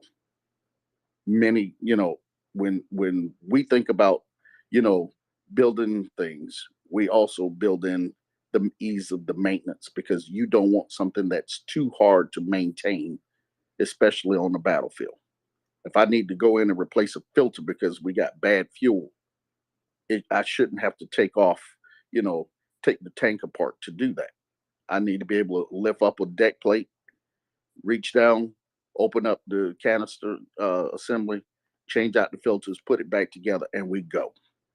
Same thing with starters. Same thing with hydraulic pumps, what have you. We need to be able to do that without major subassembly of the equipment. Then John. Yeah, regarding the gas turbine and the maintenance of it. I know in the Swedish S103 that was, or 103S, was it S103? Whatever, you know which one, the turretless. It had an engine from a helicopter, I think. I'm not sure which one, but I mean, it makes sense, right? Yeah, of course. They look basically identical. No, but I mean, obviously not. I mean, there's other gearboxes and stuff. I mean, I don't know what differs, but the sort of concept of it, or the starting point was an engine for a helicopter, and haven't they got helicopters? And they also have some aero industries, right?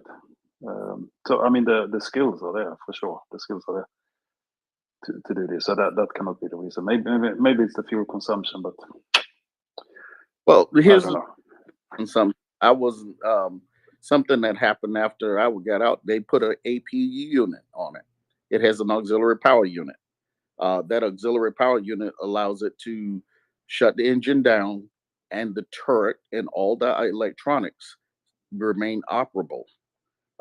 It charges the battery. It does everything else. So they can be in a ready position, shut down where they're not producing all of that heat, and they can sit there.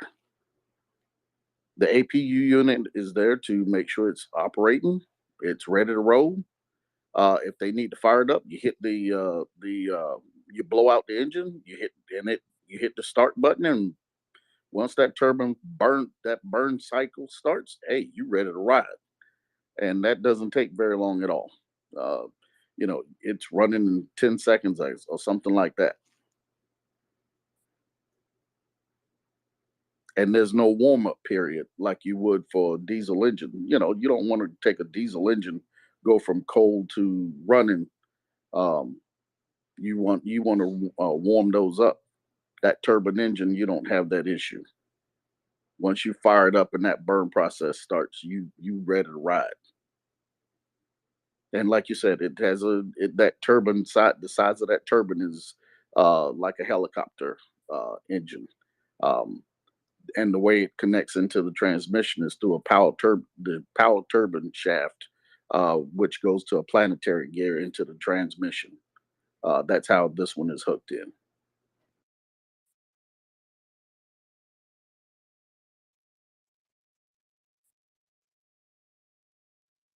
Then John?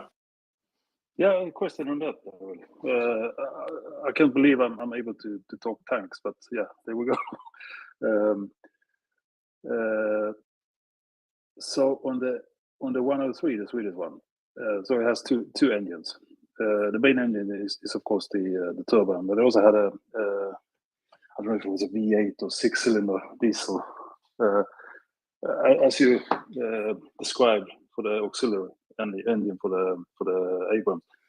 But the Swedish one, you could actually drive on the diesel engine, and that happened a lot. Around the how should I say? I mean the garage, around the not in the field, of course, because there's not a lot of power, but you could run on it, and I think they did it to save fuel. Is that the possibility on the Abrams as well? No,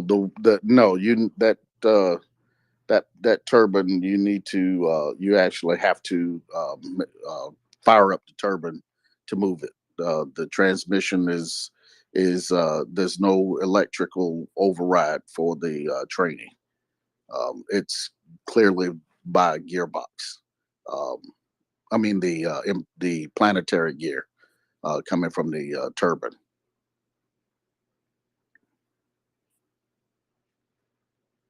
Okay, thanks.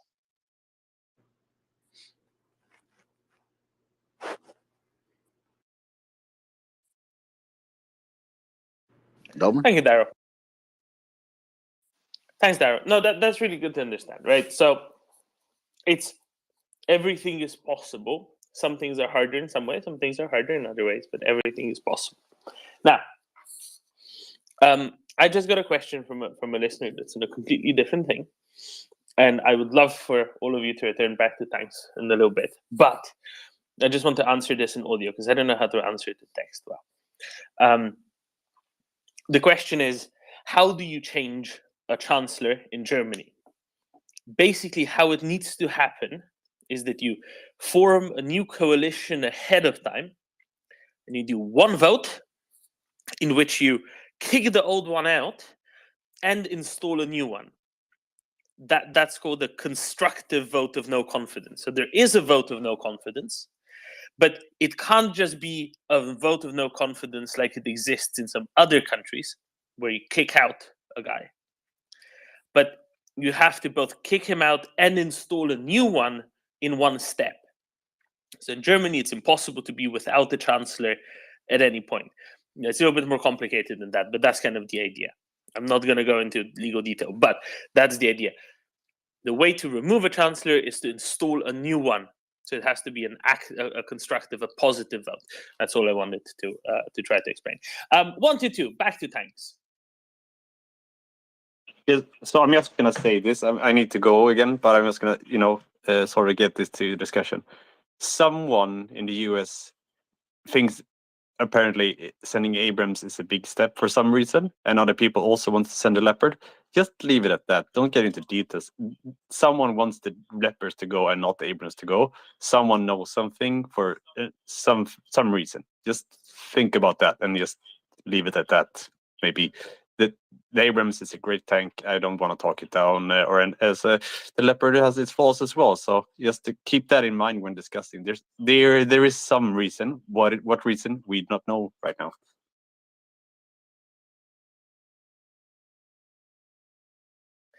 I'll bring up something very different instead. How about this? So there was okay, I'll put it this way. There's this 24/7 telethon on Ukrainian television, which kind of has news coverage hour in, hour out, and that's across several, if not all, television channels in Ukraine. Has been since February. There is an interesting thing said. When was this? Yesterday evening on it. A spokesman for the main intelligence directorate of the Ministry of Defense, that's GOR, came out and said that as far as he's concerned, there is already, despite a public decision not being made yet, there has already been a consensus formed about Ukraine receiving modern Western tanks, including Leopard 2 tanks. It's just not public yet, but it's there. They're going to come. And I would just like to say that that's kind of what I've been saying, even yesterday and today. Trainings wouldn't be starting unless this was in the works, thoroughly in the works. What it needs is a final political decision, but it is going to be happening. And if this chap's saying it's going to happen, then I am happy to be wrong with him. I'm not happy. I'd be sad to be wrong with him, but I'm fine being wrong myself because I think that he knows what's up, and I'm very glad that he's in agreement with that. That's just my little comment there. Then John, go ahead, and we'll go to our chef, and then onwards. Then John. Yeah, I'm happy to follow 1 to 2's advice to leave the Abrams for now. Let's go back to the leopards. I'm sorry. And actually, I read the same thing you just mentioned here, Dorman.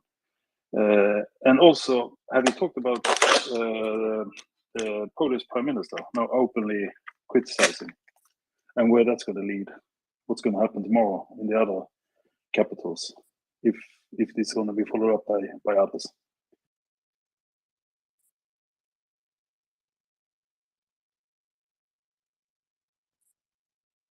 No, but I think that's quite interesting. Maybe he's saying, no, the German government, the German chancellor, needs a little bit more to be pushed over the edge and actually do it. Or it could well just be primarily domestic political messaging. I think they saw something with the Patriots, which was Poland said, oh, Germany, don't send the Patriot battery to us, send it straight to Ukraine. Maybe they kind of knew that the decision was probably close and that eventually somebody would be sending Patriots to Ukraine. Or maybe they thought, maybe they didn't at the time, and maybe now they're seeing, oh, Leopards are going to go, but nobody's wanting to talk about it publicly. But we can talk about it publicly, and we can get political points out of it. So maybe that's why he's so forward with it. Now, I don't think we can really know which one of the two it is. But either one of those would be within my spectrum of consideration then, John. Yeah, and I guess either one is kind of good, right? So this is it, right? As far as we're concerned,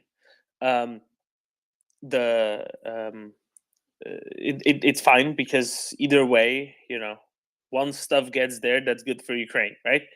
And I think that's a good thing in itself. Beyond that, I guess we'll have to wait and see. Is it necessarily good? Very possibly it is. I do consistently worry that unless there is more or less consistent pressure from the outside, the Germans might push against it more than they have been now. So maybe that's why there's been space for the last little while to do things, right, or to believe that it's going to move anyway and it's worthwhile to start training and whatnot. So there's that aspect. But at the end of the day, until the Germans come out, until the German chancellor comes out and says, yeah, Leopards are going to Ukraine, don't worry. going to Ukraine as soon as they can, and it's fine. That's what it's that's what's going to be necessary, and at least as far as I'm concerned, it's going to be a positive thing to keep on it. Now he can shut us up and get us off of this, a very uncool debate, in his own words, very quickly, but just saying, yes, they're going. Now, quit it. Then John? Yeah, I think one concern on top of the other concern is that he will paint himself into a corner he can never get out of with dignity. Yes, quite. Exactly. It would be so easy to just stop delaying and just do it, right? Chef, go ahead. Morning, guys. Hey, I've been seeing tweets all over the internet today about the U.S. Offering to backfill all the countries that want to send Leopards with Abrams, and those countries forming a smaller coalition to send the Leopards in. Have we talked about this today? And do you think this is a shift in U.S. policy? Not really, in the sense that previously, when Poland was, happy to send T-72s or various versions to Ukraine, the Americans said, "Yeah, that's fine. We'll backfill them with Abrams," right? Eventually, as the production line rolls and so on. So that's kind of why. This isn't news. It's being made into quite a lot of hay by people with different backgrounds in different countries. There seems to be a bit of a kind of a tanky narrative discussion going on in some corners that is effectively saying, no, look, it is wrong. It is bad because Americans are just doing all of this. They're doing all of this just so that they can, sell lots of weapons to Europe. This is all a big conspiracy of the American industrial complex or whatnot, right? So there's that component of it. That's kind of ridiculous, but you always get some main battle tankies going on about that. So there you go. Beyond that, it's not really controversial. It shouldn't really be controversial because, there's not capacity to make 600 Leopards a year. So otherwise you kind of need to wait. I think George has more to add to this, Chef, as a former tanker. George, if you want to continue where I left off, please. Okay, so I think there's a key component that's being missed on what the United States is offering. They're offering industrial cooperation. Now that is, to break it down, allowing countries that get M1s, in other words, the ones that say, F it, F the export license. This is the gauntlet that the United States has now thrown down on Scholz's head and all the German companies. They're like, you guys want to play idiot, we're going to play idiot one step ahead of you.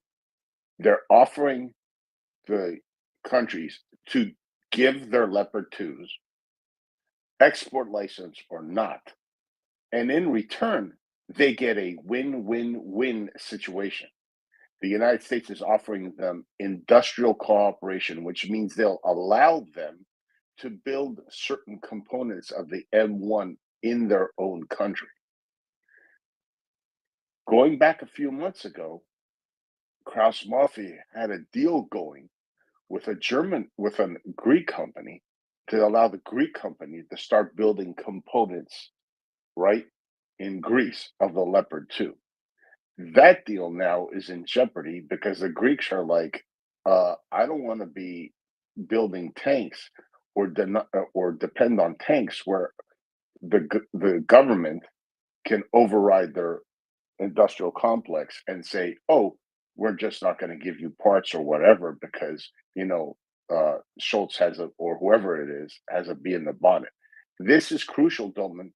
They are forging the road for Poland and other countries to say, you know what, F you, Schultz, we're donating the tanks, whether you like it or not, and we'll switch over from that moment on to American tanks or whoever.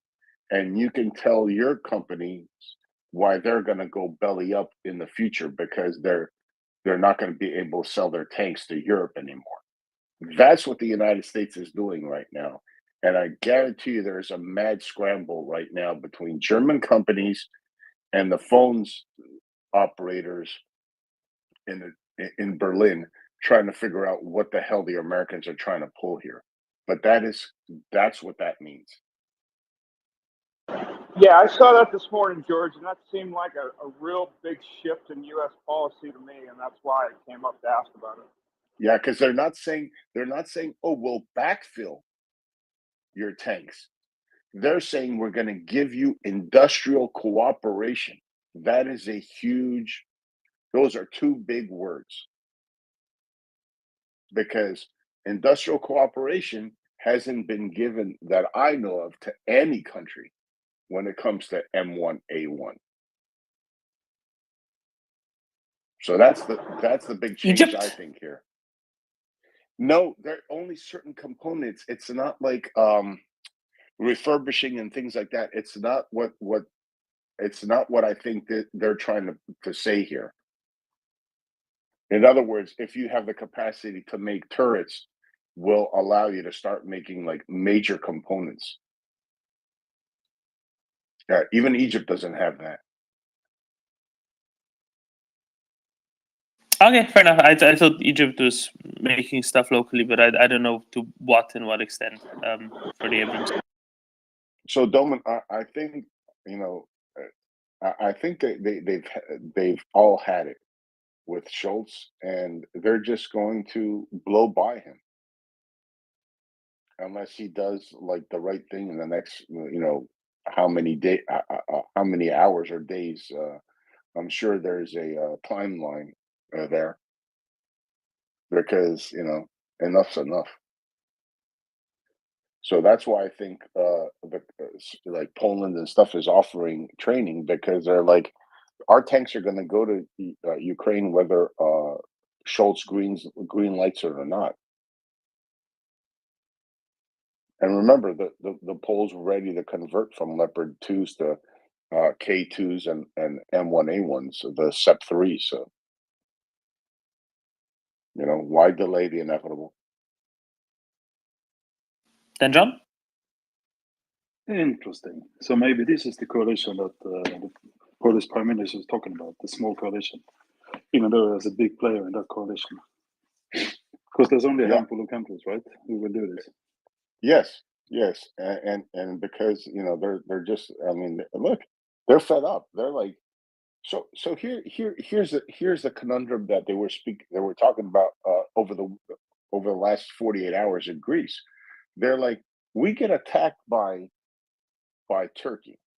I'm just saying, it's a NATO country, and Schultz decides, well, I'm not sending Greece parts for their Leopard 2s, because that's an internal NATO disagreement, war, and I can't get involved in this. That's what has Greece now. Right now, everybody in their Ministry of Defense and their armaments industry, spinning their head. They're like, that is a scenario that could easily play out. And most of Greece's tank fleet is of German manufacture, so that is a huge problem moving forward for the Hellenic army.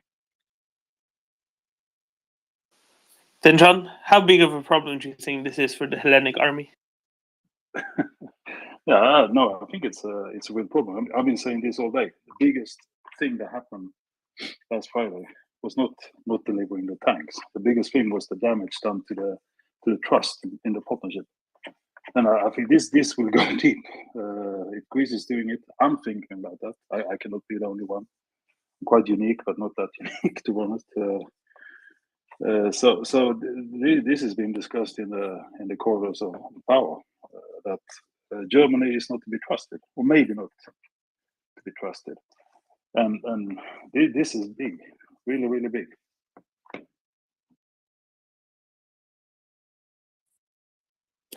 I'm also hearing other good news.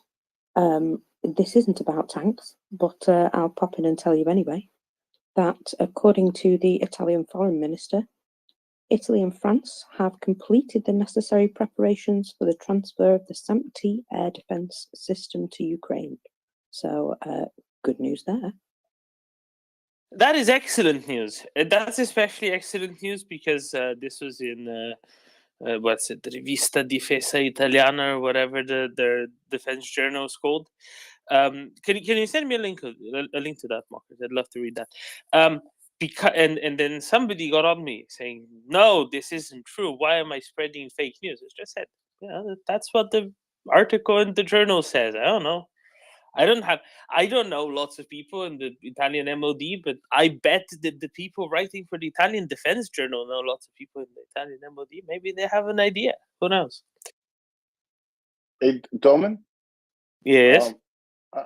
Really quick, I hate to jump in here, but you know, I saw something that Thomas Tyner posted, and I found it interesting. I thought maybe we could discuss it. He said that. Is it about stowage bins? No. It's about the tanks. It's about European countries saying, you know, to hell with it. We're going to send our tanks, our Leopard 2 tanks to Ukraine without Scholz's consent.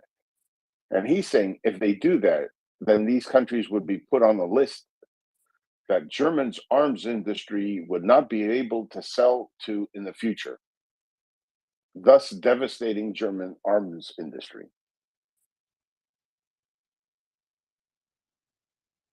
My thinking is these countries should just send them, and then Olaf Scholz is going to have to retrogradely allow the export licenses.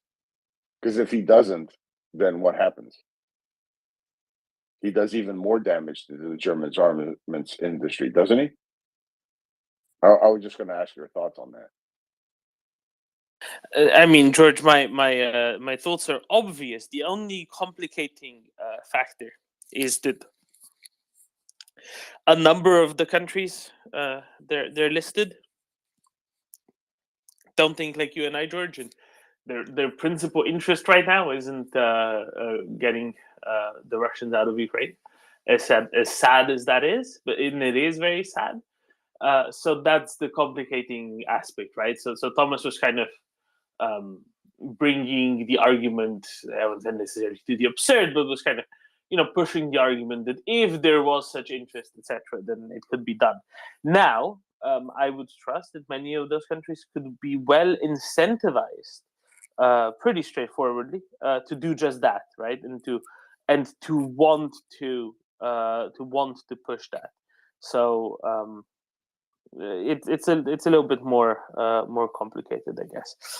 Yeah, absolutely. You mean by giving them M1A1s and the ability to produce certain components of it? I mean, that's one option. There are other options. There are much easier, much more subtle options than that still. And by subtle, I mean, non-industrial, non-contractual. Yeah. There's options. Then John, please. I mean, okay, give you an example. If you have someone in the car, cut themselves, bleeding to death, right? You drive to the nearest hospital, right? And you park outside the entrance. You don't care about the parking ticket or where you park the car. You do that. You have to save life, and then afterwards you deal with the implications of the law. But that would be forgiven. I think no matter what Scholz is doing now, he has damaged his reputation and his country's reputation already. I think it will be a long way back for him, actually, because yes, he might do it now, or he might not. But if he does it, he has taken what? How many months? You don't have those months when there is a crisis. So I mean, this situation cannot happen again. Cannot be allowed to happen again. This is where Sweden kind of comes out ahead, right, then, John? Because as a mid-sized country, it retained a lot of their defense industry through the years and allowed for the sort of resilience. Other than with tanks, of course, which is the ironic bit, but they are rather large machines and they're harder to work with and so on. But yeah, but we built 1,000 tanks in the 60s and 70s. Not far from here. Actually, yes, so, yes. Then John, you forgot the turret component of them, but yes, you have. No, it's a joke. They did actually build tanks. They just didn't have any turrets. So you had to drive it you had to drive it to aim it, I guess, which is kind of funny. But they look pretty cool. I mean, it looks like somebody built half a tank, but still left the gun in place. Anyway, stop it. Oh my, yes, I shall quit it. Klaus, please. Yes. I have to say I do actually quite like them. I do actually quite like the design. It's just funny. Sorry, Klaus. No please. problem.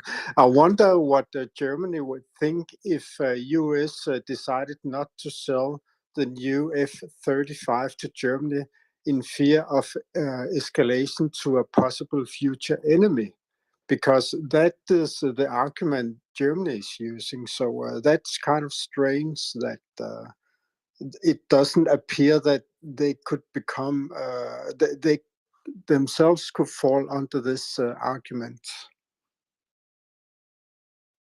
Oh, that's a funny one.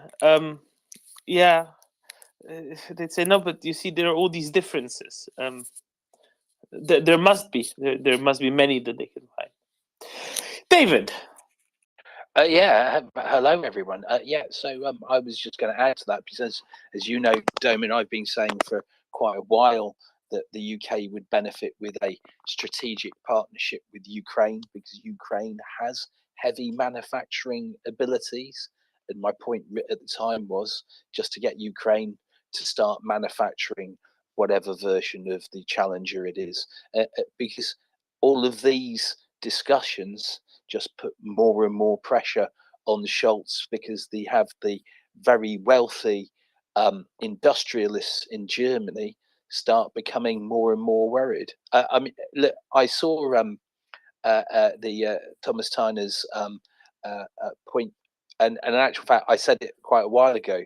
If all of the leopard-owning nations, I mean, that would probably exclude Turkey because Turkey's always going to do its own thing, said, look, we're sending them, he has little option because he's then destroyed his client base, hasn't he? Right? Businesses survive and prosper because they listen to their clients.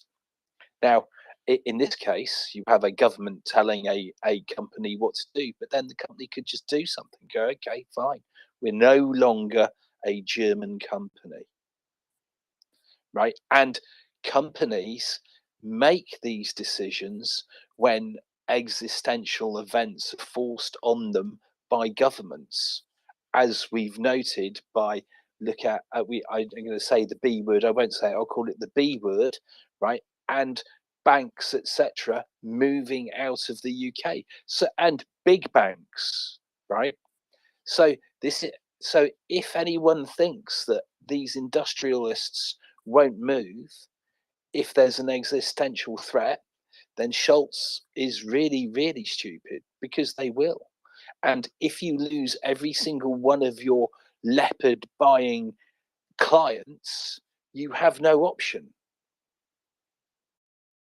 Now, I think Axel would say it's punishing the wrong person, but sometimes, and this is everyone in the military will understand that, you punish the whole to get that one person to get into line, right? If you've got the little minger, as we call them, in the army, who isn't towing the line, punishing everyone gets that little minger to toe the line eventually.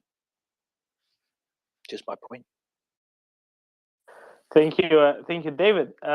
Now, this inspires the thinking in me of how can you, if you could, actually avoid re-export licensing rules altogether. If you could, make things in sufficiently many countries that no country individually would have a veto over re-exports of it. But maybe this isn't the thought that is wise to introduce to anybody's mind. So I shall get off of it, and hopefully nobody heard me. Fancy Pants. Did you get it? Did you get all the way to Schwedenbrücke? Yeah. We got all the way to Schwedenbrücke, lined the road on two sides with Ukrainian flags. We're singing Ukrainian songs. It was even accompanied by the Ukrainian ambassador to Austria, whose name, unfortunately and embarrassingly, I don't know. But I hope and remember his name in the future. I will look it up. I liked very much the previous ambassador to Austria, Alexander Scherba. I think he's a cool guy and a coole Socke, as we would say in German language. And speaking of German language, I think Klaus made a comment here about F-35. I think it's not the only concern, right, that one has to have giving F-35 to Germany. I would put up another concern. A country where a Russian asset like Scholz can be Bundeskanzler, can you trust it with this advanced NATO technology? I don't know. Thank you.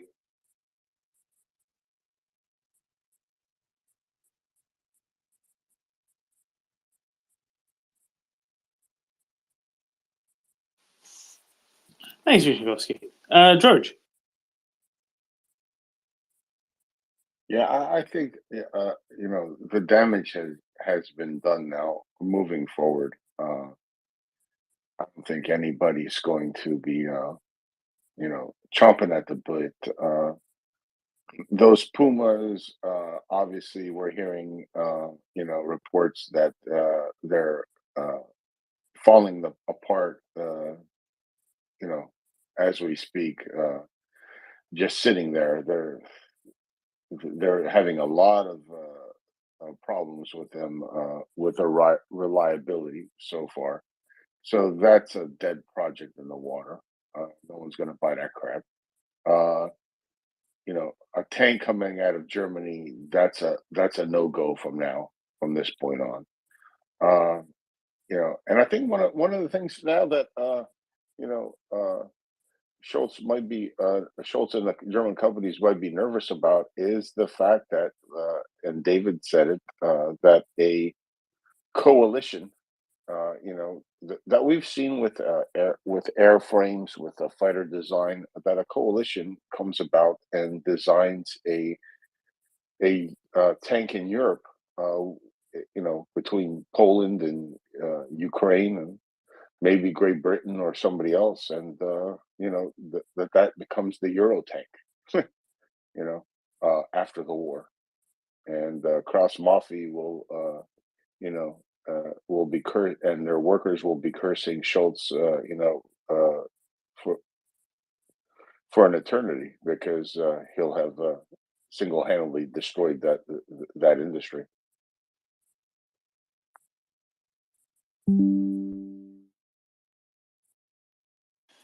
Yeah, it's just remember that while important in contrast to the size of the economy, it's not big enough to make a difference just because of that. It needs to be. It only makes a political difference when its strategic value is assessed as well. But that's a political disaster. It is. It is, but it's a political disaster. Maffei, man, they've been around for like ever. No, George. So I get it, but what I'm trying to say is the entire defense industry is on the order of 1-point-something% of GDP. That's okay. So I know, what I'm getting at is it's not big enough for there to be like a bottom up uproar just over the jobs and the industry itself. Oh no, right? For the sake of the economic value of the industry, you need to take into account the strategic positioning of it as well, and then of course it's completely untenable. Except it's not untenable for the people who vote for Scholz. but what about Doman? You forget. We were because of this war has been a 99% land war. We forget about the fact that there's a huge German industry that builds submarines.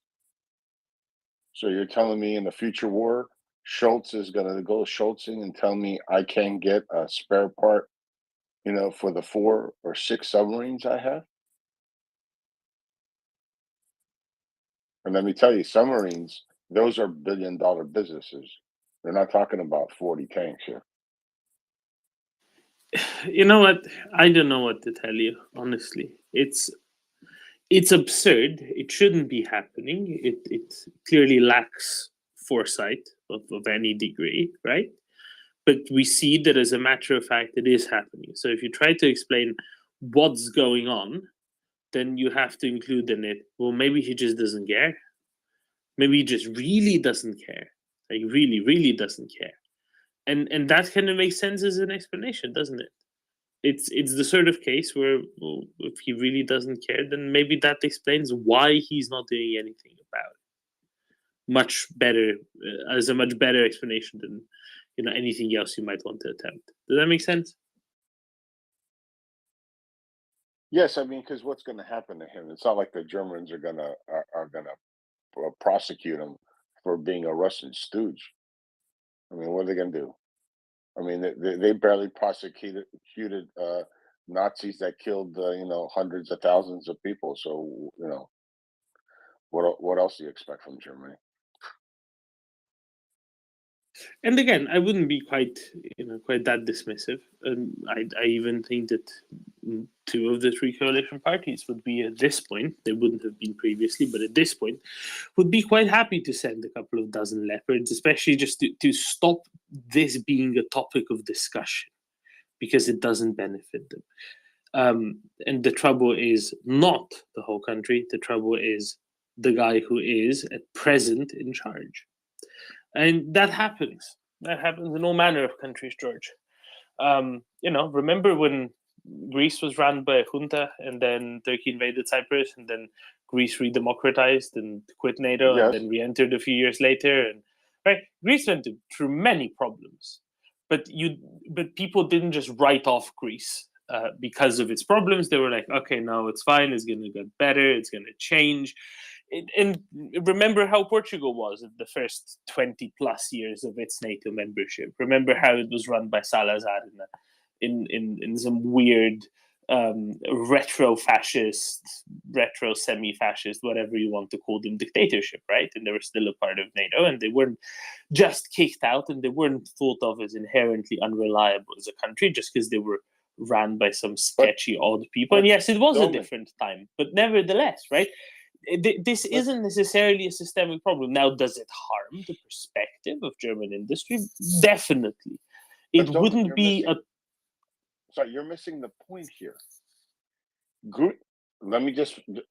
Greece being a dictatorship,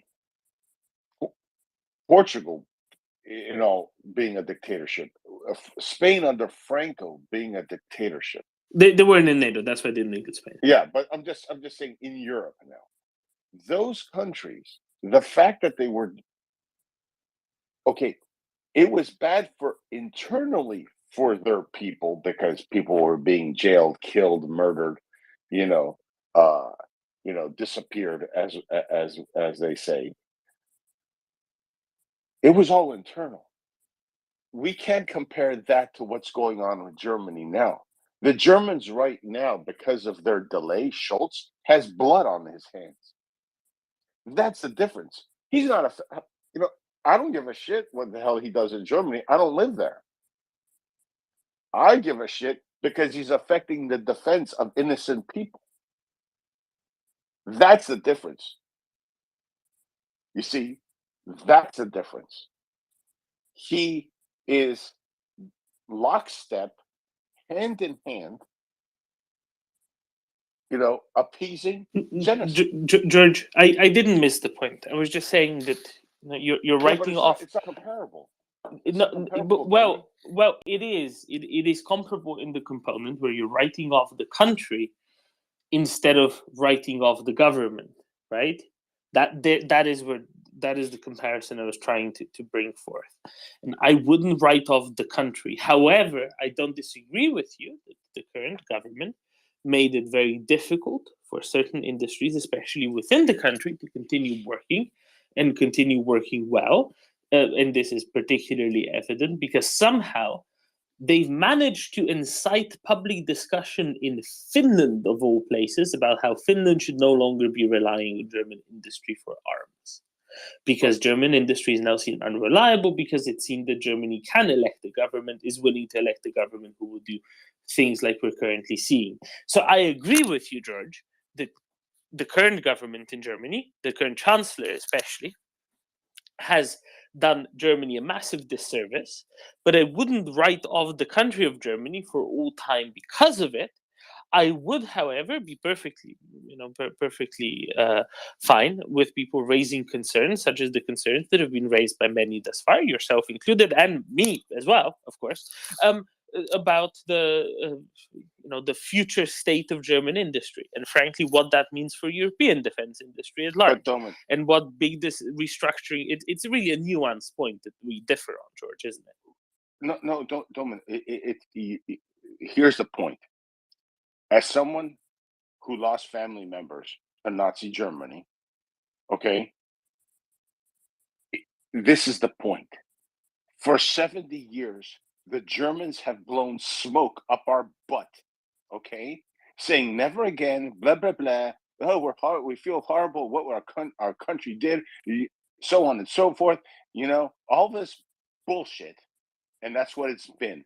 Because right now they know their country is once again, their government is once again enabling genocide, and they haven't said a diddly squat.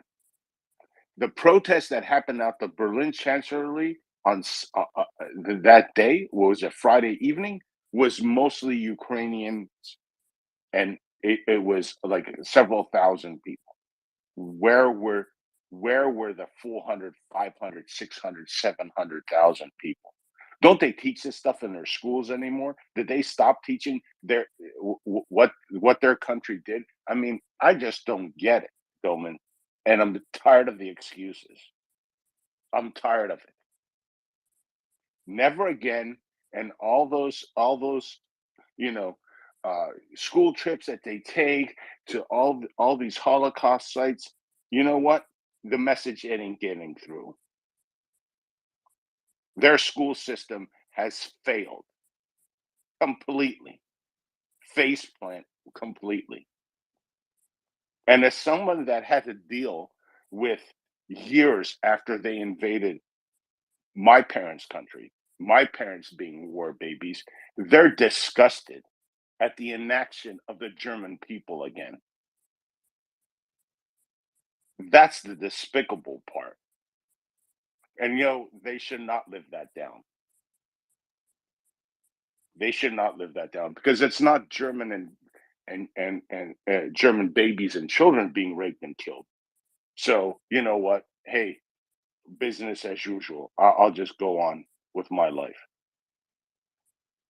So they've learned nothing in 70 years, and that's the bottom line. No one wants to speak about nothing. Zilch, zero.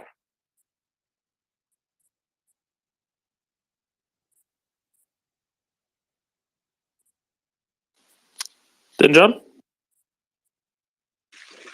I'm not as passionate as George, but I tend to kind of agree that more can be done. I mean, there's no excuse for the Germans not to, if they are against this war and for sending heavy arms, then they should show it, because I mean, what's going on is they can't say they don't know. And also, I mean, the reference to Greece and Portugal, those were dictatorships, right, at the time. People couldn't do much in fear of their own life. But in Germany, you can protest. Nothing stopping them. Instead of watching some talk show. I think so. No, I agree with George. I mean, it's the government, but the government is elected by the people. So either they stand with their decisions or they don't. Yeah. Vale? Yeah, I kind of agree with George. At least on the level of frustration again, but what are we going to maybe see in Germany because their leaders are so inept of action and just like deers in the headlights or something like that? Are we going to see a second lustration within 100 years when this is over? I don't know, man. But then I have a question, because you, Domin, say that this Leopard 2 thing is inevitable. What makes it inevitable, and inevitable how? What's going to happen exactly, and how do those mechanics work? Thanks. So, Nale, I think this is just really an exercise in the psychology of the Chancellor and the people around him, which is kind of as follows. You have the Chancellor Scholz and a few people around him who keep going through the same cycle. Let's call it the cycle, because in a way it is. It's a cycle of, you start off with, very vociferous denial, saying, no, this is not possible. It is completely impossible to deliver anything of, insert name of weapon system here to Ukraine. For this would be a terrible escalation. Then you say, well, even if we wanted to deliver them, then we can't, because we don't have any. There aren't any in stock. Then you say, or they say rather, well, maybe we could deliver them, but the Ukrainians wouldn't learn how to use them in time anyway, so it's not of any use. Then you say, well, maybe they could learn to use them, but there's no way to supply the logistics chain, and therefore it would be there's no point in sending them, because they couldn't possibly run them for a very long time, even if they were sent. And then they say, no, we cannot send it because we can't go in alone. And then they run out of excuses, and then they send it, and then we start the same thing with the next weapon system, right? And this is what happened for the Gepards, and this is what happened for the Panzerhaubitze twice, because the second time there weren't any more to send either, and then 2 weeks later there were. This is kind of what I mean. Every time we go through the same rigmarole, and eventually it gets sent. Now here, I would say, Nale, look at Poland, look at Portugal, starting to train Ukrainians, and I think a couple of other countries as well, publicly starting to train Ukrainians in the coming days on the use of Leopard 2 tanks. And I would suggest the following. They wouldn't be wasting their time, and they wouldn't be especially wasting Ukrainian soldiers' time on teaching them how to use a system that they will not be using in the future. Therefore, it stands to reason to me, Nale, that they know that at some point in the coming, 4 weeks, 6 weeks, 8 weeks, 10 weeks, the shipment of Leopards will be approved one way or another, right? And the Germans aren't going to like it, but they would never have going to like it. The Chancellor would never have liked it anyway, but it's going to happen. That's my that's my take here, Nale. And also, I would like to say the gentleman from the Ukrainian military intelligence said that they're gonna go. So I'm gonna guess that they're gonna go. Nale? Yeah, well, on the topic of them not wanting to waste the Ukrainian soldiers' time, they've been wasting a lot more than time now. The Ukrainian soldiers, they have been wasting their lives. according to my understanding, at least. Yeah, you're right, Nale. You're right. But see, this is what I think. I think that the Polish defense establishment wouldn't be saying, "Yeah, let's have a bunch of Ukrainians over to learn how to use a thing that they'll never be able to use anyway." They wouldn't do that. I don't think they would do that. I think it makes perfect sense for them to go ahead and do that. So, no, that's good. It makes sense. It's a positive thing. It's something to have a basis for which to be positive in. David? Yeah. So I was just going to add a little bit to what you were saying about it only being where it's 1.3% of GDP, but given where they rank fourth or whatever it is in the wealthiest countries, that's quite a bit of money, isn't it? But it's not just about that part of the industry, though, is it? Because if that part is affected, then things like big Siemens, who also do defense stuff, but they also own a bank. So it's the knock-on effects. Does that bank then suddenly start getting doing less business as a result? So it isn't just 1.1% of GDP, it's all the knock-on effects that would make a big difference. And when the banks start suffering, then that the Chancellor is going to have a difficult time. So I just thought I'd add to that. I agree with all the opinions. The frustration is incredible. We will see when they arrive, because that's the important part, isn't it? When will they arrive? Right, and it's clear that the obfuscation and the prevarication are designed to slow this down, and the important part for us is because we care so much about Ukraine and the soldiers who are dying on the front line. To us is when, right? That's the important part.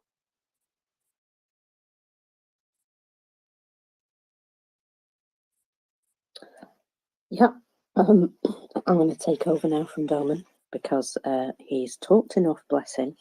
And yeah, I like what you're saying there, David. It's a very good point that, it's not just one thing that it's going to affect. It is indeed going to have a knock-on effect.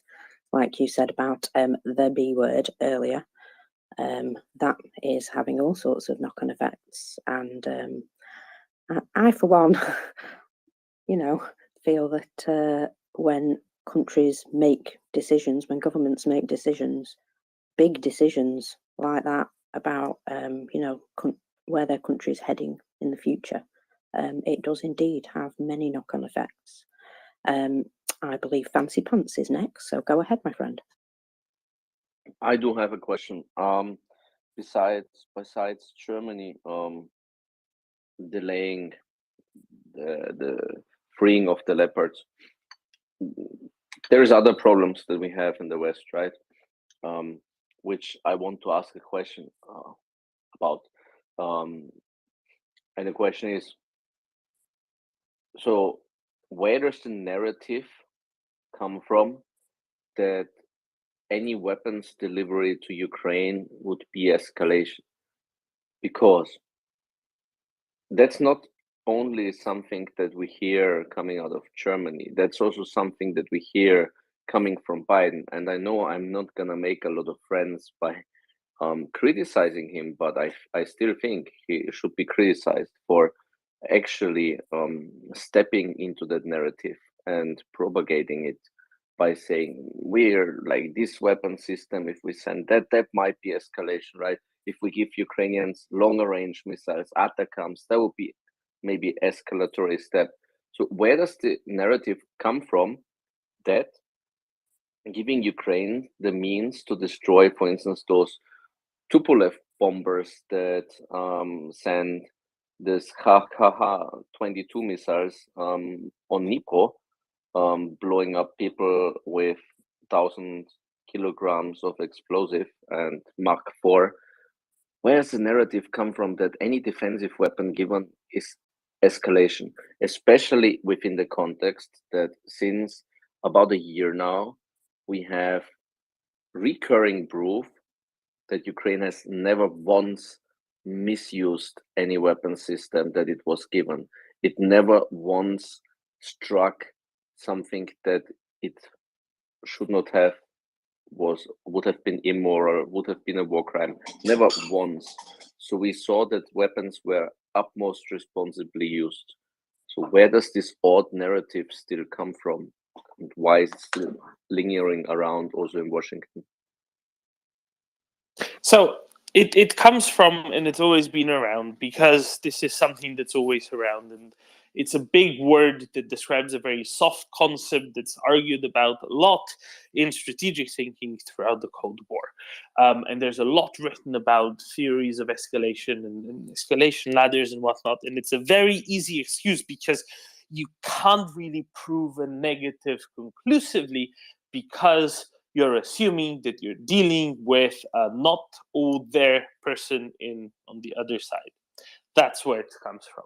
It's very convenient one to use. I would say, though, Vyshnikovsky, that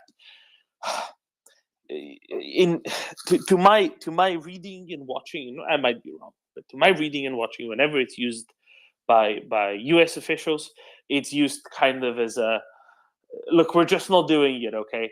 There's reasons for it, now go away, kind of answer to a question.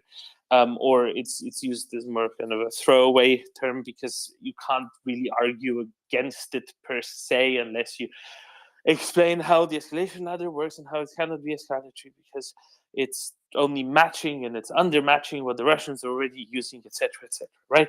But unless you do that, which is very difficult to do in a snappy 6-second question or comment or retort, you can't really talk against it well. And that's why they keep using it. Now the Germans use it because it's an excellent excuse that they can keep reverting to, and it works very well with the German public. And I think there's a slight difference in how they're being used. But I'm sure there's many other people present who would be much more able to explain it still compared to what I can do. And Marcus, now I promise I'll shut up. You're quite all right, Doman. I did not have an answer to that, so thank you for jumping in. Then John, I believe you were next. Yeah, thanks, Marcus. So I just want to add one more impact apart from those 1.6% in the GDP for Germany. I'm sure you're well aware of that a lot of innovation comes from space, space equipment, R&D development, and arms industry development. A lot of innovation starts there and then trickles down into our pockets and transportation. So yeah, the impact here is much bigger than the 1.6 on the GDP.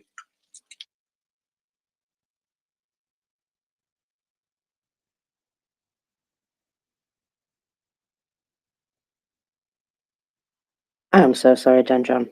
I missed if you actually had a question there. Oh, was I not audible?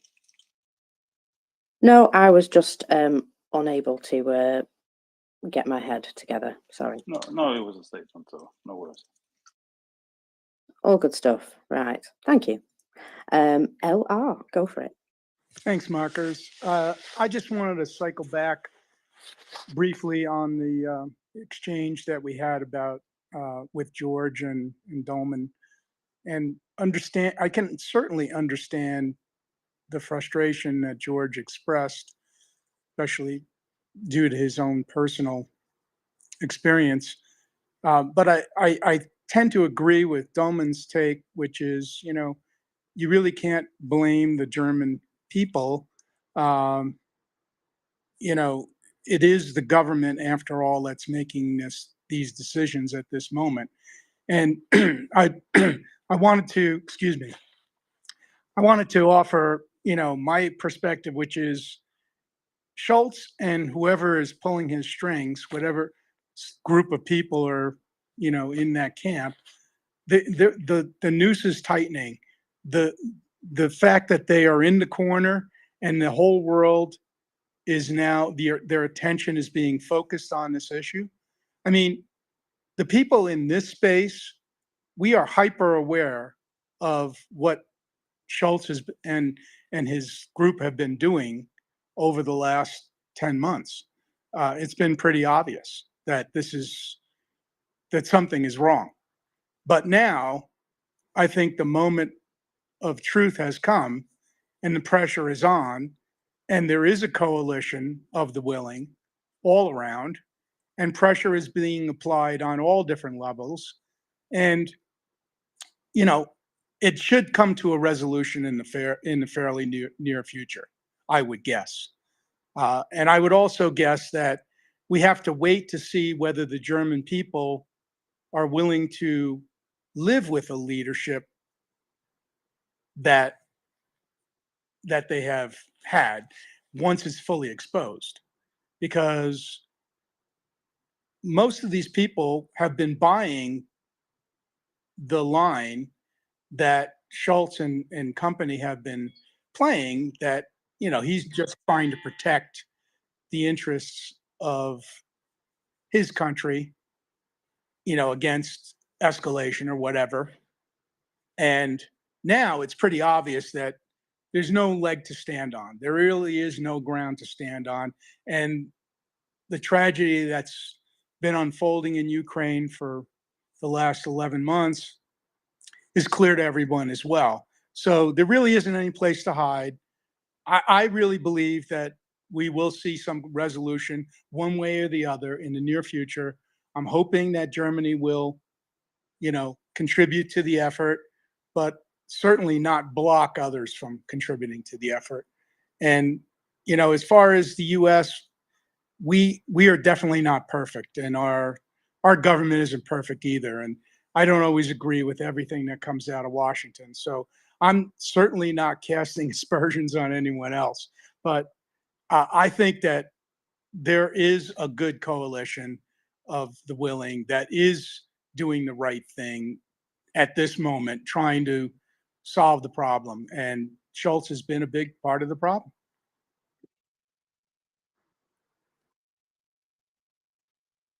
Yeah, well, I don't disagree with any of that. Nina, my lovely, it's good to see you. Hi, Mockers. Yeah, good to hear you, see you too. This was kind of a rhetorical question to myself, that how long have we been discussing the Leopards and Olaf Scholz, but never mind. My is Dorman, like, did he... He had to dash, I'm afraid. He got afraid of me. Yeah, so my question actually would have been like, what will Scholz do if Poland or other countries which have more Leopards than even Germany has, what can Olaf do if they just send the tanks to Ukraine? And that's like a question. And then there is a comment that I will eat my hat if Olaf Scholz will ever put any signature on any paper. This is my conclusion. And I think everybody has like their own views why this is, but my conclusion is that Putin is sitting on Olaf Scholz, and it's not a pretty sight. I'm not gonna like explain it more how he's sitting on him, but anyway. So my question: what can Olaf Scholz do if other countries send the Leopards? Thank you.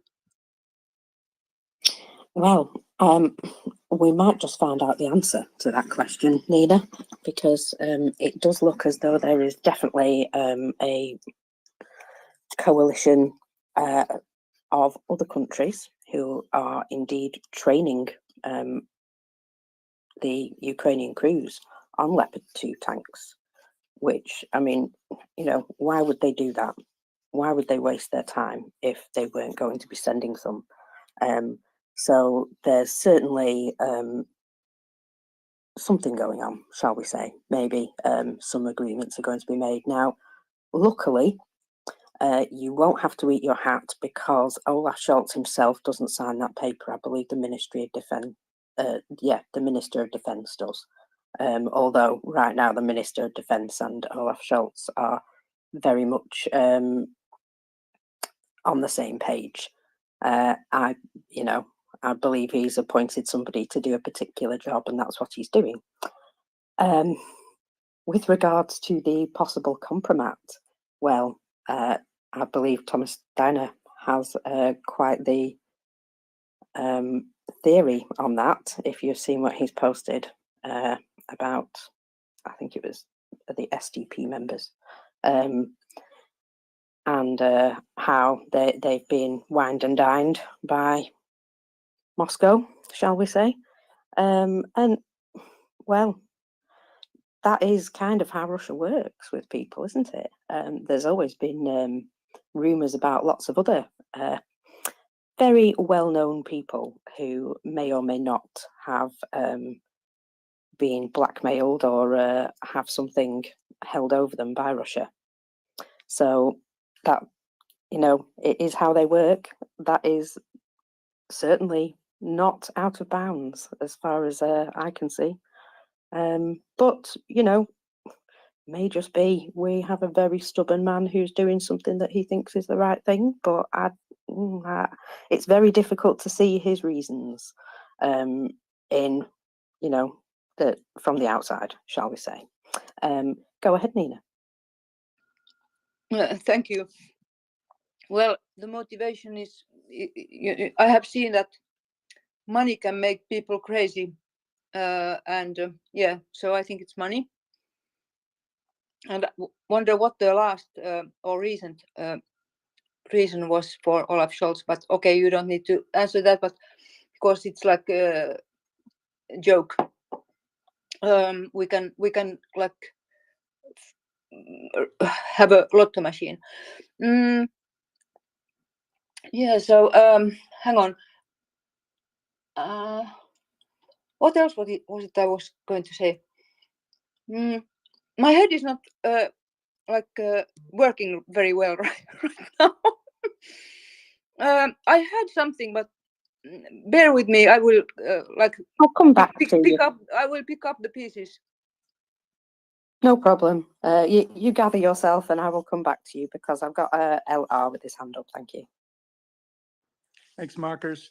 Yeah, I just wanted to also point out that over the last day or so on this space, we had some really good discussions, very exciting discussions about the fact that Ukraine really is being given a pretty potent strike force of scale that potentially would allow them to really plan and execute a serious counteroffensive in the not too distant future.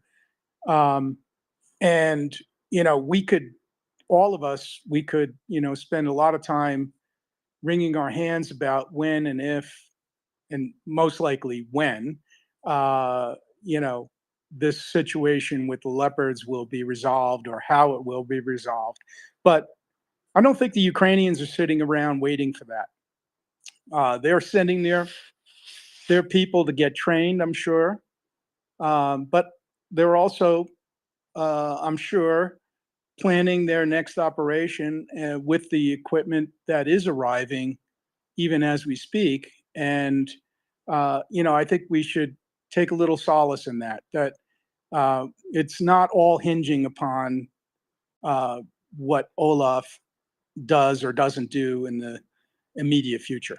So, yeah, I just want to throw that out there. That is a very good point. The vehicles that they are receiving, they're going to bolster their existing tanks, which I know T-72s aren't amazing, but they have them. It's not like they don't have, some armoured equipment to go with these extra, more heavily armoured vehicles, which are going to certainly make a big difference. Exactly. And Poland, in addition to doing the training on the Leopards, they recently, I think in the last day or so, they said they were going to be providing them with a bunch of upgraded T-72s more. So I'm sure that, there's quite a bit going on. And combined arms training, whether you're doing it with a T-72 or whether you're doing it with a Leopard, I mean, that kind of training is invaluable either way. And the fact that there will be some parts of Ukrainian crews that are getting trained on a new system that has a 4-man crew as opposed to a 3-man crew, I mean, that's absolutely vital for them to be able to make that transition. But I would suspect, again, that the Ukrainians aren't sitting around twiddling their thumbs, worrying about whether or not they're going to get Leopards tomorrow, because they already know they're not getting them tomorrow. They're planning their moves with the Bradleys and the Strykers and the T-72s and the Challengers and everything else that has already been committed and will be delivered in a fairly timely fashion. So I think we should all just remember that and just maybe, you know, be a little more relaxed and watch as this plays out. But I'm pretty certain it is going to play out in the very near future. Yeah, I think you're absolutely right. They've got lots and lots of things that they can currently be getting along with. And so, you know, they're not sitting back worrying about something that may or may not happen. They have got plenty of equipment that they're currently being trained on that they don't need to particularly say, well, we've got to leave a big gap here in our system just in case we get Leopard tanks. No, they're going to create their combined arms groups with everything that they know they've got. And if at some point Leopards are given to them, they will be easier to integrate because the rest of the group is already there and ready and trained. So yeah, absolutely. I am fully in agreement with that, the Leopard tanks are not the absolute hinge of whether or not they're going to be able to form these combined arms groups, battle groups. And the British Defence Minister Ben Wallace made a statement indeed saying that that was exactly what they were doing with the delivery of the Challengers, that was going to be the basis for one combined battle group. And, you know, team that up with Bradleys and the relevant artillery pieces and train those people as a unit. And they're going to perform so much better on the battlefield. Yeah.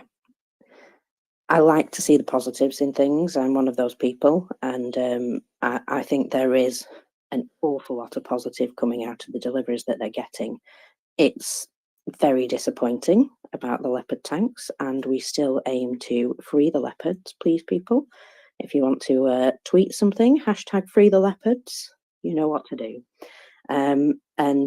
Yeah, it's something that we can only just wait and see on. And yes, I do not have very much patience at all. I'm exceptionally frustrated, like others, and Germany's government is doing the country no favours, and that's a shame. It really is a shame. Nina, you've collected yourself. Come back to me. Yes, two things.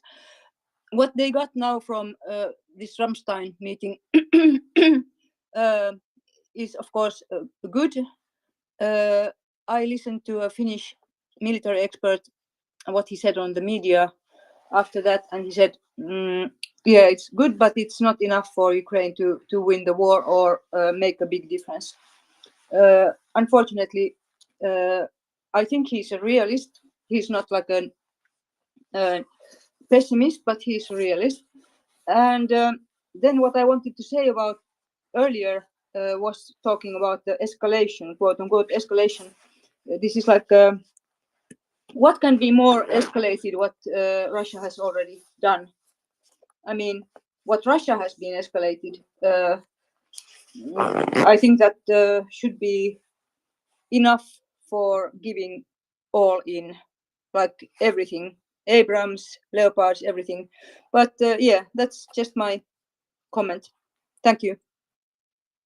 Yeah, thank you, Nina. And yeah, I think Domin said very well about escalation being a sort of narrative that started in the Cold War and has continued to continue, and is something which is a bit of a scaremonger, perhaps, line. I'm not sure what Russia could do right now on the battlefield to cause any further escalation of damage to people and property and civilian areas and the power network and so on. Yeah, they've escalated to the point of terrorism. In fact, I think they started there. With regards to the Finnish minister's words, that he says it's not enough, I tend to agree in some ways, because he's looking at it from, getting the Russians completely out of Ukraine. So yes, these armoured battle groups are a fabulous start. They are a basis for the advance that we expect Ukraine to go into as soon as they're ready to do so. But as yet, they haven't got any Western aircraft. They haven't got certain capabilities that those Western aircraft would bring. And it's something that has been suggested that the next Ramstein meeting will be about aircraft. So we need to keep an eye on that, because that is a large component of what we think they're going to require in order to be able to achieve a full victory. And I think that's pretty important that those are being discussed as well. We've heard an awful lot of talk about F-16s, and I believe shortly we're going to be having some Air Force people come up and chat about the possibility of what Ukraine currently has as an Air Force and what might be possible in the future, and what they think they need as soon as possible, because it's going to become quite the topic, I think, as the next Ramstein meeting gets closer. So, yeah, what the Finnish minister is saying is correct. He's saying, don't just sit back now and say that, oh, there we go, we've given all this to Ukraine, let's pat ourselves on the back and say, well done us. No, we've got to continue to push forward and give them more and more of the right equipment so that they can continue to do the job of liberating their country. What do you think, Yehuda? And welcome. Well, I really think, and thank you. Hey, LR Reynolds, I can't send you a message. Someone said to reach out to you. So if you could, I think if you follow me, I'll follow you. I don't know, quid pro quo. And then I could send you a message.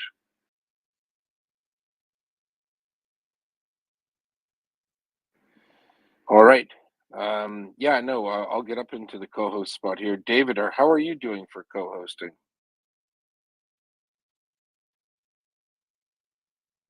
Yeah, I'm sorry, I was trying to find the button. If you want to bring me up, I'm more than happy. Would love it. Would love it. I think Mockers has to take a bit of a pause. You've been on for quite a bit now. I've been busy for quite a bit, shall we say, right from the second I opened my eyes. There you go. That'll go with me. Let's get me and Take a David break. up, and why don't you take a pause? Love you guys. While we're sorting well that out, reciprocated. Karen, why don't you go ahead? Sorry, I said it's well reciprocated, Mockers. I know. Shall we go to Karen and then LR Reynolds? Yeah, did you get my Did you hear what I said, or is it cut off? Yes, I did. I'm following you, Yehuda. Are messages enabled for you? There we go. Great. All right, let's go to Karen, Karine, or Karen. Hi, hi, Uda. Hi, can you remind me how many brigades with tanks are needed? We are talking awful lot about the tanks and what's enough, what's not enough. Can you just remind me how many brigades with tanks do you think is needed? Thank you. We don't really work on brigades of tanks or regiments and troops of tanks. 500 tanks. 500 tanks is the minimum, not the bare minimum, but the good number of tanks required. Ukrainians, you have to remember that they have infantry, both dismounted and mounted or mechanized. They need to have the support of the armor. And the support of the armor means that whilst they conduct their counteroffensives to liberate their country, that they do so in the most efficient, productive way. If you don't have combat teams and you don't have brigade groups that are, battle groups that have the appropriate complement of armor or tanks, now things get a lot more difficult. The Russians have demonstrated that they can't defend from a proper modernized military offensive, and I think that 500 is where it's at. Does that make sense? Yeah, sure. Because we're just talking about how many Leos could come in, and the Polish just offered a called brigade with upgraded T something tanks. So it was just for the ordinary. Yeah, no, the truth is there are about 2,000 Leopards in service in 13 different countries, mostly good countries, and they could if they could cut away from their stocks about 500. You add them with Bradleys, 1,000 Bradleys would be great. It doesn't matter if 50 or this or that came in. They're going to need time to integrate those new platforms into their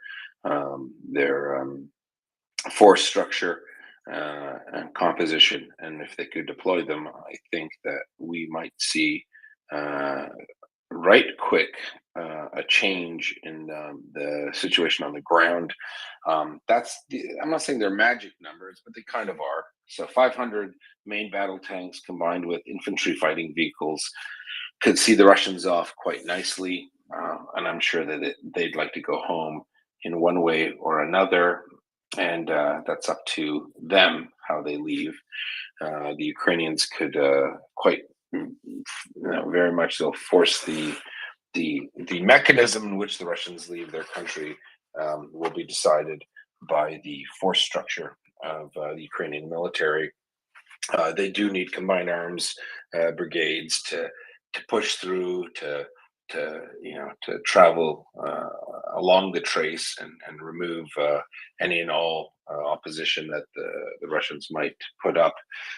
So bottom line is talking about drips and drabs. 15 tanks here, it's great.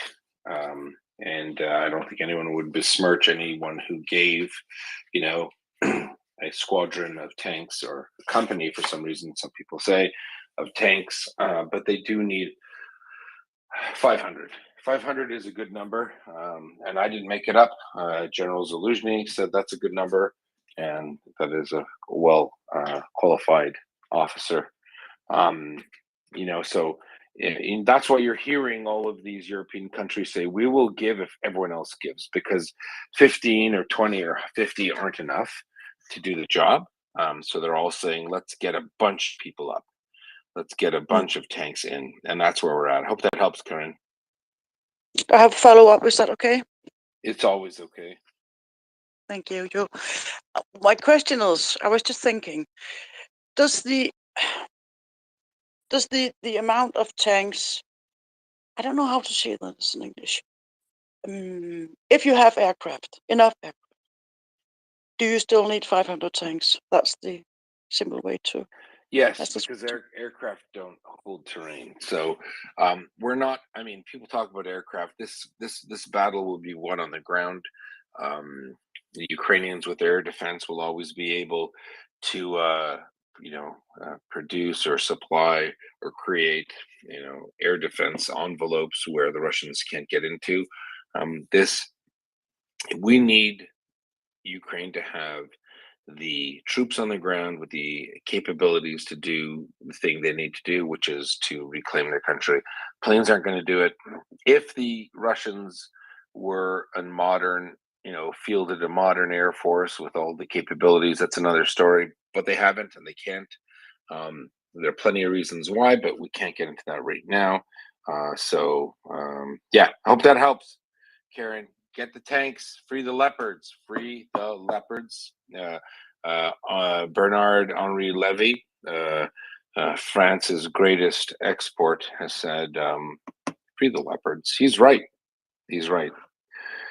Thanks, Corinne. Let's go to Edvard, and then we have a few new speakers on the panel, and we'll go to them shortly. Thanks, David, for helping me out, or I'm helping David out.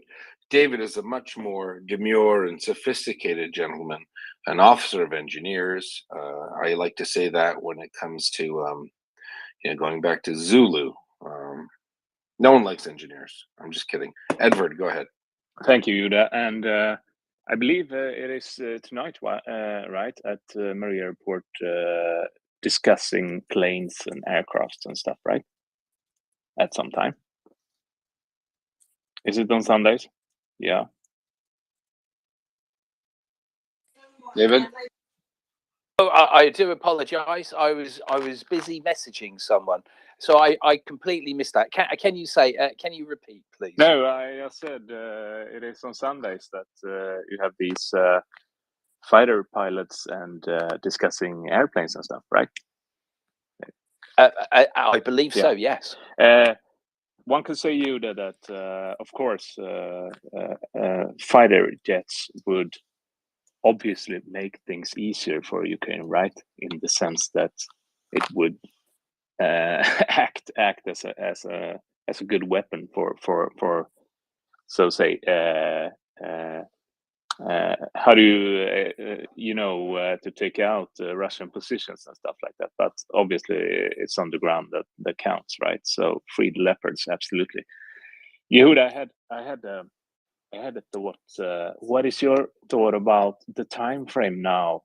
About shall we call it the spring offensive? I think that's pretty. What is the time frame? Will Ukraine wait now until they get the leopards, which I honestly think they will get somehow? Or what is your take on that, Yuda? And what is the time frame from now to when we can see things starting happening with the IFVs and the tanks, so to speak, on the battlefield, Yuda? Yeah, it's a good question. In my, very cautious, conservative mind, I would think that people would wait. The Ukrainians might say, we're getting all this stuff in, well, let's get it out. But that doesn't mean anything. They might see opportunities or vulnerabilities on the Russian side, and they might act beforehand. And that's totally legit. It's totally acceptable and normal. In a perfect world, I'd say get everything that you can get and do the right thing. But you know what? It's kind of a big question mark, and it's actually a good thing. I think the Russians shouldn't know, right? No, So absolutely they shouldn't. It could be that they will get there sooner than later, or they might say, you know what? The Russians aren't going to get any better in this cold, so let them bring in more dismounted conscripts. Let them bring in more unsophisticated and untrained troops. We'll still deal with them later. We'll get there when we get there. So, yeah, that's the answer I have. David, anything else? Yeah, well, on the subject of airframes, etc., I thought it would be really important to say, because we keep talking about the tanks and how air works with ground forces, right? So they are essential to the whole process of removing Russia from Ukraine, right? Without air, because air supports, they're able to do so many other things that people on the ground can't do, and without those airframes, life's going to be very, very difficult, and ultimately will cost people more lives, right? Because yeah, as a result of all the myriad of things that the airframes can do, especially when they've got NATO weapons on board, harms, all these other things, planting a guided missile into a command structure, all of these things that you find incredibly difficult without airframes. And I think discussing tanks not in conjunction with airframes was probably not a good thing, right? At the moment, we're talking about tanks because obviously Schultz is prevaricating, etc. But I don't know. Hopefully, you agree with me. Is that to remove Russia from Ukraine, they need airframes. So all these discussions we have should be in comparison. Yeah, no, I was actually saying that considering that for the most part the airspace over Ukraine is, in the air control sense, in the NATO standard, there's actually a scale. We have unfavorable air parity, air supremacy, and air superiority and air supremacy. So everyone thought the Russians would have air supremacy within a few hours or days. That didn't materialize. Then air superiority, that didn't happen. And then it was almost, we assume, because we don't know for sure, that the Russians just don't want to commit their air force because they have other intentions for it. I mean, maybe they feel they need to defend Russian skies from a non-existent NATO threat. So it's pretty much air parity for the most part. So as much as close air support on the Ukrainian side would be great for Ukrainians, I just don't think it's necessary because there is nothing that the Russians can field or are fielding that would countermand or counterdict that. So I suspect that if I was a Ukrainian and I was looking for stuff, I'd say, give us tanks and give us infantry fighting vehicles. We will push the Russians out. They are not hitting us with close air support. Let's just get them out of our country. That's just me. So let's go to some hands. By the way, there's some new people to the panel here. Mia, it's a lovely roof. My name is Mia. Please put up your hand. If not, we're going to bounce you down to listener. We have a lot of people coming up who want to speak. So part of the process is you raise your hands. We have Shoab Pasha. Maybe he is a Pasha. Raise your hand. Not the thumb up. Raise your hand. And then we'll get to you. I think it's LR, then Edvard, and then we'll go to our new guests. Thanks, Yehuda.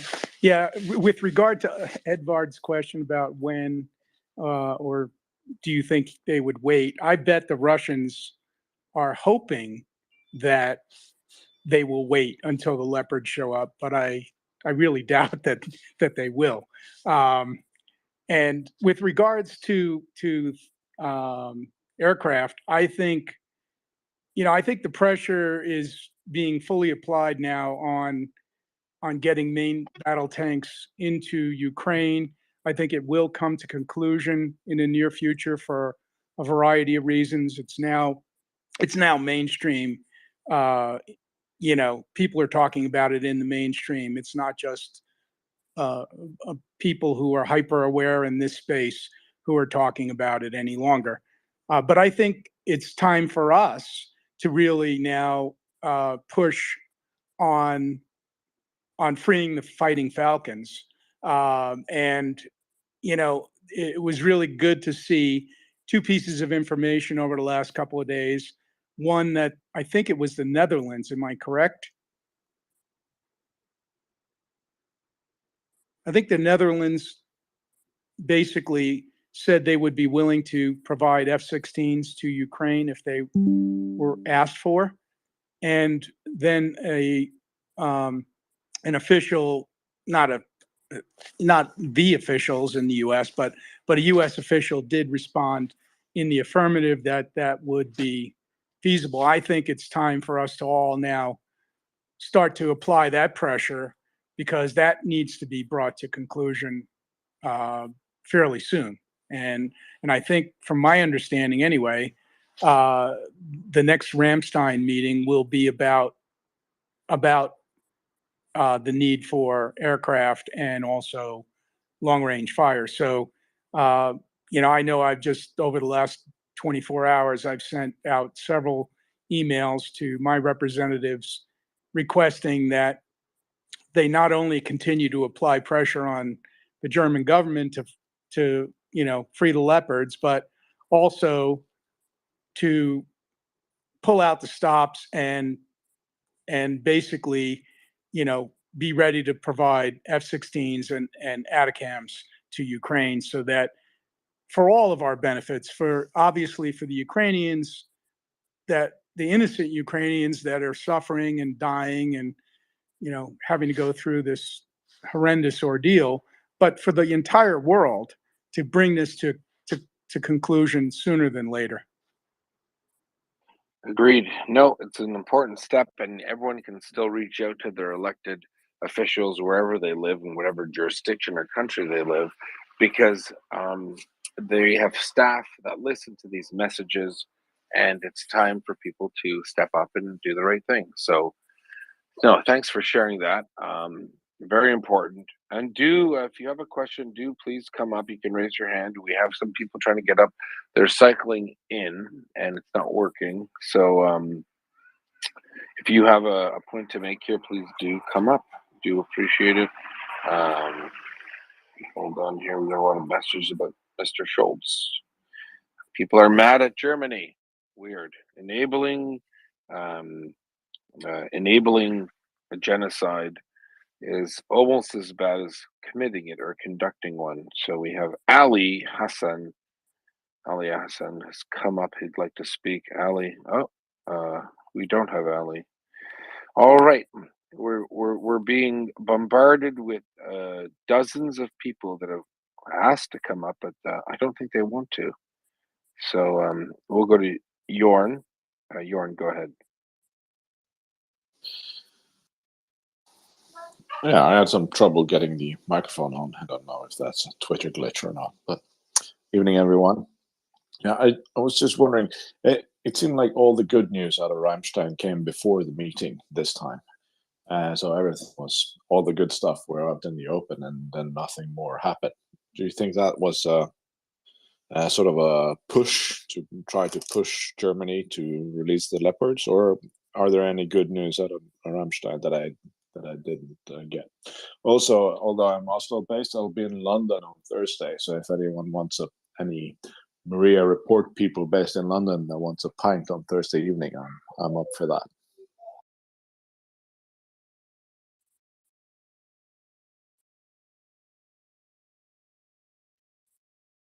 David, a pint in Ramstein. Where are you at, David? Well, I'm in. I don't know, Kent. Gosh, no. I'm in Thames Valley. It is a possibility. I've got some things, some plans. Let me see if I can sort something out. I'll DM you. Brilliant.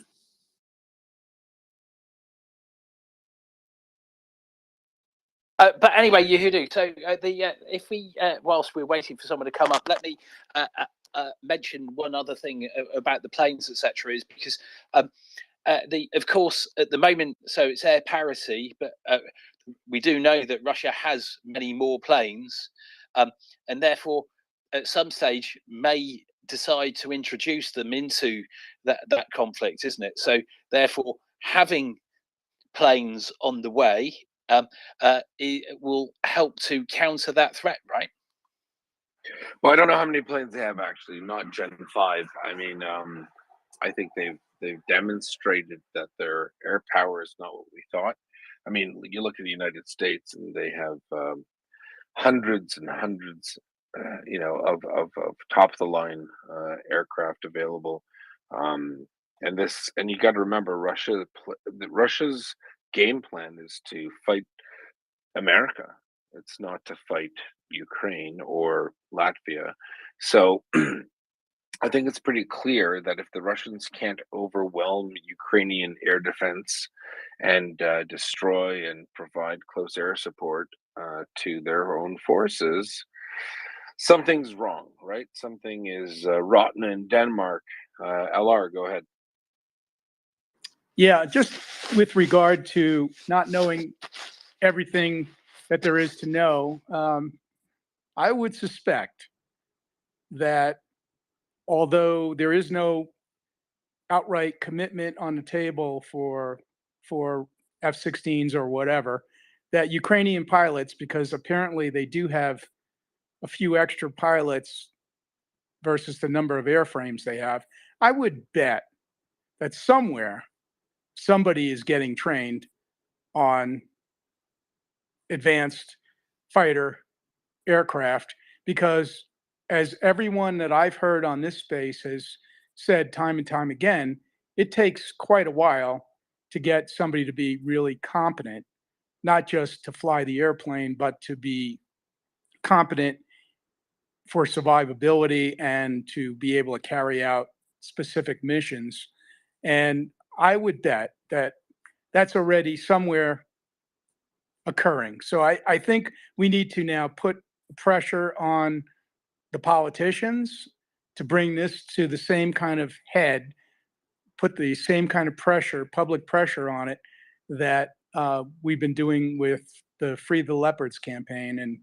And I think the consensus that I've heard here, and I'm certainly not a military guy, but it sounds like everyone thinks that the F-16s are probably the most useful platform that Ukraine could obtain.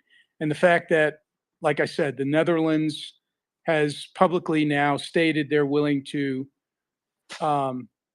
provide those should Ukraine request them. I think that's just the beginning of the building of the pressure and public awareness. So.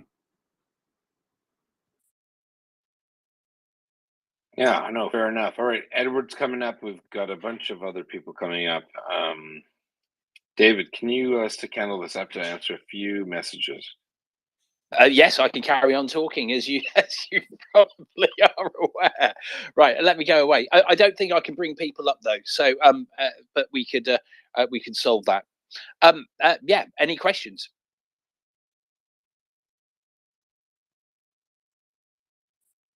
Sorry, whilst I was busy writing, of course, I'm really saying is I didn't hear all of what you were saying.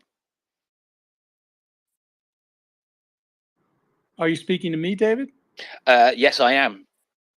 Okay, yeah. No, what I was saying was, just again on the topic of aircraft and trying to create the kind of public awareness that this is something that Ukraine needs, and that our politicians should, support. That even before that may be occurring, and coming to a head as it is now with the Schultz, the Schultz government being put in a box, so to speak, over tanks. I think we need to assume that Ukraine is probably already got some training going on somewhere. I'm just speculating, but I'm certain that because of the timeline, because of how long it takes to get both maintenance crews and fighter pilots up to speed in order to introduce these weapons into the theater in an effective way, that something is happening already that we probably aren't aware of. But I think we should all be shaking the tree, so to speak, and making noise to our politicians to publicly, unleash or free the Falcons. Oh, I'm 100% with you, and you would certainly hope, wouldn't you? We know because all the flyboys, etc., they've told us the lead times in getting someone trained, and you would hope, dearly hope, that someone somewhere is on an airfield training on airframes, whatever they are, somewhere, right? Because otherwise, if they're not, and we know those lead times, in the many months as opposed to weeks. It might be for an artilleryman to learn a new artillery piece with airframes that is not that simple. So I think most of us are desperately hoping this is happening. Of course, it means that because we haven't heard this, it means that they're doing a superb job of keeping this quiet, which is brilliant.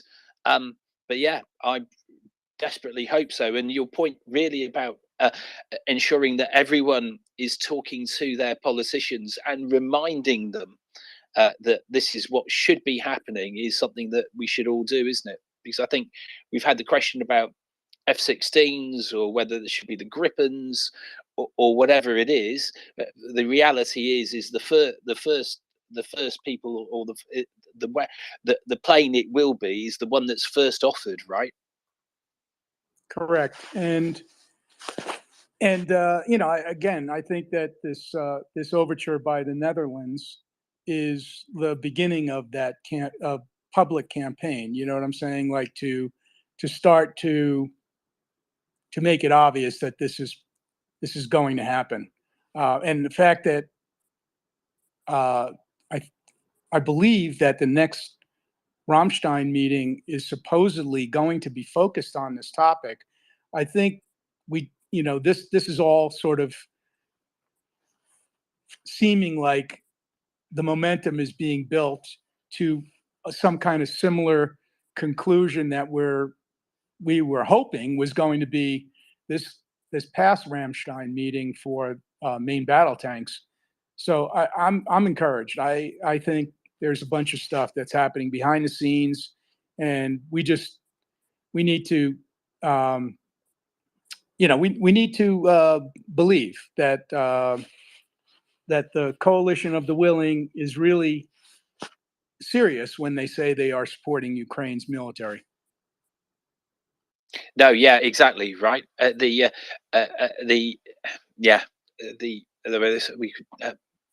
I'm trying to articulate what my brain was thinking. Look, yes, exactly. If we hope that they are talking about these things, we hope that they are doing them, and very soon, the Free the Falcons or whatever that hashtag that everyone decides to use will start bringing this to the fore, isn't it? Exactly right.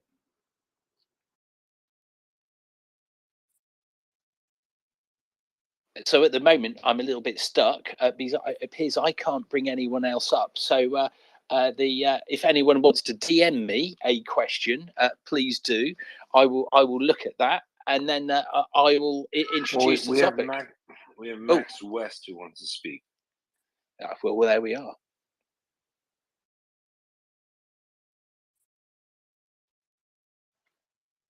Hello. I just wanted to bring up, I've been reading, I knew the Ukrainian pilots had been over working with the California Air National Guard, but I read an article last night that details how they've been working with the California Air National Guard since 1993. Now, I don't think they've just been sitting there working on an F-15 sim since 1993. You're talking like 2 generations of pilots, if not 3. So I personally have to believe that there's got to be Ukrainian pilots that are already trained on the F-16, probably the F-15, the F-18, and the Warthog, much less Ukrainian chopper pilots being trained on Apaches. So I think from what I can find out, we really don't know what's actually going on between the California Air National Guard and Ukrainian pilots. But it has been going on for 30 years. So it wouldn't be a surprise to discover that there already is a group of Ukrainian pilots ready to start flying any of the F-series jets, and quite possibly Apaches also. That's all I really wanted to bring up. It doesn't seem to get much attention on here, but there's a long-standing relationship between Air National Guard and Ukrainian pilots. Well, it's funny. We had John Spencer come up and talk about that. There is quite a long and historied relationship between the Ukrainian Air Force and the California Air National Guard, as you said. I'm not an Air Force person or anything to do with that, and I don't understand it, but it is quite interesting. I'm not sure they would know exactly how to fly those airframes. However, they're certainly not new to it, right? And whether or not that's in the cards, I don't know. I wish we had someone who wanted to come up to speak about that. Someone in the Air Force world. So I'll leave it open there. Thanks, Max. Yep. I can add a little bit. I mean, it won't really add that much to it, but it was very interesting. The very early parts when this started, this would have been March and April, when I was on Twitter. I had some comments from some Ukrainians who said that they some of the pilots, I mean, the implication was quite a few of them had actually previously trained on F-16s. Now, I've never heard anything since then, so I'd assume that it was just hokey pokey. But these people seemed quite serious, that there were people who had that experience. Yeah, I would be massively surprised if after a 30-year association, there haven't been any Ukrainian pilots inside an F-16 or an F-18 flying them around out there. I mean, I haven't seen anything to confirm it, and we need somebody. Either the Netherlands must have had a reason to suddenly announce that they're okay with sending F-16s to Ukraine. That didn't come out of the blue. Yeah, no, so listen, all of these decisions and proclamations are not made in vacuums.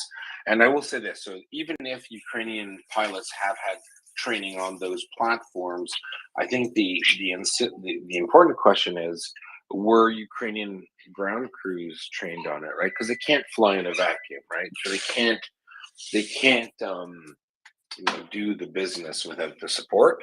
So maybe that's the X factor, the question mark on it. Either way, the good thing is that I personally think, just by judging Ukrainian behaviors and actions in the last 11 months, they've been able to pick up slack and employ things that they've never used, like M777s. We've had an officer of artillery who has told us pretty much the same thing, that the Ukrainians are employing weapon systems that he's used to training people on over months and months and months and years, and they're using it, fantastically. So perhaps that's in the cards. I do not know if we have Colonel Fish or we have anyone else who does that stuff. Oh, we got one here. Maybe he can come up and talk about it. David, I have to step off for a second, so I leave it in your fine hands with the Wonderful. goal and 1 to 2. Yeah, I had some. Just wanted to tell you here to check your DMs. That's all I wanted to say. Oh, yeah, please stay up. You can say more. No, After Zed, that is. No, I haven't much. It's you're talking about air stuff. So. Yeah, just a couple of comments. Is it my turn? I just don't want to step on something. Oh, no, please do. Yeah. So apparently, like when in the dissolution of the Soviet Union, National Guards of individual states were kind of paired up with old Soviet bloc countries to kind of facilitate their integration. So California is kind of Ukraine's partner, and that's why that relationship was established. And that was a way to facilitate, them bringing them out of the Soviet bloc and into the Eastern Bloc, and that's how the United States started to facilitate that transition. So that's why you'll find, the issue with the relationship between California and Ukraine. California happened to be the state that was kind of assigned or selected. I'm not sure how it went, but was partnered with Ukraine. So that's why you'll see instances of them training together fairly significantly for the last 30 years. So that's kind of the origin of that relationship. Second question on why Netherlands would start, talking about F-16s.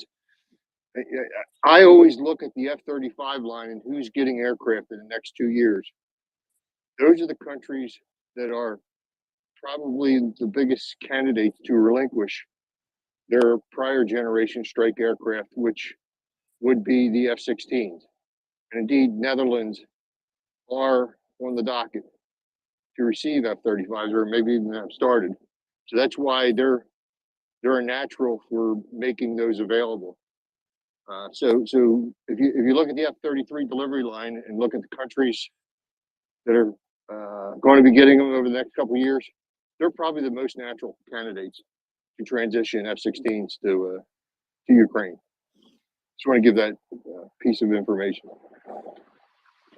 Well, that's brilliant, and I'm hoping, whilst I try and find it, I do have there's another question here that you may be able to answer, which is how risky is the potential F-16 air-to-ground campaign from Russian SAMs?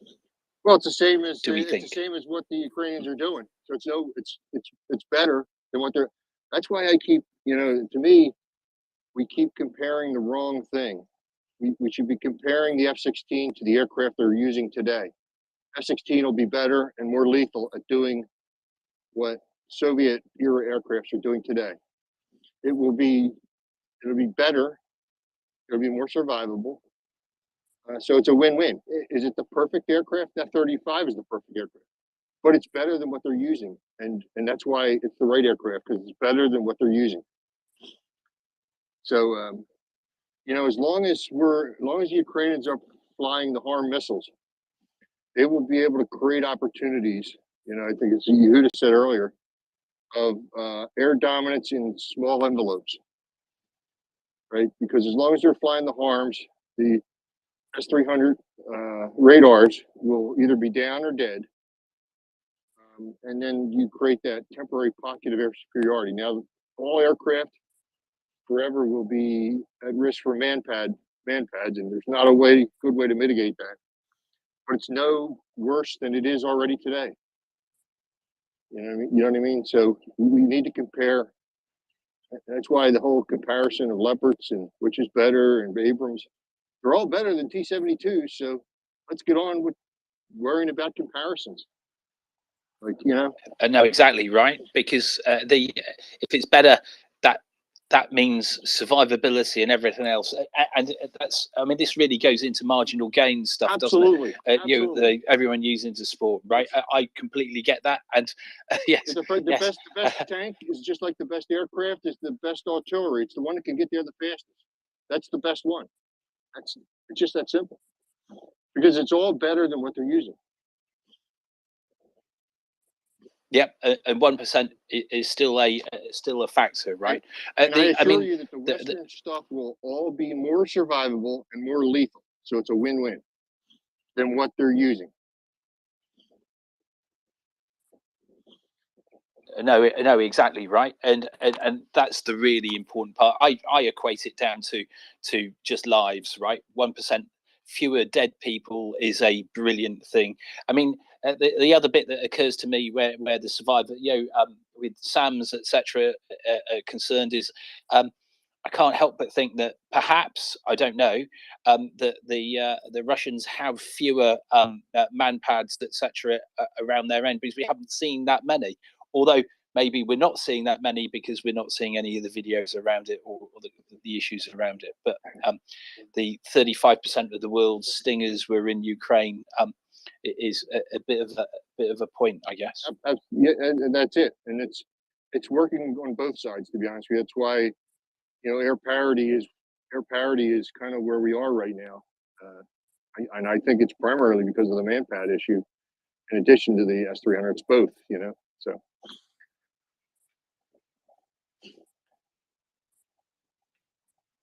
Yeah, sorry, and here's the thing: I still can't bring people up. So let's keep going whilst I try and solve that part really. So if we keep back on the manpads component, right? Because we know that within Ukraine there are a huge number javelins, javelins, stingers. What other are the Iglas? Remind me, what are the other manpads do we have at the Ukrainians are fielding? Well, the Stingers. Stugna. Yeah, the Stinger I know from a U.S. perspective is the ground-to-air manpad, right? So that's the one, you know, that we've kind of overwhelmed Ukrainians with to give them, which helps. And what I said is, you know, the Russians aren't exposing their aircraft quite as much as you know they'd like to, and it's part of it is the, you know, the air defense systems, the upper, you know, mid-level and high-level air defense systems, and the low-level air defense systems, which is really the manpads. Yeah, and I mean, if we're talking about air defense and the rest of it, that's the thing for people to remember is that there's different distances and levels at which point that air defense is at, right? So if you've got, as an example, a Gepard 4,500 meters, that's the distance. You've got a Stinger. I'm not sure what the distance of that is, whatever the Igla is, and that all leads into where the planes are flying, because they'll be attempting to fly around those areas, and all of those pieces that go into it. And yeah, are you able to add a little bit about that, Yeah, as opposed to the difference? Yeah. The thing about manpads is that you can have an SF unit behind your lines, and that works for both sides. That could then potentially take down aircraft, and I think that's why you're seeing low-level flying in what would be considered, you know, non-hostile territory, because the manpad threat, an SF unit can get behind any line, either line. So that one becomes more problematic because there is no real line per se. And that's why it's hard to mitigate. I mean, yeah, no, exactly right. And as you said, if you've got someone who's got themselves 10 kilometers forward of the line, right, suddenly they become a huge threat, don't they? Right, you've got a helicopter coming in to do one of their sort of bombing runs, but suddenly you've got a couple of troops who've got manpads who are creating that threat, and there's that component about it, isn't there? Yep. That is the problem with manpads, and the strength, depending on which side you're on. I believe that what's happening to the helicopters and the K-52s, you know, I think there's an air base that's between Bakhmut, and there's some guy in a house that says, "Hey, every other day these helicopters fly over my house on the way to Bakhmut," you know, and if they're not changing the routes often enough and they're being kind of you know, predictable about it, that's where the SF guys sit out and say, "Hey, if I got to wait 3 days for the next set of helicopters to fly by, then okay." And that's the point, really, of SF, isn't it? Right? It's they're finding the opportunity, and depending on how well they're provisioned, they may wait 7 days, right? Because taking down two aircraft are very well worth that effort. Absolutely, and if you can change the route of the helicopter has a limited range. So if all of a sudden you can, you know, it can't be over the battlefield as long because you forced it to change its route, then that also helps. Yeah, I mean, that's the thing, is you're forcing a change or an adaptation on someone that they weren't expecting, and when you get that, you get mistakes, don't you? Right. So, Lou, I did see that you had your hand up as well. Yes, I did. I didn't want to really change the subject, but I did want to point out or throw a little more on to the discussion of, you know, what's good enough versus it's better than what they have now, for sure. But the other aspect or other dimension that I think we should all remember is motivation. The Ukrainians know why they're fighting, absolutely, and you know, it's for their very existence. It's for their ability to have free choice and elected democratically, you know, governed government versus what Russians, are facing on the other side is, the whim of some autocrat conscripting people and putting them into a meat grinder. I mean, there's a stark contrast in the motivations of these two forces, and you combine the fact that they maybe have not the very best or the very latest, but they have something that's better than the other side, together with that motivation and cohesiveness and sense of purpose. And that's a potent combination, I would say. There's no other reason why they survived to this point than motivation, right? Let's be clear. There's a reason why everybody thought they'd fall relatively quickly, and they didn't. Absolutely agree. Motivation is the only explanation. Yeah, they had very little to start off with. Yeah, I was going to add a little bit to that. They did have some people at the top level in their general staff who made some very hard choices, and there were a lot of Ukrainians who paid in blood in their lives to keep Kyiv free. Right, but yeah, motivation. That's the bit that people forget about. Right, when you have your family is at risk, your nation is at risk, and people forget what people are prepared to do that. Which is interesting, because it was only 80 years ago when we had people paying in blood and lives, not so long ago. Just think about the trust that Zelensky had to have in Zelensky to say, we're going to give up a whole bunch of territory, but it's for the good. Like, you know what I mean? The incredible amount of trust that takes is staggering in my mind. I think you're absolutely right. And we all really do owe Ukraine a debt of gratitude for the courage that they've shown. But I think it also should be a wake-up call for many of us who've enjoyed living in a free and democratic society that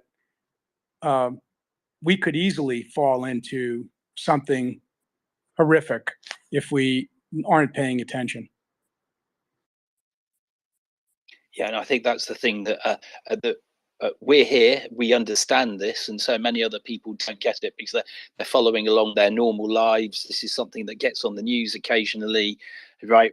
Something horrific happens, Bucha, then they go Kherson and Kharkiv and the other places, and but everyone's just getting on with their lives without realizing just how bad this can be and how bad it is already, right? We know it implicitly. Occasionally we get someone who will come up and argue against it, but that's part of the process, isn't it? We know it at the it's getting everyone else to understand that. 122, you got something to say?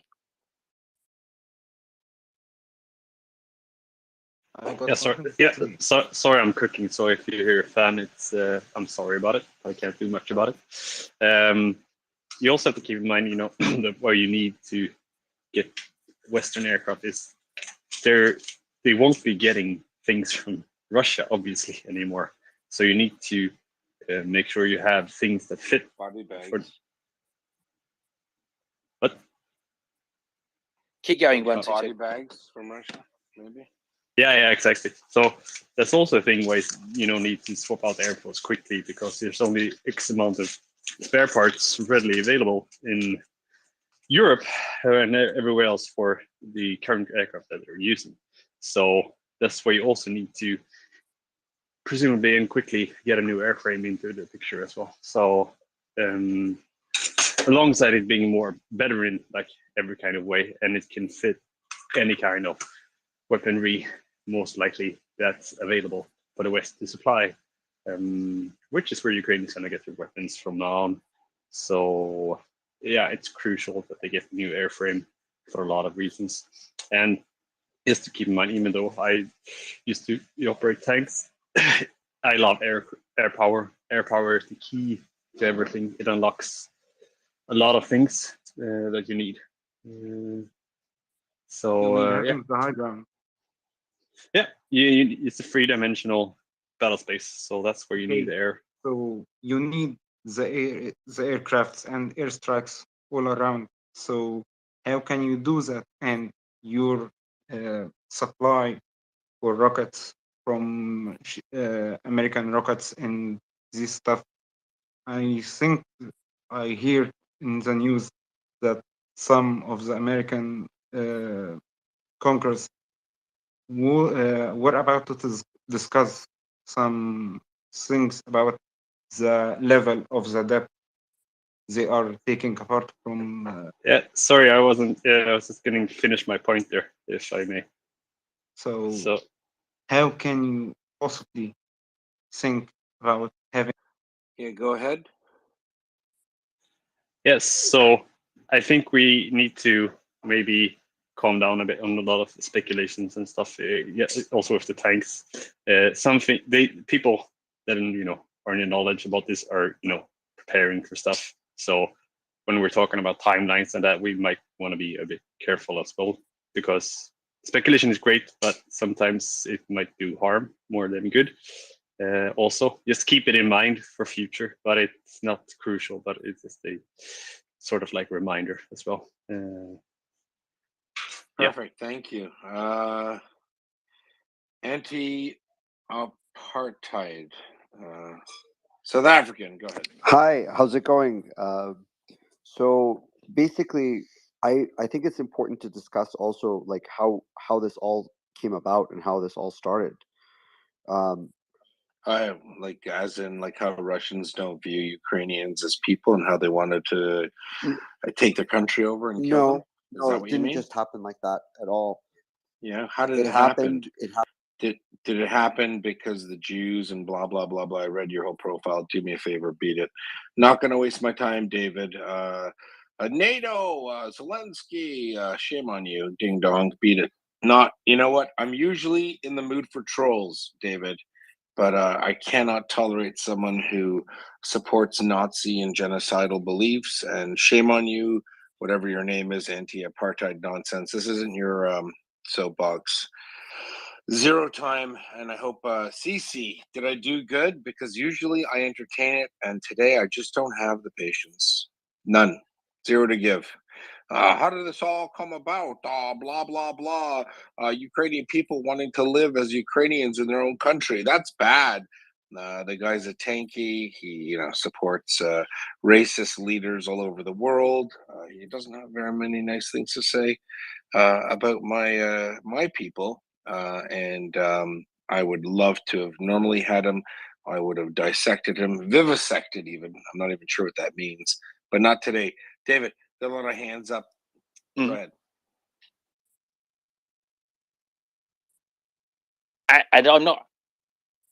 And I'm not seeing any hands either. So this is all a nightmare at my end. Technically, I'm afraid. This is a Twitter disaster.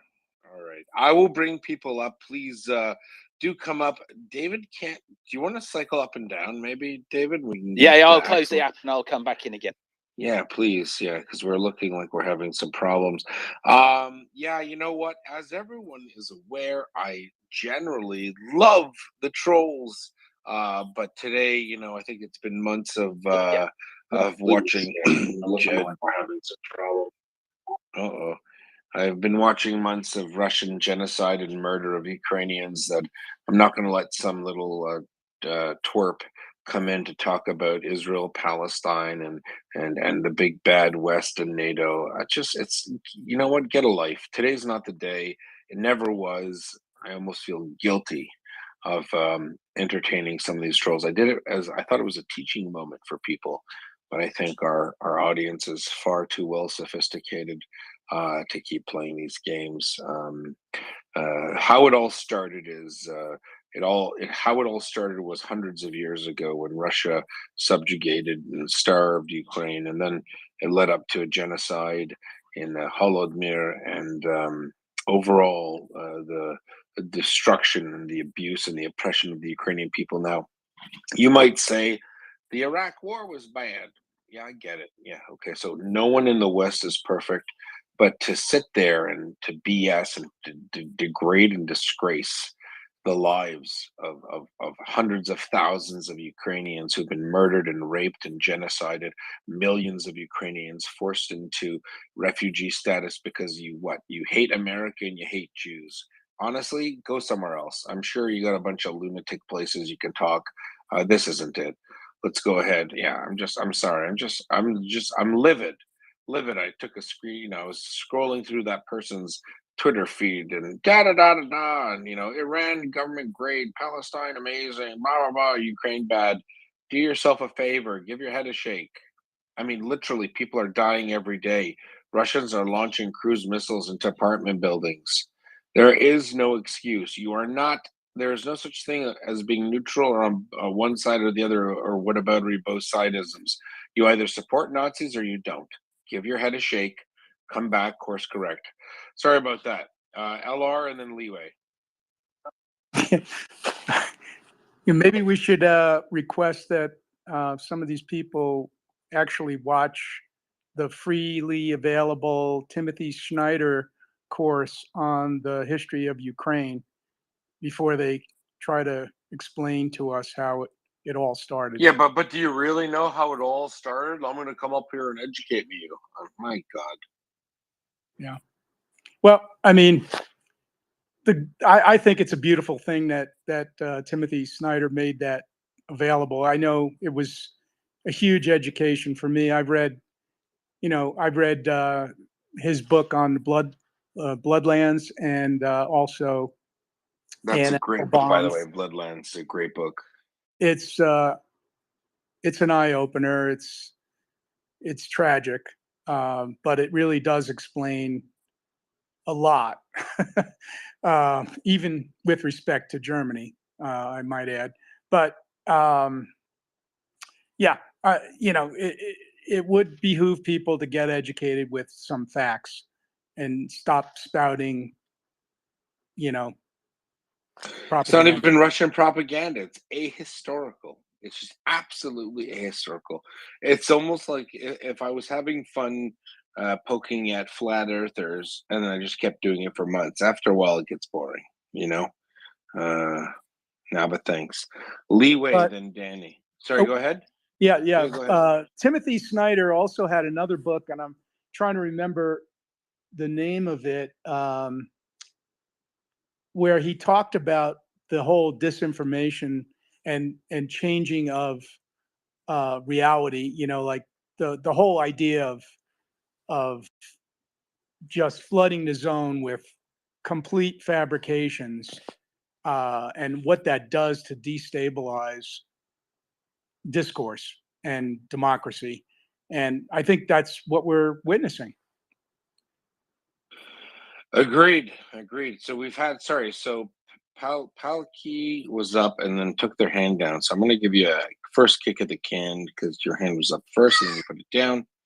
So Palki. Alrighty. And if we're not going to go to Palki, we had Leeway, Edward, Danny, and Luca. Go ahead, Leeway. Hello, good morning, whatever.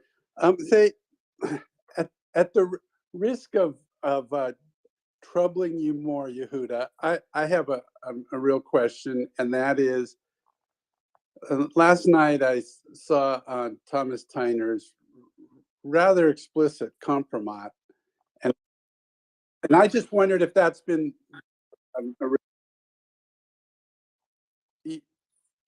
Sorry, just wait out there, bud. We got Leeway talking. I went to you first, couldn't hear you, so you're back up. We'll go to you next. Go ahead, Leeway. Okay. So we've always wonder what's going on in the Schultz mind and what's taking so long and everything. And then when Thomas Tyner posted his very explicit compromise yesterday. All right, not everyone knows. Not everyone knows what you're talking about. So give a brief description. Well, I really, it's very explicit compromise on, as an explanation of Leeway. There are people that don't even know what compromise means. So speak to us like we're babies. information on powerful people that would allow blackmail, right, to influence their decisions. And, you know, supposedly the whole SPD party of Germany has been influenced in this way. And I'm really even reluctant to repeat what it was that was said. I would have even disregarded it entirely, except it came from you know, one of our faves. Yeah. And so I'm just wondering how to process. Did it involve, say, like at the cottage and water sports, or is it something more financially geared It's to? very sexual, involving hotel rooms. Oh Lord. Okay. Yeah. Let's leave it alone. All right. No, I don't know about it. I hope he didn't overpay. No, I'm just kidding. I have no idea. That's. I haven't read it, Okay. but I kind of think that, you know, I don't want to go into the realm of the conspiratorial and the fantastic. You know, people said that about Trump, and you can say a lot about him, but you know, I'm not sure that makes a difference. I think you could really nail them on energy policy, right? So I think money is where it's at. So if people are going to be offered big sums of money to promote Russian energy, you know, in Germany, if you're a former, I don't know, chancellor, and let's just say, I don't know, pick a random name. Your name is Gerhard Schroeder.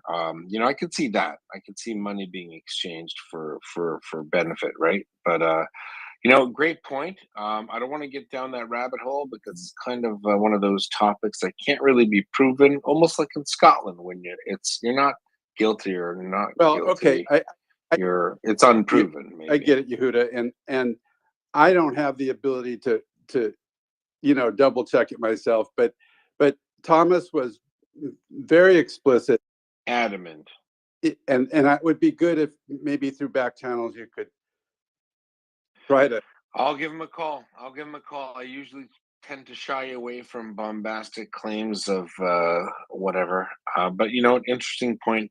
I don't think it's the main point, though, right? I don't think a whole nation's government could have all been, you know, compromised by silly videos in a hotel with, you know, recreational drugs and alcohol. Anyway, all right, good point. Let's we've got a lot of hands up. Let's push through, Leeway. Stick around. There was the naughty pants paladin guy who couldn't take his finger off the mic button. So I think it was what was it, David? Was it Edward, Danny, and Luca? All right. Yehuda, I'm disappointed at you. You lost your spirit here. Because one, yeah, I did. I noticed, because one of my favorite moments is when you talk to people who eat them up. Yeah, Eat 'em I up. love those, Yoda. So maybe next time. You know what I did? I did something I don't usually do. I clicked on the profile because I like to have it's like a potpourri. Yeah, you know, I just know you. try it, see how it comes. But then I saw all of this, like, and I thought of all the Ukrainians that have been murdered. I don't know, in the last 11 months. And I'm like, you know what? I'd love to destroy this person, but he had a lot of anti-Semitic and anti-Jewish stuff in there.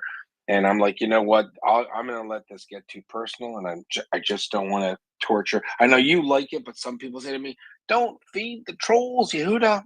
And I'd love to.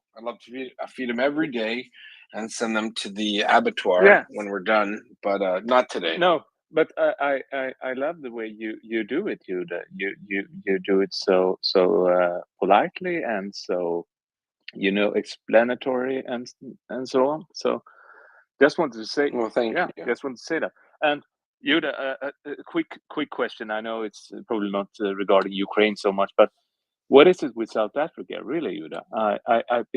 I've been through a lot of tweets and talked to South African. What is wrong? Shouldn't they know better in South Africa? That's my question to you, Yehuda. Is it the BRICS ghost thing, or what is this with South Africa? It is Russian disinfo and a lot of money spent by the Russians. For some reason, the Russians would love Africa to be on their side. I suspect that the Russians made a decision, since we don't have a ton of money, we're going to focus on certain countries: Kenya, South Africa, and Nigeria, and a bit of Zimbabwe for those who still have internet. So I think what they've done is they've thought, let's get people ginned up against Ukraine.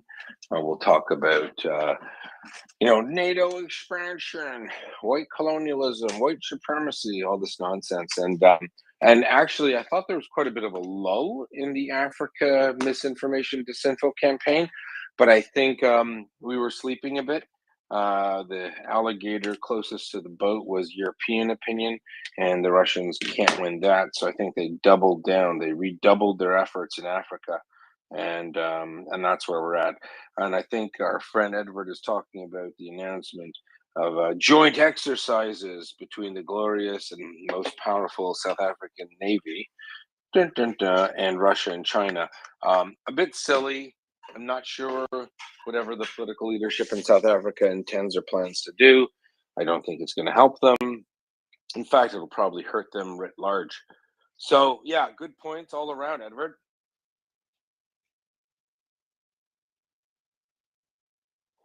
All right, let's go. Danny, Luca, Carlo, Primus. We've got a Soheb Hassan. Do raise your hand. Pretend you're interested, and we'll get to you shortly. Let's go to the next person I just said. Yeah, Danny. I think you said me here. I must say I like your strategy when it comes to trolls. It reminds me a little bit of my uncle. He's a retiree, so he has all the time in the world.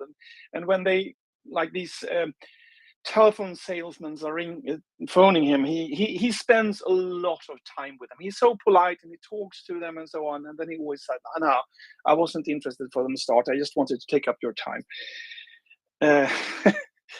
No, but what I wanted to say is that previously we talked about. Someone said something about the bravery and the spirit and the motivation from Ukrainians was the only thing that really sort of held the Russians back, and it is a really important sort of part of it, and yeah, I have heard it several times, but I think it makes the situation much easier than it is. It's not as simple, and it also sort of denigrates the in some way, from in my view at least, the achievement of the Ukrainians, because I think we have a hot mic here, right?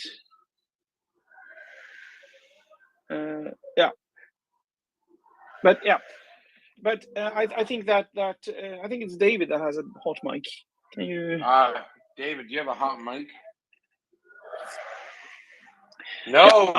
It's our new friend Saheb Hassan, who's just figuring out how to use Twitter. So do yourself a favor, put up your hand. We're gonna go to Carlo and Luca. Is it Carlo, Luca, or Luca, Carlo? There you go, Sahab. Yeah. Because all right.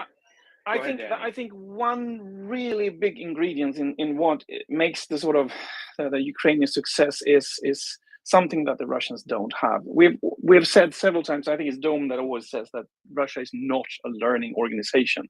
And you know what? The Ukrainian army is a learning organization. I read this article. I think it was in the summer. It was an interview with one of these retired U.S. generals that had been sort of in command in Europe for some time, and he talked about his time here after the fall of the Soviet Union, and they had invited for the Partnership for Peace, I think it was, people from the former Soviet countries, and they invited the military from Russia to come and train and see how it worked in the NATO countries, and they invited the same for Ukrainians. And the Russians were really not interested. They sent some junior officers, and they were more interested in shopping in the West than actually learning anything. While the Ukrainians, they were like interested in everything. They wanted to learn, they wanted to change, they were discussing and so on. And he also talked about I think it was the high commander of Ukrainian army for some time. He doesn't live anymore, but he was sort of then the person who started the real reforms in the Ukrainian army, and they became real good friends. And I think there you have the start of the success of Ukraine. It sort of it touches everything from logistics to having NCOs to having letting the common soldiers take initiatives and so on. And that in some way it helps building the motivation. Now they already have the motivation for defending their country, but I think that is an ingredient that should not be forgotten either, because that is so important and it's a big part of why Ukraine is succeeding. Don't you agree with me? I'm sorry, I just had to do. Yes, I do agree with you. Very well put. And sorry, let's just park that for a second. There are a bunch of people that had their hands up. I don't want to be disrespectful. We had Carlo, and then we had Primus, and then we had Soheb. So go ahead, Carlo. Oh, sorry, Luca. Shoot. Yeah, Go Luca ahead. first. Luca, vai. Buongiorno, Yehuda, and Hey, compadre. Ci vuol suonare. yes, Go ahead. good morning, everybody. I thought I would quickly report on a story I was reading. I don't know if you've seen it, Yehuda, or other people here, of mind-boggling disorganization on the Russian army. And it's about EW equipment. And it's an interesting anecdote. It's written by some Russian officers on the front, and they were complaining about the EW guys, that they show up with some, very expensive equipment that says that it should shut down comms for the Ukrainians for a radius of 500 kilometers. And then they put it in a frontal position, and they say they have these giant trucks with huge antennas that emit a bunch of radiations, and then they get harmed or shelled, and so suddenly they get lost. So then they had this bright idea that they're they drop the power and they move it behind, to keep it more protected. But then what happens is it actually shuts down the communication of the Russians themselves. So now, the Russian officer on the front, they complain. They say, why do you do that? That's actually not helping us, and it's actually not disrupting the Ukrainians. And then they say, well, we have orders, and because they come from a different command structure, they cannot get them off their backs. So now this equipment that is supposed to be useful, it in fact disrupts their own systems, which is kind of ridiculous, but it's believable knowing how dysfunctional the army is. So I thought I would just give this one here that I just read on Twitter. Thank you, guys.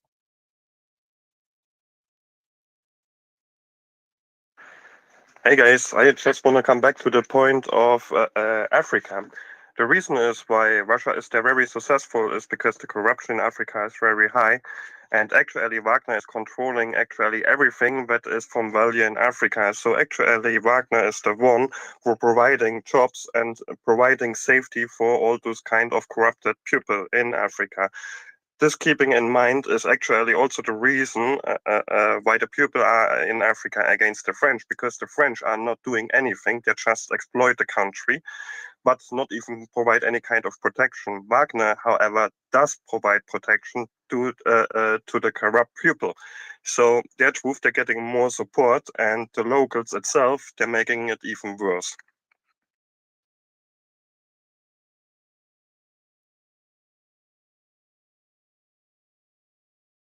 Just want to give it as a background to the African story.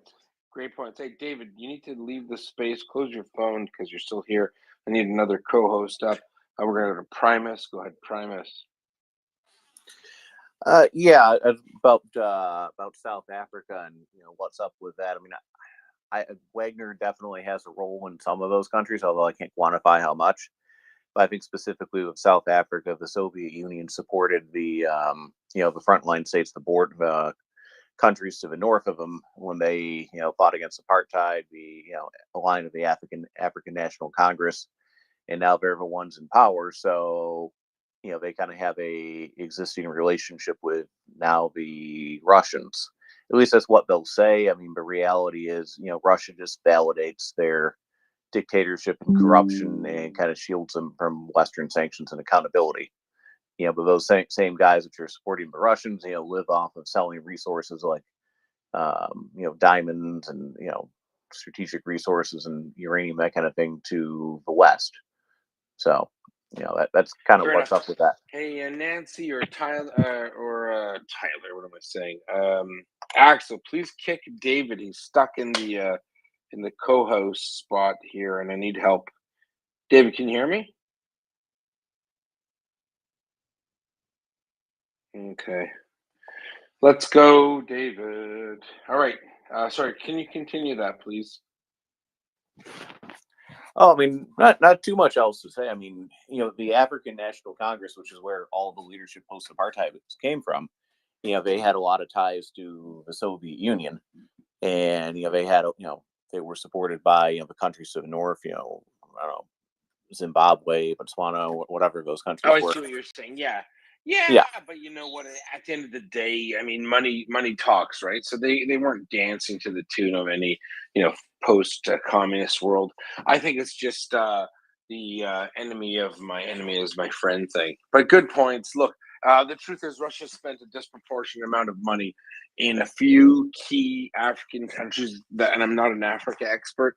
In fact, I'm not an expert at anything. If you ask my wife, I'm quite bad at a lot of things, but I would suspect that the Russians are using, they want to spend money in those places where they think that they can get the best bang for the buck. I think South Africa is one of those countries. I don't think South Africans in general really care what happens outside, in Ukraine or whatnot. And we have a lot of South Africans that come here who are quite pro-Ukraine, and they tell us about the problems that they face with regards to Russian misinformation.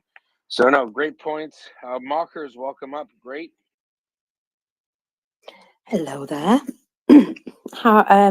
Well, I can see we've been talking about tanks and vehicles and stuff like that all day, and I can't bring you any of that, I'm afraid. I don't work on tanks and never have.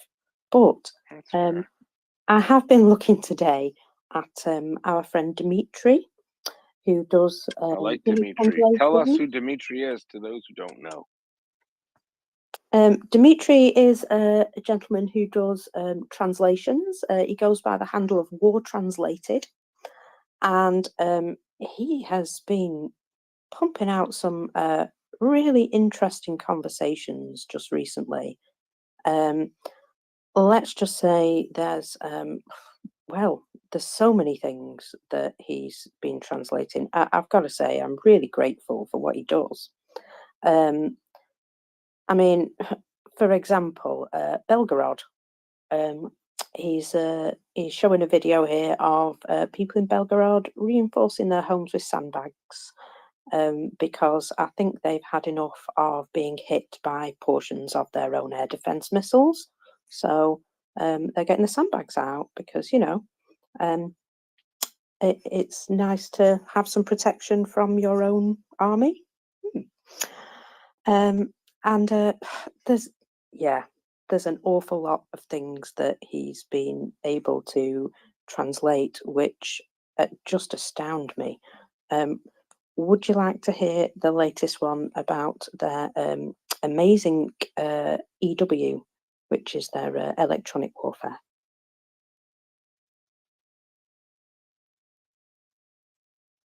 I'm going to guess you would, because no one replied. So, there's been a story of communications in the 2nd Army Corps of the L/DPR. And they're talking about their amazing EW systems, and that they press a button and all communication in a 500-kilometer area goes down. Well, of course, in reality, it's probably not that level. It says here, the smoke is much thinner, but the system exists. And these hefty machines are lugged about on car chassis and cost a ridiculous amount of money. And because of that, they don't want to put them anywhere where they're at risk. So they keep putting them quite far back. And when they use them, they're actually jamming their own people as much as they're jamming anyone else. And when they're told, the answer is, we have an order. And so, you know, we're talking about the Ukrainian army moving together and using combined arms. And these people can't even communicate with one another because they're all working in little siloed sections. We have an order to come here and do this. And that's what we're going to do. And if it interferes with you, well, that's your problem. And I just find that incredible. So, yeah, just stuff like that, that you think, surely they can't be doing that to themselves, but apparently they actually are. And I see the meme over and over again that we're very lucky that they're so stupid. And that to me just seems absolutely nuts that they're sending their own people in to basically hurt their own communications as well as, you know, when using it against the enemy. 100%. Yeah, and sorry, I think if you're Sohaib Hassan, I don't know what happened to you. We were about to get to your hand. Do please come up and ask your question. And Markers, yeah, I'll turn it over to you. We've had an interesting panel, a lot of discussion, a lot of things going on. Hopefully, we're going to get David Brookfield back up, and we'll go from there. Thanks, Markers.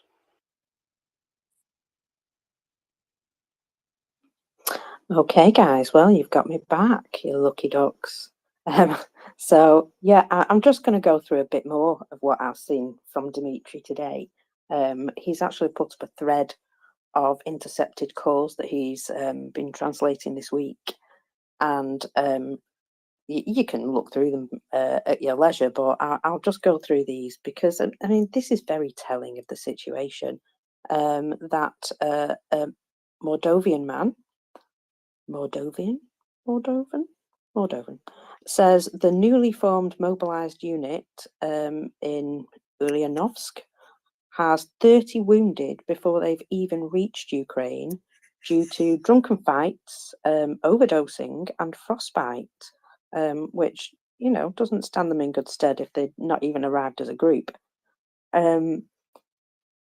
Here's one. The Russian woman tells a soldier about the new wave of mobilization, saying all those with military experience or who've been on contracts are being called up, even those who've had to have recent surgeries. So, you know, you can see that it's really starting to get to the point where it's affecting a lot of people now. And they don't seem very hopeful. And it seems madness to me that they're continuing in this situation. I can only say that, you know, I've never been in the mindset where I would find something like that acceptable, but apparently that's what's going on. Russian soldier was shocked by the number of casualties in his unit. He believed he was going to turn up to a resort. I mean, I suppose if you were being stationed in Crimea or something like that, they've heard Crimea beach resorts, haven't they? Lack of equipment means all they can do is survive under shelling. And so, you know, they're basically just hiding, waiting for the shelling to stop. I know that it's very mentally draining, and it's something that you find very difficult to sit under when that's going on. I've heard. Before you go on, Markers, I just want to invite our new guest to raise your hands if you'd like to speak. It's the heart button. Yeah, go to the right. It's a big old hand. It's yellow, like Bart Simpson. So raise your hand if you'd like to speak. Markers is speaking. Thank you. Go ahead. No problem. Yeah, what was it? So yeah, they're really getting to the Oh, Markers, do you mind? I've been accused of not engaging. I want I to think say a lot something. has. Give me a chance. I want to say something. Would you like to raise your hand and wait like the rest of us in a polite fashion? No, just No? I. Did you say you know? Yes, yes. Sorry, You don't want to wait like a normal human being and have manners, or I'm did you sorry. I'm sorry. misunderstand me? I'm sorry. I did Then not please do understand. wait. Okay. Well, you understand the mute button. Go ahead, Mocker. Sorry, we'll deal with our friend in a second. We'd like to get a multitude of opinions. However, it should be done in a professional manner. No, Mockers? Well, we always like to be friendly about it, don't we? I like to be friendly. Yeah. Yeah. Unlike the Russians, would you believe? They're not very friendly. They're not very friendly at all. A Russian soldier here asked his family for news, hoping that he would be coming up for rotation in February, and was told this was absolutely not going to happen. He was also informed that a group of Russian soldiers had retreated back to Russia with their machine guns, gone to the police station and surrendered because they didn't want to continue going to war. They would rather go to prison. So, gosh, what morale doing? Not good. Not good.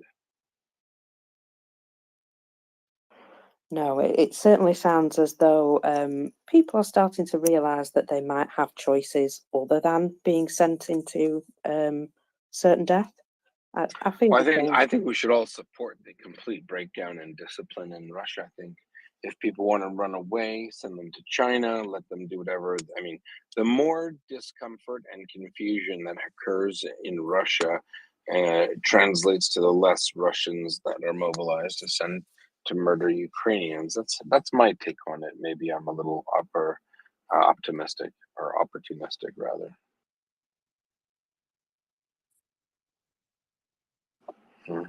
Mockers? Oh yeah, sorry, I was talking to a muted mic. A few. Yeah.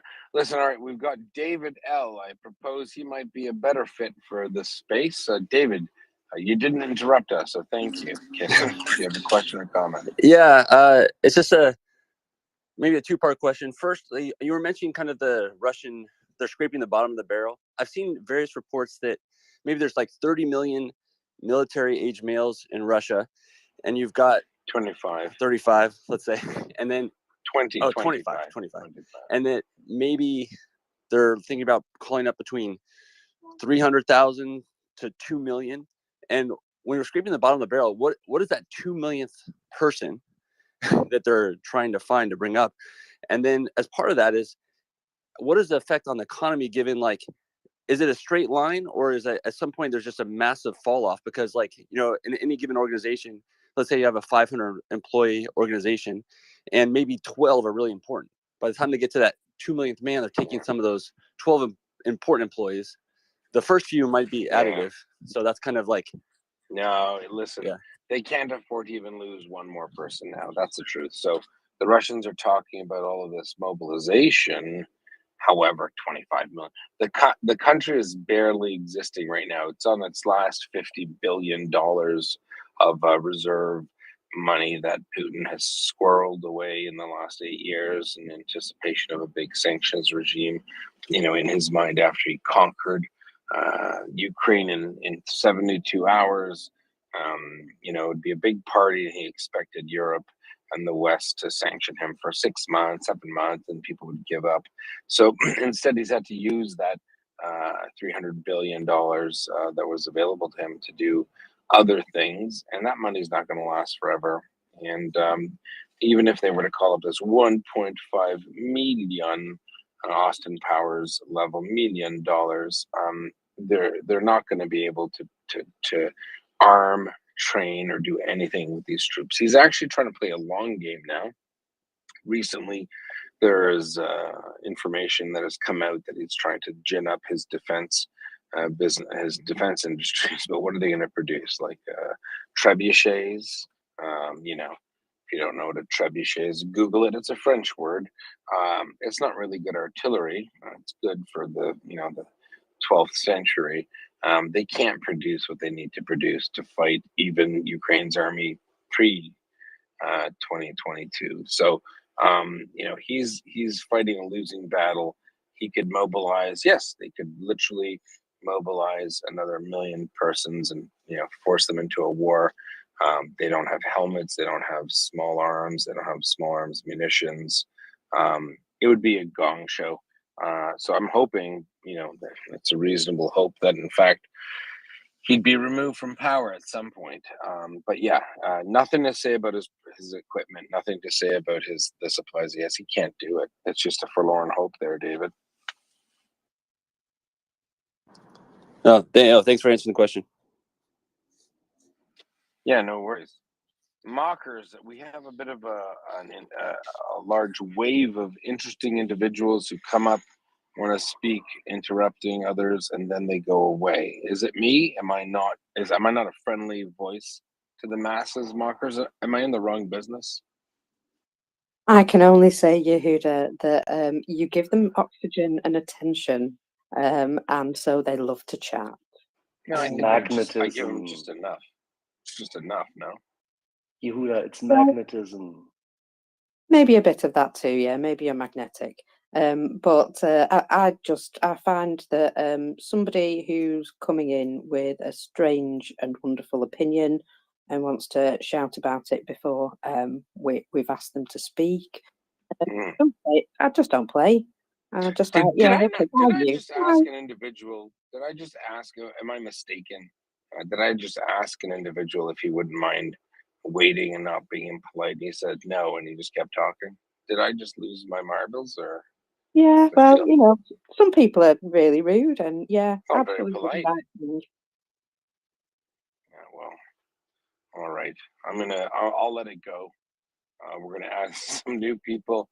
You know what? It is Sunday afternoon ish. We got Badshaw, a good friend of Goodshaw, and he's coming up. So we got Tim Sennett. Tim Sennett on the ground in Ukraine. That's worth the price of tea in China. Let's go to Tim. That's why we came up.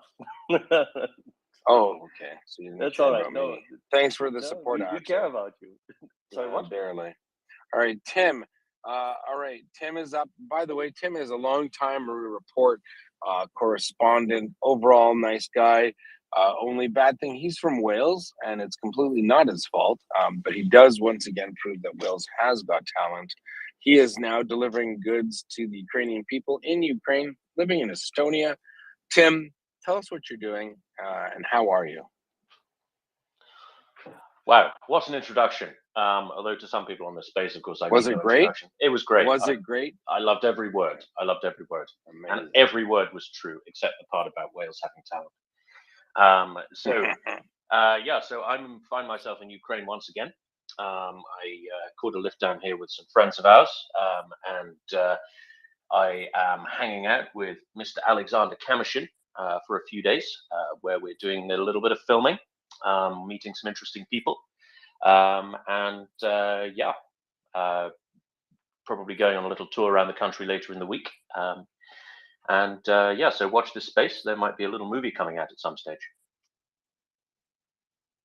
Would it be a home movie or something about Ukraine? It would be Ukraine related. All right, I'll Ukraine stop. related. All right. All right, Badshaw. You came up. You were very polite and not interrupting. I don't know if school's out in some part of the world, but Badshaw, do you have a question or a comment? Go ahead.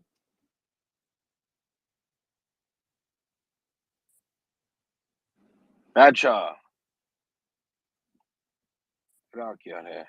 TK? Nope.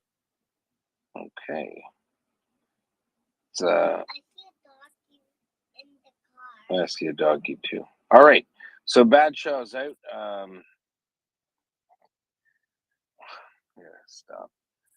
All right, Badshaw, going once, going twice, going thrice. That's an English thing or a Welsh thing. All right, so Tim, go ahead. I wanted to introduce some of our new speakers there, and it looks like I have been underwhelmed today. Go ahead. Yeah, so an interesting thing happened today.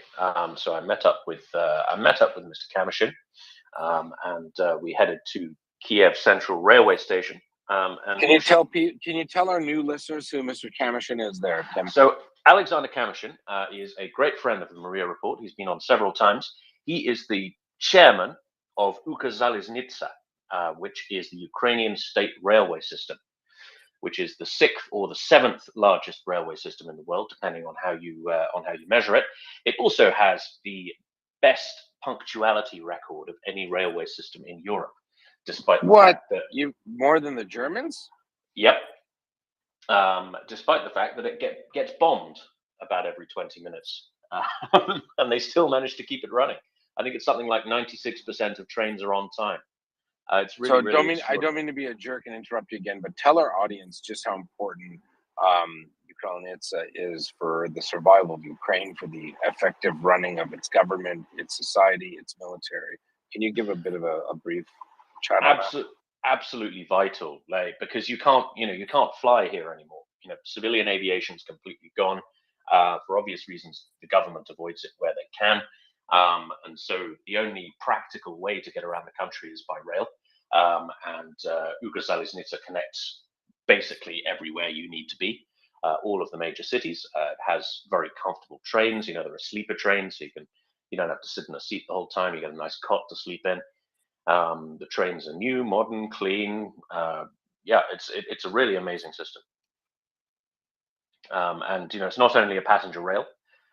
So I mentioned it's the 6th or 7th largest in the world by, depending on how you measure it, 7th largest by passenger numbers, 6th largest by freight volume. Aren't rail systems measured also by distance and lines of kilometers of track? It's usually measured by passenger miles. So passenger miles and freight ton miles, I think, are the standard measurements of railway busyness. And Ukraine is 6th and 7th, respectively. And Canada should be up there. We have the Canadian Pacific Railway. It's quite a famous railway. I'm not trying to. You don't get any points for length. It's all about volume. Yeah, it's all about volume. It's all about girth. Seems a bit unfair, if you ask me. All right. Tim, we have a listener that's come up. I think he's coming up to ask you a question. I thought it was Al Kilo, the kilo in Arabic, but it's I Kilo. I'm not sure what that means. Do you have a question for Tim? I Kilo? Yes, hi. Actually, my name is Tom, but anyways, it's on. Hey, thanks. I really get it now. I Kilo looks like Tom. No, I'm just kidding. Go ahead. Yeah, hey, I appreciate everybody comments. Actually, I guess it's a common question for everybody. Maybe a little off topic, but I really appreciate the segment with General Hertling that a few days ago. And I really appreciated your comments. I think it's Colonel Yehuda. I mean, I just heard earlier this morning. It's certainly not, and God forbid anyone ever raise me to that rank. Okay, well, unqualified, but go on. Well, I appreciate your service in Canada. So, my question to you is, I thought your comments were really spot on, and I think you're trying to be very polite. So was Colonel Spencer. That you, but my question was, he mentioned something about, and maybe actually relates to trains actually. So, that he said the biggest problem was logistics. And can you comment about this? Because I thought actually they were, developing these apps and stuff like that, and I thought that was a little. I didn't quite understand that comment from the general, and I was wondering whether. Yeah, fair enough. So there are a lot of questions that are centered around. I mean, NATO and the West, for whatever reason, not going to discuss it because I don't know. I've adopted a policy of incrementalism. We will give Ukraine this in order to allow them to complete or conduct this mission or do this function. Usually, it started with anti-armor weapons, things that would destroy Russian armor that was in its country. And then it became M777s, and then it became HIMARS, and then it became air defense, and then all this jazz and question marks on ATACMS and if they had been delivered. Some people said yes. Some people who know more than most said that it would be impossible for any other weapon, ammunition to be used other than attack them. Some people said it was suicide, car bombs at the Kerch Bridge. And there was an evolution of equipment gifting, and we can discuss at another time why the approach was taken, or we can also discuss the points that many of those who were somewhat detractors from aiding Ukraine posited, and some of them were logistics based. We cannot give this, that, or the other because the A1, A2, the B echelon, the sustainment and resupply mechanisms would be too difficult for the Ukrainians to take on board. In other words, to adapt and use effectively. So you can't just use equipment in a vacuum. It has to be used with a plan to resupply, to fix. M777s have to have barrels fixed, if they've been damaged by lancets, cluster munitions, they need to be repaired somewhere. Can they repair them? Do they have the technical staff?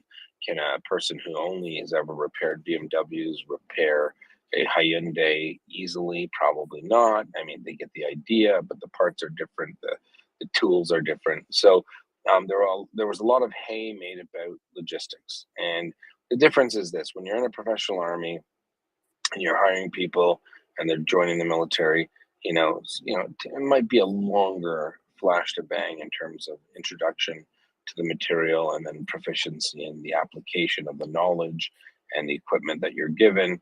And then there's the concept of, if you have no other choice and your family will be murdered, you tend to generally learn quicker because you don't want to die. So the proponents of Ukraine have always said Ukrainians, given the opportunity, will learn the systems, they will take it on board, and they'll course correct, they'll adjust, and they'll adapt and then succeed. The other people have done it before. The Israelis have done it before. There was a time that the Israeli military was a hodgepodge collection of equipment they picked up all over the world. They weren't gifted it as much as right now Ukrainians being gifted, but they weren't as important for global security.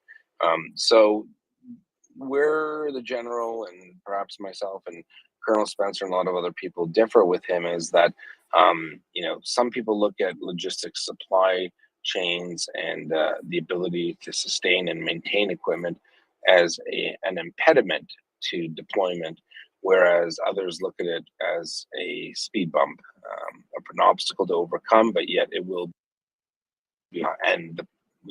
Myself and other people might point to the successful implementation of the deployment of weapons that the Ukrainians have never touched, seen, or smelt, and yet they've used that equipment to great effect.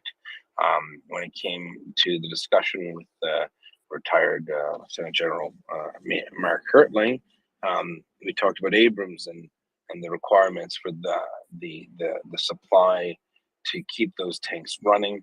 We've had other voices like similarly Lieutenant General retired Benjamin Hodges, who has said in his very affable Texas slang, just go on ahead and give him those tanks and figure it out later. So that's where those two generals, who were both actually occupied the same role, they were both commander of the U.S. Army in Europe and Africa, and they're both very intelligent individuals, having different opinions on what Ukraine could handle, field, maintain. One general says, who cares if it's jet fuel? We'll get them jet fuel. They'll sort it out. General Hertling said, give them Leopards because the Abrams would be too much of a logistics hurdle to overcome. I lean closer towards General Hodges, simply because I think, first of all, reality. The Ukrainians have demonstrated that they can indoctrinate their troops and onboard all sorts of new things. With the alligator closest to the boat being total destruction and genocide, it's a pretty good motivating factor that gets Ukrainian soldiers on board. So when we were discussing the predicament of logistics, we were speaking about the nitty gritty of how you get things done, how you maintain it. So if you're going to get 500 Abrams, will you get 10,000 workers trained up to fix those Abrams as they get damaged in the field? And will you get the fuel where you need to be and the ammunition? I don't think that is an insurmountable obstacle for the Ukrainians, only specifically actually because they've already overcome obstacles that no one thought they would. We can't send them M777s, they don't know how to use them. I mean, within weeks, not only were they using them, but as our friends here, like CJ and other people, they use them better than the Americans.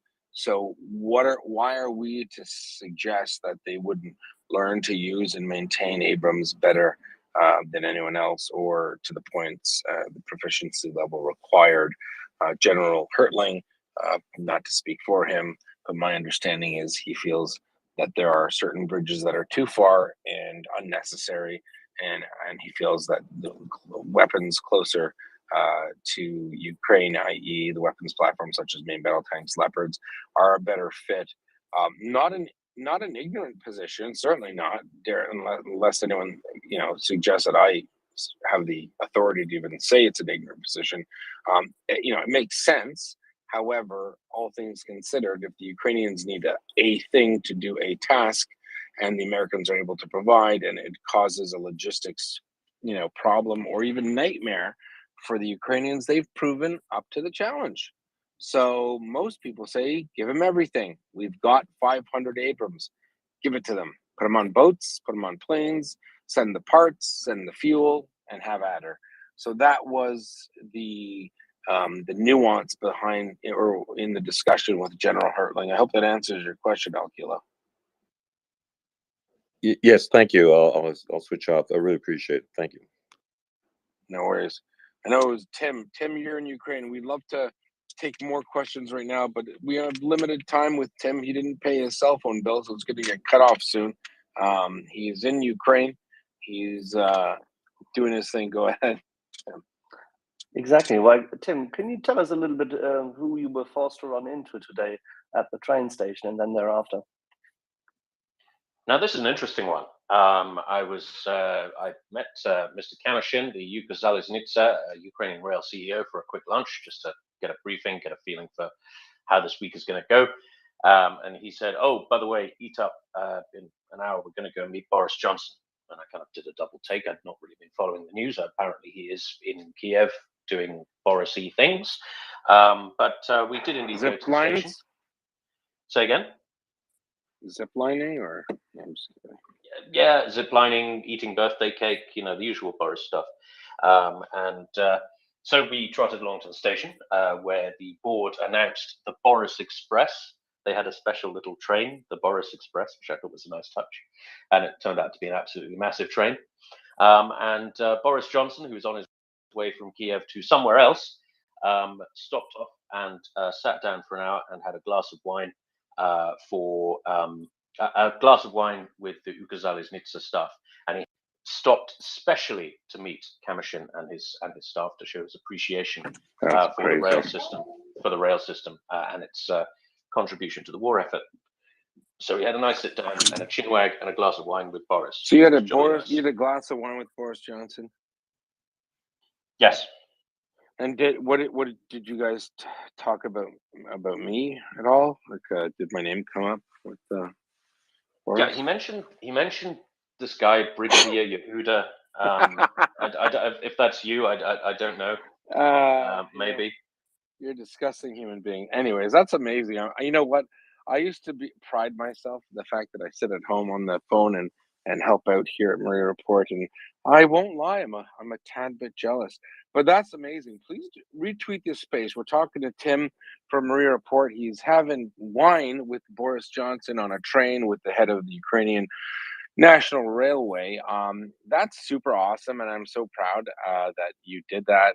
Not that I had anything to do with it, but that's amazing. And talk to us. What does this mean? Why Boris post command? He's no longer the prime minister. And, people thought he was a clown and he didn't care. He was just doing it for laughs. He's in Ukraine. Tell us why.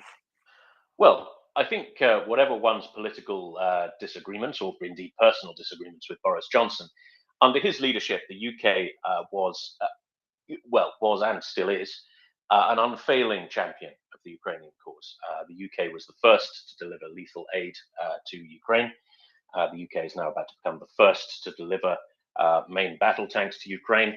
The UK played the leading role in corralling the Western allies towards helping Ukraine.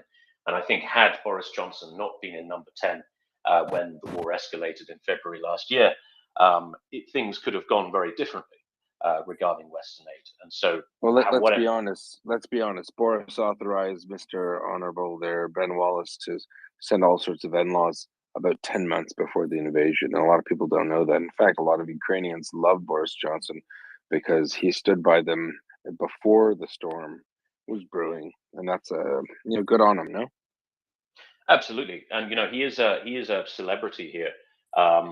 During the conversation we had, somebody mentioned that I think he's only seen a larger crowd at the station for Angelina Jolie.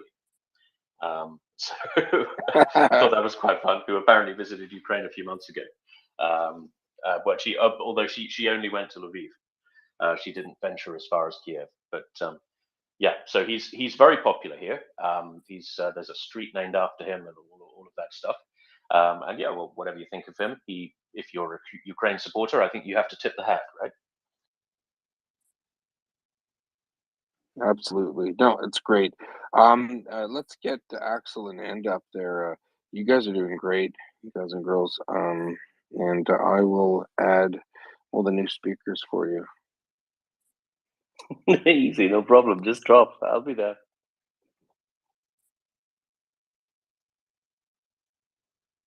Alrighty, Tim. Now, and after this wonderful arrival, who else showed up? Because there's another friend of ours, isn't there?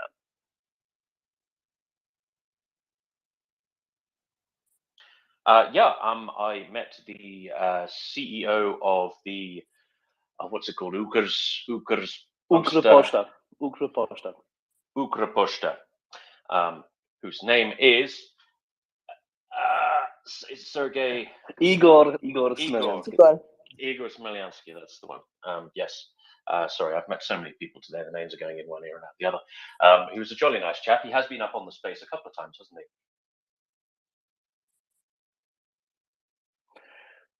Maybe you can highlight just how intertwined all the logistics commitments and things are in between the various parties, because I think it's important to understand that the leadership as well as the top management, but all the way down, these organizations, Ukrypoczta, Ukrosoliznica, are the backbone jointly of the Ukrainian civil effort, the Iron Army and the chaps from the Post. Absolutely. I mean, and it is a very important logistical effort. And Igor the postman, was telling me that part of its role, this is an old school, kind of old school European style post office, right? So people get their pensions from the post office, and if the post office stops functioning properly, there are people out in the sticks with minimal income, minimal support, who will not get their pensions through. And so if this system breaks down, old people start to starve. That's what happens. And so, they have this enormous burden of responsibility to keep basic social services running. And they seem to be succeeding in that effort.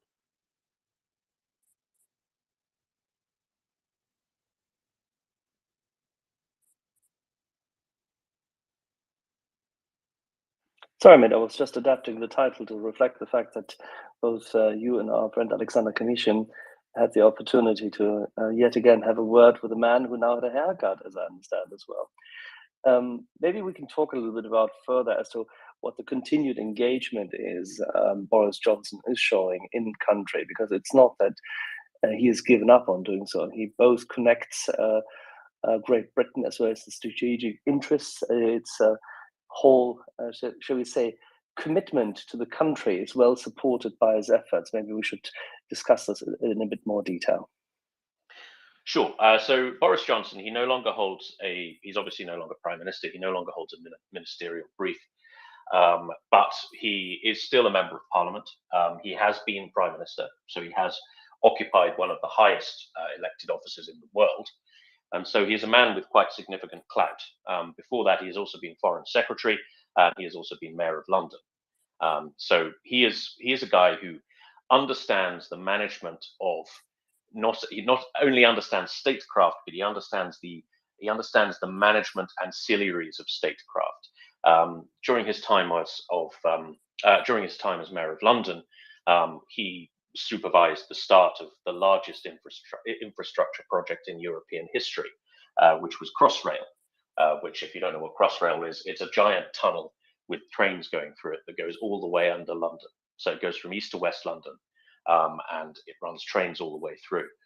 And this is quite interesting for Uka Zalesnitsa, of course, because when this war is over, they will be looking at significantly modernizing and upgrading their railways. I mean, they are excellent already, but this is as Ukraine moves towards Europe. The quality of infrastructure is something that's going to need constant investment, and they're going to need, they're going to receive help from international financiers and, foreign governments, particularly Brussels, potentially the UK, the US, to really, rebuild the country, parts of the country that are damaged, the infrastructure of the country that's damaged, as well as upgrade it wholesale. So what Boris brings to the table in that regard is that he has been responsible ultimately at the political level for many of these projects. Another one is, of course, High Speed 2, which is, since they finished Crossrail, is now the largest infrastructure project in Europe, which is a high-speed rail line from, I believe, Birmingham to London, but I'm not entirely sure on that. So another enormous project that Boris was really the driving force behind at the political level. So what I would imagine, the value he brings is not only experience in the politics of this sort of thing, but also the connections he has within the British state and within the states of British allies. So what he seems to be doing is, okay, so he no longer holds executive power, but what he can do is connect people with Ukraine. So he can find enormously experienced people who do things that Ukraine needs, who support Ukraine and are able to help Ukraine in a practical and political sense. I think we can see yet again that there is a continuity of government in Great Britain, which people often underestimate. And it's a continuity of government which is vested in the people, even for all the infighting which we had to endure during the last year. Cake, Tory, backbenchers, this, that, the other, and the trussing about and ending up in a Sunak, it still is testament to the fact that essentially Sir Humphrey Appleby remains in charge. Sure, of course, but I'm not sure that's uniquely British. I mean, it's in the nature of democracy. Democracy can only function if the politicians are elected to give ideological guidance to a deeper state, right? Okay, so the United Kingdom has a reputation for having notoriously effective. You mean the institutions? You mean the institutions of the state? Because if we say a deeper state, and colonial friends over there, over the pond, will probably get niggers in a twist. Yes. Perhaps deeper state is unnecessarily conspiratorial. So you get what I mean, though. So the institutions of state, the civil service, the quasi-civil organizations, sure, the politicians manage them, but ultimately there is a critical mass underneath them that ensures that all-important continuity. The UK has a reputation for having a very effective civil service, and if you're a fan of Yes Minister, which I think Axel clearly is, an effective civil servant is the enemy of the politician. I'm not sure I see it that way, but ultimately there is a critical mass in the institutions. I'm not sure that's uniquely British, though.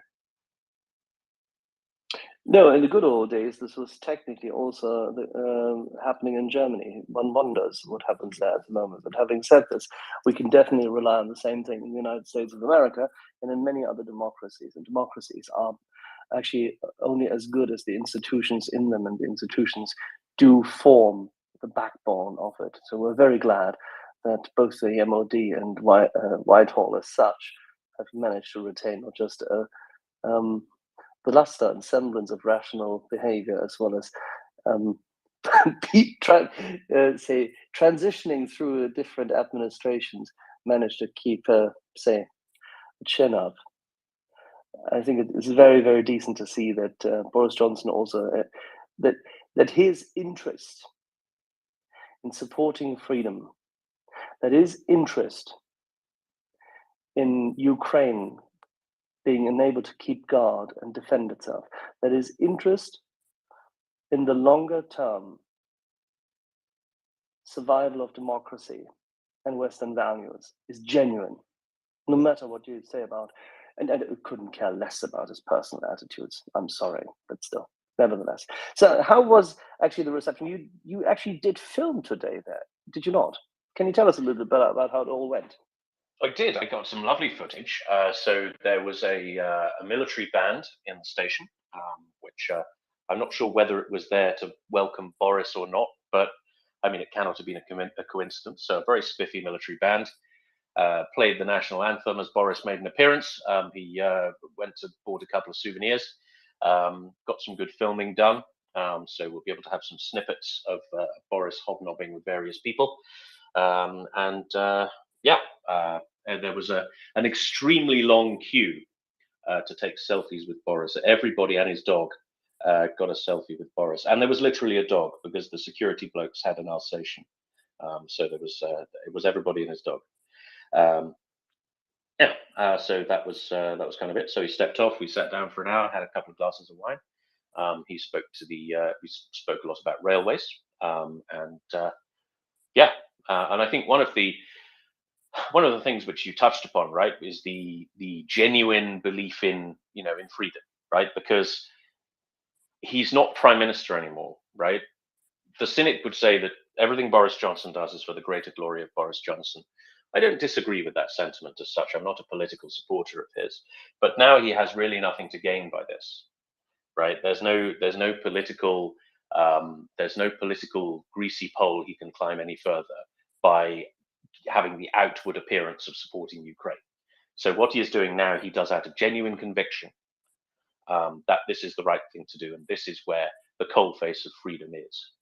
I think that's a very admirable thing, even for people who are a bit cynical about him, like I am.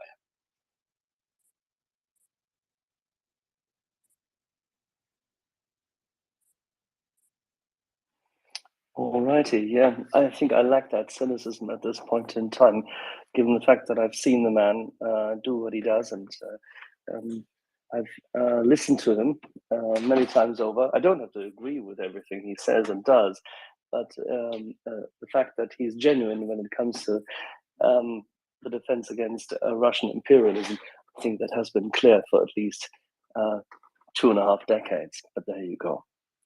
Alrighty, so if any one of you has further questions in regard to Tim, then please join us. We'll be here for at least another 39 minutes. In the meantime, we'd also like to highlight that Tim will be traveling throughout the coming week in Ukraine with a number of people who all will be guiding him because we're trying to make sure that we keep Ukraine front and center, and we'd like to make sure that we can report on the efforts of Ukrsaliznitsia, Ukroposhta, the general the general infrastructure of the state, and how they've been coming through now that we're approaching the 1-year mark soon enough of the Russian attack of 2022 as part of their long-standing invasion of Ukraine. And there's many stories to be told from the various demining efforts, the dedication of the Ukrsaliznitsia staff in keeping not only the lights on, but the trains on time, how the logistics works. We're going to be telling the stories. Tim will be doing the teaser work this week. We're updating a treatment which we created to make sure that we can get this out into the world, and we're working with a number of people in that regard. Tim, who's your friend Ash? My friend Ash, he's a chap I was in the army with. And he is keen to be helping us with this project. He's an adventure journalist. He cut his teeth as a travel writer predominantly, so he was I think he was travel editor or travel correspondent. I don't really know how newspaper hierarchies work, but he did a lot of work for the Telegraph. And he did a very interesting series called Borderlands, where it was his first. I think it was his first spot on television, where he went around the borders of Mordor. Sorry, I mean Russia, and kind of examined the countries that neighbor Russia and what's going on there. He's done all sorts of things. He's worked for he's done series for Discovery. He's done stuff for the BBC. He has done stuff for Channel 4. He's worked with Lev Woods, who is a Channel 4 presenter who also does kind of adventure journalism. Ash is also something of an explorer. So he has gone, gosh, where did he go? Sorry, it's escaping me. He's been to Himalayas, and he's been to darkest Saudi Arabia and all that sort of thing. So he's kind of one of these adventure journalist types. His latest project is he's doing a series for BBC Radio 4, which is a talk, for those who don't know, is a talk radio, factual radio station in the United Kingdom. And he's doing a series called How Ukraine Made Us Care, which talks about the propaganda messaging from the Ukrainian state, and how Ukraine, how Ukraine made us care. I can't say it any more plainly than the title, which is going to be out on February the 23rd, the anniversary of the escalation last year. So somebody familiar to you may have been interviewed on that. For that, somebody very familiar with you may have been interviewed for that. So look out for that when it comes out. It should be on BBC Sounds. There'll be a more formal announcement in the fullness of time. But yes, our friend Ash, jolly nice chap, big supporter of Ukraine, knows the country extremely well, and we're hoping to get him up on the space to promote how Ukraine made us care closer towards the closer to the release.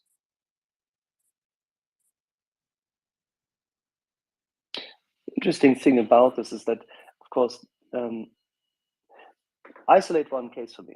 So, for example, when Kherson was liberated, the first thing which happened is that pretty much everyone from the water services to the chaps who do from DTEC, who work on the electricity grid, went into the city, and one of the spearheads was the staff of Ukra-Zaliznytsia. And they were there within a few hours. As soon as the train station was secured, the city was sufficiently secured that they could arrive and bring trains there. You're going to be there, and you're going to be showing this yet again to the world, what they've done since. Absolutely. And I think the story of Ukra-Zaliznytsia is above all a story of heroism. This is a rail system that is attacked very, very regularly because it's such critical infrastructure for Ukraine's war effort. So the Russians attack it a lot. Ukra-Zaliznytsia loses between 1 and 2 workers every single day to Russian shelling. So this is a personally heroic effort on the part of the workers of Ukra-Zaliznytsia. It's not just about effective management. It's about the men and women who work on the rail system, putting their lives on the line to keep stuff going.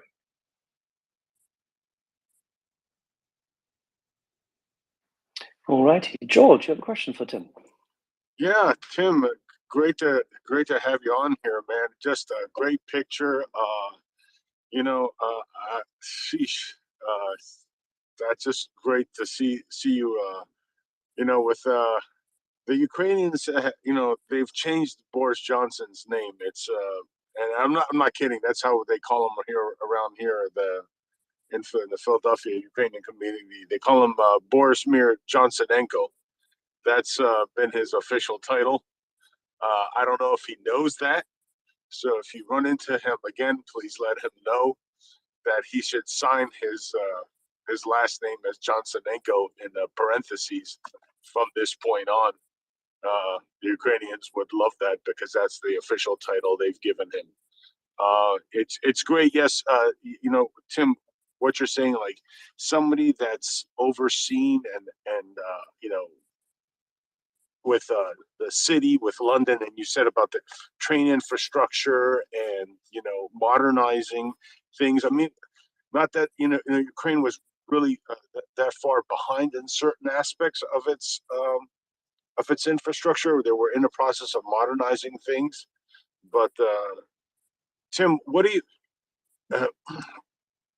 else did he mention anything about, not only modernizing the railways, but did he mention anything about like the municipalities and like their heating resources or anything like that? Did he touch upon that when you guys spoke? No, he didn't. But he was obviously very conscious of the fact that he was meeting railwaymen predominantly, and so that's what the topic was about. So no, he didn't mention that. I mean, Ukraine's railway system is one of those things. It's modern but not modern at the same time. So the railway system that exists is very comfortable. It's very well maintained. The trains are nice. They're nice and new. But for a country Ukraine's size should really have high-speed rail, right? And it doesn't, as far as I'm aware.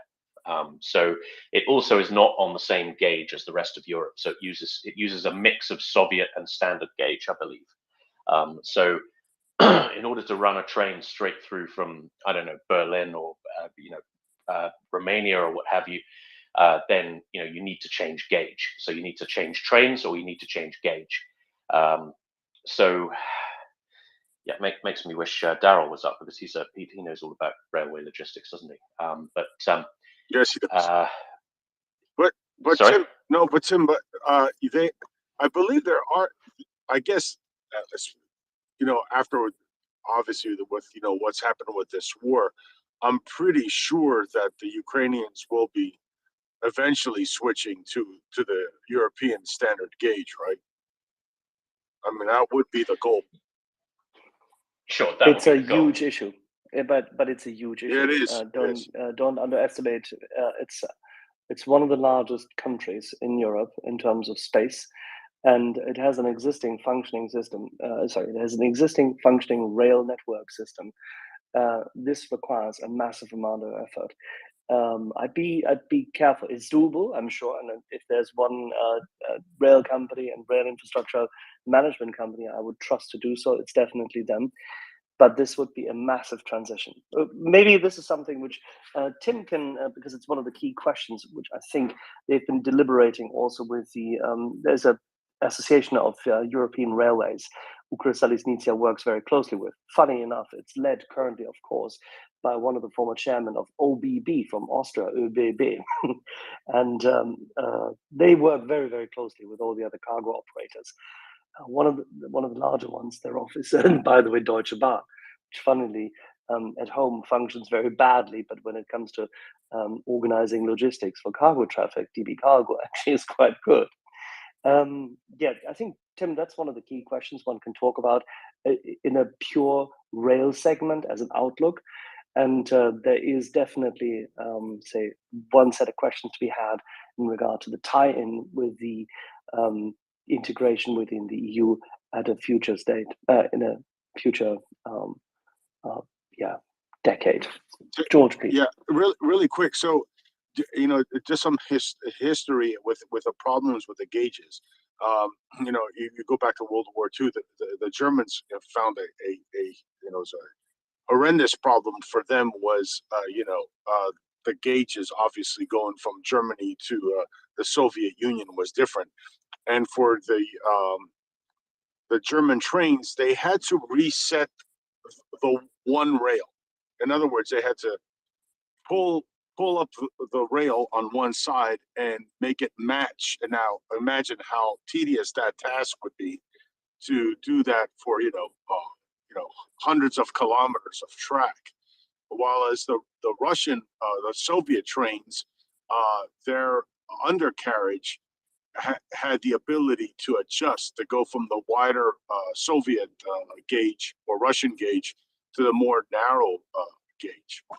So moving forward, the thing is, from what I understand, and I wish, I wish Daryl was up here, but and I'm gonna pose that question to him. But I believe it's a time thing and not exactly infrastructure, because you can move from a wider gauge to a more narrow gauge by just moving the track. It's just time consuming because you need to have the crews to be able to do that, to lift a one rail up and push it over.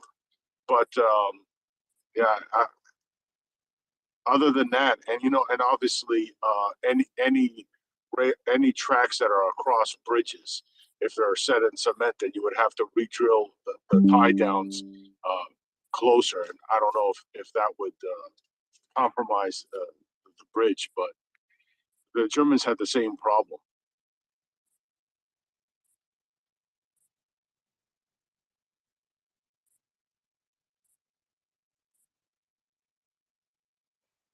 All righty.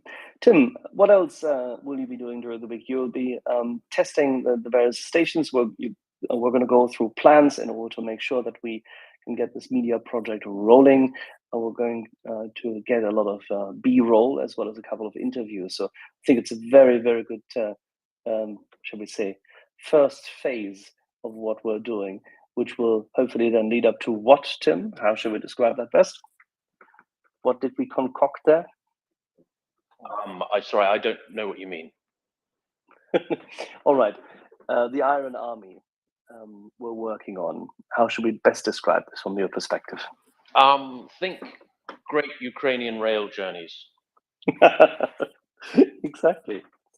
So for everyone who's familiar with the various, say, formats which have been around of people who are train aficionados, because that's how it once started, by means of showcasing along a train ride, which most people are in some shape or form familiar with.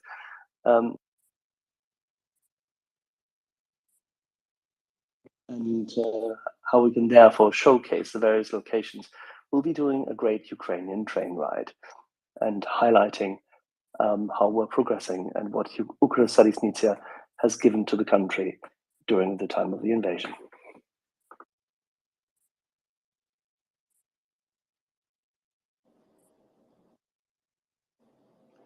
Tim?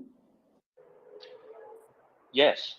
Sorry, my internet is getting a bit patchy. There seems to be something wrong with the hotel Wi-Fi, so I think it's probably best if I disappear in a couple of minutes.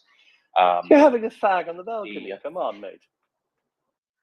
I'm having a fag in the smoking area outside, and the Wi-Fi out here isn't very good. So the aim is to try and to make a kind of adventure documentary using Ukrsalisnitsa as its backbone. So highlighting its importance to the war effort, highlighting its effectiveness, highlighting its punctuality, and also telling not exactly a war story, but a story of hope. So a positive story about Ukraine looking forward to its European future, a Ukraine that has turned its back on Russian darkness and is moving towards its rightful place among civilized nations.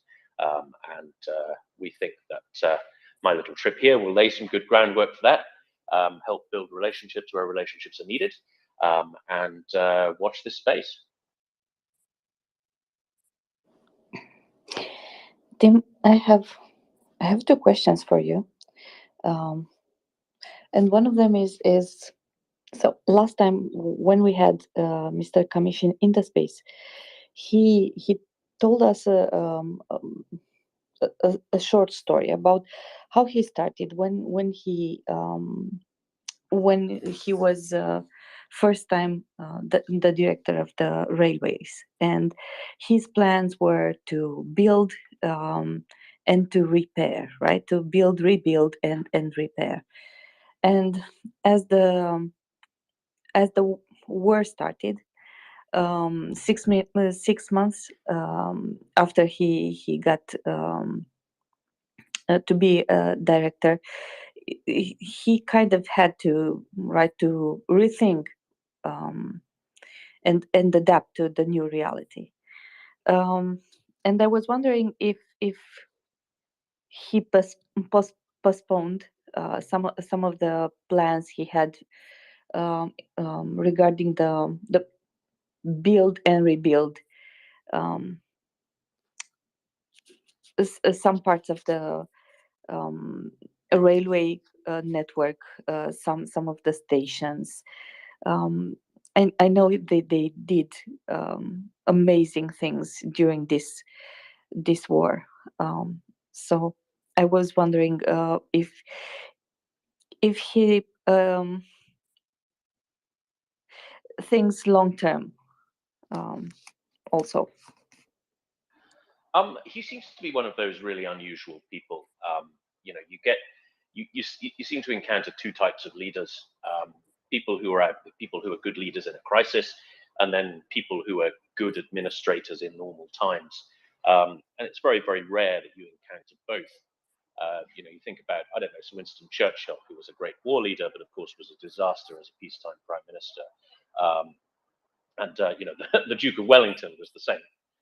You know, one of the greatest military commanders of all time, yet consistently ranks as one of the worst prime ministers Britain has ever had. And Kamyshin's one of those rare people who seems to be both, and I think he manages it through sheer energy and focused energy.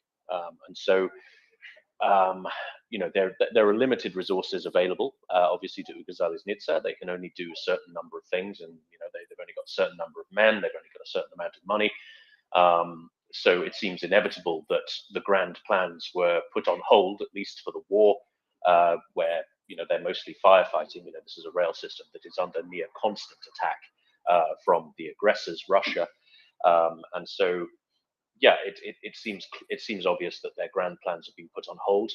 But I have absolutely no doubt that Alexander Kamyshin will lead Ukazaleznitsa into the future in peacetime. And create the railway that Ukraine needs and deserves. Awesome. And one more question. Actually, I can ask more, but you tell me when to stop. So we also had Igor in the space, right? Igor Smelyansky. He was also with us in the space. And one of the stories that he told back then was that the fact that they are in kind of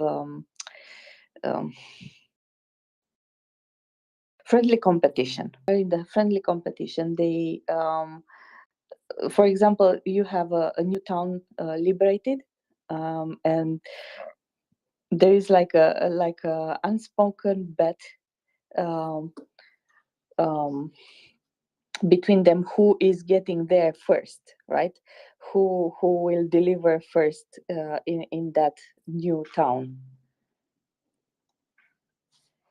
Sure, but I guess it's a symbiosis, right? So the post office is vital for delivering the services of the state. You know, I've mentioned pensions, but you know, having a functioning postal system is pretty vital. And the railway, you know, what is a railway for, except first and foremost to move people around, and you know that's something that the state needs to do, especially a state that's at war. And so, you know, there may be competition, but these two organizations, they very, very much rely on each other. And so there's, if there is friendly competition between the two, then, you know, it's not like either of them can ever win, because if one of them stops working, the other one probably will as well. 100%. And also, actually, the losers in that would be the entire population of Ukraine, because they depend on both of them for transport and for goods on any account of whatever you might think. George, you have your hand up. I can take one more question, then I'm due to go to another meeting. But George, please carry on. Tim, on a light note, if you find yourself in Kyiv, you gotta go to this rib joint. I'm going to send you where to go. It's probably fantastic. I'd be delighted. They got great beer too. I think it's a chain. They have like multiple stores, and they serve beer out of a brewery that's out of Lviv. So I'll send that to you now. And Trust me, you can't go wrong there. An American praising the ribs of another country surely is high praise indeed. Oh, I'll be sure to check it out. you cannot go wrong. They are excellent. Anyway, I just wanted to let you know that since you're there. All right, my man, be safe, and I'm gonna drop down now, but I'll be waiting to hear your next report. Thank you very much, George. Axel, and I'm terribly sorry, but I must drop down because somebody has That's all right. who's supposed to, so I have to sort it out. Good, thanks. So Later. Cheerio, chaps. Speak to you soon. Bye bye. Cheers. Cheers. Thank you very much, Tim. And we have Fancy Pants up. Good evening. How was the meeting?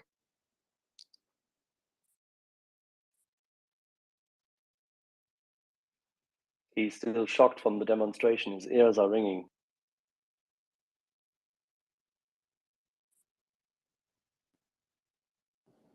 I think something didn't work. He cannot be. I will remove him from the speakers and I will bring him back again. We have some technical issues, but we will figure them out. So he will come back. That's the gist of it. It's he will come back. All right. So we were talking here with Tim about his awesome meeting. I don't know,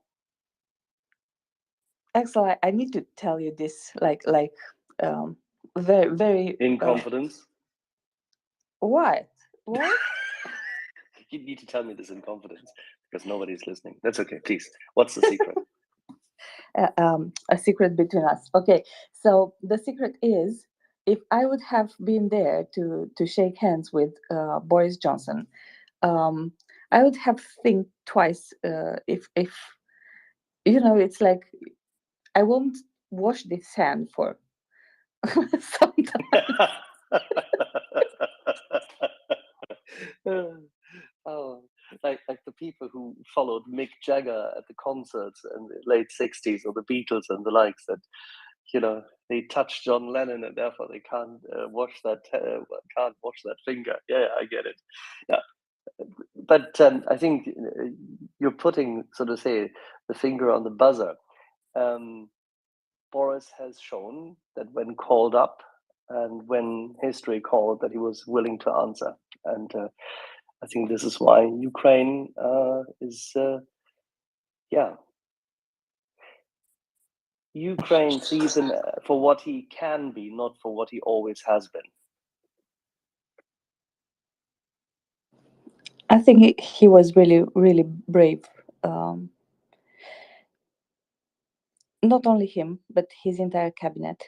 I know he had problems back home, and not everybody was really, really ecstatic with him. But he did good, and he was. How should I put this? In my mind, I keep saying this. In my mind, when someone is standing up, saying something, and you have a second person and the third, right? The first country who actually responded was Poland, but the fact that UK, which is one of the key actors, right, in NATO and in as an army, it was really a tipping point, right? This is my take, and this is why I have a tremendous respect for him, for what he did for Ukraine.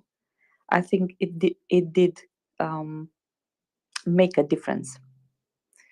Absolutely, he took the security briefings he received in summer 2021 sufficiently seriously. And when in October it became absolutely evident that Russian forces were gathering again and staying at the border, even massing further, when, by the way, security services, being both the British, the Americans, the Balts, and the Germans, because the security services jointly went after this, all unanimously stated that this was a clear indication of sincere intent, and unless thwarted and deterred, would signal an impending invasion.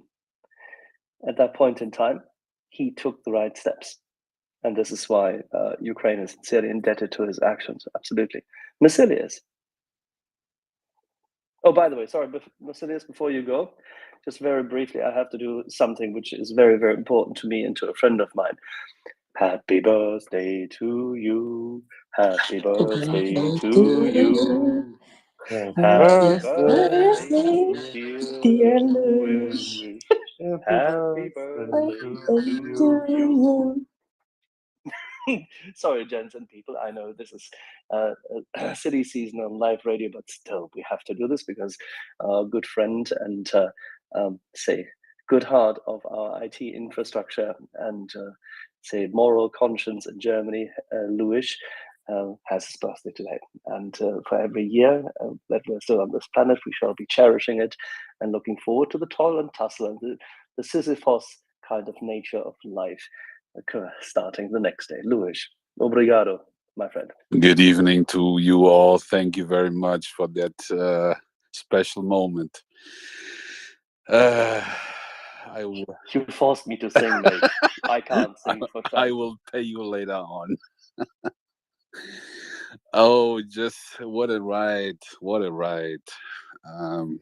If I recall, on the 24th February, it's 1 month later, last year after my birthday, this unbelievable situation started, and what you guys all have achieved, it's unbelievable. So I'm really, really glad to have known you all this time, to have really good friendships, and yeah, it's a special day for me, for my family, and I'm really glad to be here. Thank you very much, guys.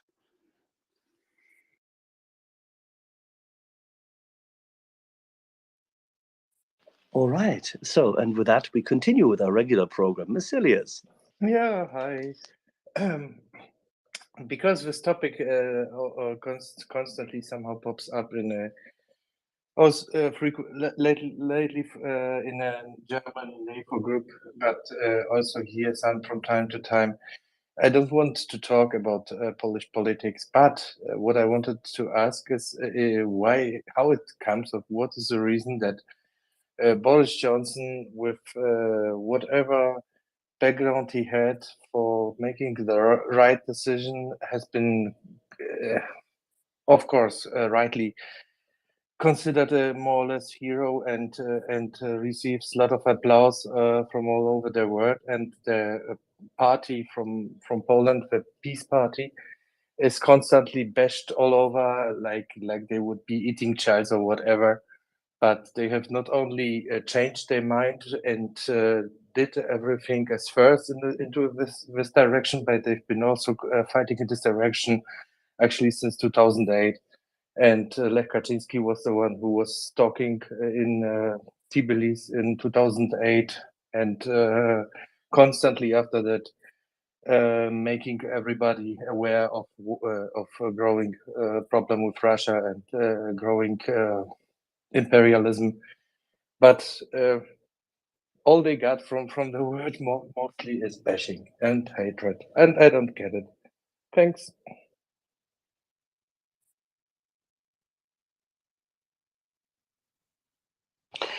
Yeah, the insanity and the banality of evil. And, well, how shall I put this?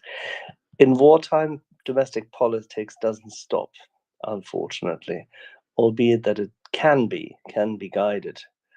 and relegate it back to where it actually belongs. But, well, I'm trying to get up our friend, Colonel. Takes a second. Yes. Sorry? I'm here. Okay, Axel, you have your mic open. Colonel Jeff, welcome up. So your request and hello. Hey, how are you doing, Anda? It's good to see you tonight. Do you have have you had the opportunity to listen to what happened earlier and the discussion with Tim? I have had the wonderful opportunity to listen to my 2-year-old scream for about the last hour and a half, which was quite entertaining.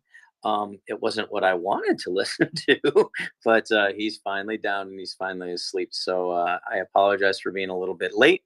But if you could maybe fill me in so I'm not guessing, or if there's anyone who has any questions. I know that we're supposed to do the air wing tonight, and I greatly apologize. It just I was overcome by events.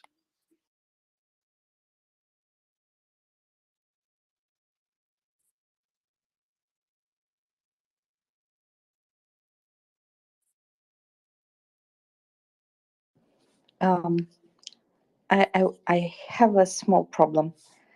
I lost. Sometimes I lose sound. Luis, if you heard Colonel Jeff, because I couldn't hear a word, could you please answer or address the topic, because I have no idea what he said, and then we'll go to Mike. I'm terribly sorry. My phone is glitchy. So you didn't get my question? And there? Should I repeat it, or are you not referring to my question?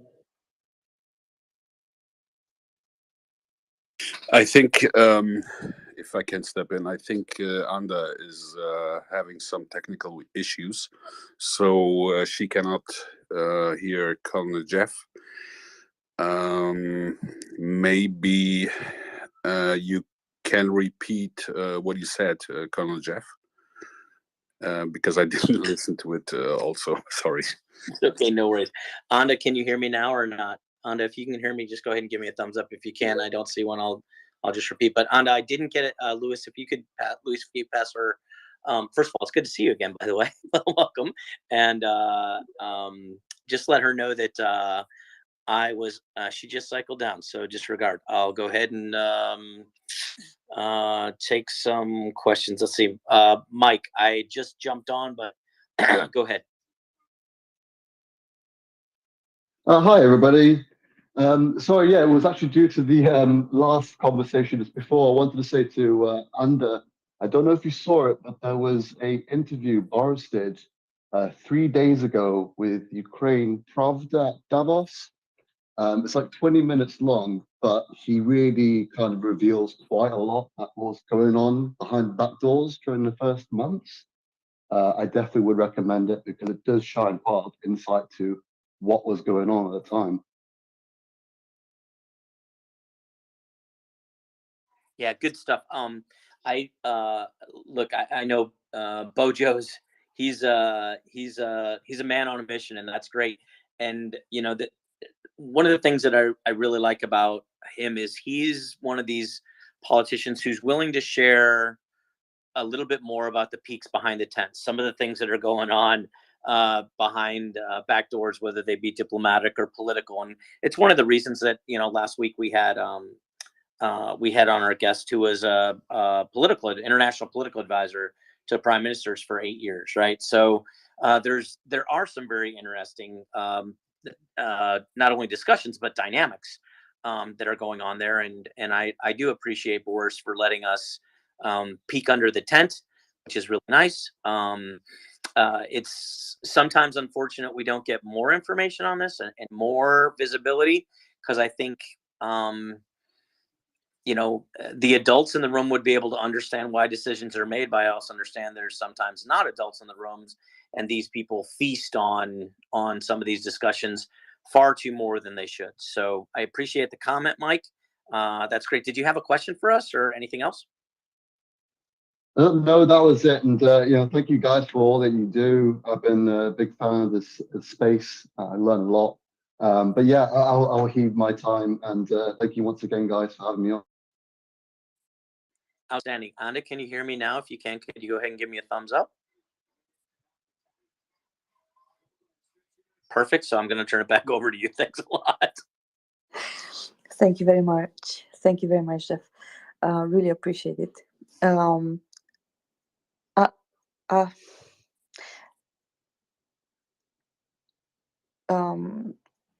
Mr. Reynolds, I don't know how to pronounce your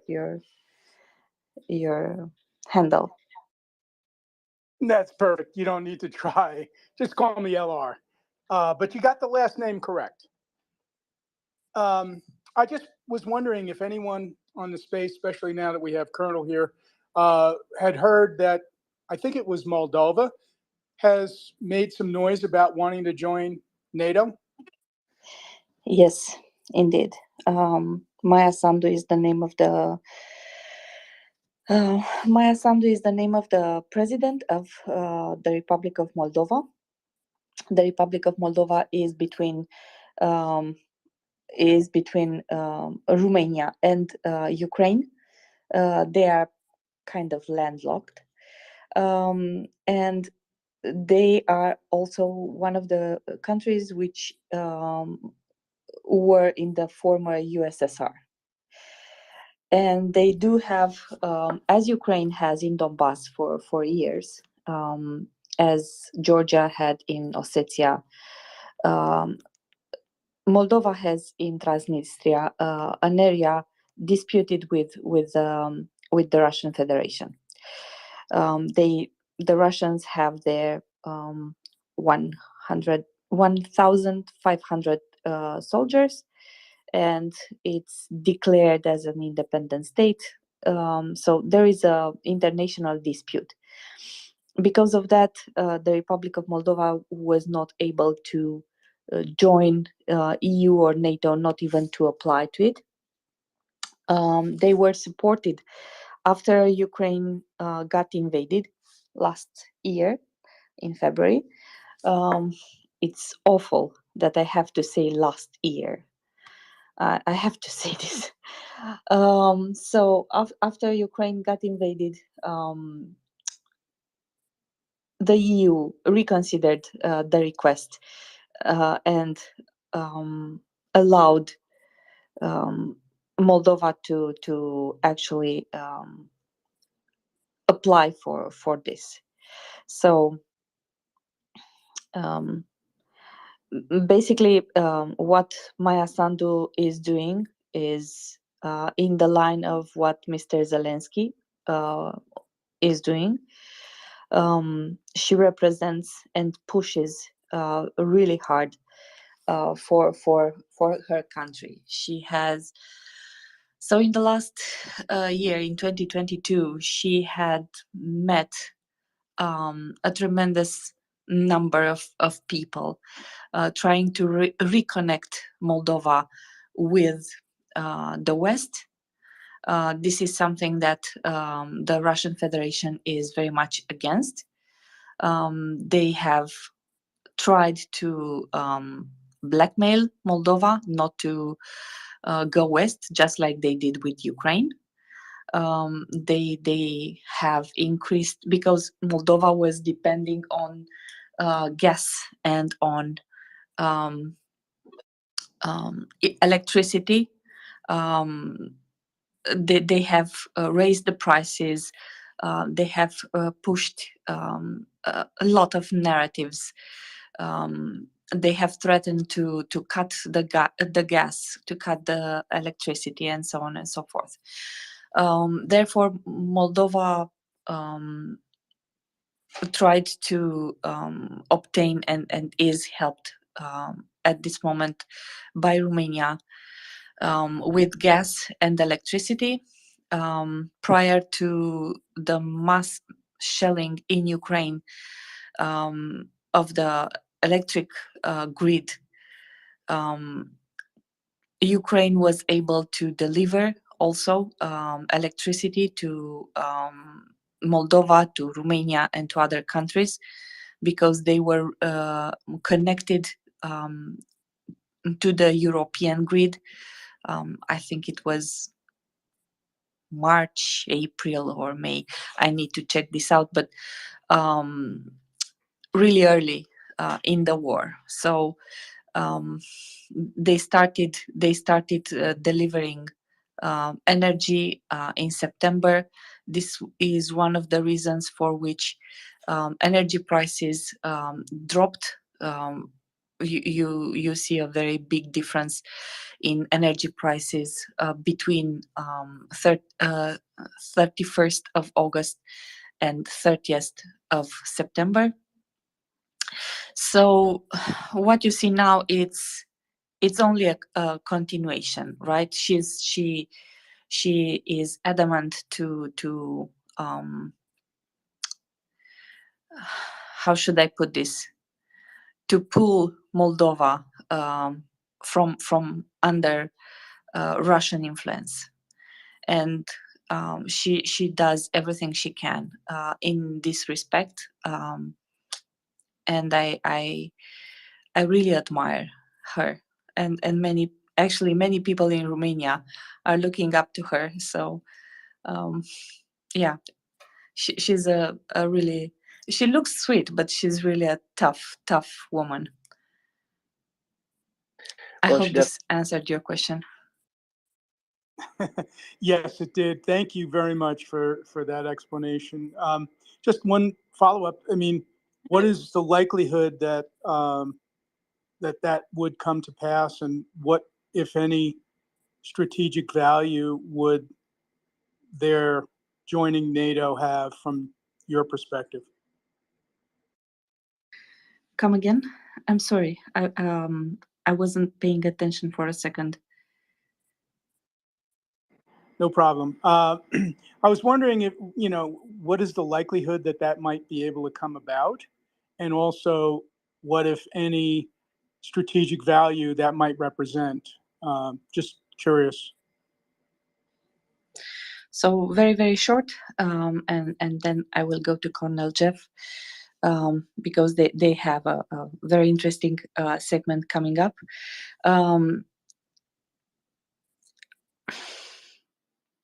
The possibility is high, and the importance is high, because it will push not only Moldova from under the Russian Federation, but it will enable Moldova to recover economically and to actually be together with Ukraine and with Romania, between which countries it is located, to be of a stability point. So yeah, thank you very much for your questions. We are going to fly. I will parachute myself in order to let Colonel Jeff and Axel up as co-host in this awesome segment, which is Doolittle Air Wing. Multimush. Thank you, Anda. And outstanding job. Thanks a lot, and thank you for your thank you for that explanation. I did just want to tag on to answer LR a little bit more, in that so Anna covered a lot of the more of the softer power issues and the way that Russia's been dealing, economic impacts, costs for fuel, and all that. But there's a hard power segment to this too that's always existed in Transnistria, and that issue is the Russians have long held peacekeepers. They call them peacekeepers in Transnistria. That's a debatable term, but they're following along the lines of the whole K4 argument, and all these other places where NATO and the UN have had peacekeepers. And Moldova, for a very long time, has seen this as a realistic threat, because for the longest time Russia was considered a very realistic threat, right? If you listen to all the analysts before February 24th, before the invasion, you even have the chairman of the Joint Staff saying that, you know, within 48 hours, the Russian military could be in Kiev if they attacked. Clearly not the case. Ukraine put up a hell of a good fight, and Russia turned out to be a lot more of a paper tiger than many people realized. Because of that impetus, and because the hard power is failing, the leadership in Moldova is for lack of a better term, growing a pair, right? And willing to push a little bit more on this desire to join. And if you if you like the understandings of, if you want to understand a little bit more about hard power and soft power, the current Supreme Allied Commander of Europe, or the EUCOM commander, General Cavoli, just gave an outstanding speech last week on why hard power matters, right? Why you have to, if you're a nation, you have to have hard power. Everything starts with hard power. If you don't have that, then your soft power really is far less effective, right? So I would encourage you to go listen to that. I just wanted to touch a little bit more on it. I hopefully I didn't steal too much of your thunder, but I think that's a good. Eller, does that make a little bit more sense? Yes, thank you very much. Okay, great. So welcome to the Doolittle Air Wing. My name is Jeff. 30-year military career, 7 times combat deployed. We've got a bunch of experts on the panel that usually come up. I see Axel's here, Goldman's here. We're here to answer any of your questions regarding to the air power or air assets, air defense systems that are in Iraq or Russia. And we've done this segment, I think, every Sunday now for almost a month. So it's getting a little bit of traction. Axel, was there any news that came out this week that you saw that might play into this a little bit? Yes. Okay, so yes was a good answer. Could you elaborate?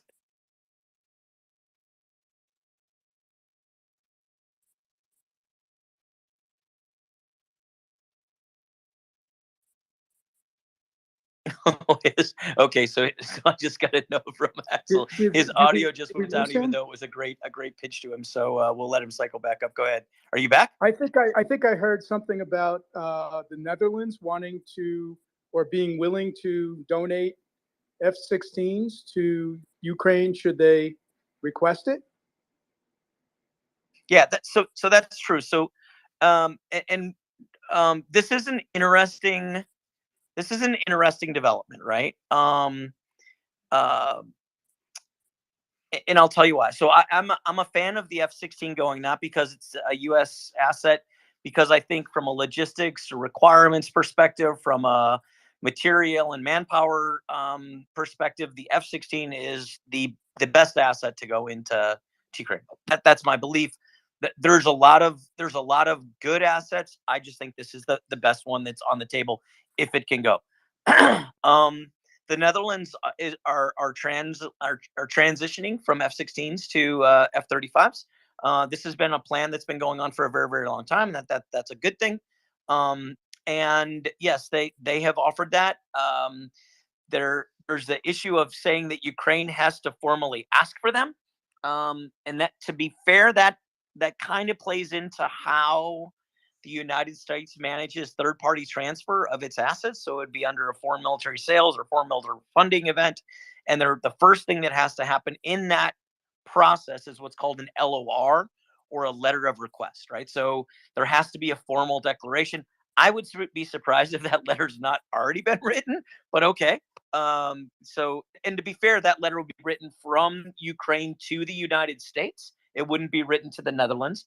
So it stands to reason that some people in the Netherlands wouldn't be aware of that. That's fine. What I did find most interesting, right, about this is a U.S. government official, a high-ranking U.S. government official, came out this weekend and in a tweet said that the U.S. would support sending F-16s to Ukraine. The reason that fascinates me is the individual who said that was the U.S. ambassador to the OSCE here in Vienna, which wouldn't be the mouthpiece that you'd expect to be releasing that kind of information. You'd maybe expect maybe the Secretary of Defense, the chairman, the spokesperson for the Defense Department, or spokesperson for the State Department. I don't know if it was said directly from him, only because, you know, the OSCE is still a venue that the US and Russia both hold seats. So he could basically look at his comrade across the table, if you will, and say, hey, dude, we're going to support sending F-16s, right? So I don't know if it's because it was they wanted a direct conduit for Russia to hear it. It would shock me if Russia doesn't already listen to the Defense Department or State Department spokespersons on a regular basis. Who knows? I just found I have yet. I'm chewing on it, right? So I'm trying to figure out what the best value was at, or maybe he misspoke or he spoke out of turn. A lot of options there. I just don't know which one's right. So no, great point. LR, did you have another question? I would imagine plausible deniability was one of the reasons why it might have come from him as well. But yeah, no, I think it's rather interesting, and I think given the fact that we have just witnessed the whole coalition for providing main battle tanks coming to a head with this last Ramstein meeting, and all of the pressure, you know, behind the scenes that's been applied, putting Schultz in a box, so to speak. I think the next focus is going to be on aircraft, and I think this is just kind of preparing or paving the way for the next Ramstein meeting, which might, hopefully, would be about this issue. Yeah, absolutely. And you know, we're almost a year into this fight right now, and still there's no nation that has clearly established air superiority, which I never would have imagined. There's a lot of my bros from the Air Force in that camp to think that a war could exist in the 21st, 22nd century and not have air superiority declared within the first few weeks of the war. So 100%. So yeah, awesome. Hey, thanks for coming up and asking your question. Goldman, welcome to the show, man. You're supposed to be on our side. What are you asking questions for? Oh, well, I didn't want to butt in. You were doing such a good job. He's still flying, Jeff. He's still flying from yesterday. Yeah. Eagles. My birds flew yesterday. So. Fly, Eagles, fly. Yep. Yeah. So on the helicopter side, a couple small things, but one of them I think is pretty significant, just as an indicator. So I believe it was Estonia, one of the Baltics. And part of the transfer package is, you know, a couple of Mi-17s. They're going to hand over to Ukraine. So that's kind of more of what they're doing, you know, probably being a close air support type role like they're doing with their Mi-8s. So, you know, that is one thing that's happening. So we're still kind of sweeping up all those older, you know, Russian assets to kind of give to Ukraine to manage the near-term problem. But we also saw that the UK Sea Kings first appearance looks like that they're in Ukraine and in a search and rescue mission. It looks like they're going to the Ukrainian Navy. But to me, the more significant part of that deal is that you know, that was announced. That was announced in mid-November.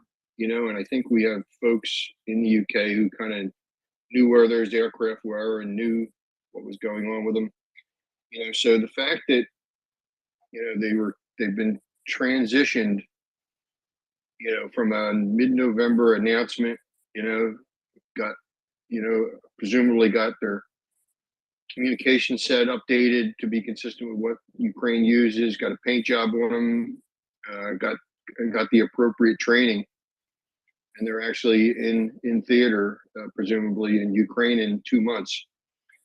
So I think that's the first Western piece of aviation that has been transitioned, and the fact that happened in 2 months is, in my mind, kind of an indicator of what we should expect in a good measuring stick. There was no offensive systems on that aircraft, so there wasn't new offensive systems to learn. It's kind of a hokey search and rescue hoist operation that they demonstrated, but the fact that they have turned a decision into an aircraft in theater, presumably flown by Ukrainian pilots, in 2 months is a measuring stick that we can use going forward. And some things will be more complicated, some things will be less complicated, but that is a kind of a grounding point for what we should expect. Yeah, I saw the video of the Sea King too, and to be fair, I was impressed with the video.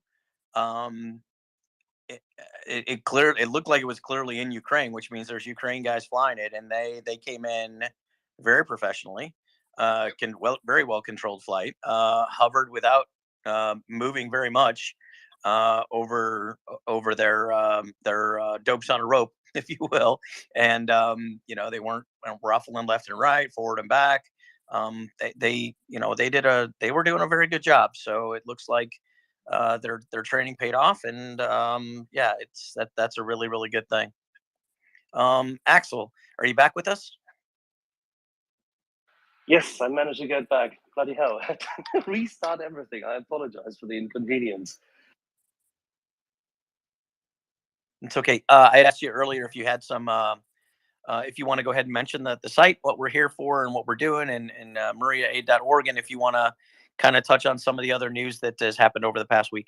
Sure, of course. I mean, MriyaAid.org obviously is the one Canadian charitable organization founded in sponsorship of the Ukrainian armed forces with non-lethal aid, founded by people who've been training the Ukrainian armed forces over the past 8 years prior to this recent attack under Operation Unifier, and a couple of people who once served in the CAF as logistics officers, and people who simply couldn't stand idly by. Most of you who are currently in the audience will know this in one way or another, and MriyaReport is nothing else than the group of people who volunteered and keep an information space up, build it out, and keep it alive, and create an area, essentially an ongoing 24/7 radio show with a large participation from a global community in order to make sure that we get the information right, create awareness globally, and do a bit of advocacy, as well as generating donations for MriyaAid, and a group of charitable organizations such as Tapestry of Malcolm Nance, Ripley's Heroes of Rip Rawlings and James Vasquez, and others such as the Renegade Relief Runners, who are doing great work on the ground, on site, in order to bring humanitarian aid into Ukraine, as well as helping soldiers to be medevaced into hospitals all across Europe, and even in future into the US for prosthetics surgery and prosthetics fitting, so that people, after they have given nearly the ultimate sacrifice, but having given their lives and put their lives on the line, can be treated and live a fruitful and satisfactory life in the future. Our target, our aim is to make sure that we bring you information from a variety of subject matter experts and silly people like me, in order to make sure that both, say, the whole issue pertaining to the war, from left to right, from top to bottom, from assets in theater, military, political, economics, logistics, but also, very importantly, the cultural aspects, the deep-rooted historic aspects are covered. And one thing which we do here is focus on certain items. What we do today is, yet again, as Colonel Jeff said, everything which is air and everything which is aviation. The Doodle Air Wing is a group of people who are, for some odd reason, still clinging to air and aviation assets. Some of us older, some of us younger, some of us analysts, others who fly or have been flying. And Doolittle Air Wing has been around for a little while because we want to make sure that the air campaign, one part of the business of war and the combined arms, which Ukraine unfortunately had been facing with a very small air force, but has done its work, so impressively vis-a-vis what seemed to be an overwhelming force on the Russian side by numbers. And that we wanted to highlight here. And fortunately, my friends and colleagues have joined in that effort in recent weeks and months. And one of our friends, Alex, is actually, as an analyst on the ground, respectively, very familiar with the details. And Alex, how was it that during the week, the rumors, obviously only from one source and from ambiguous discussions within one interview of our Dutch friends, how was the news received that the plot thickens on F-16s and potential deliveries in future, or the openness of Western governments to supply Western aircraft? How was that received in Ukraine? Hi, Axel. Thanks for having me. I haven't seen much response to that from any officials in Ukraine, not from the Minister of Defense or anybody else. Presumably, this was a strong signal that that somebody in Ukrainian government would have to go ahead and make that formal request that Jeff has explained a few minutes ago how that would work.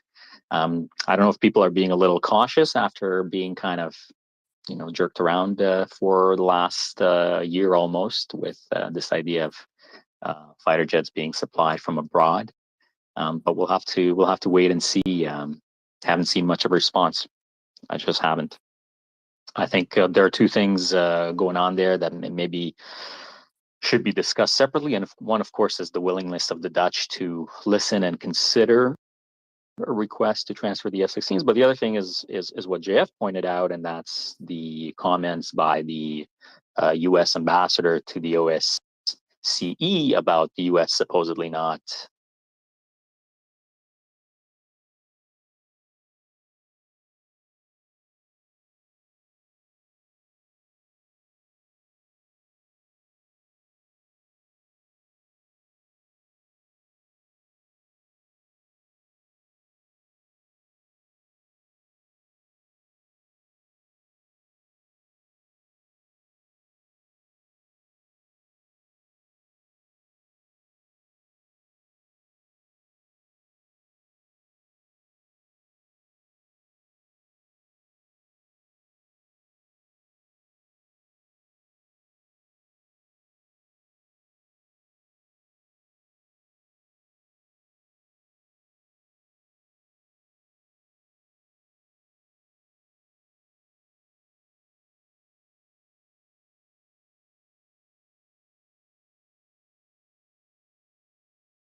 So you have the start of the supply line. You actually have shipping.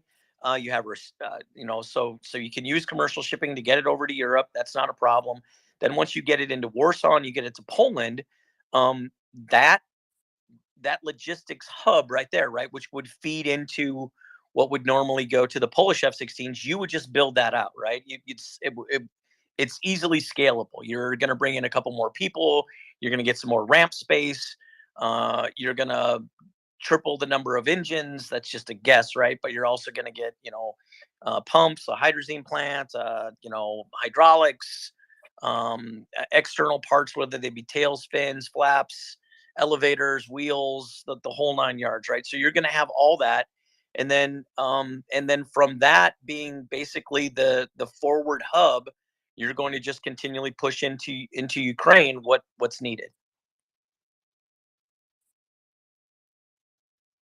So it's significantly less of a challenge than people believed. Sure, and to be fair, look, I don't mean to.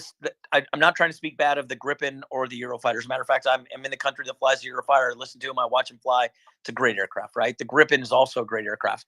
I'm worried about how much you could scale getting parts and logistics into those locations, and I'm also worried about being able for Ukraine to be able to hire and get trained on maintenance, being a crew chief, managing these aircraft.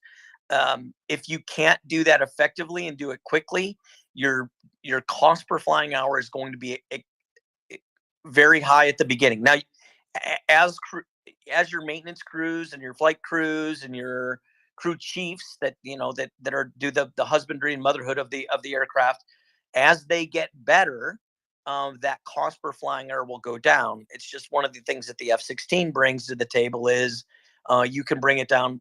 You can get it down much faster because of the enormous amount of people familiar with that airplane that exists on this continent.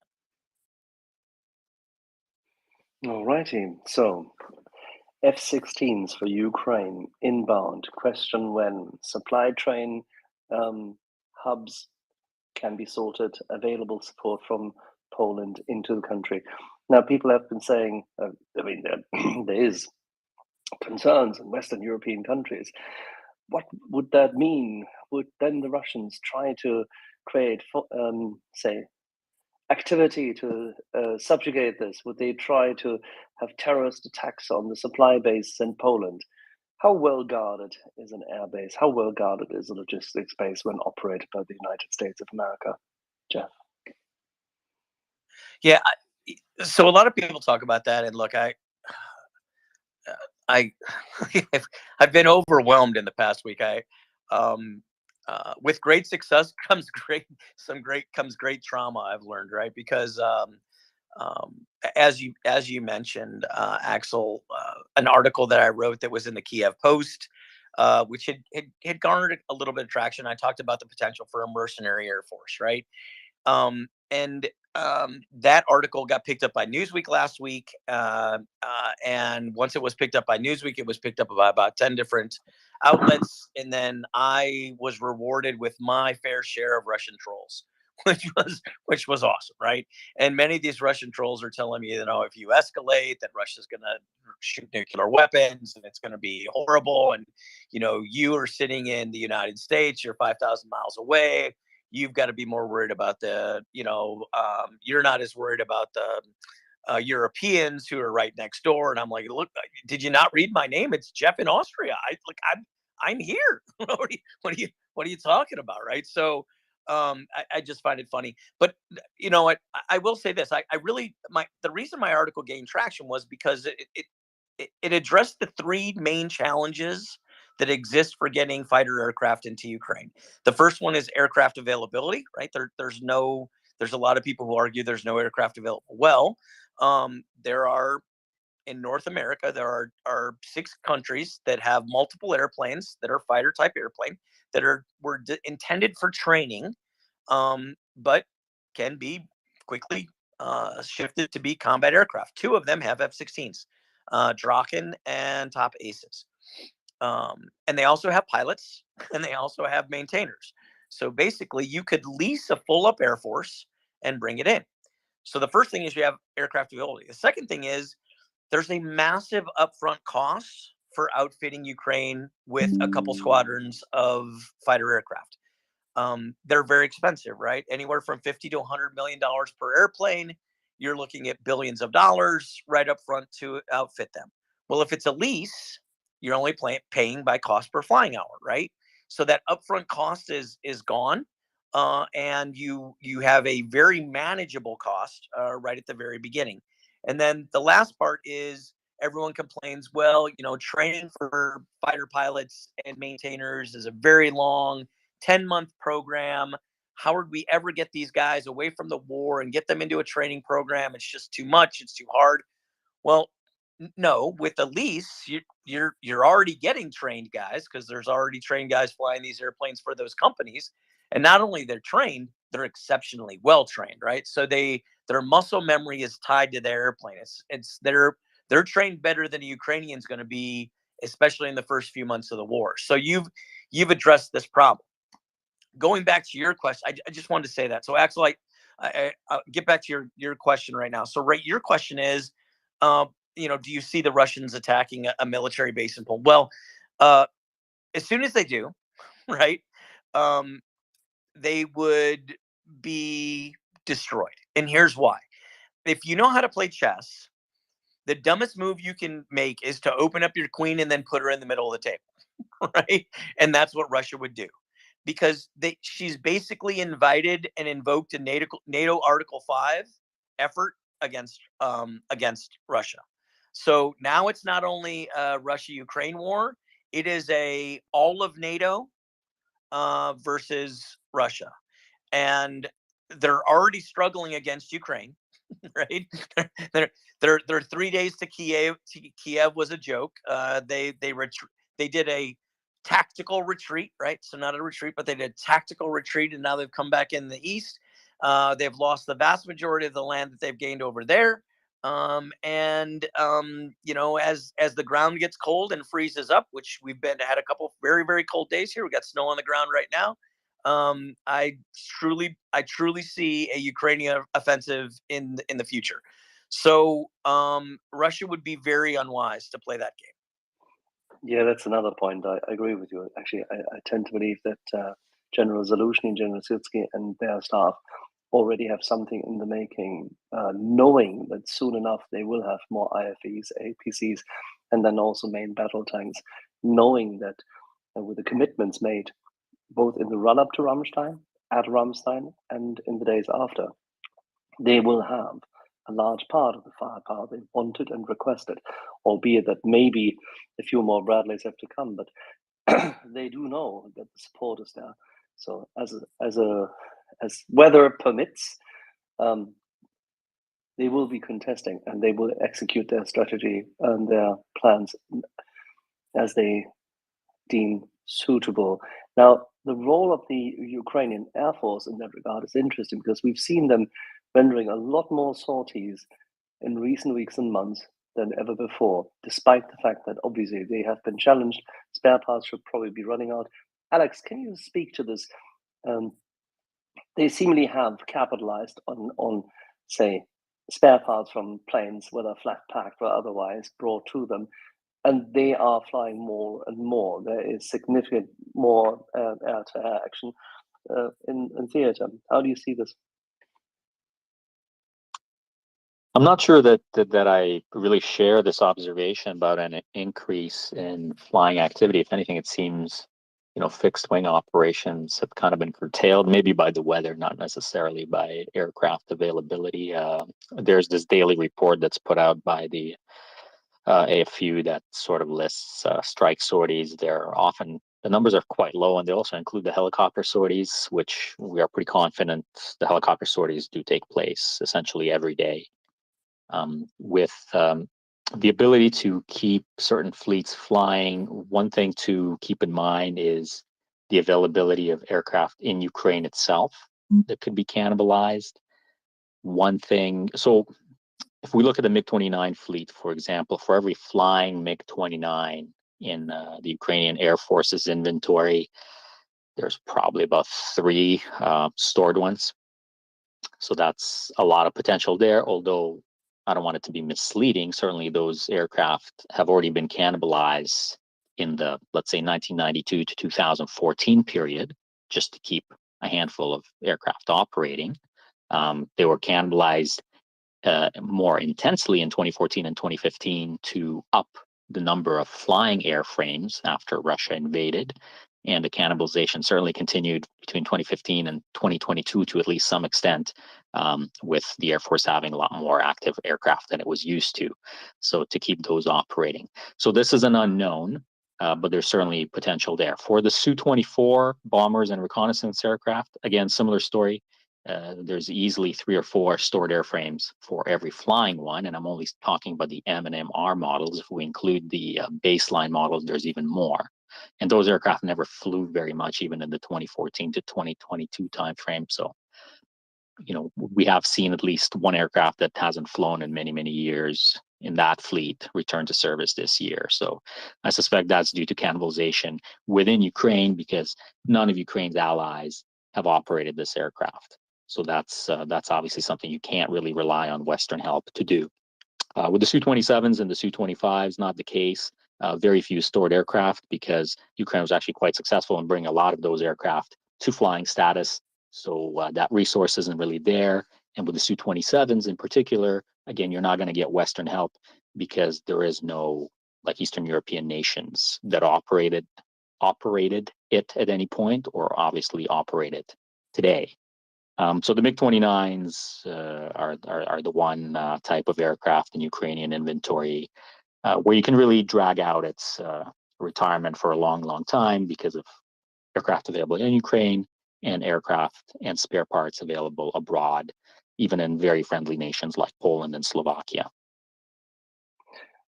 Very well said, Alex. One thing, the reports I saw from the AFU said that there was a significant increase vis-a-vis the late October. So over the quarter, Ukrainian Air Force seemingly had managed to gain more of airspace than before. That's what I was referring to. I didn't mean to insinuate that in the last 2 weeks or so there was an increase. All righty. Okay, I understand. Understood. All righty. Latin, welcome. Good evening. Hey, Axel. Hello there.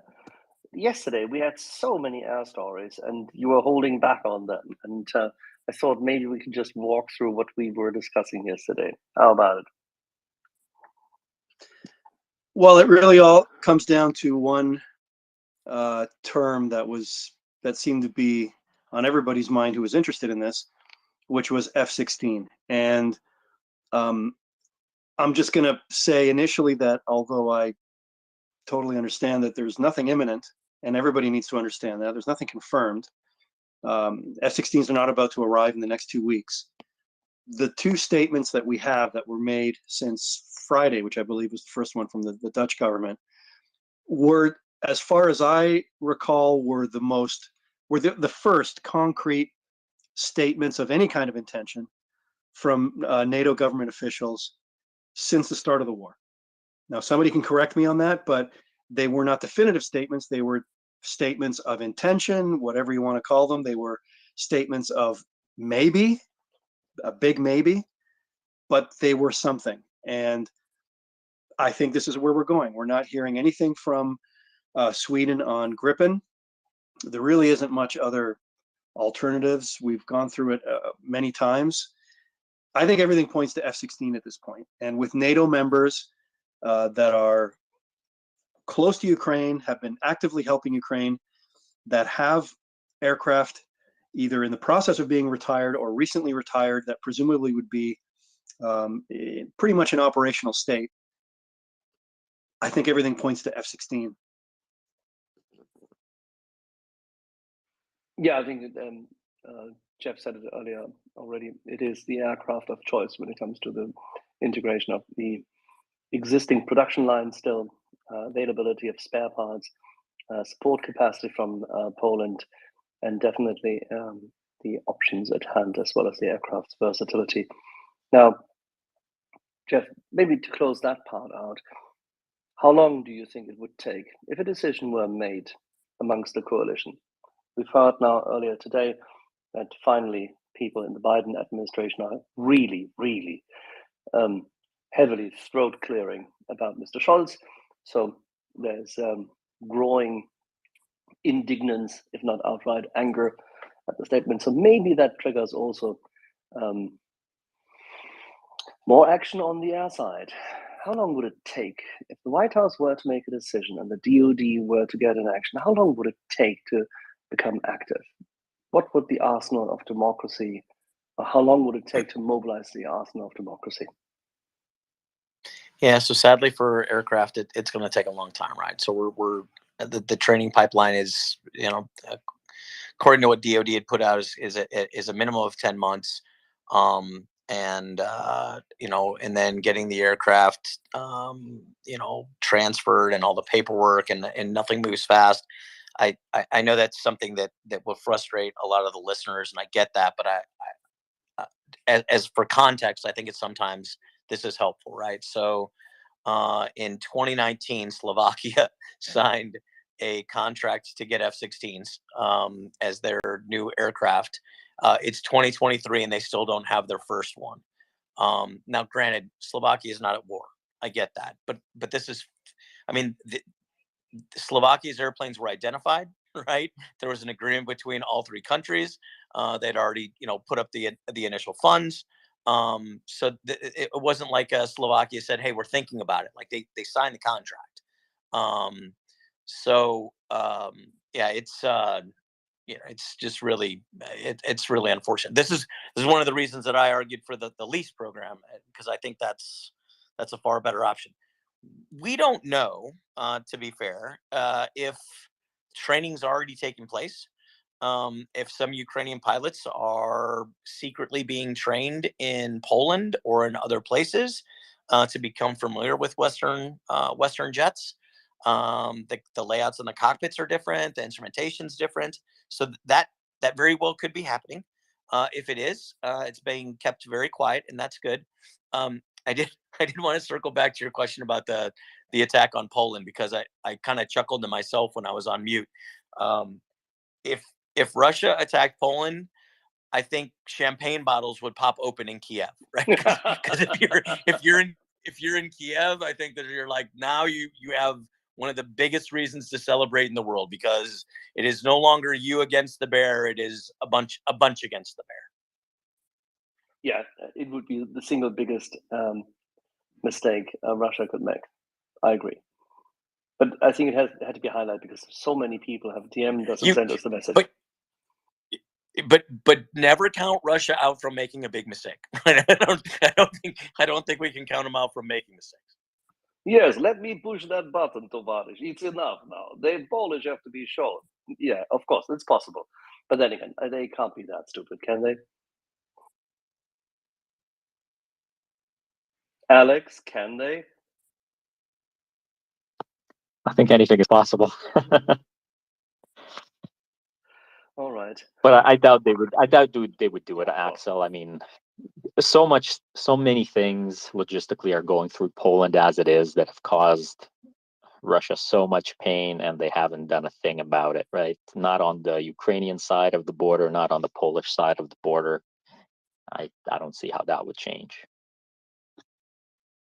Aircraft supply chain is safe. There you go. All right, Latham, shoot. I just wanted to add in the fact that Jeff, I understand what you're saying about everything that we've discussed, that we've heard about the complexity of bringing an aircraft like an F-16 into service. I just wonder if the fact that the Netherlands and Denmark are currently in the process of retiring theirs aircraft, taking aircraft out of active service, replacing them with F-35, whether that could expedite things a little bit. Because I understand the idea that things can't happen overnight, but does that hold out some hope for you that maybe a little bit earlier? Those were two sources that I had been thinking of for a while. I think anybody who kind of follows the F-16 file We know that the Norwegian ones are on, most of them are on their way to Romania, so they're out of the picture. And that leaves those two that are in the process of being retired.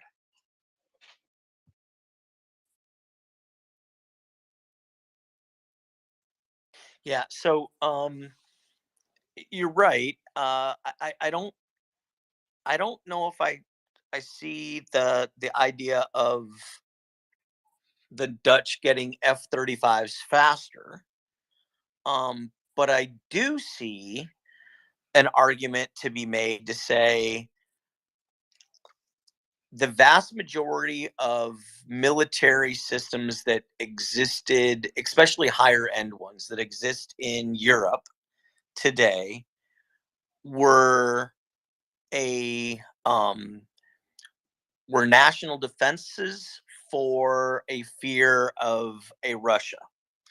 And if you're willing to accept that premise, if Russia doesn't exist, then you don't necessarily need as many, right? So could they maybe could nationally they assume some risk and move part of that fleet, perhaps. Um, you know, this I always laughed right when I was in NATO in the mid the early 2000s, and Russia was a partner for peace and they had a seat at NATO, and there was all this malarkey on Russia's not the threat anymore, and they're our friends, and glasnost reigns supreme, and then after 2012 2013, when things started getting a little dicey, we wouldn't say that they were our enemy. We just we're like, NATO's just just here in case it needs to be here. And then 2014 we finally came out and kicked Russia out of NATO, and then said, okay, yeah, you're the enemy again, right? But the truth of the matter is all this equipment, right, was for the most part, the Dutch weren't arming themselves because they were afraid Belgium was coming. Right? They weren't afraid that Germany was going to get its hackles up and come across the border again. It was everyone was feeding into the narrative that we are going to collectively, through a coalition, build a force structure ready to take on Russia should it continue with any kind of westward movements. So yeah, I get your point. I thought that weren't the Dutch F-16 supposed to go to Draken?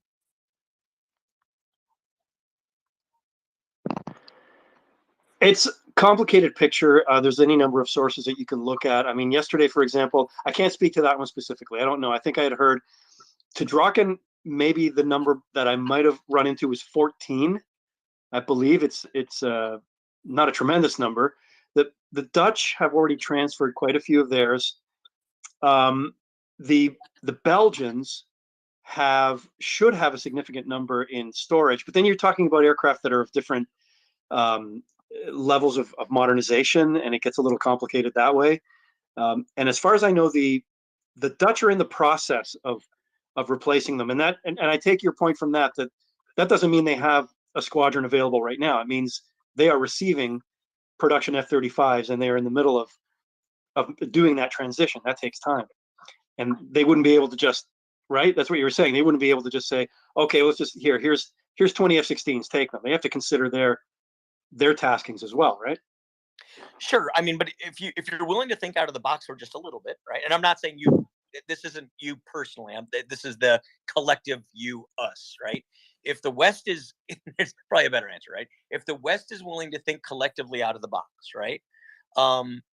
I like what Washington has potentially offered with respect to Leopards and Abrams, right? This whole, dude, if you have Leopards, we'll backfill you with Abrams, send the Leopards, because logistically they make more sense, right? So they're willing to play that game. What if they went to the Dutch and said, hey, we're going to bed down 2 National Guard units in the Netherlands, right? And we're going to basically keep them on the string for you. You can use your pilots in them. We just need you to release your aircraft to Ukraine, right? So you've got tons of National Guard units that fly F-16s, right? And you're already doing in the Baltics, you're already flying up there, right, with the force protection. So could you extend that down a little bit down the coast? Right. I realize, it's not just a hop, skip, and a jump. It's substantial, but I mean, theoretically, you're already doing it for the Baltics. Could you do that and then provide some level of security and national defense for the Dutch? Would the Dutch people be willing to accept? I mean, this is a political question, right? Would they be willing to accept U.S. Flyers over their airspace defending them? Well, I mean, we're all NATO, right? But They used to that's up have to them. them. Yeah. They used Well, to have I'm them just saying, permanently based, right? yeah. So I'm just saying, but you could relatively do the same thing. To be fair, you could move the Vermont National Guard, who flies F-35s.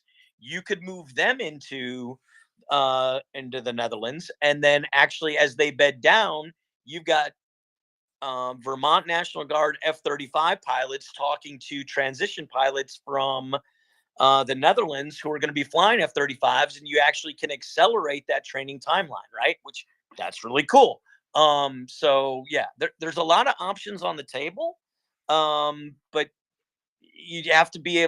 This is why my article did so well in Newsweek, right? I was thinking outside the box. I had a congressman report on, comment on my article on LinkedIn, who said, "Hey, you're exactly the kind of people that we need that shift into your brain into fifth gear. We need solutions like this." So it was great, but he didn't give me any money. But it is what it is. And this goes back, I think, to the comment by that ambassador to the OSCE, right, about U.S. cooperation, because JF's pointing out how, this is going to take more than just the Netherlands to make this work. If the Dutch F-16 idea went far enough along. And when I look at that comment from the ambassador, it makes me wonder, it's one thing not to get in the way of a country providing U.S.-made fighter jets. It's another thing to assist them. And I also was wondering what the implications are for those MiG-29s that the U.S. has blocked the transfer of, going all the way back to the beginning of March of 2022. I mean, if all of a sudden Dutch F-16s a few months down the line are okay, does that mean Polish MiG-29s tomorrow are okay as well? There's that's what I was referring to when I was speaking about the ambassador's comments, and that it really opens up some other questions as well beyond the Dutch F-16s. And of course, if the U.S. would have provided that kind of level of assistance, in this hypothetical scenario where, let's say, some U.S. F-16s from an Air National Guard unit or what have you are deployed to the Netherlands, then at that point, could the U.S. just provide some F-16s on its own directly? Things like that. Yeah, fair. These are great questions, and I don't know how many people are listening on a regular basis to MriyaReport, but on Tuesdays at 1700 Vienna time, 11 Eastern, I have a show called The Dish with Fish, and one of the people that I'm trying to get on, and I'm actually in discussions with his PAO, is Ambassador Carpenter here in Vienna, the U.S. ambassador to the OSCE, and I would love to be able to ask him these questions. So I'm going to create a tweet to the U.S. OSCE and to Ambassador Carpenter. And if I could ask all of you to actually retweet it so we can kind of flood him with a little bit and say, hey, you'd be welcome here. We'd really like your ideas. We'd really like your comments. We'd really love to hear from you and understand kind of, why you made this comment. And more importantly, from a U.S. OSCE perspective, this is an international organization of 57 nations to include Russia, all of the stands, right, except for Afghanistan, Moldova, Azerbaijan, Armenia, and a lot of places, Georgia, and a lot of places where frozen conflicts that have existed that that Russia has its fingers in, and the Russian ambassador still sits in this organization. So, and they talk every Thursday, right? There's a permanent council every Thursday. It would be fascinating to talk to him about, every Thursday morning when you go in and you're staring across the table at the Russian and you're talking, how do those discussions go? I think that'd be a good time. So I'm going to put a tweet up. I'm going to put it up in the nest. And if anyone's interested in jumping on that, I'd welcome it. So I hope you get him, Jeff. Awesome. Thanks. Axel, can we take some I questions? was just about to say the very same thing. Shall we go to hands? I saw that both Luca and Karen have been up there for quite a while, and then we have Mark, Carlo, and Jin. But so let's be polite, and we'll start with Karen. Hi guys, can you hear me? Can you hear me? Loud and clear, Karen. Yeah. Hi Axel. Hi Colonel Jeff. Hi everybody. Well, I just wanted to chime in with a bit of historic on the F-16. The deal that was done back in '75 was Denmark, Norway, Belgium, and Holland, and they bought 384 F-16s. Denmark has now 30 ready to go. And I've been seeing a lot of training lately on the F-16s, so I'm positive that this is good. And then I have a question: do the 400 missiles from the U.S. package, the latest, go on the F-16s? I think the bomb was I forgot the name. Does it make any sense?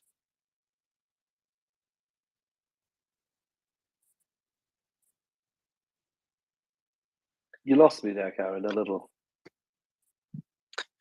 I'm not sure if she was referring to the Zuni rockets that are Yes, sometimes. I am. Sometimes people confuse them with missiles, and that we have talked about a few times. It's cool. It's an interesting. I noticed it too. It's an unguided rocket, and it's similar to the Soviet era rockets that we've seen them launching against ground targets from helicopters and some of their ground attack aircraft, the Ukrainians.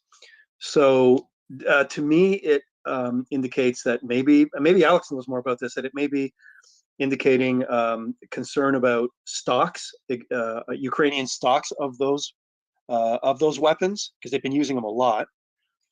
There could be some characteristics of the Zuni. I know there is some potential for, believe it's laser guidance, but either way, I think there would definitely be some concern with supply of the existing systems that they've been using a lot. Yeah, Jeff, that's what I've heard from Ukrainians themselves, that these rockets, they've been asking for the Zuni rockets specifically for a long, long time, since at least the spring, and that all has to do with basically running out of the Soviet rockets that are being lofted from Su-25s and the helicopters. So that's the background to that. First and foremost, it's to be adapted to Ukraine's existing Soviet-made platforms and be used from those. Okay, thank you. I'll drop down. And I didn't know I sound like Jeff. You do sound like Jeff. My bad.